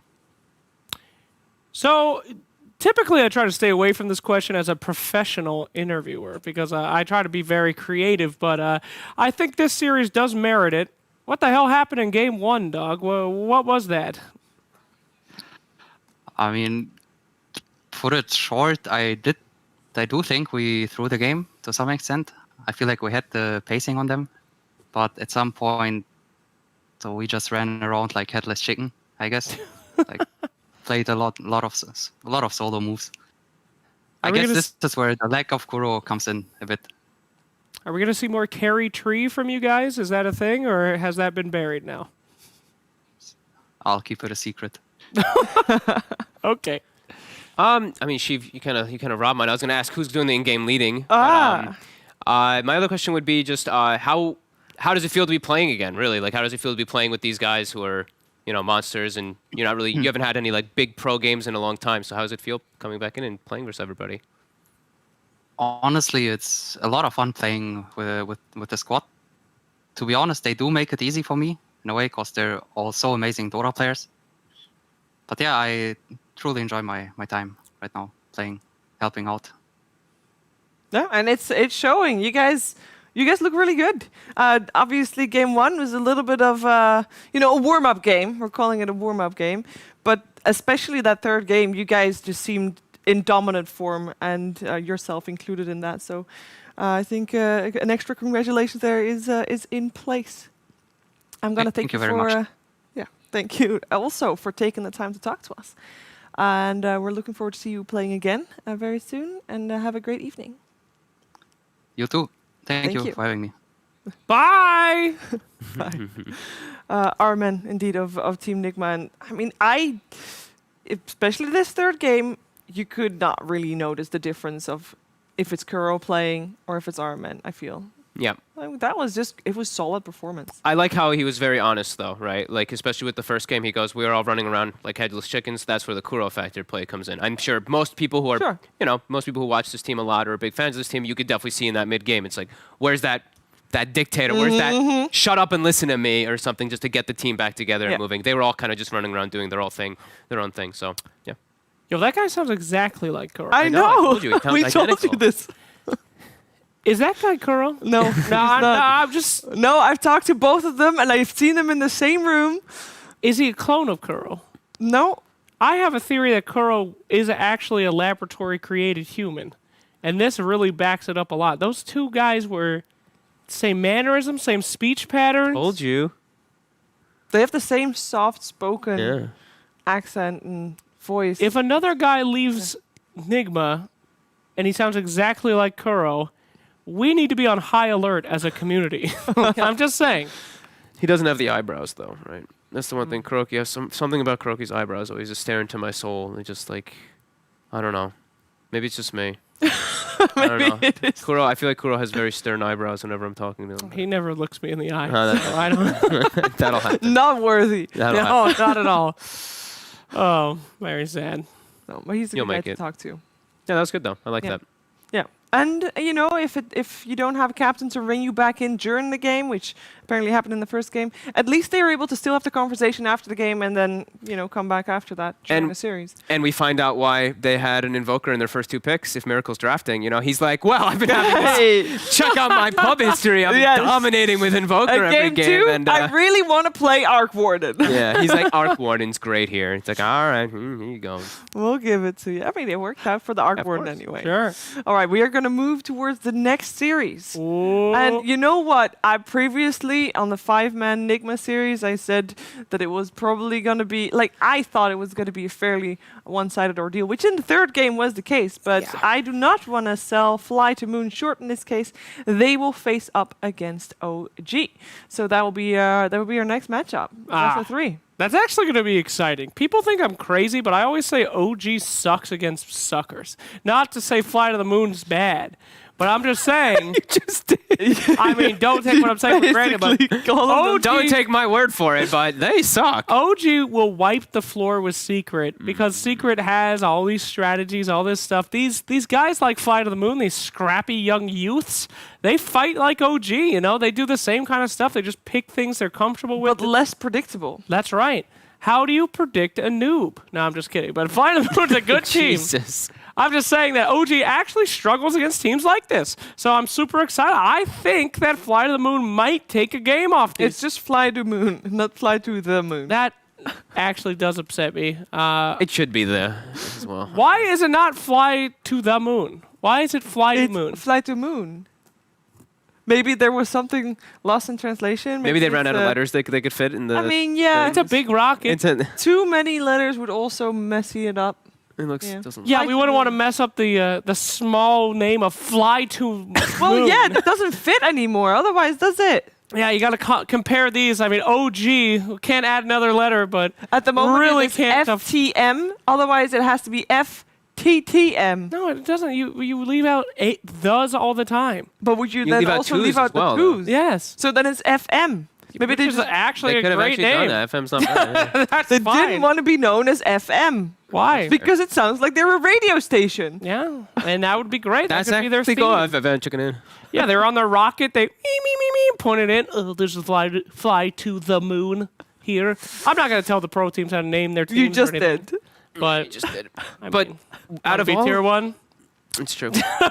Out of everything you did say, I slightly do agree with some of the sentiments that you're saying. No, I know, right? No, it's like when teams just play normal Dota, it can throw teams off that are trying to do all these elaborate things and doing all this crazy stuff. So I mean, yeah, they still do have like high MMR players. They have high, teammates that have played together for quite some time as well too on their roster. So I could see them doing it. However, I mean, OG has been in pretty good shape recently, at least from what I've seen most of their games. Yes. Their individual performances have been The vengeful, I would say, return of Seb. A man who sees OG lose and he is furious and just returns to the team. What a terrifying creature he is. I'm more about Thompson. I mean, Thompson's just a lunatic. I mean, honestly, he even said it himself. He's a fear. No. What's that? Yeah. It's like just an instinct. No, he's crazy. It's like I thought if it's not fear, it's trust to your teammate, but it's not that either. No. He just goes. Yeah. Yeah. It's just crazy. Sometimes an animal doesn't know what it does. It just wants to kill. That's It actually shows Thompson. and kills.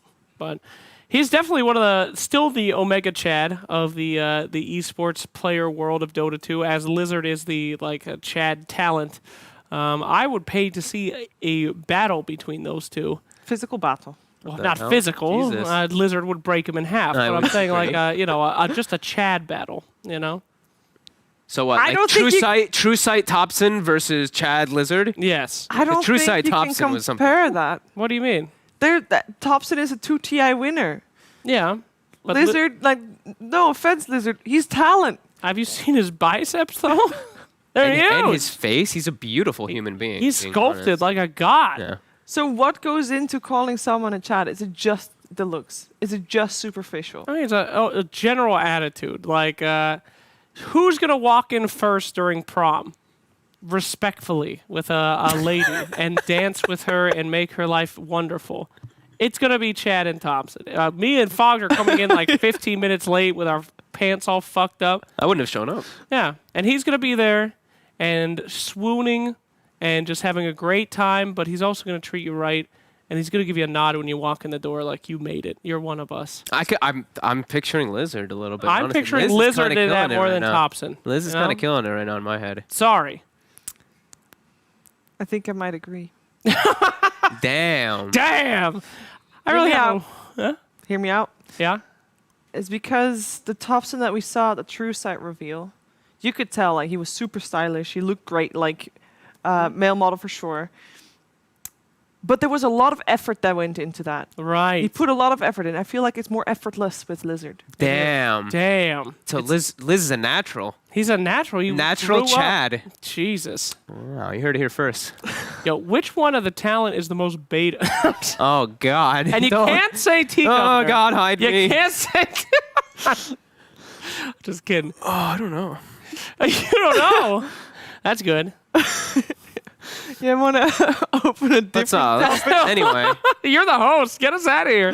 Well, I would really like to talk more about OG and FlyToMoon. Oh, okay. Yeah, We're still quite a few minutes away from the draft. We already established that OG definitely has potential to quote-unquote stoop down to FlyToMoon's level. I mean, let's be real. There is a level difference between these two teams. And it's not... It's not rude to say that. Not at all. They're two-time TI winners. They're stooping down to literally anyone's level. Yes. So, but they are also the type of team that basically matches the skill of the team they're playing. In that wow. A chameleon team. A chameleon team. I like. Oh, no. What is this? Two-Face back again? Hello, Nami. What the hell? What am I, a baby? Yeah, I know how a face works, you idiot. Oh my God. He's good at this. This is very disturbing. It's not that hard. Have you ever moved your face before? It's the normally the trick is if you do it with your hand, your I hand saw is him move smaller. that time. I saw him move his face that This time. He thing made is a mistake. literally the size of his face. Right. This is not impressive at all. In fact, the fact that we saw him move his face is embarrassing. It's pretty embarrassing. I mean, but his beard though. Huh? It distracts you, so I didn't get to see anything. I just was distracted by the beard. It's true. Are you jealous? No. Yes and no. I can even when I grow facial hair, I'm itchy and it disturbs me. But I think if I got to that point, right? maybe I would be happy. I mean, I know Slacks is trying. Yeah, I haven't shaved in almost 2 months. This is what I got. 2 months? It's bad. Yeah. It's not great. It's not great. And I'm also naturally hairless. I don't know if you guys, like, there's nothing on the chest either. All right. I'm like a naked mole rat. That's great pre-game discussions we've got going on here, but I'm about ready to head to the draft panel to talk some Dota with OG FlyToMoon, the series coming up.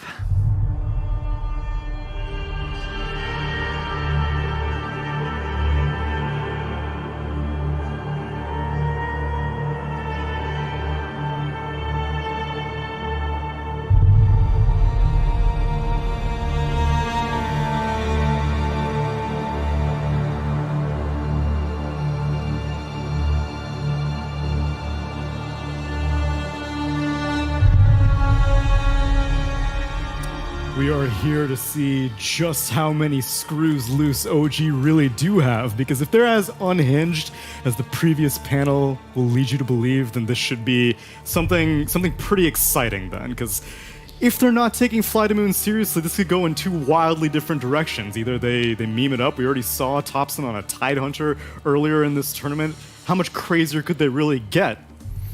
I mean, they've been playing carry IO. I don't think many teams were playing it lately, and this is the kind of a hero that you need to ban out, and they straight up ban it. FlyToMoon picked actually IO earlier in one other series that they played. I think it was Viking, right? Someone. In any case, that IO really didn't work for them. But the way that they played reminisced of OG's strategies and OG's drafts, mostly because of IO. Overall, the execution wasn't really there. So they lost the last series, and besides that, we haven't really seen a lot of FlyToMoon. It's a little bit difficult to call what their heroes will be, but let's see. Magnus is still in the pool, Darkseer banned out, Batrider. Okay. Yeah, I'd say for teams like this, usually you're better off just sticking to what's meta. In fact, a little bit surprised that the Venomancer manages to slip through. If anything, OG may be a little bit trickier to find out what they're going to get up to, as FlyToMoon end up picking up the Rubik and the Batrider. OG first phase at Tiny. Yeah, like when you think about FlyToMoon and when you think about their heroes, you have always want to fly on anything that wants to die a lot on that position 5, right? And you have General with his Clockwork or Batrider. Iceberg probably is the most versatile out of the 5. The rest of them, their hero pools are 3-4 heroes that you really see them played on often, and that's it. OG, like you said, a tougher cookie to break. Yeah, it's very hard to guess what OG is gonna play. Like they're one of the, I guess them and Team Secret are one of the teams that is like hardest to predict in which direction they're gonna go for. We've seen in the previous series. The last game, Batrider against, it was such an amazing Batrider game, and I think you need to pick good heroes if you want to have a good time. And this is exactly what they do, you know, just having that Dispel against the Lasso, against the Sticky Napalm charges, it screams, you know, it's going to be position 5 hero. And they did play the position 5 Abaddon before, but it was with Wisp. And that duo on the safe lane is quite broken. This time around, you don't have IO, it's banned out. And not a lot of teams pick Abaddon, like almost no one, even though Batrider is in the meta. And that's because Abba overall isn't really the best pick for you, besides cleaning your sticky napalms off of heroes. In the laning phase, at least. And then later on, the Lasso, but a lot of teams maybe prefer doing the Vengeful Spirit, which is much more popular. It's not as useful in the lane, but useful maybe later on. Legion Commander can kind of fulfill that, but then we're seeing many Batriders be bumped down to like a support position, and you're like, great, you picked a Legion Commander to deal with a 5-position Batrider now. Yeah. What do you think? Could it be an Abaddon like safe lane carry or something? It's a like possibility. Yeah. You never know with OG, but what they want to do, you know, is just keep that aggression, and these two heroes kind of allow them that, you know, having one guy who runs in with the shield, and OG's always been trying to, you know, break the game. One of the reasons why you need to like ban IO, ban Darkseer. We've seen so many good combinations from Darkseer plus a Grimstroke plus that hero that you want to buff, or just Darkseer plus a Batrider in yesterday's Serious Enigma against EG, where they just completely won the game because of these two heroes. Yeah. Also remember that Abaddon here is not only good versus Bat, but he's pretty solid versus Rubik in the laning stage too. If this Rubik is a position 4, these two heroes, like Fade Bolt loses the minus damage because of the Abaddon's shield and also Sticky Napalm, and you can use your shield versus lift. So overall, it's a pretty solid pickup. Yeah, for the laning stage, it's good, but at the later, let's say, post 10-minute mark, like whatever Rubik steals from a Baron is going to be great. It's just great Rubik game. Whether you steal something from Tiny, whether you steal something from a Baron, it's not like one team's just going to go, we're not going to pick heroes that have bad spells, you know? That's why Rubik is one of the most contested heroes. What are you going to do about it? You see now, FlyToMoon banned out Void. I would be surprised if they didn't ban out some more heroes that are good versus Batrider in the laning stage, because I do think this is General's hero. I don't see Iceberg playing this Bat. In the mid lane, it's possible. Maybe they'll switch up the lanes, but I really don't see Iceberg playing it. Void is one of those heroes that, because of time dilation and time walk, obviously is pretty decent. But it's also a hero that OG have played. Their combo, you know, Void, Invoker, maybe that's also a reason why it's banned out. I'm surprised with the ban because then, I mean, we're fairly confident that it's going to be a 5-position Abaddon. Then you're kind of having a double melee lane against 2 ranged heroes because we're expecting them to be laning up against the Rubik and the Batrider. So, but at the same time, it's possible that they want to move the Abaddon somewhere else and let that mid one get a reliable 1 position that he doesn't have to be concerned about anything. Like the strongest heroes for the years have been those that can be played at multiple roles, fill in those roles. Abaddon, you know, he's not played as position 4, but 3-5, Tiny can be played as 4. Most of the time lately, he's been just being played as a mid laner, sometimes even off lane if needed. But everything's still opened up for OG. This is a kind of a draft that, you know, and why I said that they're a very hard team to draft against. Given the way that FlyToMoon are banning, it seems like they are worried about late game potential, though. They ban out the Magnus. They don't want any melee carry to just farm their way up to late game potential. They ban out the Spectre as well. Does the Rubik and the Batrider give you enough if you want to go for a more early game oriented strategy? Because given the way that they're banning, Rubik and Batrider just keeps your options flexible. Like their first phase of the drafting literally allows them to go in multiple directions. We'll see which way they opt to go for.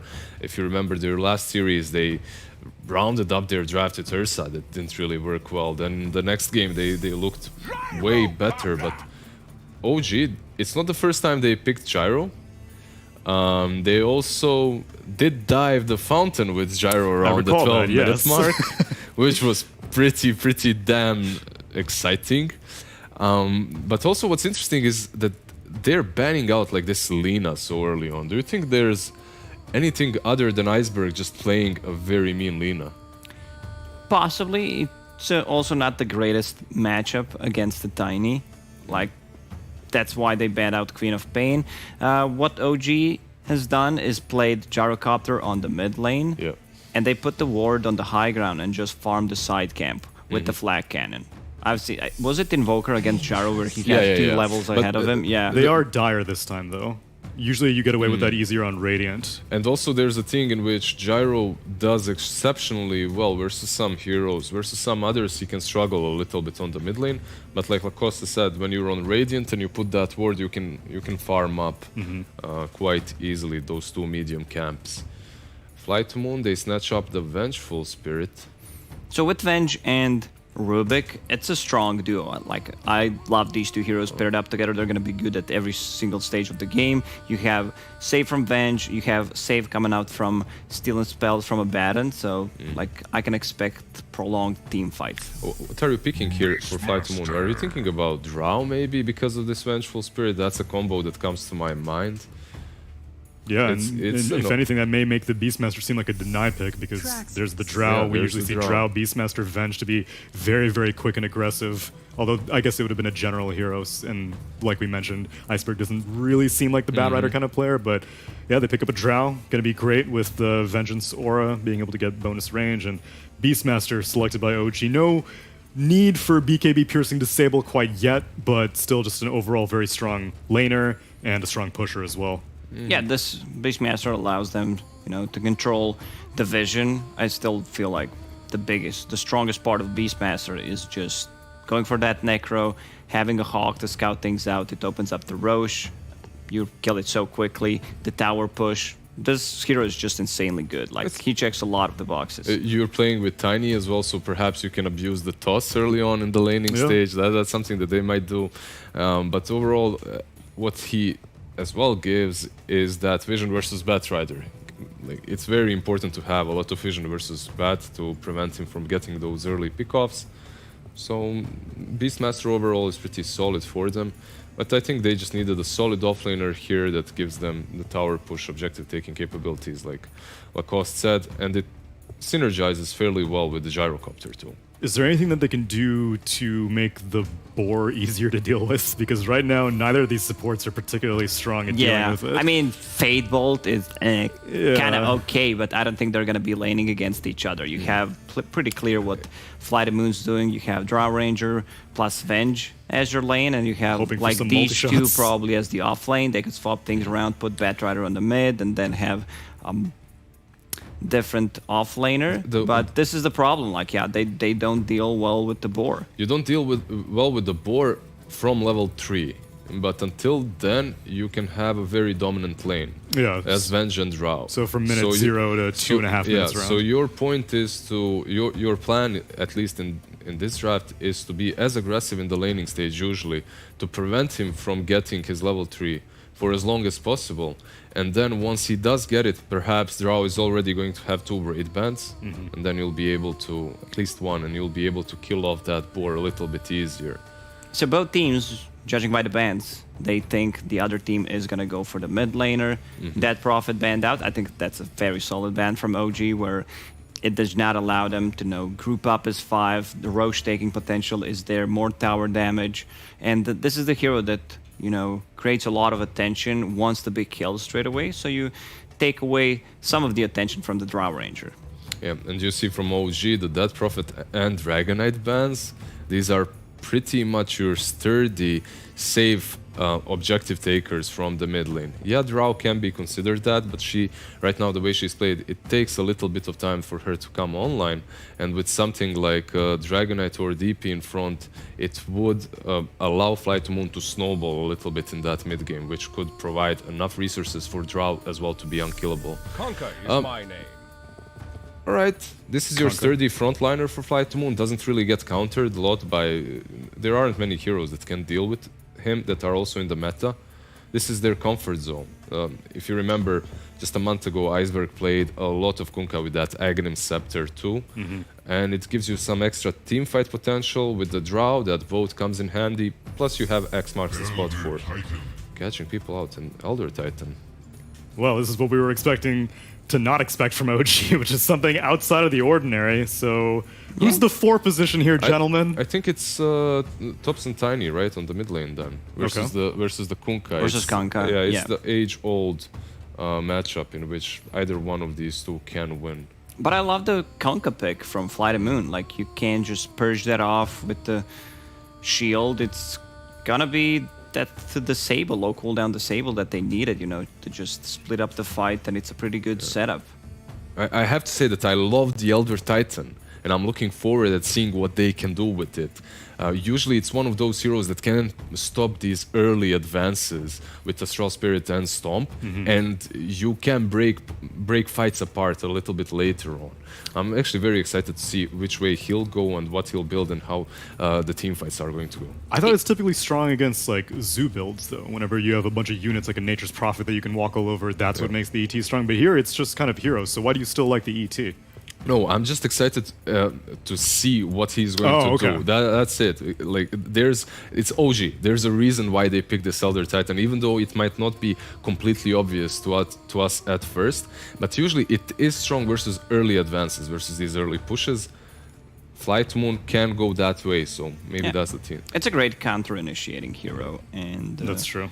It could also be a mid Thompson. You don't know. That's what I was hoping for. That's why I was like, why you seem so confident on Thompson Tiny? Give him some wiggle room. He's been, considered as a counter to Meepo. You get Aghanim Scepter, you have BKB. You just keep on fighting. And this is the perfect hero that just runs in with the Tiny backing him up with the Aphotic Shield on him. It's a possibility. It's OG, so you never know what's going to happen. We just have to see. Then I'll... to get a quick prediction from both of you guys. Lacoste, which way are you leaning? I still feel like OG, is a much better team, no doubt about it. And their execution, and their execution lately has been, I would say, on point, where they just run at you and don't allow you to actually make any kind of recovery. Lizard, same way. When it comes to the skill preference and team preference, I'm definitely leaning OG, but I don't understand their draft well enough to go with them. I think FlyToMoon's draft is pretty solid too. All right, I like what they have. Let's see what heroes and what players are doing what as we jump into the game and toss it to the casters.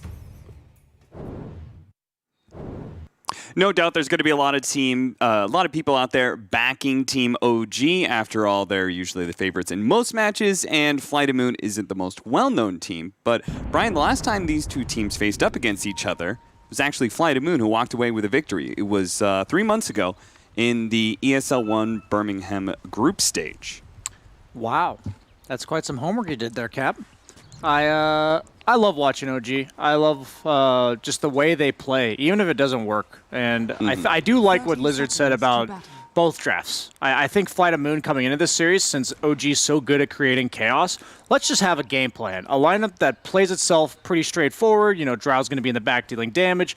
Kunkka and Rubik can look to single target initiate, in a way that doesn't commit, while if we do find that one opening, Batrider goes in. That's pretty straightforward teamfight execution, a series of events of abilities casted. While on the other hand, I like this Elder Titan last pick because I think they had some damage issues against the Kunkka. And Elder Titan's all about that aura, right? All about buffing up that AoE magic and physical damage that they have a lot of coming from the other heroes. Yeah, it's always nice, Elder Titan is he's perfect when you just want more. You know, like magic damage lineup, physical damage lineup, it doesn't really matter. ET will help out either one. And he provides a lot of damage himself, whether it's a laning phase, punching people all the time, or it's that big Earth Splitter.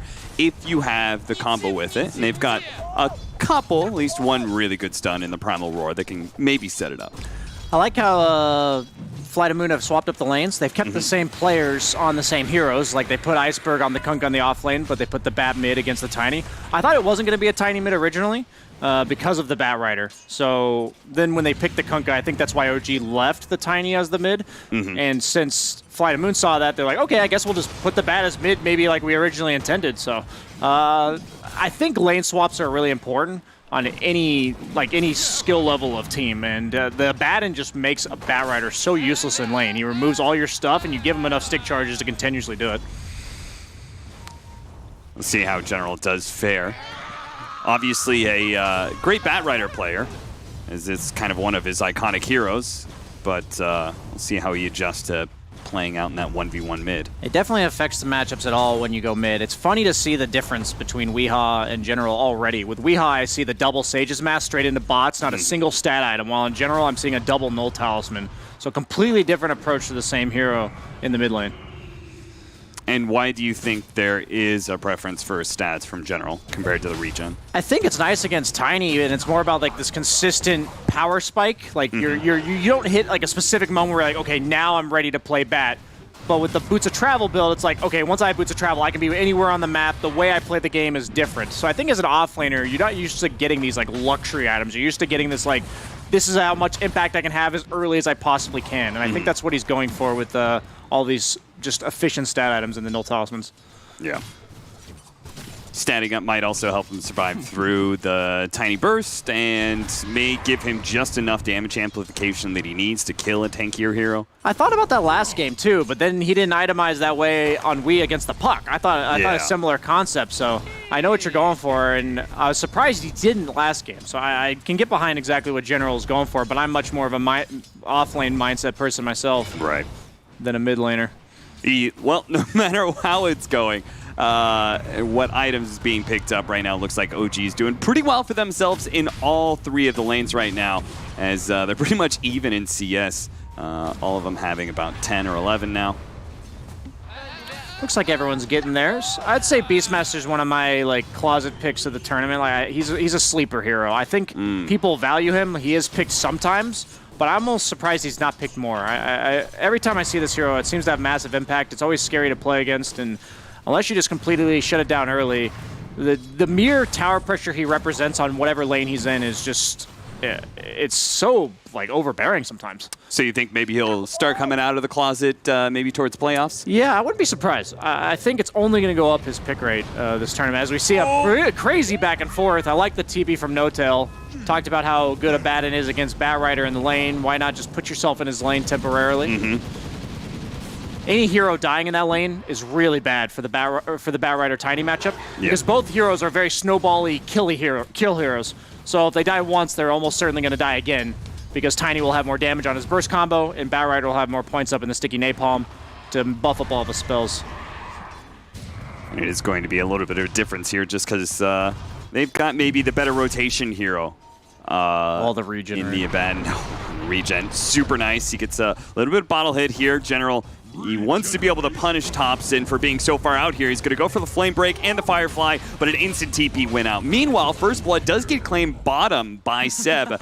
His life is traded away, and they actually get 2 kills out of the situation. So maybe that was actually worth it for FlyToMoon, even though they didn't get that coveted First Blood. That's the dream, because not only did the Drow get the double kill, but her support also died, so the support can give you all the items that you just got gold for. Yeah. So suddenly you have this like free Wraith Band from 2 kills, and you can also get all your health and mana back to full. Sometimes it's almost worse if the support lives, because you're like, okay, now we both have 200 health and no mana.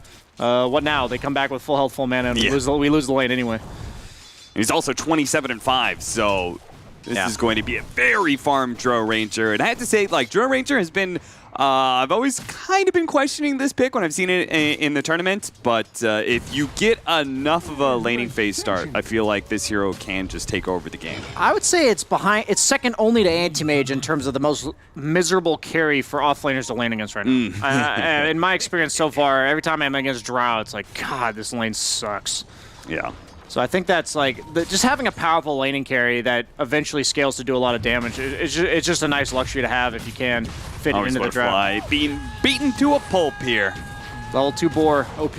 Yeah. That death, not so good. Yeah. Gotta be wary of that pressure with the catapult. Fortunately, Venge can hang around until she respawns.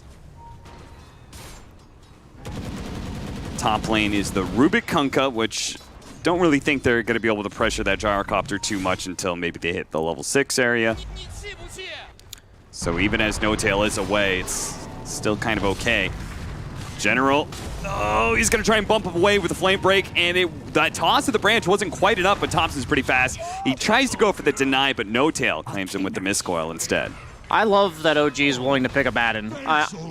Whenever a hero is super popular in the meta, like Batrider in this case, I feel like whatever heroes hard counter it, have to go up in value. I feel like they have to. A Batten ruins Batrider. He's an oracle that you can't lasso. Like, that's how I look at a Batten. And not only is he an oracle in terms of the fact that he saves his team, but rather than his save being his ultimate on like a 1.5-minute long cooldown, it's a Photic Shield, which once maxed out is a 6-second cooldown. So very different there. You can pick, since they picked the Abaddon support second into the bat, they can then pick whatever they want in the core roles. Heroes that are normally countered by Batrider, like you saw there. Tiny normally would be way too afraid to contest the Batrider at the rune, but with the Abaddon behind him, that changes everything. So I really love that. So you're saying you'd be a big fan of a team picking up Omni Knight? No, Abaddon's way better. Well, way better than Omni Knight, guys. Let's be clear. I think Abaddon just like traditionally so has it raises their priority, but within reason. Yeah, they still have to be somewhat functional. Yeah. Let's not start digging into the trash cans here. Mid one, he's going to take timeout in the jungle here, but Thompson, he runs right past Always Want to Fly. He's going to go for V2, really wants to be able to get on top of him. V2, and he's put himself in a beautiful little corner here to pump out some damage. Nobody's side just yet. Thompson picks up a tree and chucks it over at the support Always Want to Fly. He goes down, but they didn't get their original target. V2 survives and gets a double kill again. Sick positioning from him there. As you said, he tucked himself in that little corner. I don't enjoy playing Tiny into Drow, because unless you get the Blink Dagger, you kind of just want to walk in and combo people. And Drow's one of the few heroes that can almost just kill you along the way, especially this early on. That split shot just does so much damage. And, he doesn't even have the gust yet. That's another going to be a big problem for Tiny later on. Absolutely. The Kunkka's also going to make it so that Tiny burst combo is just not quite enough to bring down the Drow in the mid game. He's probably going to go that early Dragon Lance, and that's a big failed rotation, is what I'm trying to say in a lot more words than that. Now the score is 4-4. OG are still slightly leading in net worth, but I have to agree. I think that was really going to slow down OG's timing here. And I'm happy to see FlyToMoon performing well in this laning phase, because I remember watching them at ESO1 Birmingham thinking, like, these guys were pretty good. They actually made it into playoffs. I think they got 4th in their group. And I was like, okay, I could see this being like the CIS team that maybe takes over. Always Want to Fly, though. The sacrificial 5 position will just keep on dying, as Thompson, never one to let failure slow him down. A failed rotation, it almost seems like fuel to him. He's like, oh, well, I'll do it again then. Yeah, I think his mindset fits perfectly with Seb as as an in-game leader, because with my experience with Seb and Pub so far, is he's just like, hey guys, no fear of death. We are strong as 5. Go! And it's like you fail. He's like, I know we lost the last fight, guys, but let's go again. But this time. What's the worst that could happen? We lose again? Okay, well, if that happens too many times, then yeah, that's why I'm not OG. But at the end of the day, I do like his mentality here. Like, you have to take that tower. Beastmaster is an offlaner that heavily relies on getting those early objectives, and usually, if you can't do it alone, it's nice to just have that mid laner rotate in for you. And I like V-Tune's move top, saying, okay, I don't want to contest this Beastmaster directly. We're going to take this tier 1. Instead, he gets caught by Beastmaster anyways. Nice Just catch. on the opposite side. And they do have the Torrent Boat, but that's certainly not going to be enough. Yeah, that's a huge kill, right? He was on a dominating kill streak already, and that goes to the carry. That goes to mid 1. 365 gold. 1 gold per day of the year, sir. 10-minute runes coming up. Thompson. Okay. Yeah, he could have been lassoed at any point, so Thompson he might just die now. wisely does cancel his TP, but he's probably still going to be caught here Firefly. as he picks up his phase boots, and maybe that'll start getting him some distance. We have the TP coming in from the Abat, and he's going to join in and save Thompson's life. Roger heads back to that bounty rune. He did steal the Aphotic Shield to toss over, but doesn't land in time. No Tail finds that his ultimate's going to be popped here automatically. They're going to try and go for General. More TPs are going to be coming in here. He's going to be able to get the combo. That finishes off General. Roger, with his Aphotic Shield, it does make himself rather tanky. He's going to re-steal it again. And Iceberg is finally going to be able to show up. If you get an X on somebody here, tries to go for the blind torrent, misses. Thompson turns around on him. And now this is some rotations for FlyToMoon that's going to go terribly as Iceberg immediately woken up. But here comes the saving grace. It's going to be their draw range. The stun comes out from the vent. They throw off the damage, and all of a sudden OG are melting. Thompson hopes for one last attempt at a kill. Some damage goes out. And, well, he does manage to at least kill Iceberg on his way out. Dude, draw hurts, man. That's crazy how much damage that does. They've given her some stat gains buffs and random base agilities and base armors. A lot of her stats. She's just the same hero that suddenly, as we see top, Seb overextending just a bit. Mid one looking to clean he's up. going to stay ahead of mid one, too. Okay. Seb, that's a big feed. I don't know. Like, that's just trying to make a solo play with no one else around and didn't quite have enough damage. I can see what he's going for, but suddenly I would say this effectively is kind of an offlane bat. Like, the way it's going to function in the game, it's an offlaner. It's similar net worth to the Beastmaster as well, and you're just feeding a one-for-one kill there that drastically swings in his favor since Beastmaster was pulling ahead of him before that. Yeah. I wonder if that maybe simply that misread just comes down to the fact that Batrider probably had a bit more levels than, you know, you're normally used to. High strength gain on that hero. And he has those stat items, right? Yeah, true. That kind of stuff can make a drastic difference when he lives with like 100 health and you're like, I thought I had enough damage to kill that guy. Iceberg, the only level 7 Kunkka. Yeah. He's definitely the offlaner in that regard. I wouldn't say Kunkka's the ideal hero to be in this type of spot. He wants to be able to play lanes. I think that's the issue. Kunkka wants to walk up to creeps and Tidebringer him down, and he is not able to be independent on the map this game. He kind of stuck playing with his team all game, so he's going to be under level for a while. Even better if he has the strength to just threaten people. The boat's going to come in here. It's going to land on a no-tail. He pops borrow time to soak up that damage. They're trying to play around this tier 1 tower, but now Seb coming in from the side. Primal Roar goes out. Roger actually stealing the borrow time there from no-tail. Tries to soak up as much damage as possible, and Thompson, he gets hit by the torrent. Will slow down for the frost arrows. Beautifully played by FlyToMoon, really pulling OG back behind that tier 1 tower farther and farther. And now, I think they're hoping to be able to find another kill, but General, he should find it a little difficult to get a lasso on anybody with no tail kind of sitting around. Couple of shots. Oh! One arrow straight to the booty. It brings down Big Daddy No Tail. Yeah, that's he's gonna have trouble going to the bathroom tonight, man. Let's hope he's one of those belly sleepers, you know? Yeah, for sure. And here we go, the classic man. EU. You got to be careful. Swap back into the Drill Ranger. General has his Firefly up. The X pulled him back in, but another swap from Always Someone to Fly. He says, I'll give up my life if I can bring down Thompson. He may not even have to do that. The Aphotic Shield was keeping him alive for a little bit. Now the lasso's going to go down and catch his Soxa. So for support, but with the Thompson kill on top of that and FlyToMoon, turn this aggression into a tier 1 tower as well. This is looking very good for the CIS team. The classic 5-on-5 that started behind the tier 1 of FlyToMoon that lasts for like a minute and a half and then turns into a tier 1 objective in their favor as 2 OG members die at their own tier 1. Mm-hmm. How many people died there? That was a lot. But I love this. I used to not understand this. I'm not going to lie to you. As an NA player, you're like, why aren't these guys hitting creeps like this? Why aren't they farming? This looks like, you know, I'm back home right now where he's farming in ancient stacks, or soaking the XP. That's what I'm all about. But you play EU pubs, man, this is the life they live. You're like, guys, we're fighting again? Okay. And you, if you try to hit creeps, you just get flamed by 4 people and rush it. So I can see where the sources of this happen. As Iceberg and the rest of FlyToMoon are smoked up, ready to go for round 5. Oh, Thompson meets that 4-man Smoke Ink with a nicely timed avalanche.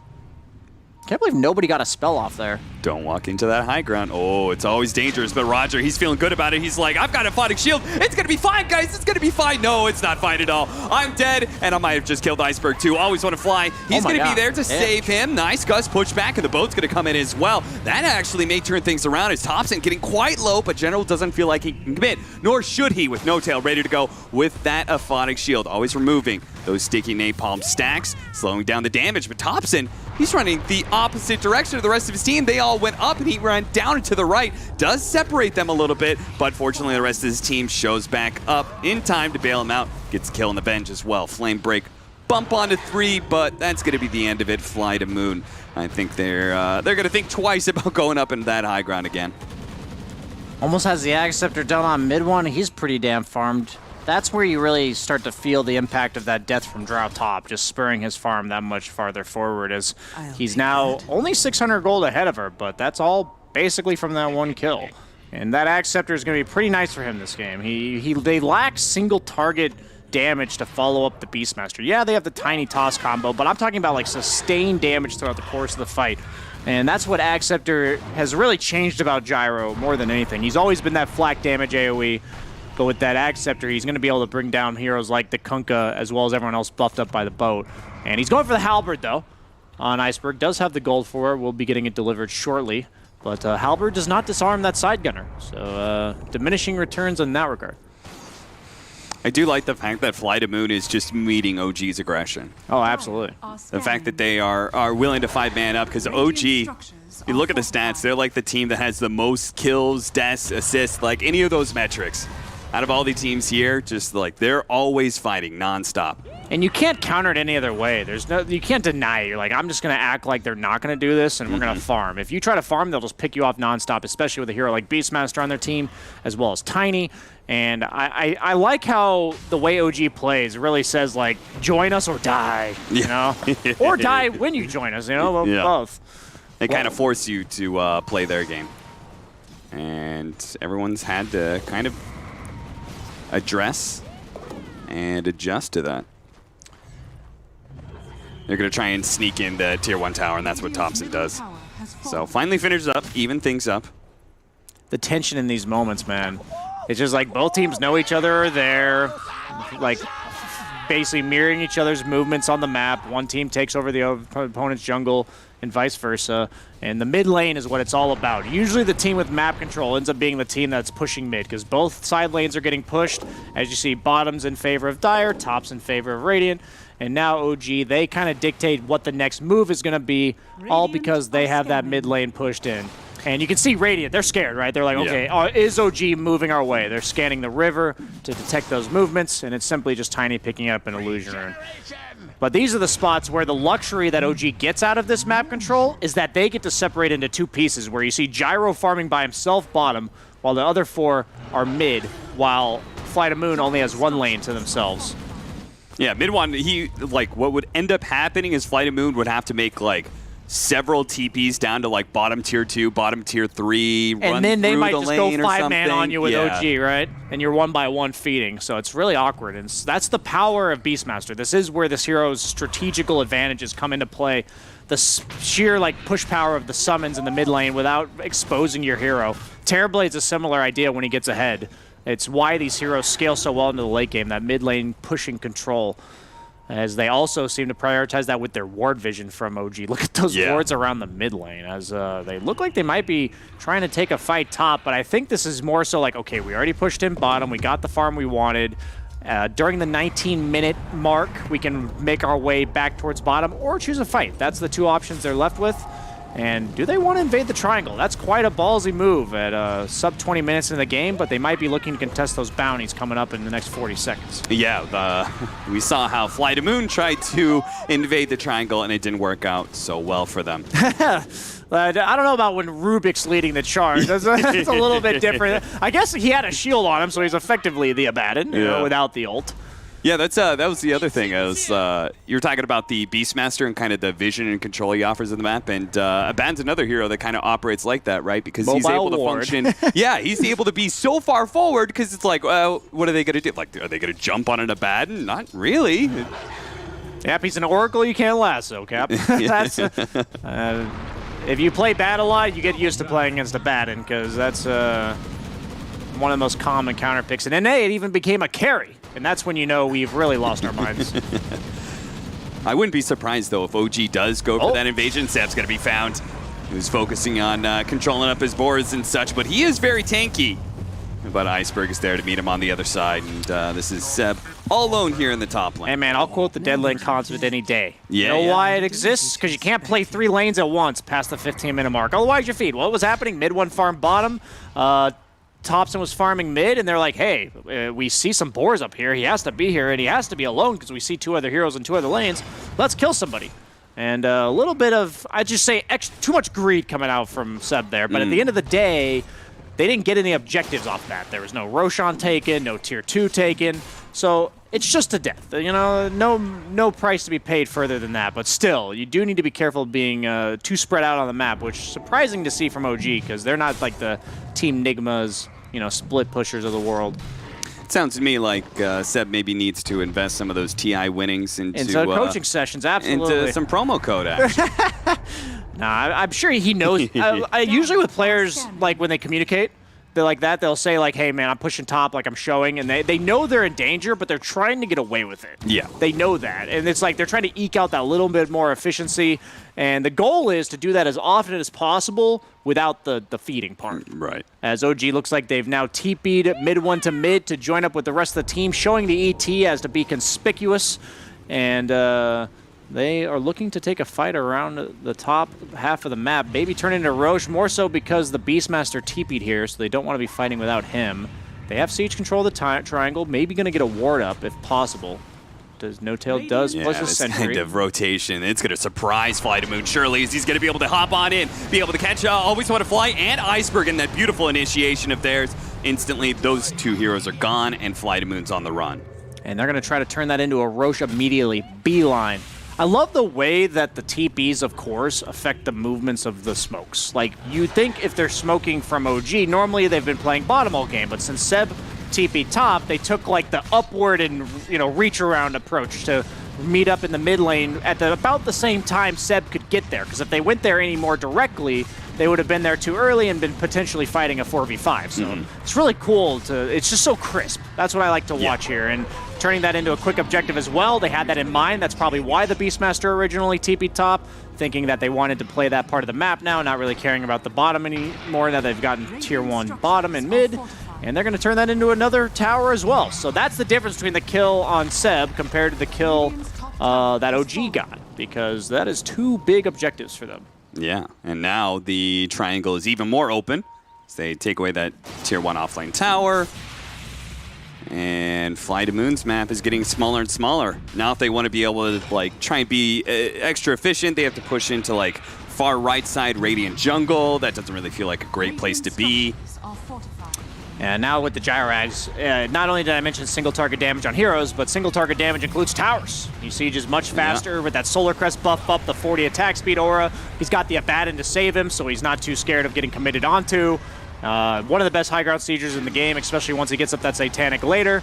And they may even continue forcing the issue, but I'm perfectly content if they choose not to. General, he gets caught by Tops, and they have that ward on the high ground, and General is forced to use his BKB That's his only item, man. That's just like, was that his 10-second BKB? Yeah, I think it was. That's brutal. That is not how you want to use that. No. No, not at all. Is BKB, like, I'm just not sure what his item is supposed to be, because he's got Beastmaster on the other side, and he's got Abaddon on the other side. The problem it feels is like he's just not going to have a good game. Not only is it that you can't blink and reliably lasso because of the Abaddon, but you also have heroes like Tiny Gyro that just kind of kill you the second you blink in, right? So you do have to...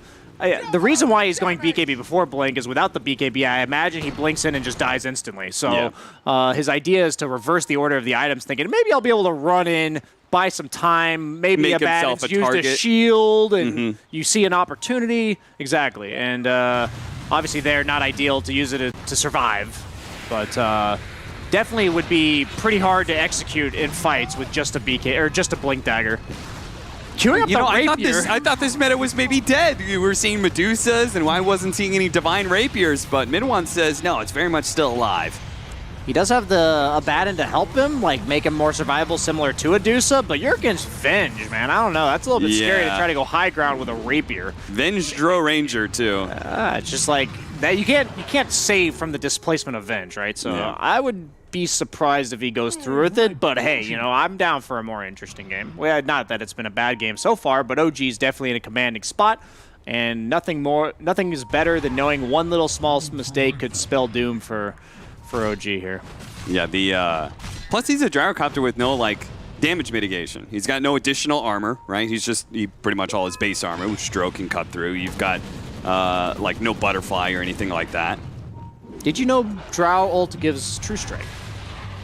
Oh, that's right. Yeah, it's really bad to buy Butterfly, generally speaking, against Drow, just because she's effectively got like a 40% MKB at level 18. So she does have the Crystallis, something I see sometimes, just a little bit of a value damage item because your ult does crit. So it buffs. You mostly get it for that extra little 130% that you're getting out of that cheap item. I think it's like 1,900 gold now. It's super cheap. Yeah. But he's going to be forced to go for a BKB of his own. And I don't know, it's just the issue I have with the FlyToMoon lineup is that okay, we're good now, I think.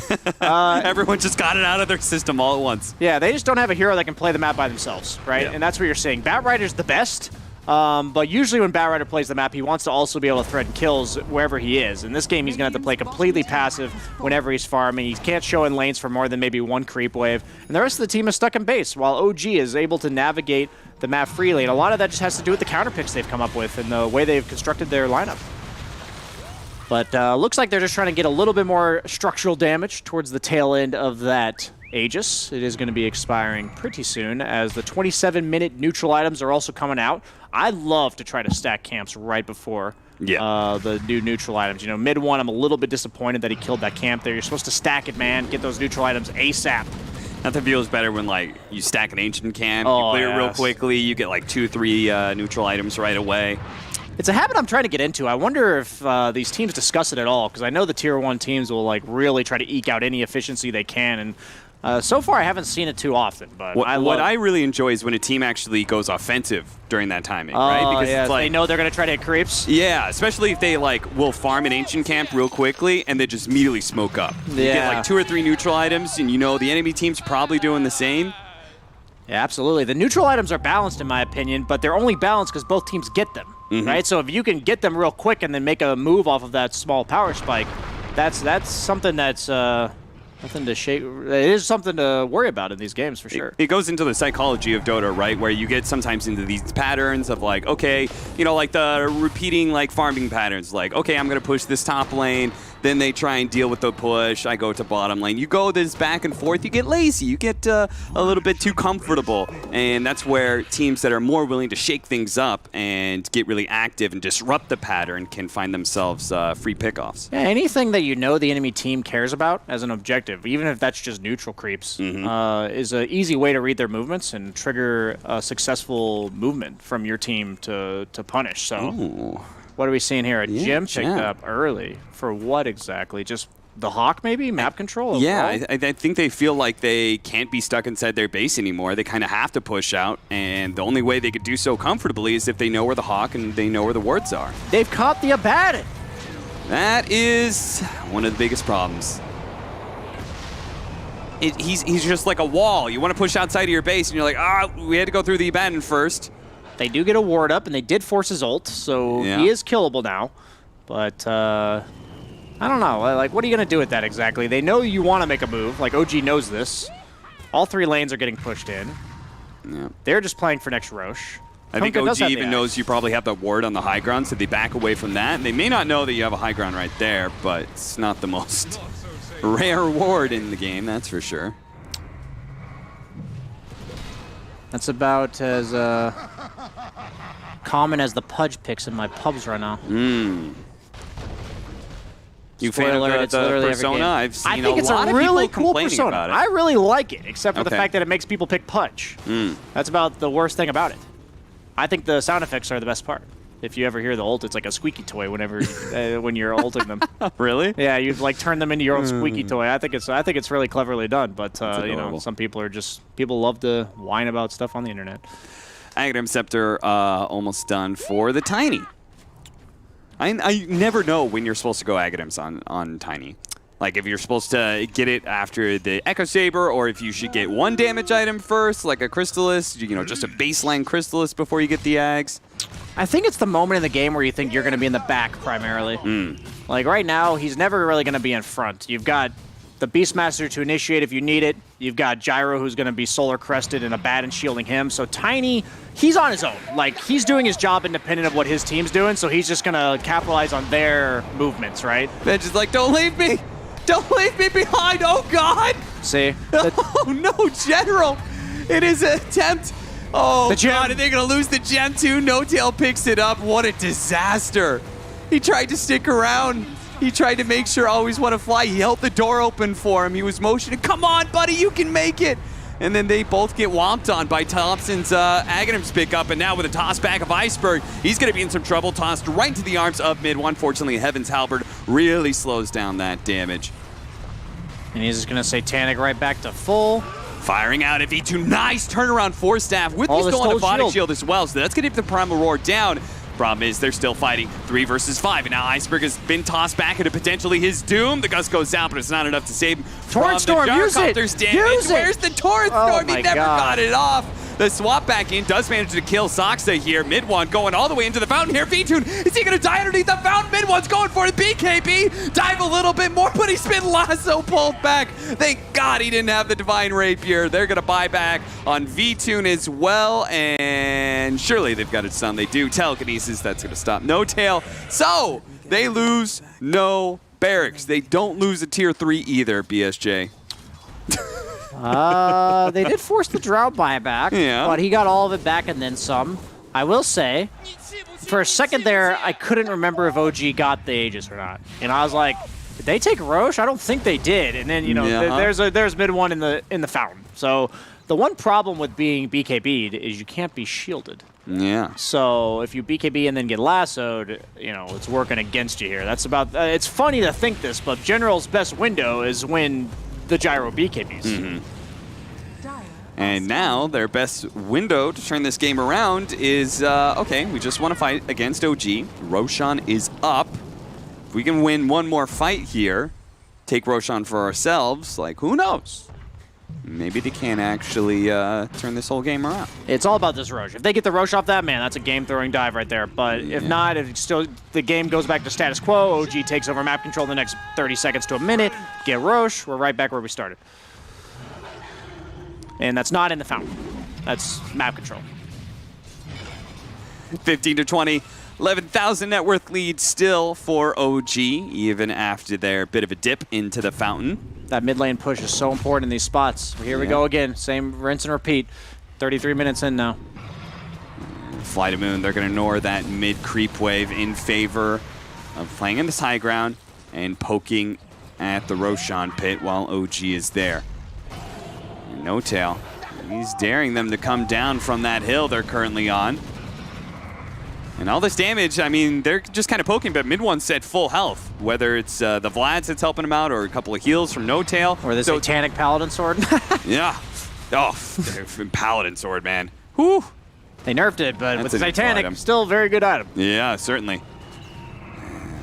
Can we get some sort of swap play in? Roshan, it's so low. They're going to have to... Oh, OG is actually going to take the fight to them here as they come out. They have the Hawk with the Vision. The two supports, they've been caught out of position. The swap back onto Roger. He gets off the Aphotic Shield. The Torrent Storm's going to go down. Actually landing nicely onto these two heroes, but V-Tune has been chased away so far. He's going to turn around and kill Soxa with the lasso combination, but that's just the support. It took him so long to kill him too, and now V-Tune's being chased by the Gyrocopter. He got hit by the Air Splitter. Fortunately, the rest of the team is there to bail him out, but Iceberg is still in some trouble, and it looks like Mid-One didn't care that there was 4 heroes all sitting around the same area. He just BKB, manned up just like he did in the fountain. He's going to do it again, try and chase down V-Tune. V-Tune, another 4-step, a little bit closer to the fountain. He does get saved by the Link. Is now the turnaround. He getting the damage in. Gyrocopter in trouble. Mid-One, if you go too far once again, he throws it away. No-Tail, he dies as well. The Roshan. It's at like Roshan 10%. was super low. Is OG going to buy back? I think they have to. I think they have to TP in. Yeah. I love the play they did where they lowered the Roche so far that if FlyToMoon backed off far enough, instead of fighting them, they could have just taken Roche. Oh, General gets caught by Thompson. But then they just chased him all the way to base again, man. I was like, oh, they're like zoning him away from Roche. If they don't fight them here, OG can just walk back in and kill it. But then they decided, I'll just go into Fountain again. And Mid one maybe gonna consider an Assault Cuirass here. Maybe they, maybe some armor, because that Drow like 5-shotted him. Yeah, his current strategy I don't think is very conducive to a Divine Rapier pick. Yeah, please. Usually you pick a Rapier where you're like, oh, I don't think it's very easy for them to kill me. And right there, you seem to like their Fountain mid one. Those strategy. I like people's way of playing the game to synergize with their items, right? And that it just isn't adding up for me right now. Holy crap! Is that an enchanted quiver? That is definitely an enchanted quiver. Yeah, plus the Venge, right? Plus the Venge aura, plus the Dragon Lance. He's just kind of poking at him right now. Every single enchanted quiver hit, he gets one shot in. One shot, one opportunity. Yeah, but I don't swap back. That's going to be enough to save the Drone Ranger for now. Trapped inside, Thompson. Freaking like 1200 range. Here comes a Torrent Storm, and mid one, he's being chain stunned quite a bit. They're going to go for Seb now. Another Torrent just barely misses Seb. Left-hand side, No Tail trying to bail out Thompson. Thompson is able to get away, but No Tail does go down. That's a dieback for him. Thompson had to cheese. Force Staff gets him out of range of the... double Crystallis. Yeah, double Crystallis. I'm down, man. I'm actually down. I mean, your back's against the wall. You need as much cheap damage as you can get.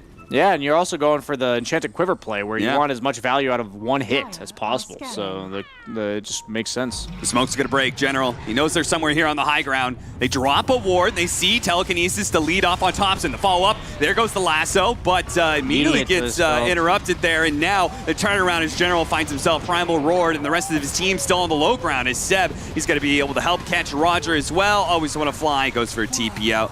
And he'll be good there, but he may have a buyback on General, no buyback on Roger.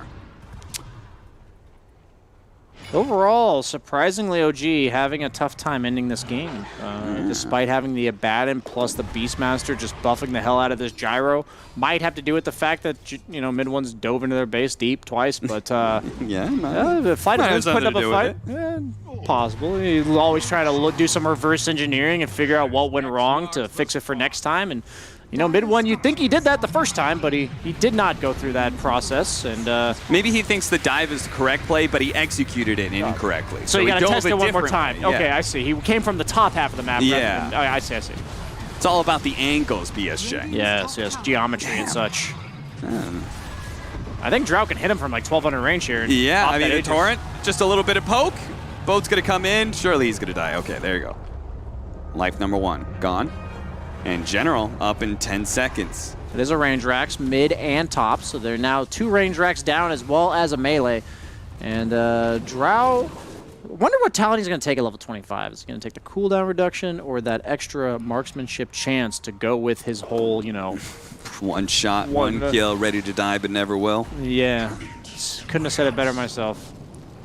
Do they still have the gem? Did they get it back? They did. They did. Okay. Yeah, when No Tail died, I believe the gem dropped and Always Want to Fly discovered a little bit later, but the initiation from Zed, swap back from Always Want to Fly. He gives up his life to be able to bail out General here. Stolen ult there. The Gyrocopter ult call down drops on OG, slows them down and prevents them from pursuing. But every single time, the initiation just looks a lot stronger for OG. They always get a guaranteed kill and nobody really dies on their side. Fascinating thing about both these drafts is they just have so much damage amp on both sides. You have the Venge Drow on one side, and then you have the ET Beastmaster on the other. So everyone just melts. Like, people just die so fast on both sides. So any small misstep, and that's doom for somebody. And sadly, for Always Want to Fly, it's usually him, paying for the sins of his cores. Yeah. I just can't believe he went the Divine Rapier. Oh, he actually now it. Now that he doesn't have the Aegis, he was no Aegis. Mid one's he's an entertainer, he's a showman. He really is. He's got a good stream whenever he does stream, so he's learning to be a man of the people. Yeah, I kind of feel like this Rapier is all about. He's working really well with No Tail. I almost imagine that second dive was just like No Tail goaded him or something. He was like, "Bet you won't do it again, pussy." I'll show you. Call me a coward, will you? Yeah. Honestly, I wouldn't be surprised if some form of that conversation occurred. We'll have to ask them about it if they manage to win this series. As so far, it's looking pretty good, and the odds seem to favor him. Only 1.43 with a 20K net worth lead. You know, I feel pretty confident, but maybe that's a bit slighted by the gyro rapier. Everyone's like, okay, maybe we'd put it like 1.2, but we all know there's like that 10% chance that mid one loses his rapier, and suddenly this game is interesting. He is going for the assault cuirass. Wow. Yeah. I was like partially joking, armor, but right? he actually just does. He has the solar crest, but that's it. Yeah. Vlad's no longer gives armor anymore. That's what No Tail went for. So other than that plate mail prior, he had the 8 armor from solar, and that was it. What other good armor options are there, right? Mech Just and the Greaves 3... give armor now. Yeah. They give, I believe, 4 armor AoE. Greaves do. Not the greatest. Yeah, there's no better option, really. Yeah. So it's AC can give your teammate 5, Solar can give 8. So you can give somebody like 17 armor if you put all the items on them, but that's a lot of items to put on one guy, so maybe it's better he just puts it on himself, you know? Is V2 never going to see the upgraded Crystallis, the Daedalus, fully complete, or is he just going to be sitting on 2 Crystaluses? Or do you think he'll have the Daedalus build, the multiple Daedalus yes. build? That'll be a long time coming, because he's kind of been stuck on the same items for quite some time now. The Refresher Orb on Beastmaster also has a Spell Prism, the most OP tier 4 item in the game. What hero in the game is the worst Spell Prism hero? Is there a hero that would say, nah, I don't want that on? Yeah, seriously. It's like, I always think about this, it's like, is it better on shorter cooldown heroes that are going to be spamming their spells a lot? But it's really effective on those really long cooldown heroes as well. You give it to like a Tidehunter or something like that, and all of a sudden he's spamming Anchor Smashes really fast, and his Ravage is his downtime is very, very small. I actually like it a lot on... I mean, Beastmaster fits this description, but when I think of carries, I think of like Terrorblade, I think of even a Spectre, where they have low cooldown spells like Dagger and Conjure Image, which they usually don't always have the mana to spam, but then they also have that long cooldown ability that just removes the downtime so drastically, especially on like Metamorphosis, where the downtime is only about 100 seconds. You're not taking 20% off the cooldown. Like, you are taking 20% off the cooldown, but you're actually taking like 30% of the downtime away, because the downtime is only 100 seconds compared to the 140-second cooldown. So that's why I believe, I mean, it's in the name, Spell Prism. Yes. I believe that cooldown reduction should only apply to spells. Yes. Not items. I agree with that as well. I always even forget about the fact that it makes your BKB, 56 seconds instead of 70. That adds up a lot. When you give it to like SF, and he's got like that, plus his level 25. Beastmaster, I guess, only has mana for this Refresher because of the Spell Prism. It gives you 12 all stats, too, if anyone forgot about that. Oh, it just sounds... Seems hey, fine. There's the Daedalus. Daedalus number 1. Yep, Daedalus build halfway there. I think this is really the only way they win fights. Long fights are just not going to be in your favor for FlyToMoon. I just don't see how you're going to output damage that over the course of like 30 seconds is going to overcome this Gyro Rapier. My question is, like, I agree with that. It's just we haven't seen a fight where they actually burst somebody down. The Abandon effect. That's the problem, right? Yeah. That's the beauty of Abandon. Not only does it counter Batrider in lane, but he also ruins the hero's game plan at this stage. Batrider is one of the most potent 40-minute plus heroes because he just lassos people deep into his base. And Abandon just eliminates that possibility, or at least makes it much harder to execute. If they were ever able to coordinate a lasso with maybe a Drow Silence onto the Abaddon at the same time, then maybe things are different. All right. We're going to give an Aegis to Midwan before they go high ground. So, now with that in tow. Now this time around, when he dives Fountain, he'll have that 5-second window when his Aegis is respawning him to buy a Ghost Scepter. And you've got one of the best heroes to assist you in diving Fountain in the Abaddon. Yes. Right? So Midwan can kind of lead the charge. He goes down. No Tail goes in. Pops Borrow Time. Tanks up. Absolutely. Time to wipe FlyToMoon inside the Fountain. I legitimately feel like that's got to be part of the game plan for FlyToMoon in coming back in this game. Guys, we got to lure them to the tier 4s, get them a little bit closer, get some swap shenanigans. X marks the spot. Once they get in the tier 4 Fountain area, they could stay there for a very long time. Yeah. Sab, he's initiation. General tried to blink as well, but he doesn't quite catch him in time. The pre-casted roar, and then General just blinks right into it. Yeah. That's brutal. Blink for Blink, and now OG. Oh my god, the damage. Yeah, he's putting it out. He's like dead. Mid1 almost lost his Aegis, but they did get the melee barracks. Now they can spend their time. Oh no, Thompson looks like he just chucked some trees over there and got a kill on the support. Always when a fly goes down. Now it's just the bottom lane of barracks left for Mega Creeps. At what point do you put the plate mail over the treads for mid-1? Yeah. I think you're actually right on the money there, but oh, the damage! Zoxa just blinks in, all of a sudden the Drow Ranger gets blown up and dead for 2 minutes. So, that's it. That's the game right there, ladies and gentlemen. Game number 1 does go to OG, as many probably would have predicted. Yeah, you see the power of ET right there, right? It's just like, let's just buff up what we're already doing. We don't need a hero that offers us anything new. We just need all of that amplification. And I know Kyle is just going to go nuts over there on the fluff panel, as he just loves that free damage amplification, because it's one of the few things that's still the same as it was 4 years ago, so his opinion on it is still relevant. That's true. That's actually a really good point. As Kyle making very lewd gestures. I can't wait to hear more from that panel, as I'm sure it's going to be highly entertaining and all around great analysis. So we're going to leave it here. BSJ and I will be joining you for Game 2 after we go to the fluff panel. Thank you so much, Capitalists and BSJ Fantastic Cast. As always, we are here for your big panel. OG and FlyToMoon. I am, of course, Sir Action Slacks, unless I do have to announce that in case you were listening to audio only. I'm actually not Sheever. Slacks here, joined by a fantastic panel of Kyle and Yankins. Gentlemen, quite the beatdown that we saw in that match. What are your initial thoughts? Thank you. I appreciate it. I thought you were going to I appreciate that. I thought you were going to respond to BSJ. He said something very... he doesn't know what he's talking about. Okay. They did have damage amplification. It was they good. do. I feel bad, though. Sorry to the fans at home. JMR was texting me. It's apparently my fault that game took so long. I challenged them to dive fountain by 12 minutes. He's like, we're just trying to help you. We're just trying to please Kyle. Wow. So, yeah. Wasn't that. the tower dive, the fountain dive I was expecting. I did see that on Twitter. Yes. They were serious. Yes. Wow. OG, you're finding new ways. They've won 2 TIs. What are finding new ways to challenge You've themselves. got to make your own challenges in this game. You got to speed run it now. Please. As you see, we're going to see some gameplay footage right here for you. And yes, quite possibly the most terrifying game I have ever witnessed. This man literally just chased them into their fountain twice for no reason. And look at this. Look at what, I mean, he just literally just wants to die and send a message.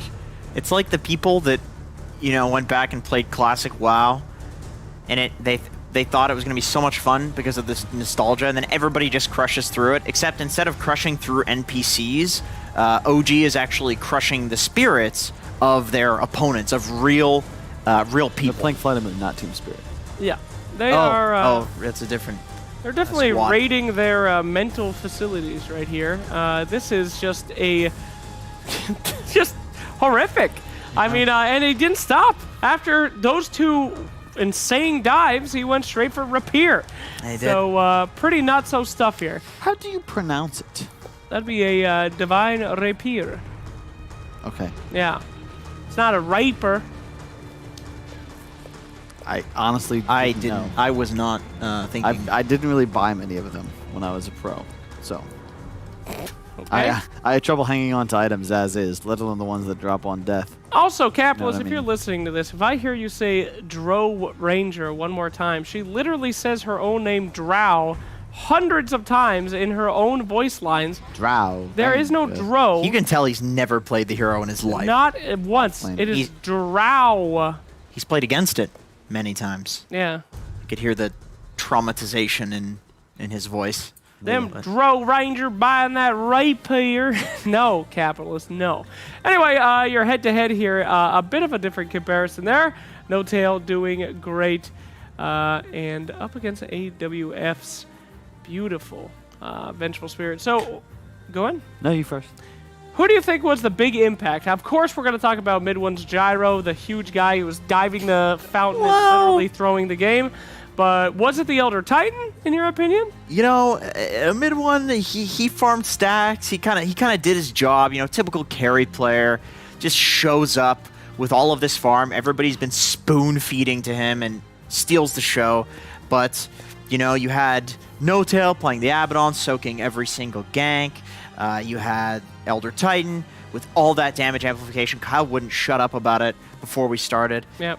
And top center making so many plays on the Tiny, just everywhere. Like the guy left mid lane at like 5 minutes and didn't go back. That's the guy I'd say I was most impressed with, because that's the matchup you're supposed to lose. He's just running around the map, making space. Somehow ends the game beyond godlike. This Deso Ags Daedalus build. You don't need to lane against Batrider if you don't lane. That's true. There were literal times where he was chasing Batrider, going for runes. There were times when he was running into 5 guys, smoked, hit the entire smoke, and then 5 men played the last series. Oh, thank you, Kyle. We really got to get the team names right here. I apologize, but yeah, Fly to it the just moon. really felt like it's actually FlyToMoon. Yeah, because it's not. Jesus, look, that's I want to ironic. clarify. If It is fly to FlyToMoon. the moon would infer they're going to fly to our moon, Earth's But there's celestial orbiter. there's but plenty. there are many moons, multitudes of moons, millions, some would say, of moons. Okay, well, I believe it's probably called that because their captain is always want to fly. Ah. He want to fly to moon. To the moon. To the stars, if you will. No, that's Nigma. Stars align. Right. Right. All right. Overall, getting really very confusing. But what we did see there is a very unconfusing victory by OG. Complete dominance. Do you guys feel like they were playing with their food there? Yes. I think so. I think Fly the Moon's got a shot. I just think that they won't be able to win a game against Elder. Like this draft from OG, the thing is they just have so many tools. They're already solid. The game goes late.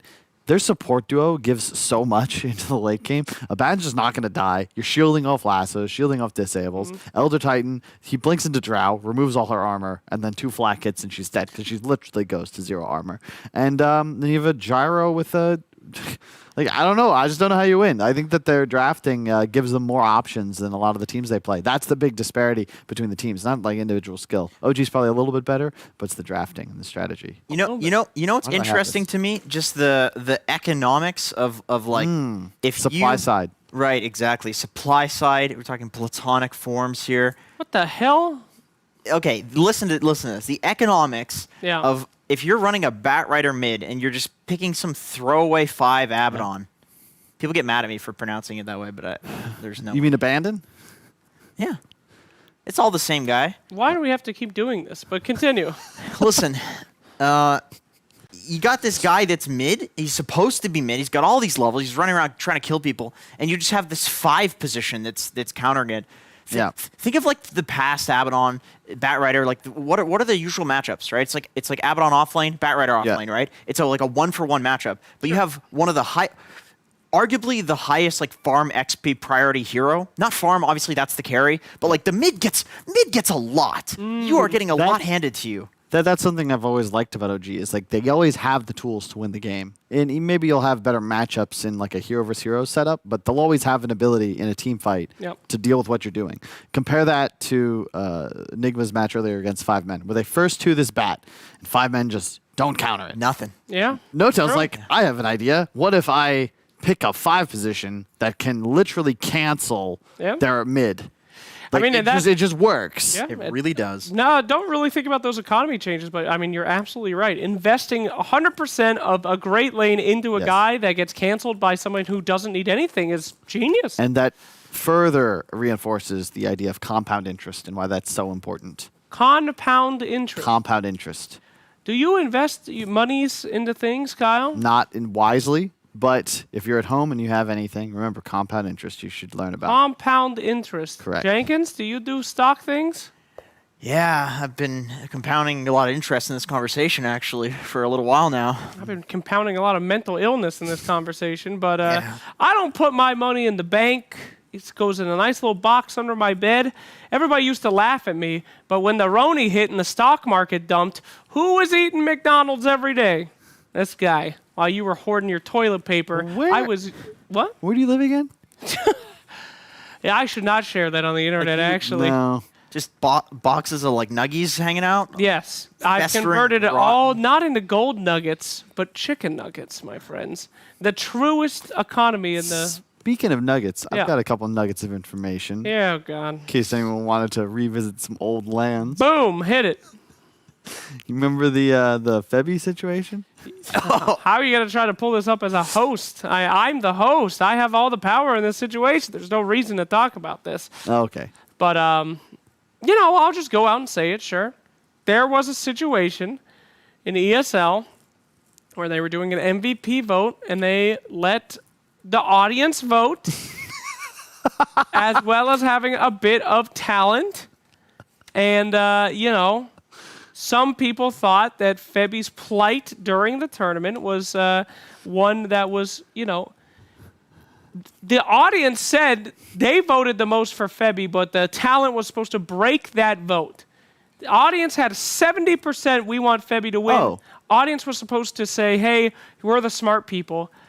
And then Purge Gamers, out of nowhere, says, #Febby should win. And he laughed and laughed and laughed, and it was insane. Danog did it. Eerie Neerman did it. Blitz Dota did it. No, he didn't. And some people said that we shouldn't do it. No. And Febby won MVP, and he cried when he got the award because he felt like he didn't deserve it. And it was a disturbing situation, but... Wait, why did he So- cry? Because he won the car and he literally got like 0 and 14 on his bat right. Yeah, it wasn't great. It wasn't great. It wasn't. He got a car. Well, I mean, you gotta do what you do publicly, and then you drive home in your new car. But that is the story, Kyle. Okay. Is And that what would you? That's What- not the story. Okay. What is Because this sounds pretty The story is Slacks led a shadow campaign in the talent group chat. #vote for Febby. And then when Febby was announced as the winner, Slacks is watching the program TV going, oh, no, and deleting all of the vote for Febbys from the chat. You covered it up. It's just not true. Absolutely not true. And I have the WeChat. Febby to Gates. prove it. He covered it up. He covered it up. I have the WeChat to prove it, and was it was WhatsApp. not my fault. Well, you deleted the messages, so nobody has the WeChat anymore. No, well, you know what? It was the community's fault because they voted 70%. And we are but members of the community ourselves, That's okay? true. We too are powered by the memes. We see the same things that makes us laugh. So yes, I mean, maybe some people got confused by some messages that Purge Gamers wrote on my phone. But that doesn't mean that, you know, anything bad happened. We all got over it as a Do community, you know what I the moral think. of that story is? What's that? Ranked choice voting would have fixed everything. Because the real issue wasn't the 4 idiots who voted for Febby, of which one is right there. It was the fact that we split the vote between deserving players.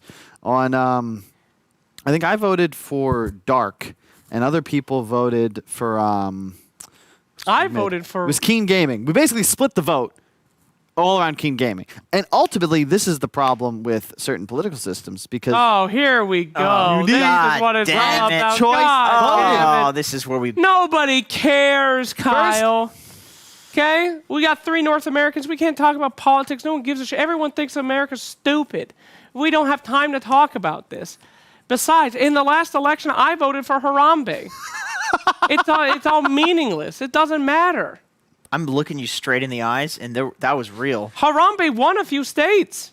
I was in one of them. He's not joking. But Yeah, my dad... I'm going to do it again because I think it will be twice as funny this time.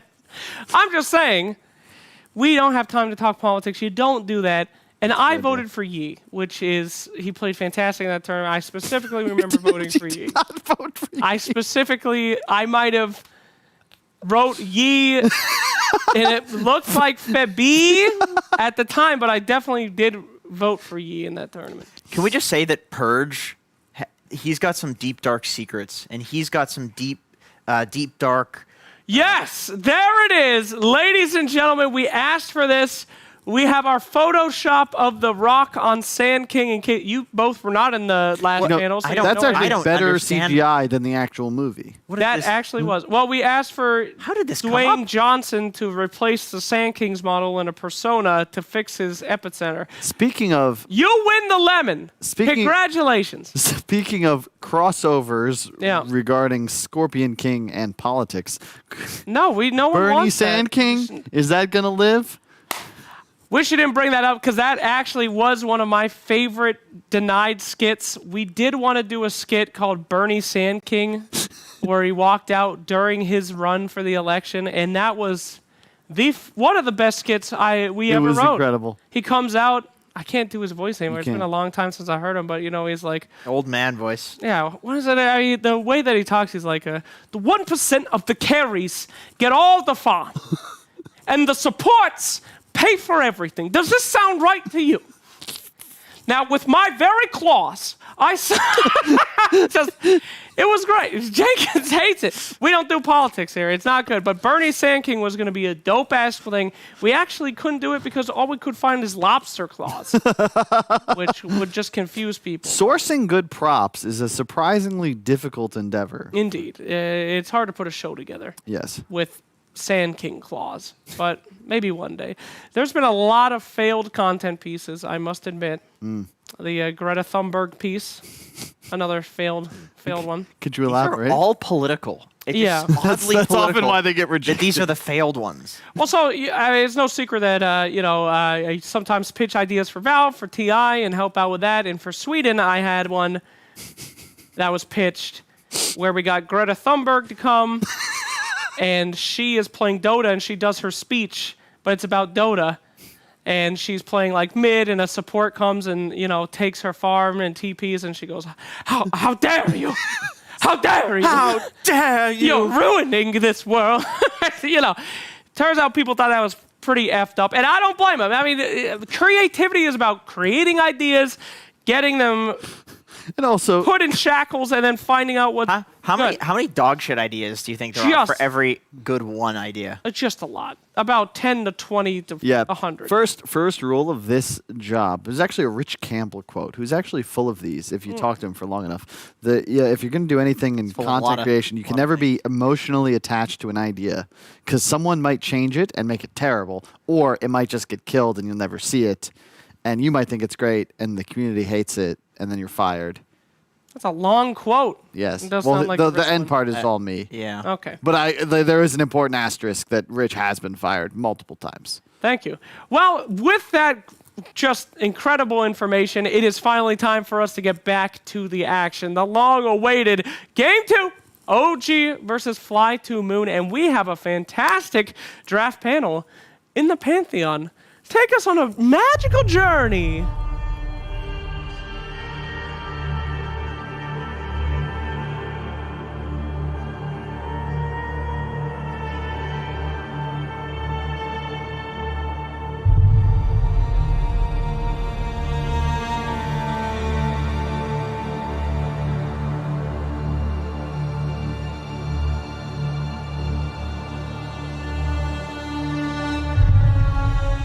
Kyle says not to get emotionally attached to ideas. I don't even get emotionally attached to those people on that panel. Thank God that's over with, and I got some brains that I can talk to now. Lizard Lacoste, welcome back to Game 2 of FlyToMoon versus OG. How'd it go? Did match expectations? Were you expecting fountain dives? Because you got some fountain dives. Yeah, it was definitely entertaining to watch, the fountain diving, something that you don't expect the OG to do. I guess they just thought the game was completely over, but it was not, so it took them another 15 minutes to actually finish the game. It felt like a pub game at one point. It did. At one point, it felt like at many points. But OG usually makes it feel that way, right? They make you feel like you're in a pub, but there's a method to their madness. Like the way they play, there is something behind it. And you get drawn into these constant skirmishes in which you lose 1 or 2 heroes more than they do, and suddenly you're in a 10k deficit. One of the methods that they oftentimes lean on is the IO, which is getting consistently banned out against them. As FlyToMoon ban out the Darkseer IO, pick up a Tiny. OG respond with banning out the Phoenix and Doom. And actually, first phase of Magnus. Lacoste, what's with the first pick Magnus? I know it's a good hero, but first phase, first pick, that good? For OG, I have nothing against it.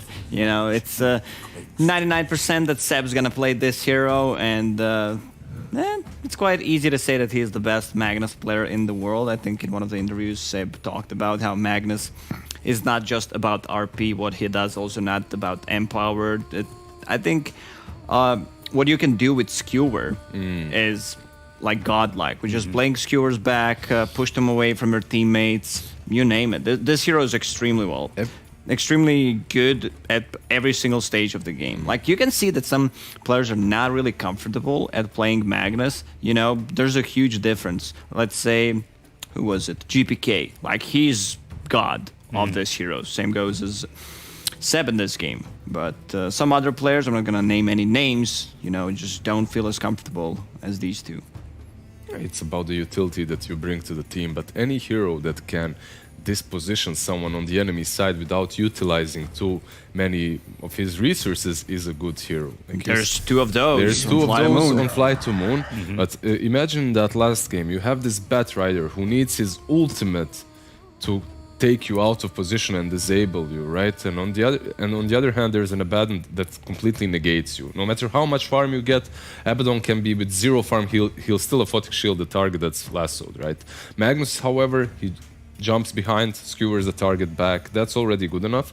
But on the side of FlyToMoon, that's where I was leading this. You have the Tiny and the Rubik, which both of these are extremely good, especially when they get the talents on each respective level 20, especially for Tiny, the one that doesn't require the toss target any longer. It completely changes the hero and the way that you can play it afterwards. Yeah, you know, just stall the game for 35, 40 minutes, get that level 20, and then start playing. I mean, OG may gift it to you if they want to dive fountains. You may get that 20 minutes. I won't say that that's your end game, that's your goal to get that level 20 on Tiny, but it's great when you're position 4 has something to look forward when it comes to that level, right? That's the thing. It enables him even further. By that time, he'll have Blink and Veil. He'll be one-shotting targets. But once they become too hard to one-shot, suddenly you can be a hero that actually is saving every single core in teamfights.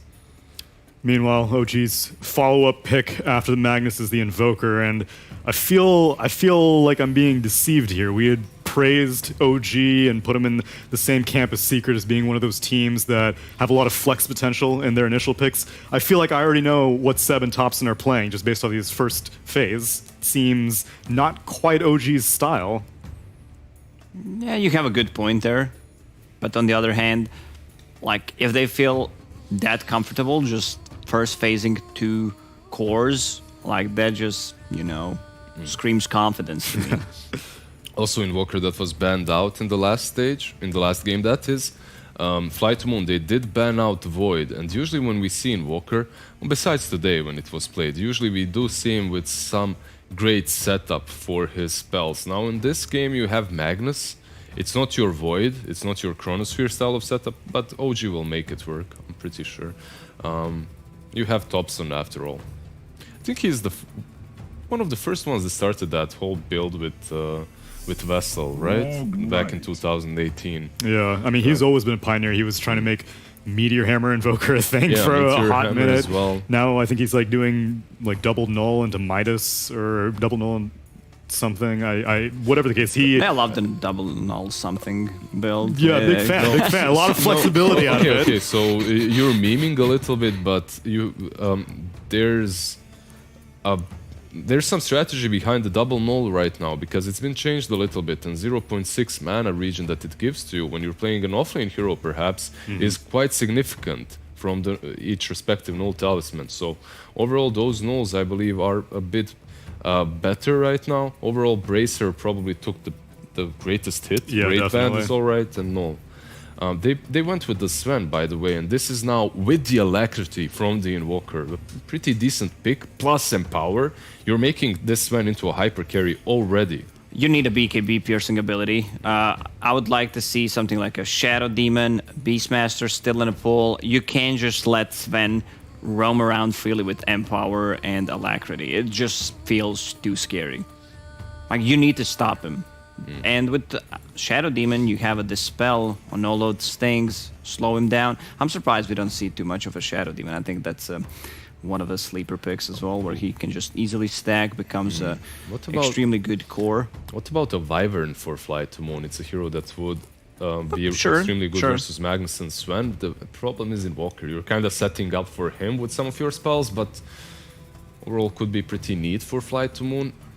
So out of the 3 cores that you see, the one that you want to take advantage of the vulnerabilities the most is the Sven, in your mind? Yeah, you know, any kind of Dispel the Warcry, Empower, Alacrity. I think Shadow Demon just checks all those boxes. You could play it as position 5. We've seen some teams playing it. Virtus Pro is the one that comes to my mind, but they go with the Clockwork. Okay. So the Clockwork here is taking a different kind of a route, right? You can have all your buffs, but I'll make you unable to use them.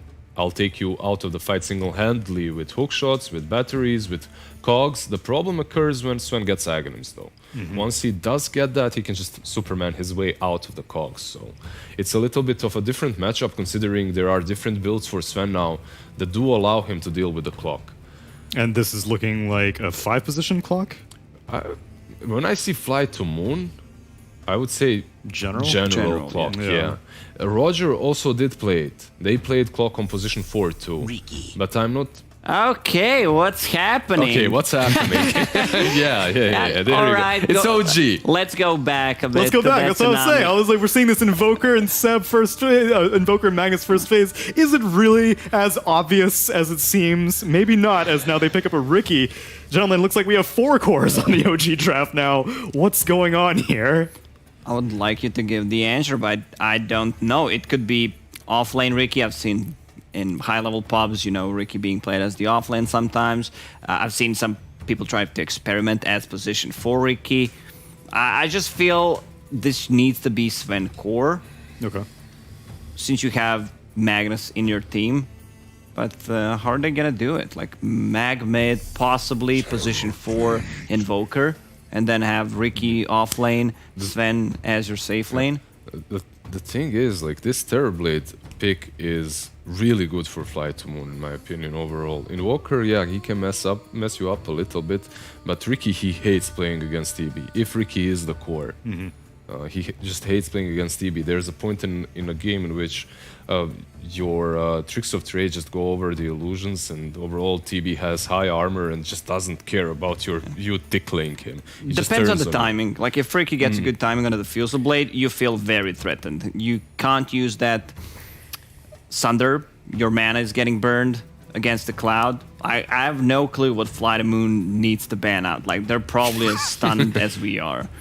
Well, actually, that's maybe a good point. Maybe you want to ban out some stuns, because I feel like if the Sven is the core, which is what we're most confident with, then again, it seems like that's the best hero to target. That's the hero that you should be most concerned about. Are you really more confident with Sven core than Ricky core, however?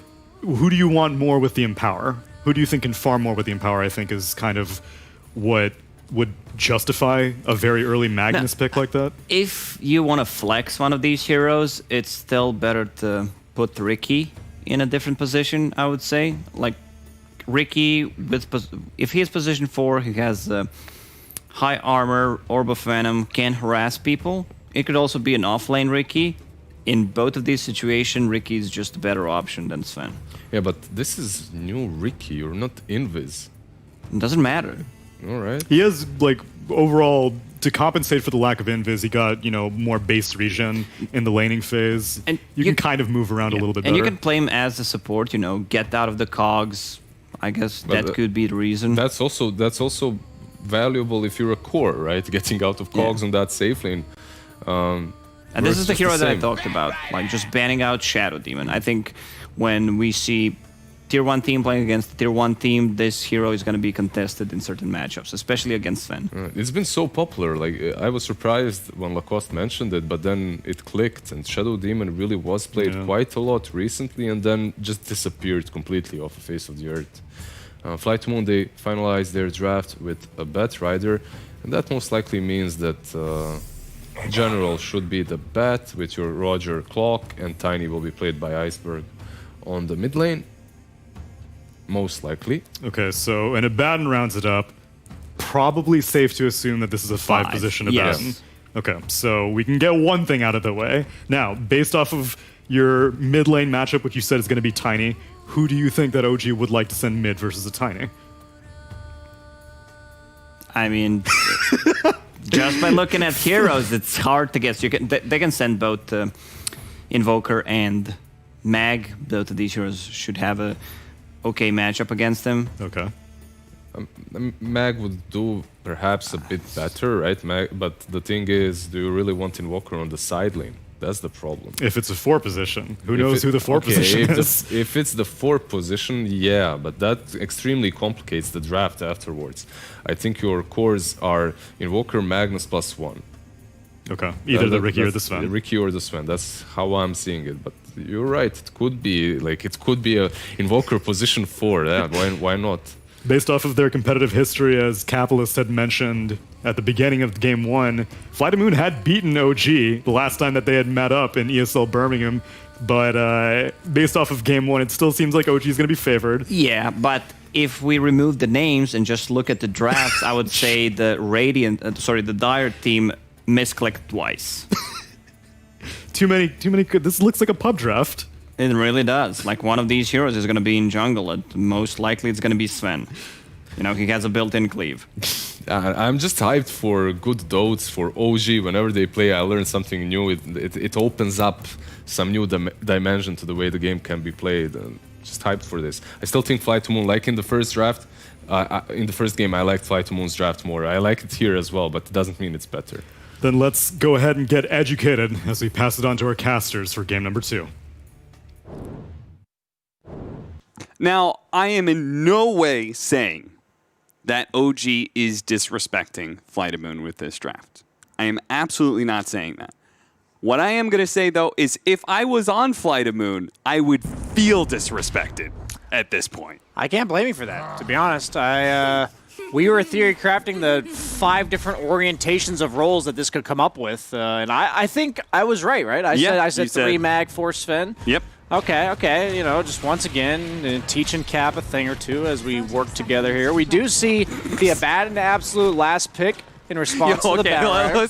You also suggested offlane Ricky with a meteor and hammer. I said to you, absolutely not. I can't see Ricky anywhere else but safe lane. Mid was committing for it. Is he going to get this first blood? He needs the Aphotic Shield to pop, and he gets it. Aphotic Shield does pop and do damage before the damage is registered, so... No, Tail almost lost them that first blood by tanking the tower. You know, that offlane Ricky pick with the Meteor Hammer prediction, that was like the ace in the hole where it's like, if they did that, I would look like a genius. Right. You know what I'm saying? So I got to throw that one out there sure. just in case, you know. That's going for the home run. But much more normal lineup, one would say, from FlyToMoon, as they have the offlane bat, or 5-position bat, offlane clock. Never mind, not quite as normal. So they've demoted the bat. That's been their response to this Abaddon. We heard Kyle talk about the mid laner to the 5-position counter, and they said, well, we'll just make it a 5 against a 5. Yeah, and I think that's pretty fair because he's up against a double melee offlane. And neither one of those melees is the Abaddon. So I imagine this is going to be a really good 5-position bat for the laning phase anyway. Saksa is going to be forced away with all those stacks on. Would you say this is a sticky situation for Seb and Saksa? I think it's going to be a very sticky situation, and I hope it doesn't blow up in their face at any point. Yeah, I see what you did there. As V-Tune looks like he's having a pretty decent start thus far. Tiny also absolutely free-farming the mid lane. I have to imagine he does pretty well against Invoker. The only problem Invoker I could see posing is just the continuous right-clicks to Tiny's 0 base armor. But Topson does get some nice CS with that Tornado. Looks like both heroes are getting what they want out of mid lane. Thompson, one of the few Invokers I still see go for the Quas Wex. I'll occasionally see it, but I see a lot more Exorts nowadays. You know what's funny is I was literally just talking to some other analyst in a cast, I think it was yesterday, and I was like, you know, like, oh, we're seeing Quas Wex. I feel like we're seeing mostly Exort. And he's like, no, I feel like I'm seeing more Quas Wex. it just depends on who we're watching. Is this like unranked you know, 2K games? shall not be named. I'm not trying to put people down here, Brian. If it was Kyle, that makes a lot more sense. As we do see the Sven go down. Yeah. Not to be unexpected, right? A little bit weird that it happened when Terrorblade didn't have meta. But the Batrider is just so potent here. They can't remove Sticky Napalm. Almost surprised they haven't rotated the Abaddon with the Sven here. Yeah, seriously. Gonna try and go for the kill on Always Want to Fly. Couldn't get the skewer positioning, in part because of that Sticky Napalm. Ruining that turn rate. Yeah, the turn rate nerf on Sticky Napalm was pretty impactful, though. Yeah. Going from 40% or 70% to 40%. If you think about it, you used to have 30% turn rate, and now you have 60%. So they basically gave everyone double the turn rate against Batrider level 1. It's pretty noticeable. And it's going to be pretty noticeable here, where Always Want to Fly is going to die. Always want to die, you know what I mean? Yeah. I can't Nobody's wait to ever used that one before. see them against 5 men. Always Want to Die versus Die. That's true. I like Die. You know, it reminds me of the golden age of the NSYNC. Or was that Backstreet Boys? Same idea. One of those boy bands. Yeah. The prime time of our generation. Yes, back when there was real music on the radio. None of this new rap crap. You know what I mean? Get him. General trying to stay on top of this damn Riki. But he keeps on bleed striking away, and apparently nobody cares about CS. Yeah, General one of the few... Oh, God. Going again? No. I was going to say, General is one of the few offlaners that I've seen actually play Clockwork 3 more than, like, once. You know, he does believe in it. That was at least last patch. He goes for, like, the double bracer, but he is queuing up a Wraith Band this game due to all the physical damage that we see represented by the Mag, the Riki. Even the Sven represents a little bit of it, but not nearly as much coming from a 4 position. I wonder if that's just because he's an old school offlane player, you know? Like, he played during a time when Clockwork was the premier offlaner, and so, you know, he's like got a little bit of nostalgia for it. Yeah. Back when you'd cogs block and hope you'd get 1 CS in the first 5 minutes. Yes, the suicide lane. Yes. The good old days. Yeah, you're starting to come off like a real boomer right now, Cap, not gonna lie to you. As That's V-Tune. okay. I'm embracing my boomerhood now. Yeah, you I've know already what? shaved off all my hair, you know? It's true. Just gotta go with it. It's better to like accept it, embrace it, than to have other people, you know, be able to make fun of you for it. You know what I mean? Yeah. I mean, Iceberg tosses him back. Tops. Yeah, that's pretty good. Couple tower Body block. shots. Certainly not gonna get the kill as he's got Tornado on Thompson. Okay. Wait, that disjoints? I did not know that either. Huh. But apparently invisibility can disjoint. Oh, Thompson pops back out. Iceberg wants it. If he can get a range of the toss, maybe no, but the Fairy Fire goes off, so Thompson's going to be perfectly fine. Thompson completely debated you. That's like a Thompson classic, man. I feel like Thompson is the guy who uses Fairy Fires to bait people in the most. I also feel like a lot of people cast their spells to defend themselves like earlier than that, right? He just ran away when he had Ghost Walk, he had Tornado that entire time, as you were saying, and he's like, oh, maybe I can get this kill on the Tiny, and instead he just pays the price. Iceberg, nice skewer back. Getting the debate there. V-Tune. Hey, he's got 18 I was armor, about to man. comment on that too. Insane. Iceberg does rotate up to top lane, gets a very important kill on mid one. Already down by 1K at 5.5 minutes, though, with the Mag lineup. The Mag lineups will always accelerate themselves, and that's always a bit concerning this early on. Yeah. I'm a bit concerned for the objective taking for FlyToMoon. Yes, they have Terrorblade, but I have a feeling this game, because of the Quaswex Invoker and all the AoE, just even from the Sven stun and the Mag, it doesn't seem like his hero is going to be able to hit towers for a while. Yeah, I guess my concern for OG is like a lot of this. There's a lot of weight I feel like on Thompson to make a lot of moves, you know, in this game, and because what does he have, you know, a 4 Sven, a 5 Abaddon. Yeah, Riki kind of starts to make moves. I don't know if he'll be able to farm more on Riki just because he has a mag. I would hope they kind of just use the mag and power to get him an earlier defusal, but then play him like a normal Riki. Sure. Iceberg, another rotation by him. He's going to go for Seb. Just talking about how Seb was having a pretty good game here, and apparently FlyToMoon, they agree and say it's time to put a stop to that nonsense. Is that Thompson on Tiny? Just, level 5 running around the map killing people? Seriously. This is much more common in EU, and I love it. When people lose their lane, instead of like trying to go back to an unwinnable lane, like Thompson's already beating Dude, he's got 21 charges, Thompson. It looks like this time you've been debated, sir. Dude, Yeah. Roger had a Fairy Fire and 21 charges. He was perfectly fine. Didn't check item inventory. Classic mistake. For me. Yes. Classic mistake for me. I don't expect it out of Thompson. I was just saying that, like, that movement by Tiny even sets up that play to happen. If you continue to sit in a bad lane as a core, it just makes you a liability. But instead, he's turning his weakness into strength somewhere else where he may be level 5 to the Invoker, level 7, but everyone else on the map's level 5, so why not go there? I was surprised a bit that Thompson didn't counter-rotate him at all, He didn't respond in a way where he broke up the engagement, but he was happy, it seems, to get the solo XP mid just to make sure he gave that much more away when the Tiny came back. That is kind of the Quaswex Invoker specialty too, right? Counter-rotating, not feeding, counter-rotating. Yeah, absolutely. I knew what you were going for there. Two-man smoke up, and Saksa runs right into the open arms of Iceberg. A little slow on the combo, though, aren't we, Iceberg? What was that? Actually not going to be able to get this kill. Two-man RP, but here comes Always Want to Fly. Maybe they'll actually get a more important kill here as Seb kind of put himself in danger. Fortunately, he's got no tail around. They have no damage here on OG. Yeah, but then again, FlyToMoon are also a little bit lacking in damage around that Abaddon. And Always Want to Fly is going to get caught out by Thompson. Yeah, I took that 4th hero. Anytime I see a lineup with no damage in EU, it just seems like they have 4 heroes there like this early on in the game, and suddenly you're like, okay, I guess 4 heroes right-clicking is a pretty good amount of damage. As General's actually having a pretty good time up in the top lane, neck and neck on the net worth with the Riki. Has the Wraith Band for the attack speed and the armor. I used to see him go for the triple bracer Ags. Yep. So we'll see if he goes for these small stat items straight into the Ags like I've seen before.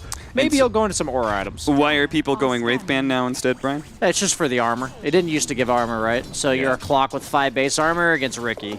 And that's your laning opponent. You're not really rotating all that much on clock, because if you rotate too much, you and Tiny are basically doing the same job at that point, and then nobody's farming. So as we see OG diving again, Thompson's back for some more. Iceberg's also here. This Iceberg is going to go in against 4 by himself, basically. A little bit hit and run tactics. Not enough to kill anybody just yet. Thompson, the tree goes out, but a Aphotic Shield. That'll block some of the damage here. But a General goes for the hook shot, hits the Abaddon instead. That's not what he wanted. He does have his battery assault out. No tails left on very low HP. Mid one's going to try and man fight it up. Dodging a little bit more. Saksa pops the God Strength and finishes off General. His first rotation, and it goes completely awry. As now Iceberg may find himself killed next to his tier 2 tower. Roger, please save me, buddy. The avalanche slows down the damage. Bottle hits, but it's not good enough. They're going to dive into the tier 2, and there's no response from anybody else. I mean, they've got the Terror Blade.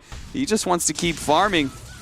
Roger's going to get dove underneath the tier 1, and I guess damage isn't the issue anymore. Roger tosses mid 1 back into the tier 1 tower, but the tower, it's busy focusing on creeps, so nobody from OG will die. VTune will get a tier 1, though. Yeah, he made something happen on the other side of the map. Thompson does rotate, but I think he's just too speedy on VTune. That Metamorphosis buff to not lower your move speed anymore has been pretty noticeably impactful at this stage in the game, where usually you weren't comfortable enough to siege towers with meta because people could chase you out and catch you on your retreat. Anybody who shows up to bottom lane is just dead. That is the dead lane cap. Uh-huh. And very personified this game. This is exactly what I like to see in that lane. Teach them a lesson, OG. Okay, but Brian, there has been some adjustments that I would say. Ooh, Iceberg, seeing if anybody gets close. He's going to try the other angle here. Now, Saksa, I think he would certainly die to this combination, so you could just take that kill instead. I've noticed a lot more pro teams, they'll do this where they, if they get themselves ahead, will take the enemy safe lane tower and then protect their own. Yes. But why is that?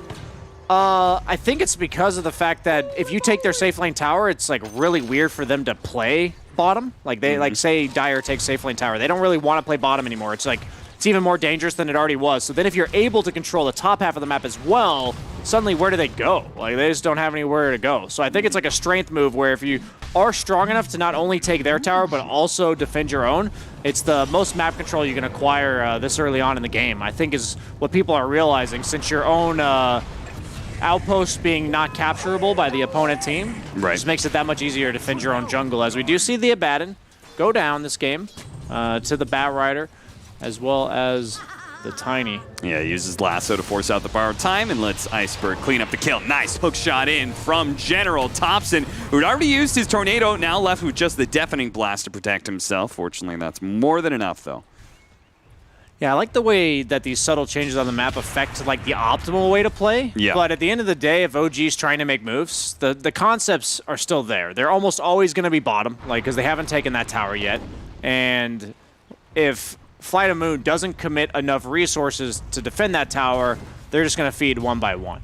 The idea of the lane is that they're not accomplishing any objectives there.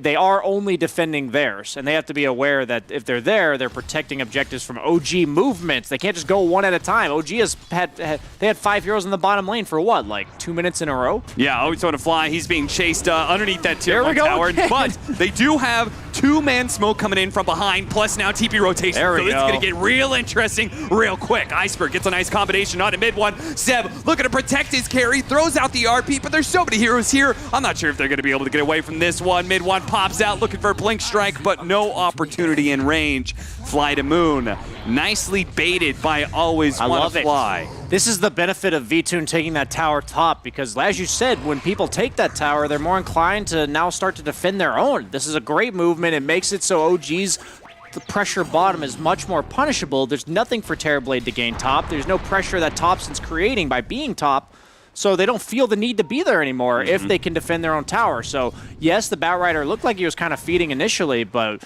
as you said, the 2-man smoke was prepared. They collapsed every hero into that lane, and that's what that lane represents. All or nothing. You don't go one at a time. You know, as long as you are prepared to respond to the aggression, it's perfectly fine to be there. As we see OG trying to catch Clockwork out, no mana. Yeah, only has 4 wand charges, and that's certainly not enough. He's saving them for the next time. It wasn't going to change anything. Yeah, I hate it when people do that, when they blow regen in situations where they're clearly dead. Absolutely. Terrorblade did the nice little trick where if you summon a Conjure Image right at the end of your meta, it kind of glitches up and keeps the metamorphosis on that Conjure Image. That'll help him clear through the Ancients that much quicker. He is top net worth right now, though the overall team net worth is very even. Terrorblade, one of the best 1v5 heroes in the entire game. Might have to opt for an MKB, though, this game, because you are dealing with a Riki. So not only... Like, BKB is nice and all, but it doesn't make your illusions hit anything. As he's going for a Battle Fury on mid one. This is the EU region, sir. This is not NA. We do not... there's a lot of creeps that are not hit here. We hit heroes. I mean, it's going to be pretty interesting when he has Battle Fury and Empower and just kind of hops in there against the Terrorblade. I'm not sure if that's going to be effective or not. Iceberg burned out of his mana. In trouble here. Didn't get a chance, really, to show off that fresh Blink Dagger. He'll get to use it to get out of base quicker. That is true in 25 seconds. Absolutely, as we have the Ags almost done on Invoker. Those RPs, if he gets even just one, sometimes it's better to only get one with the Cataclysm coming on. That's going to be immediate solo kill threat from even the Sven stun, honestly. That's a really early Ag Scepter coming out from Thompson here. Making a move on that mid tower. Fade Bolt, Flame Break, little things to poke at OG, see if they can force him back, but OG will not be deterred. They have that Siege Wagon up. They really want to take this tower. They're going to go for the dives to make sure it happens. Always Wanna Fly goes down first, but Iceberg, he blinks in, tries to make that initiation to Thompson. Doesn't really stick, nor does General's jump, as he didn't even throw out his hook shot there. He's going to wait to use it on Saksa, so at least they do find a trade-off there, 1-for-1. A buyback was actually used there from Always Wanna Fly. It's only a 5 position, but still. Curious what the Sven goes for next. He's got 1,000 gold. He went for the drums on the support Sven. Is he going for like the Ags, the Blink, maybe, you know, like a Solar Crest type item? We'll have to see. I don't think I've ever seen a support Sven this patch. Yeah, I have to imagine, like, I could see a rushed Ags not be too bad. Nice toss back there from Iceberg underneath V2. Now it is just at a bad. Ooh, always want to fly. That's double damage mid-1. Riki, gotta watch out if you're a support in this game. 94 plus 145. You have the Claymore, you have the Empower, and the DD. RP, Skewer back into the rest of the team with the AoE stun of the Stormhammer. A beautiful combination that kills the 2 supports. And OG can finally lay claim to that mid-tier 1. You know a mag player is a mag player when he turns around during the RP. Because you can right-click behind you and RP, and your hero will turn while RPing. So it sets up the skewer much quicker, it's much crisper, it saves maybe like half a second, which is usually enough to make the difference, especially when you're skewing them into something like a Sven stun, so they're still stunned when the Sven stun hits, and can't cast even a single spell as two supports go down. That very awkward if you just do it the normal way, the walk around the skewer like so many times, some stun's gonna come out, something's gonna happen. It's easy to do in like test demo mode, but doing it when you're against a bunch of heroes and you're trying to place the RP in the perfect spot and they're all moving and everything, it's pretty impressive. That's just the difference, you know, those little efficiencies, those little mechanical optimizations that these players go for when they've played a hero. A lot of times, as you see, Seb is a platinum mag player on Dota Plus, at least, as Thompson a good-looking guy. Yeah, good close-up on the man who was having quite the ball during the draft. I saw him laughing a number of times as the OG was going through their draft. Yeah, it looked like a fun draft. We were all having fun figuring out what the hell they were doing. Yeah, and I'm sure they were just laughing at the idea of FlyToMoon, trying to figure out what was going on. Yeah, they're definitely the mindset of a Techies player, you know, where our draft is ruining the experience for the other captain. I'm all about, if I don't know what I'm doing, how is the opponent ever going to know? OG, on the other hand, they just they know more than the other people, so they can know what they're doing and still have that same effect. I saw Knoxville tweeted at you the stack timings. Yeah, that was some cool information. Viking GG is the #1 team for stacking camps around the 27-minute mark, averaging almost half a camp stack per game. Now, I want to see that same stat, but for all of the timings. For 17, 27. I do it as often as I can. I really do it. I'd say I stack it at least half the time per each one. So it's something I've gotten in the habit in. I hope it'll catch on because I can act like I was the first one to do it, even though someone probably in China did it first, and that's who they're actually copying. Vampire Fangs for Terrorblade. Wonder if he's going to hold on to those. They don't really have any sustain in their lineup, and they have a lot of just AoE crap on the side of OG that he'll take damage from, unavoidably so. Poor man.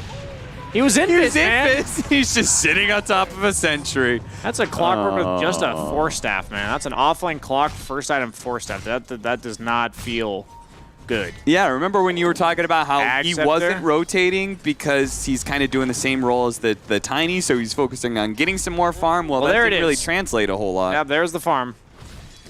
Force Staff. Force Staff. It's obviously nice against the Riki in the mag, but I don't know, man. That's a lot of that's your early item. It's not like a Veno where you do like a shit ton of damage or just your abilities tries the man to dodge that EMP. This is not Arteezy, nor is it Mikke that we saw earlier. But it's fine if you miss your spells. Just sunder your support. Yeah, always want to fly system. No big deal. I got the Tranquil Boots. Going to toss back again. This time on Seb. He is able to get the skewer away. Looks like a little bit farther down. We had the hook shot on in onto Thompson. That's a way more important kill, as No Tail was too busy trying to save his other allies to get to Thompson. Now mid-1's in some trouble. Blink Strike away. You can just shield off the dust. Oh no, he tossed back a creep. It got in the way. No Tail. He'll be hit by the low ground shots on the Terrorblade. That's actually super annoying. They can't dust the Riki because you can abandon shield off the dust. Yeah, skewer back in. Seb catches V-Tune and his illusions, but I'm not sure if he wanted to do that. Iceberg takes that opportunity to pull Seb back into the fight that he started in the first place. And Force Staff, there goes General. He's going to be able to grab some people here. And buybacks are coming out from OG. They're going to try and turn around on General. A Photic Shield stolen by Roger is going to be able to wake General up from that stun. RP for a second there. Seb, that's not the real Terrorblade. He quickly realizes too. Can't stick around for the 20-minute bounty runes. Now RP skewered together. That was sick. That was nicely let up, but Iceberg's still alive until they get the Force Staff surrounding him. Make sure he can't get his hands on any of those bounty runes either. Oh, immediate smoke. Immediate smoke up from OG. They say there's only 3 alive from FlyToMoon, and Meta's down. This is a map sweep smoke. Even if they don't catch somebody, which it looks like they are going to catch them, the rest of FlyToMoon has to play so scared until they see this, as they Clock already TP'd back to base. Terrorblade's only showing top because he saw what happened bottom. Really good map control smoke. This is the best way to get wards up, absolutely collapse on every single lane at once.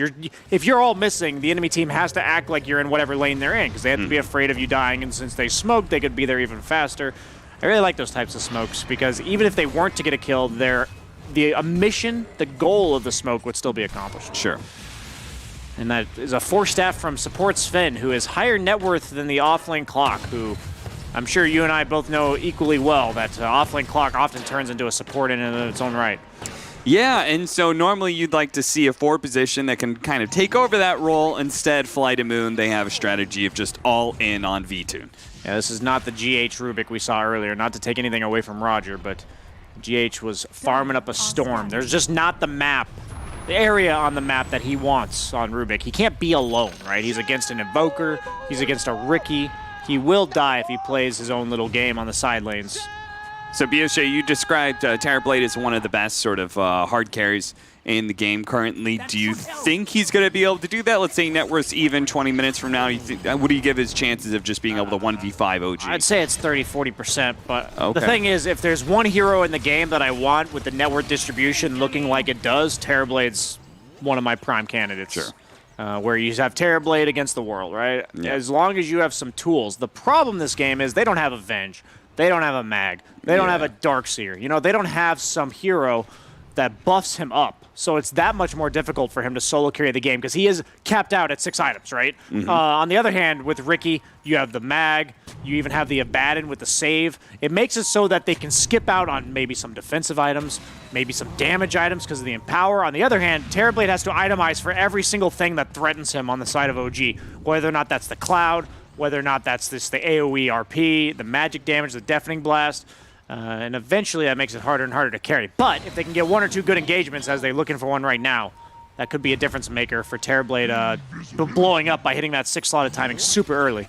Scotty complete. Yep, he has the Scotty, so he's very much ready to fight. They're going to get the toss back onto No Tail here. Not really the ideal target, but they're still going to be able to find some other heroes here. OG, they're being slowed down by this Scotty. They do have that Tiny very, very low, and it looks like Mid-1 might be able to pick up the kill, but no. Actually, Lasso pull back. Mid-1's in some trouble. The RP goes out, but it doesn't stop the damage from VTune as he lays it out. They do have that big Sunstrike combo there, but it didn't really come to effect. Nobody really got caught by that. Just a bit of harmless damage on a general. Okay, a little bit of meatball action there on VTune, bringing him a little bit low, but he still has a Sunder, turns it on to Thompson. Thompson now down to half health, but they need some disables, they need some stuns. VTune, he needs to be able to pump out the damage on people. It looks like he's got some eyes finally onto Thompson, but he's getting skewered back into the tier 2, but he doesn't give a damn. He lays that damage out, finishes off the Invoker, and they're turning. Sox is trying to, but it's a 4 position. Sven with the 4-staff. You don't show any damage, Soxa.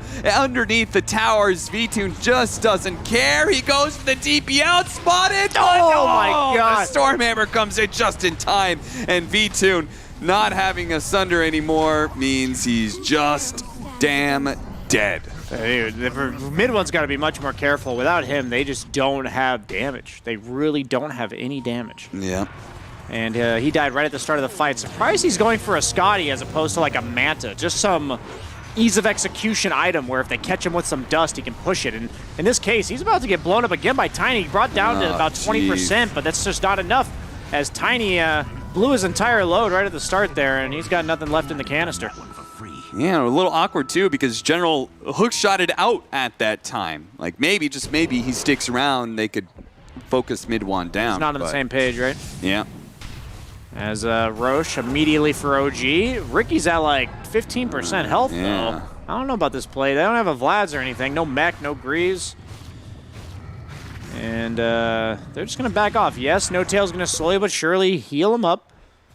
But that's not going to be in time for to punish this Terrorblade respawn. That's right, I always want to fly. You dream big, buddy. Cue up that Blink Dagger. He's almost there.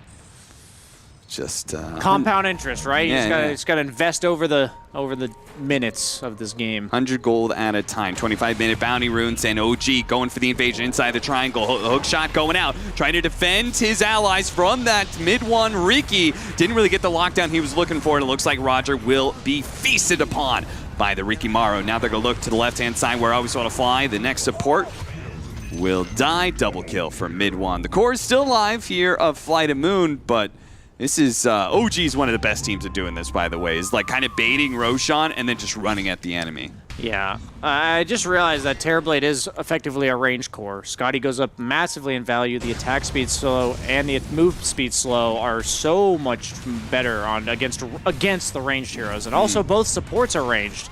So it's kind of like an expensive diffusal. Sure. You know, you get them in the cloud, you blink on them, and they're slowed by 50%. Hook shot blocked by a Forge Spirit. That was just beautiful by Thompson. Iceberg still managed to go in after the Aegis picked up, though. And so his life is now forfeit, as is maybe Generals if Seb. He's got the RP, but he didn't see anybody, so. We talk about the Terrorblade being able to solo carry this game, but your other two cores are a Clockwork and a Tiny Man. They're just not going to scale. They're going to fall off. I have to believe you need something, you know, some other hero that would just naturally do well with virtually no items. I think Clock and Tiny, they've kind of hit the peak of their game. It's only going to go downhill from here. They're on the back nine. They're in their midlife crisis, and they're about to have that panic attack if they have not already had it. Deep breaths here for FlyToMoon. They try and calm themselves, steel their nerves, and see if they can hold out against OG down one game in this best-of-3 series. And they are a little bit split right now. An opportunity is going to present itself to FlyToMoon to perhaps kill mid-one, who does still have that Aegis, so they can't overcommit, per se. And OG, well, they're rapidly swarming on in. They were once split, but it only takes a few seconds for them to group back up and become a swarm of hornets. Now, Riki, he's itemizing purely for this empower damage. He has the Scotty as his threat item, and now he's all in on that agility, as Riki actually has one of the worst agility gains in the entire game, despite being an agility hero. So the only way he's going to benefit a significant amount from that empower is to go for some agility items. As he queues up the butterfly, will he complete that? That's, you know, a whole nother story. But as of now, that's what he's gearing up for. What, you think that the game might just be over before he gets it? I'm saying that he might go for something else. He might go for like an Abyssal or even a Manta, I mentioned again, Mess and Y. But Butterfly, if he's going straight damage, is very nice here because it's not all that much survivability against 4 out of 5 heroes on FlyToMoon. But the thing is, we talked about, Terrorblade's really the only one that's going to scale. So I guess if he's itemizing purely against the Terrorblade, that goes up in value a lot this game compared to most other games, as he does commit to the Butterfly buying the Eagle Song. Chill, mid-one, damn. At least he's not in their fountain just yet. Yeah, not yet. Give him time, though. Oh, if Hogan goes down, that's a dieback. That is a very big dieback, as OG, they got to get out of here. But General, he shows up, but does not have hook shot. They did use meta for that, so OG can wait and maybe still utilize that window. They might wait for Invoker. They'll have like 50 seconds where there's no meta and there is an Invoker. Yeah, that's why Iceberg is looking for more kills, but mid-one, he was sitting there on the high ground, and he makes mid-speed. Oh, an RP that completely whipped. Stole it. And V2 sees an opportunity. Was that an RP whipped by the Rubik as well? I think so. Yes, wow. Double whiffed RP. Don't see that every day, ladies and gentlemen. Soxa has the force staff to get himself down the cliff. No tail, though he doesn't have his borrowed time. So that's going to be 2 extra kills, and all it cost them was Tiny. Just kind of running in. Iceberg just kind of accepting his fate as the fight starter, and we'll never see the end of a team fight, I'm afraid. He'll always be in the grave by that point. Big map opener for FlyToMoon here, as they now can walk the freely. Hook shot! Oh, he has Aegis still, right? Yeah, I'm not sure if this is going to be good or not. They could definitely take away this Aegis. What's going to happen on the second life, though? Soxa, he's going to show up. Seb, he's here as well. Nice 2-man stun. No longer having the meta means this Terrorblade may not be as effective anymore. The Cox push back immediately on mid-one. And with the buyback, actually, they are going to be able to get the last one. Can they actually finish him off? They trying to help out mid-one. He does get saved. Blink strike away. Up to the high ground he goes. And, well, FlyToMoon, they're just going to back away. No, they're not. Iceberg goes back in and quickly takes down Soxa. Does decent amount of damage to mid-one as well. with the back way again. Iceberg with a quick assassination, and he gets out. Notice how reliant Ricky is upon the Abaddon saves, as well as the armor from the Sven and the damage from the mag. He doesn't look very threatening when he doesn't have this supporting cast.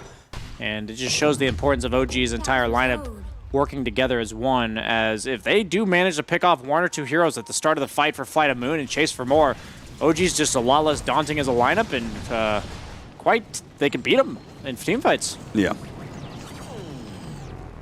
Terrorblade is completely independent of his heroes around him, other than the fact that he needs their stuns. That's really all he relies on, is their disables, allowing him to hit the stun targets, as Metamorphosis is coming off cooldown. Grove Bow, quite a nice item here, allows him to position more around the RP with himself and his illusions, giving him that extra 150 attack range. Going Octarine Core is Thompson. Almost done with it, I believe. I think the recipe is about 900. I always forget when they rework these items. Yeah. Oh, he's got the level 20 Blink Strike. Yeah. This is when supports don't have a game any longer. Positioning no longer exists. Yeah. You cannot play around that. What I think it turns into 1100 Blink range, 1200. Yeah, I think it's actually, yeah, something like that. Just like the PA cast range buff. Sunstrike! Okay, but oh no. They saw an opportunity. They're going to be able to get the RP skewer back with a 425 extra range. They pull him all the way back into the tier 3 area. They don't immediately have the lasso to remove it, but it doesn't really matter. V-Tune's left alone. Deafening Blast slows down his damage. They're going to pop the Glyph now to try and do some more work onto OG, but they're all pretty tanky here. And mid one, he's not scared of the Terrorblade by himself. It's a 1v5 after all. V-Tune. He does have his Sunder, so they got to be a little bit careful of that. Sunstrike isn't going to do enough. It doesn't land anyway. V-Tune. I think it would have been enough. You think so? He's at like 500. It's pure damage. He has Ags too, so it gives that extra 1 level of X-Sword. Yeah. Does have a telescope on Abaddon. That's a really good item for him here. Gives Blink cast range on mid one. It gives Blink cast range on Mag. It gives Sven stun cast range. It gives Abaddon the Mistcoil and the Abaddon in the Photic Shield. It's weird because usually you think of it as a attack range item, but in this case the cast range is quite impactful. Yeah. Ben especially always has that problem, right? Hook shot immediately. That's an Aghanim Scepter double hook shot. That's going to be enough. Chain stun mid one. Mid one is Ben nuts. away his godlike streak. He is on one tonight. Not in a good way. Not in a good way, indeed. Well, you know, comes with the good and bad, I guess. Entertaining.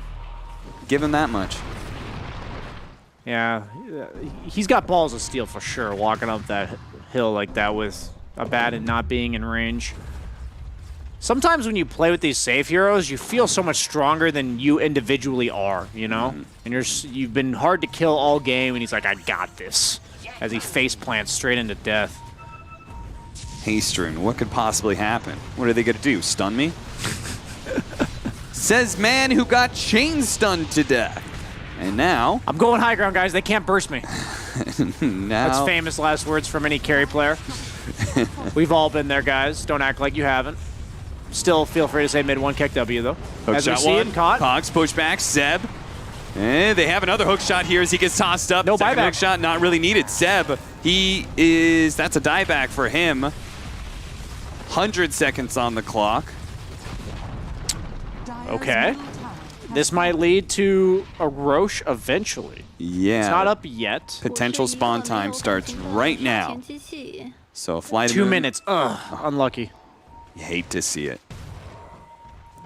They are super split right now. An OG, they somehow know that.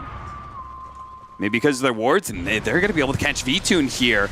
It's got Manta and Meta. The smoke screen, though, it's going to be so problematic. Scotty slowing him down a lot. Does turn around to get off the Sunder, but here comes the Cataclysm. Two-man Sunstrike hits there. General's going to be able to help him out, though. Nice Cogs holding back Soxa. At the same time, Thompson's just being obliterated by this damage. The only thing that's saving right now is the disarm that was on V-Tune's actual hero. His illusions almost did the trick, but Thompson slides away. Thief into the night with that Ghost Walk, and less General, he's going to find him. Re-ups it with the Aghanim Scepter and finds the hook shot, giving V-Tune the double kill, and all of a sudden, OG, they're dead with 4. No buybacks. Now a 1. Yeah, they... I don't know. They seem to be thinking their lineup is strong without all 5 heroes. I think Mag's needed for damage, Finn's needed for some mobility and low cooldown stun, Invoker's needed for crowd control, Ricky's needed for actual damage, and Abaddon's needed for the save. Like, they actually need every part of their kit, and they just did that without a Mag, and suddenly V2, and he's not afraid of positioning anymore. He's just going to stand in place and hit everybody, because the RP factor is just not there. And you see there, they weren't able to burst him down, able to get that Sunder off right before the Cataclysm hits, and suddenly they're all dead, losing a Rex. Went from down 8k to a Rex in their favor, and that's probably going to lead to Roche as they have a Courier sitting in there, going to be up in 30 seconds. Yes, all of OG will be alive, but they're going to have to walk through a creep wave to contest that for sure. As Terrorblade has a BKB, geared up to solo carry this game, as he queues up a Daedalus, deeming damage to be his only issue. Okay. Instead of an MKB. Yeah. A bit surprised against Ricky. The mischance threshold for Terrorblade actually did this test. It's around 45% that you would need to be missing for MKB to be more damage than Daedalus. Just because his illusions crit, so they hit like trucks with the Daedalus, but don't really benefit from the MKB proc at all. Yeah, so he's got Smokescreen, which, okay, he's got BKB to deal with that, but he still has Heaven's Halberd, right? Yeah. Sven's got that at least. What else is there? I think that's it, actually, so maybe that's why he's deemed Daedalus the play. Even though it doesn't help his illusions in Cloud, his main hero will be dumping out the damage.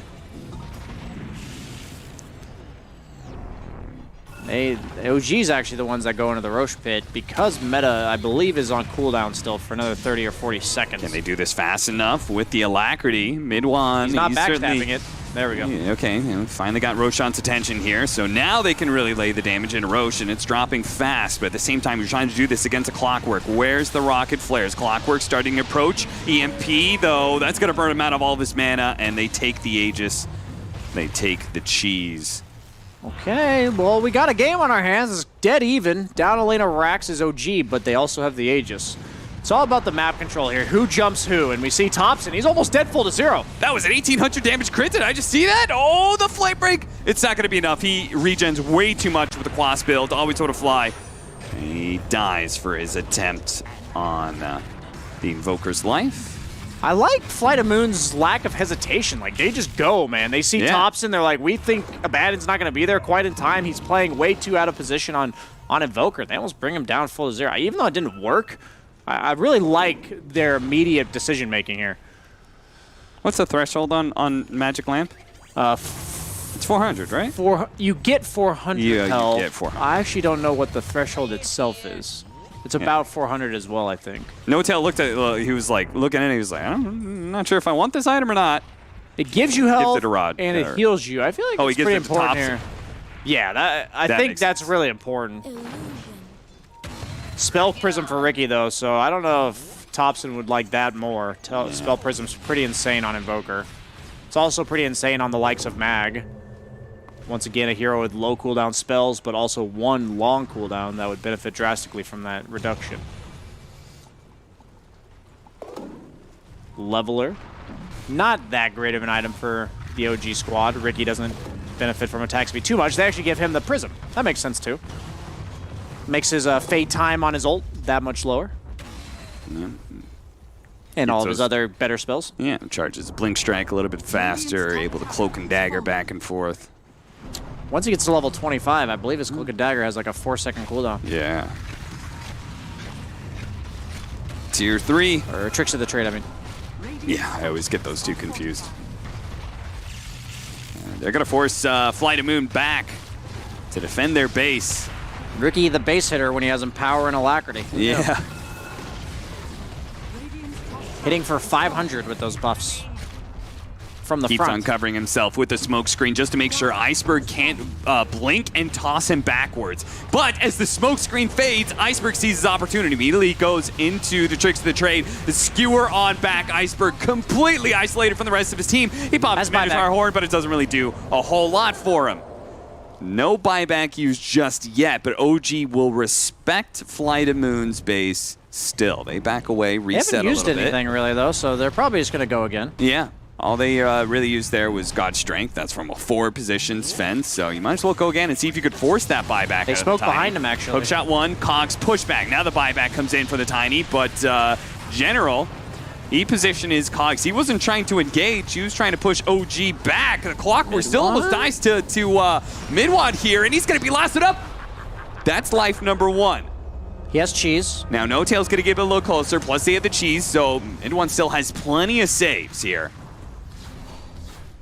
They managed to force the meta, so they can just kind of reset and wait for that meta to go away. Please wait. Are they going to wait, though? Midwad, he sees the opportunity to be able to catch the Bat Rider, Force Staff, Magic Lamp, all the little things that help save Always Want to Fly, limp away. The illusions have been dealt with, though. The damage running low on FlyToMoon as they fail to be able to repel OG. That's going to be Elena Barracks. But they didn't wait because the meta was already out. I didn't realize he popped it that early on in the fight. Yeah. Now it just keeps on jumping in. Midwad sees an opportunity. Oh. 2000, like the smoke screen, catches Iceberg right as he goes for the jump buddy, but pops the Minotaur Horn, does manage to get the toss back. Bashed up, though. Telekinesis doesn't last for long. Hookshot 1. Cogs push back a 4-step, and he managed to get off the cheese. I'm safe, and now the RP into the Cataclysm for the so beautiful. Thompson, he'll finish it off in style. They have a couple of buybacks, but only 2 for FlyToMoon, and it's looking like OG with that kind of sick wombo combo may have just ended this series. Yeah, you couldn't even see the individual beams of the Cataclysm. They're all right on top of each other. It just looked like one ray of absolute death. As they do just call the GG. They're not even going to try. They showed signs of life. Yeah, they certainly did. I was happy to see them fight back. They even took that Rax, and I would say Mid-1 as a carry player, the one thing that you have to learn moving from the other core roles is a little bit of discipline. It does, even if you're going to be balls to the wall the way OG is, you can't overextend the way he has. I think that might cost them against better teams. He was a space-creating mid. And then he moved into the off lane. He was like, all right, I got to get even more aggressive. Yeah. And now he's playing carry. It feels like some of those impulses are still ingrained into him. The carry's almost always the game ender, right? Yeah. He's the guy that walks to the high ground and has to have a good gauge of exactly when that is. Well, he certainly did walk to the high ground a couple times. He nailed that part. But the part of surviving and hitting the buildings is a little bit of work needed, and maybe also stopping before the tier 4s. Yeah, that could be. I'm sure they'll be talking about it. I mean, there's another high ground leading into the fountain as well. So that's true. It's usually a stopping point for most people. Be more specific about the high ground. True. Maybe that's something that Seb will give him a few pointers on. But that is the end of the day. A 2-0 to close out our day. OG do manage to lock it down, and we are going to go to our lovely panel now. Say have a great night. Wow, thank you, Caps and BSJ, for casting that game. What an incredible job that was by OG. Yeah. Things were looking hairy, man. Yeah. I thought it was over. Guys. I haven't heard a pop-off. I popped off, but I hadn't heard a pop-off like that since, like, I don't even know, Evo or something, because Cataclysm landed. It's like, on one hand, oh shit. On the other hand, we're going home. No. I'm just kidding. I wanted a game. But yeah, it was an explosive end to that series. I haven't seen a Cataclysm that was the first time I've yelled at an esports event since TI. That was a big woo! Jenkins, how'd you feel about that game, man? That was good. Something that I was talking to, who's the Croatian guy? Lacoste. Yeah, I think Wait, so. Lizard. He has the hair. Not me.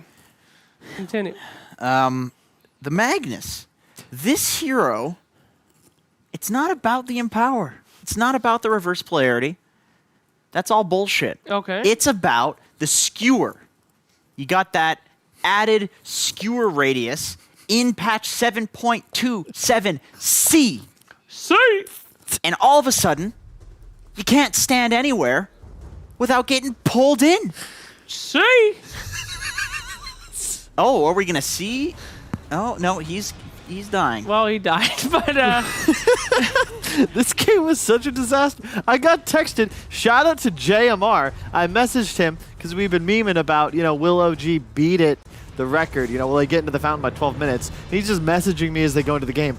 Oof, I don't know if you're going home. We're trying some stuff. I'm like, God damn it, Jay. Yeah. Win the game. This was some wild-ass drafting, wild-ass playing, and throws upon throws in every situation. But, that could have been the Cataclysm to really sink it right there. And I think Magnus really effed his team up with that push as we saw that, but it comes later, so no big deal. But man, just fights all over the place, everything a Dota fan could ever want. Yeah. Fantastic pickoffs. You can see the bit of the weakness of Terrorblade. Like, did his very best, but ultimately there's just too many threats that support Sven. Man, they had cleave, then they said, I know. What about some more cleave with your cleave? And then Riki said, how about I jump into this circle of doom? Yes. To then further cleave you. Mm-hmm. And it worked. It did. I mean, he just had a lot of targets where Sunder was too dangerous to ever get in that range. And then if you're that low, very rare that you're going to make it out of there. So, yeah. Although I was sweating. I was sweating around that time. The wind craft went pretty much a 90-degree angle from almost 100% down. Dude, but, this game was just brawling. Yeah. This was... I didn't see that much strategy from either side. They're just kind of fighting nonstop, diving fountains again. Yeah, I mean, what do you do against the diving fountain meta? Look at the skewer range! Oh my god! Does he have an ether lens? I will say, OG may have been messing around a little bit, but even like this last fight where they end up with the Cataclysm, the synergy they had on their spellcasting was nuts. Like, they are pretty damn close to perfect in terms of their synergy on spellcasting. This is the big disaster fight, as it were, where Terrorblade's trying to get gone on, and what could have been considered the beginning of the end for maybe any team but OG. Cloudy with a Chance of Meatballs. Excellent book, by the way. What the hell are you talking? Where did that come from? Did you not see the giant meatball that just landed out of the sky? Yeah, I definitely did see that, I suppose, but, you know. There you go. Anyway, Thompson, he's going to be on your Invoker for this one, and Iceberg on that Tiny. Gentlemen, your MVPs for that game. Seb. 100%. Always Seb. Seb. What about gameplay, though? No, him as well. Okay. He does have great hair. Like, if you took Seb's hair, he probably has enough left over from both Rich Cap and yourself, Slacks. I mean, it's fake. What? We all know it. I've seen it. That was supposed to be a secret, Slacks. Mid one on that Riki. Not as huge impact as we've seen before, but still doing his best to dive towers. And, wow, it's just everyone on some kind of great heroes in this entire series, and just came to a head in this Battle Royale. It was sick as hell. Battle Royale. That is what I want to see. Don't say that. Oh, yeah, and then there's the position for Sven, which is something I hope to not see in my pubs. Please don't do that. But yeah. What is there to say about that game? I mean, Abaddon versus Bat. That's, I'd say, a big one. I'm surprised more teams aren't running this 5 Abaddon. It just continues to boggle my mind. There's a lot of great teams in Dota. OG's 1-2 TIs. Can we at least try to steal their strategies? Can we just try it? Well, Abaddon used to be like top tier position 5 pick. I know. I think before TI. I haven't seen anyone but No-Tail playing it recently. Yeah. It just boggles my mind. It's straight up. Like, do you see how many stuns he just cleansing off his allies, especially with a hero like Riki? You'd think with all the embers and storms and voids in the meta, we'd see a bit more. You know what I find so interesting about OG? What? They tell me something about just the human condition and human psychology. No matter what, they win 2 TIs, they manage to draft things, and people are like, what is happening? Did they accidentally pick these heroes? Even though that's what people said when they won their second TI. It's like, did they misclick IO? Is this a carry IO? You know, everybody thought they were crazy. Well, I'll tell you what. How about we ask those mystery men themselves? We've got a special treat for you. Our post-game interview with the one, the only, Sam. How you doing, boss? Hey, guys. Doing great. Hey. There he is. Man, what a series, man. Did you... I'm going to ask a very obvious question, but you guys seem like you were having some serious fun in there. Were you guys doing some fun experimenting and seeing what you could get away with?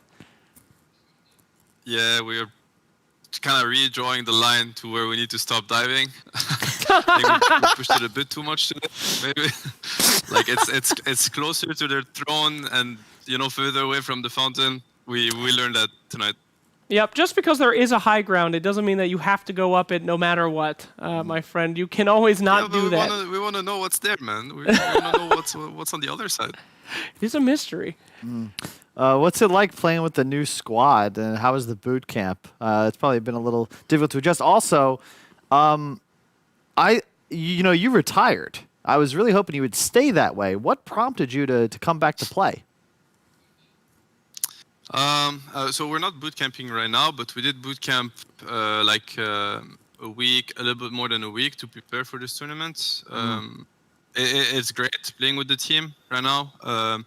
Everybody on the team is very in sync in how we want to play the game. I think this team has like tremendous potential. I'm very confident we can keep pushing ourselves, to be even better, like much better, which we're doing already. I have great hopes for what we're going to achieve. And why did I unretire? I mean, I didn't retire per se. I just stepped away from competitive because I felt like it was what was the best for the team in general. Mainly because I was doubting my own motivation, and time passed, and I've realized that it was not the best for the team. So I just kept doing what was the best for the team, basically, which is what I do, whether it means playing or not playing. Well, A, it's Jenkins' turn, Kyle. Question. Also, B, you should be very happy that he chose to not stay retired. If Seb became an analyst, you would literally not get hired ever again. It's true. Please, so Seb, for the love of God, keep playing. You guys are savage to each other, actually. Okay. I have a very serious question. Yes. I've always wanted to ask you this. So I watched No Tail break down the TI-8 win, and I noticed there's a lot of common language that he would use, things he would repeat. He would say cat and mouse a lot. That was something in that. BSJ has this idea of the dead lane. I would just like to hear your thoughts on like the importance of just making words for things, for difficult concepts in the game, in language. I mean, it's really important. This is something that we have started a really long time ago, actually, and I know for a fact that we were the first team to start it. It was back in pre-TI6, I think, like Manila Major time, where we started basically like putting words on things and kind of conceptualizing certain things so that everybody could understand, and just our mindset would become like more impactful. Like we would get smarter, but like more conscious about things, right? And it's really funny with Dota because with time passing, you realize other teams, like these concepts are slowly kind of, getting taken away by other teams. Yes, like they people are. Hear about it once, whether it is in a true site or somebody casts a game and then people hear about it. Like there's so many things that we've said that we've put words in, and now I hear it in other players' mouth, and it's it's a little bit annoying in a way because I'm like, they're just getting smarter because of the work that we've put in, but that's how it is. We also get smarter because of the work that they put in. But it's definitely something I think we should have been probably a little bit more careful in how we allow that knowledge to just like, get out there. But it is what it is. But, Amazing answer. That was. Thank you, Sam. Is there anything that you haven't yet shared with the public that you consider like really special and interesting information that you'd be willing to share with us right now? Well, he literally just said no. He literally just said that was my biggest mistake is that I've done this. I know, but just because he says I've recognized that I've made mistakes in the past, I still make the same mistake again. This just happens. Great. So, Seb, do you have any secret information that you haven't shared before that you want to share to ruin your own career? Please. We like picking Magnus. That's the big secret.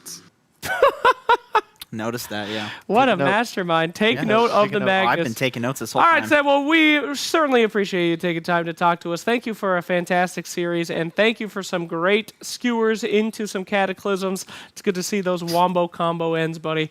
And yes, I'm sure we'll be talking to you a lot more as the tournament progresses. Very welcome, guys. Take care. Okay. Thank you. Have a good one. All right, well, there you have it. Two-time winning superstar Seb coming in and helping us out with a little interview there, providing some expert knowledge about picking Magnus. Who would have thought? Gentlemen, did you get all your answers? Dude, that made my month actually that he responded like that because I would have been happy if he just acknowledged that you existed. This is true. He answered the question. Okay, listen. For the longest time, I don't talk to these guys. I'm not big Kyle. Look at me, I'm Kyle, big analyst. Everybody likes me. Look at me, I dropped my Yule Scepter. That's not me, okay? I don't have the chance to communicate with these guys. And so to hear that this isn't just some bullshit I'm making up in my head, because I watch Nota and I'm like, is this like, have they talked about this? Is this language, or are they instinctively doing it? It's nice to hear that they're consciously like, this is the language that we find important and this is a concept. What is wrong with you? I'm just excited about this. Yeah. Okay? It's great. I love it. I love the passion, baby. Keep going. It's good to hear. I wish we could have talked to that guy for 30 more minutes. I would Hey, be happy. Start a podcast. I should do that actually. Yo, Seb, if you're out there, dude. Seb will definitely be watching. He loves his, himself. So he'll be reviewing this tape. How could he be better interviewee? Well, if Seb loves watching so much, then maybe he'll be interested in the schedule. Let's go ahead and take a look at what our week looks like here today. We have just gotten through today, and tomorrow we've got some fantastic games for you, too. Is that the finals, Kyle, coming up tomorrow? Tomorrow we have a brutal day of Dota 2, beginning with the Asia Divine Division Finals. Best of 5, 496 Gaming versus Execration. You'll have Owen and Fall casting it. You'll have Sheever. God. And you'll Oh have my a couple God. of dumbasses on the panel. Oh They'll my actually be God. pretty smart. Followed by a full day of Immortal Dota 2 action. Alliance versus 5 men. Secret versus Viking, fresh off their big win today. And NIP versus FlyToMoon, the battle to win the first game of their tournament. Good for them. What are you excited about, Janky? You see anything in there that catches your eye? I mean, dude, that's a stacked day. I mean, you got... Oh, well, it's gone now. I saw Alliance But it was there. so memorable. There you was remember? Team Secret. I'm extremely dumb is the problem. I know that's It's, goldfish. I'm a like little memory. excited for the Alliance game. A lot of guys on 5 men have had stints on Alliance before. These guys know each other really well. They know their strategies really well. 5 men might actually do pretty interesting things. They look pretty good today. Yeah. So weren't looking that bad. Viking GG, they're looking great as well. Yeah. And then there's the other matches.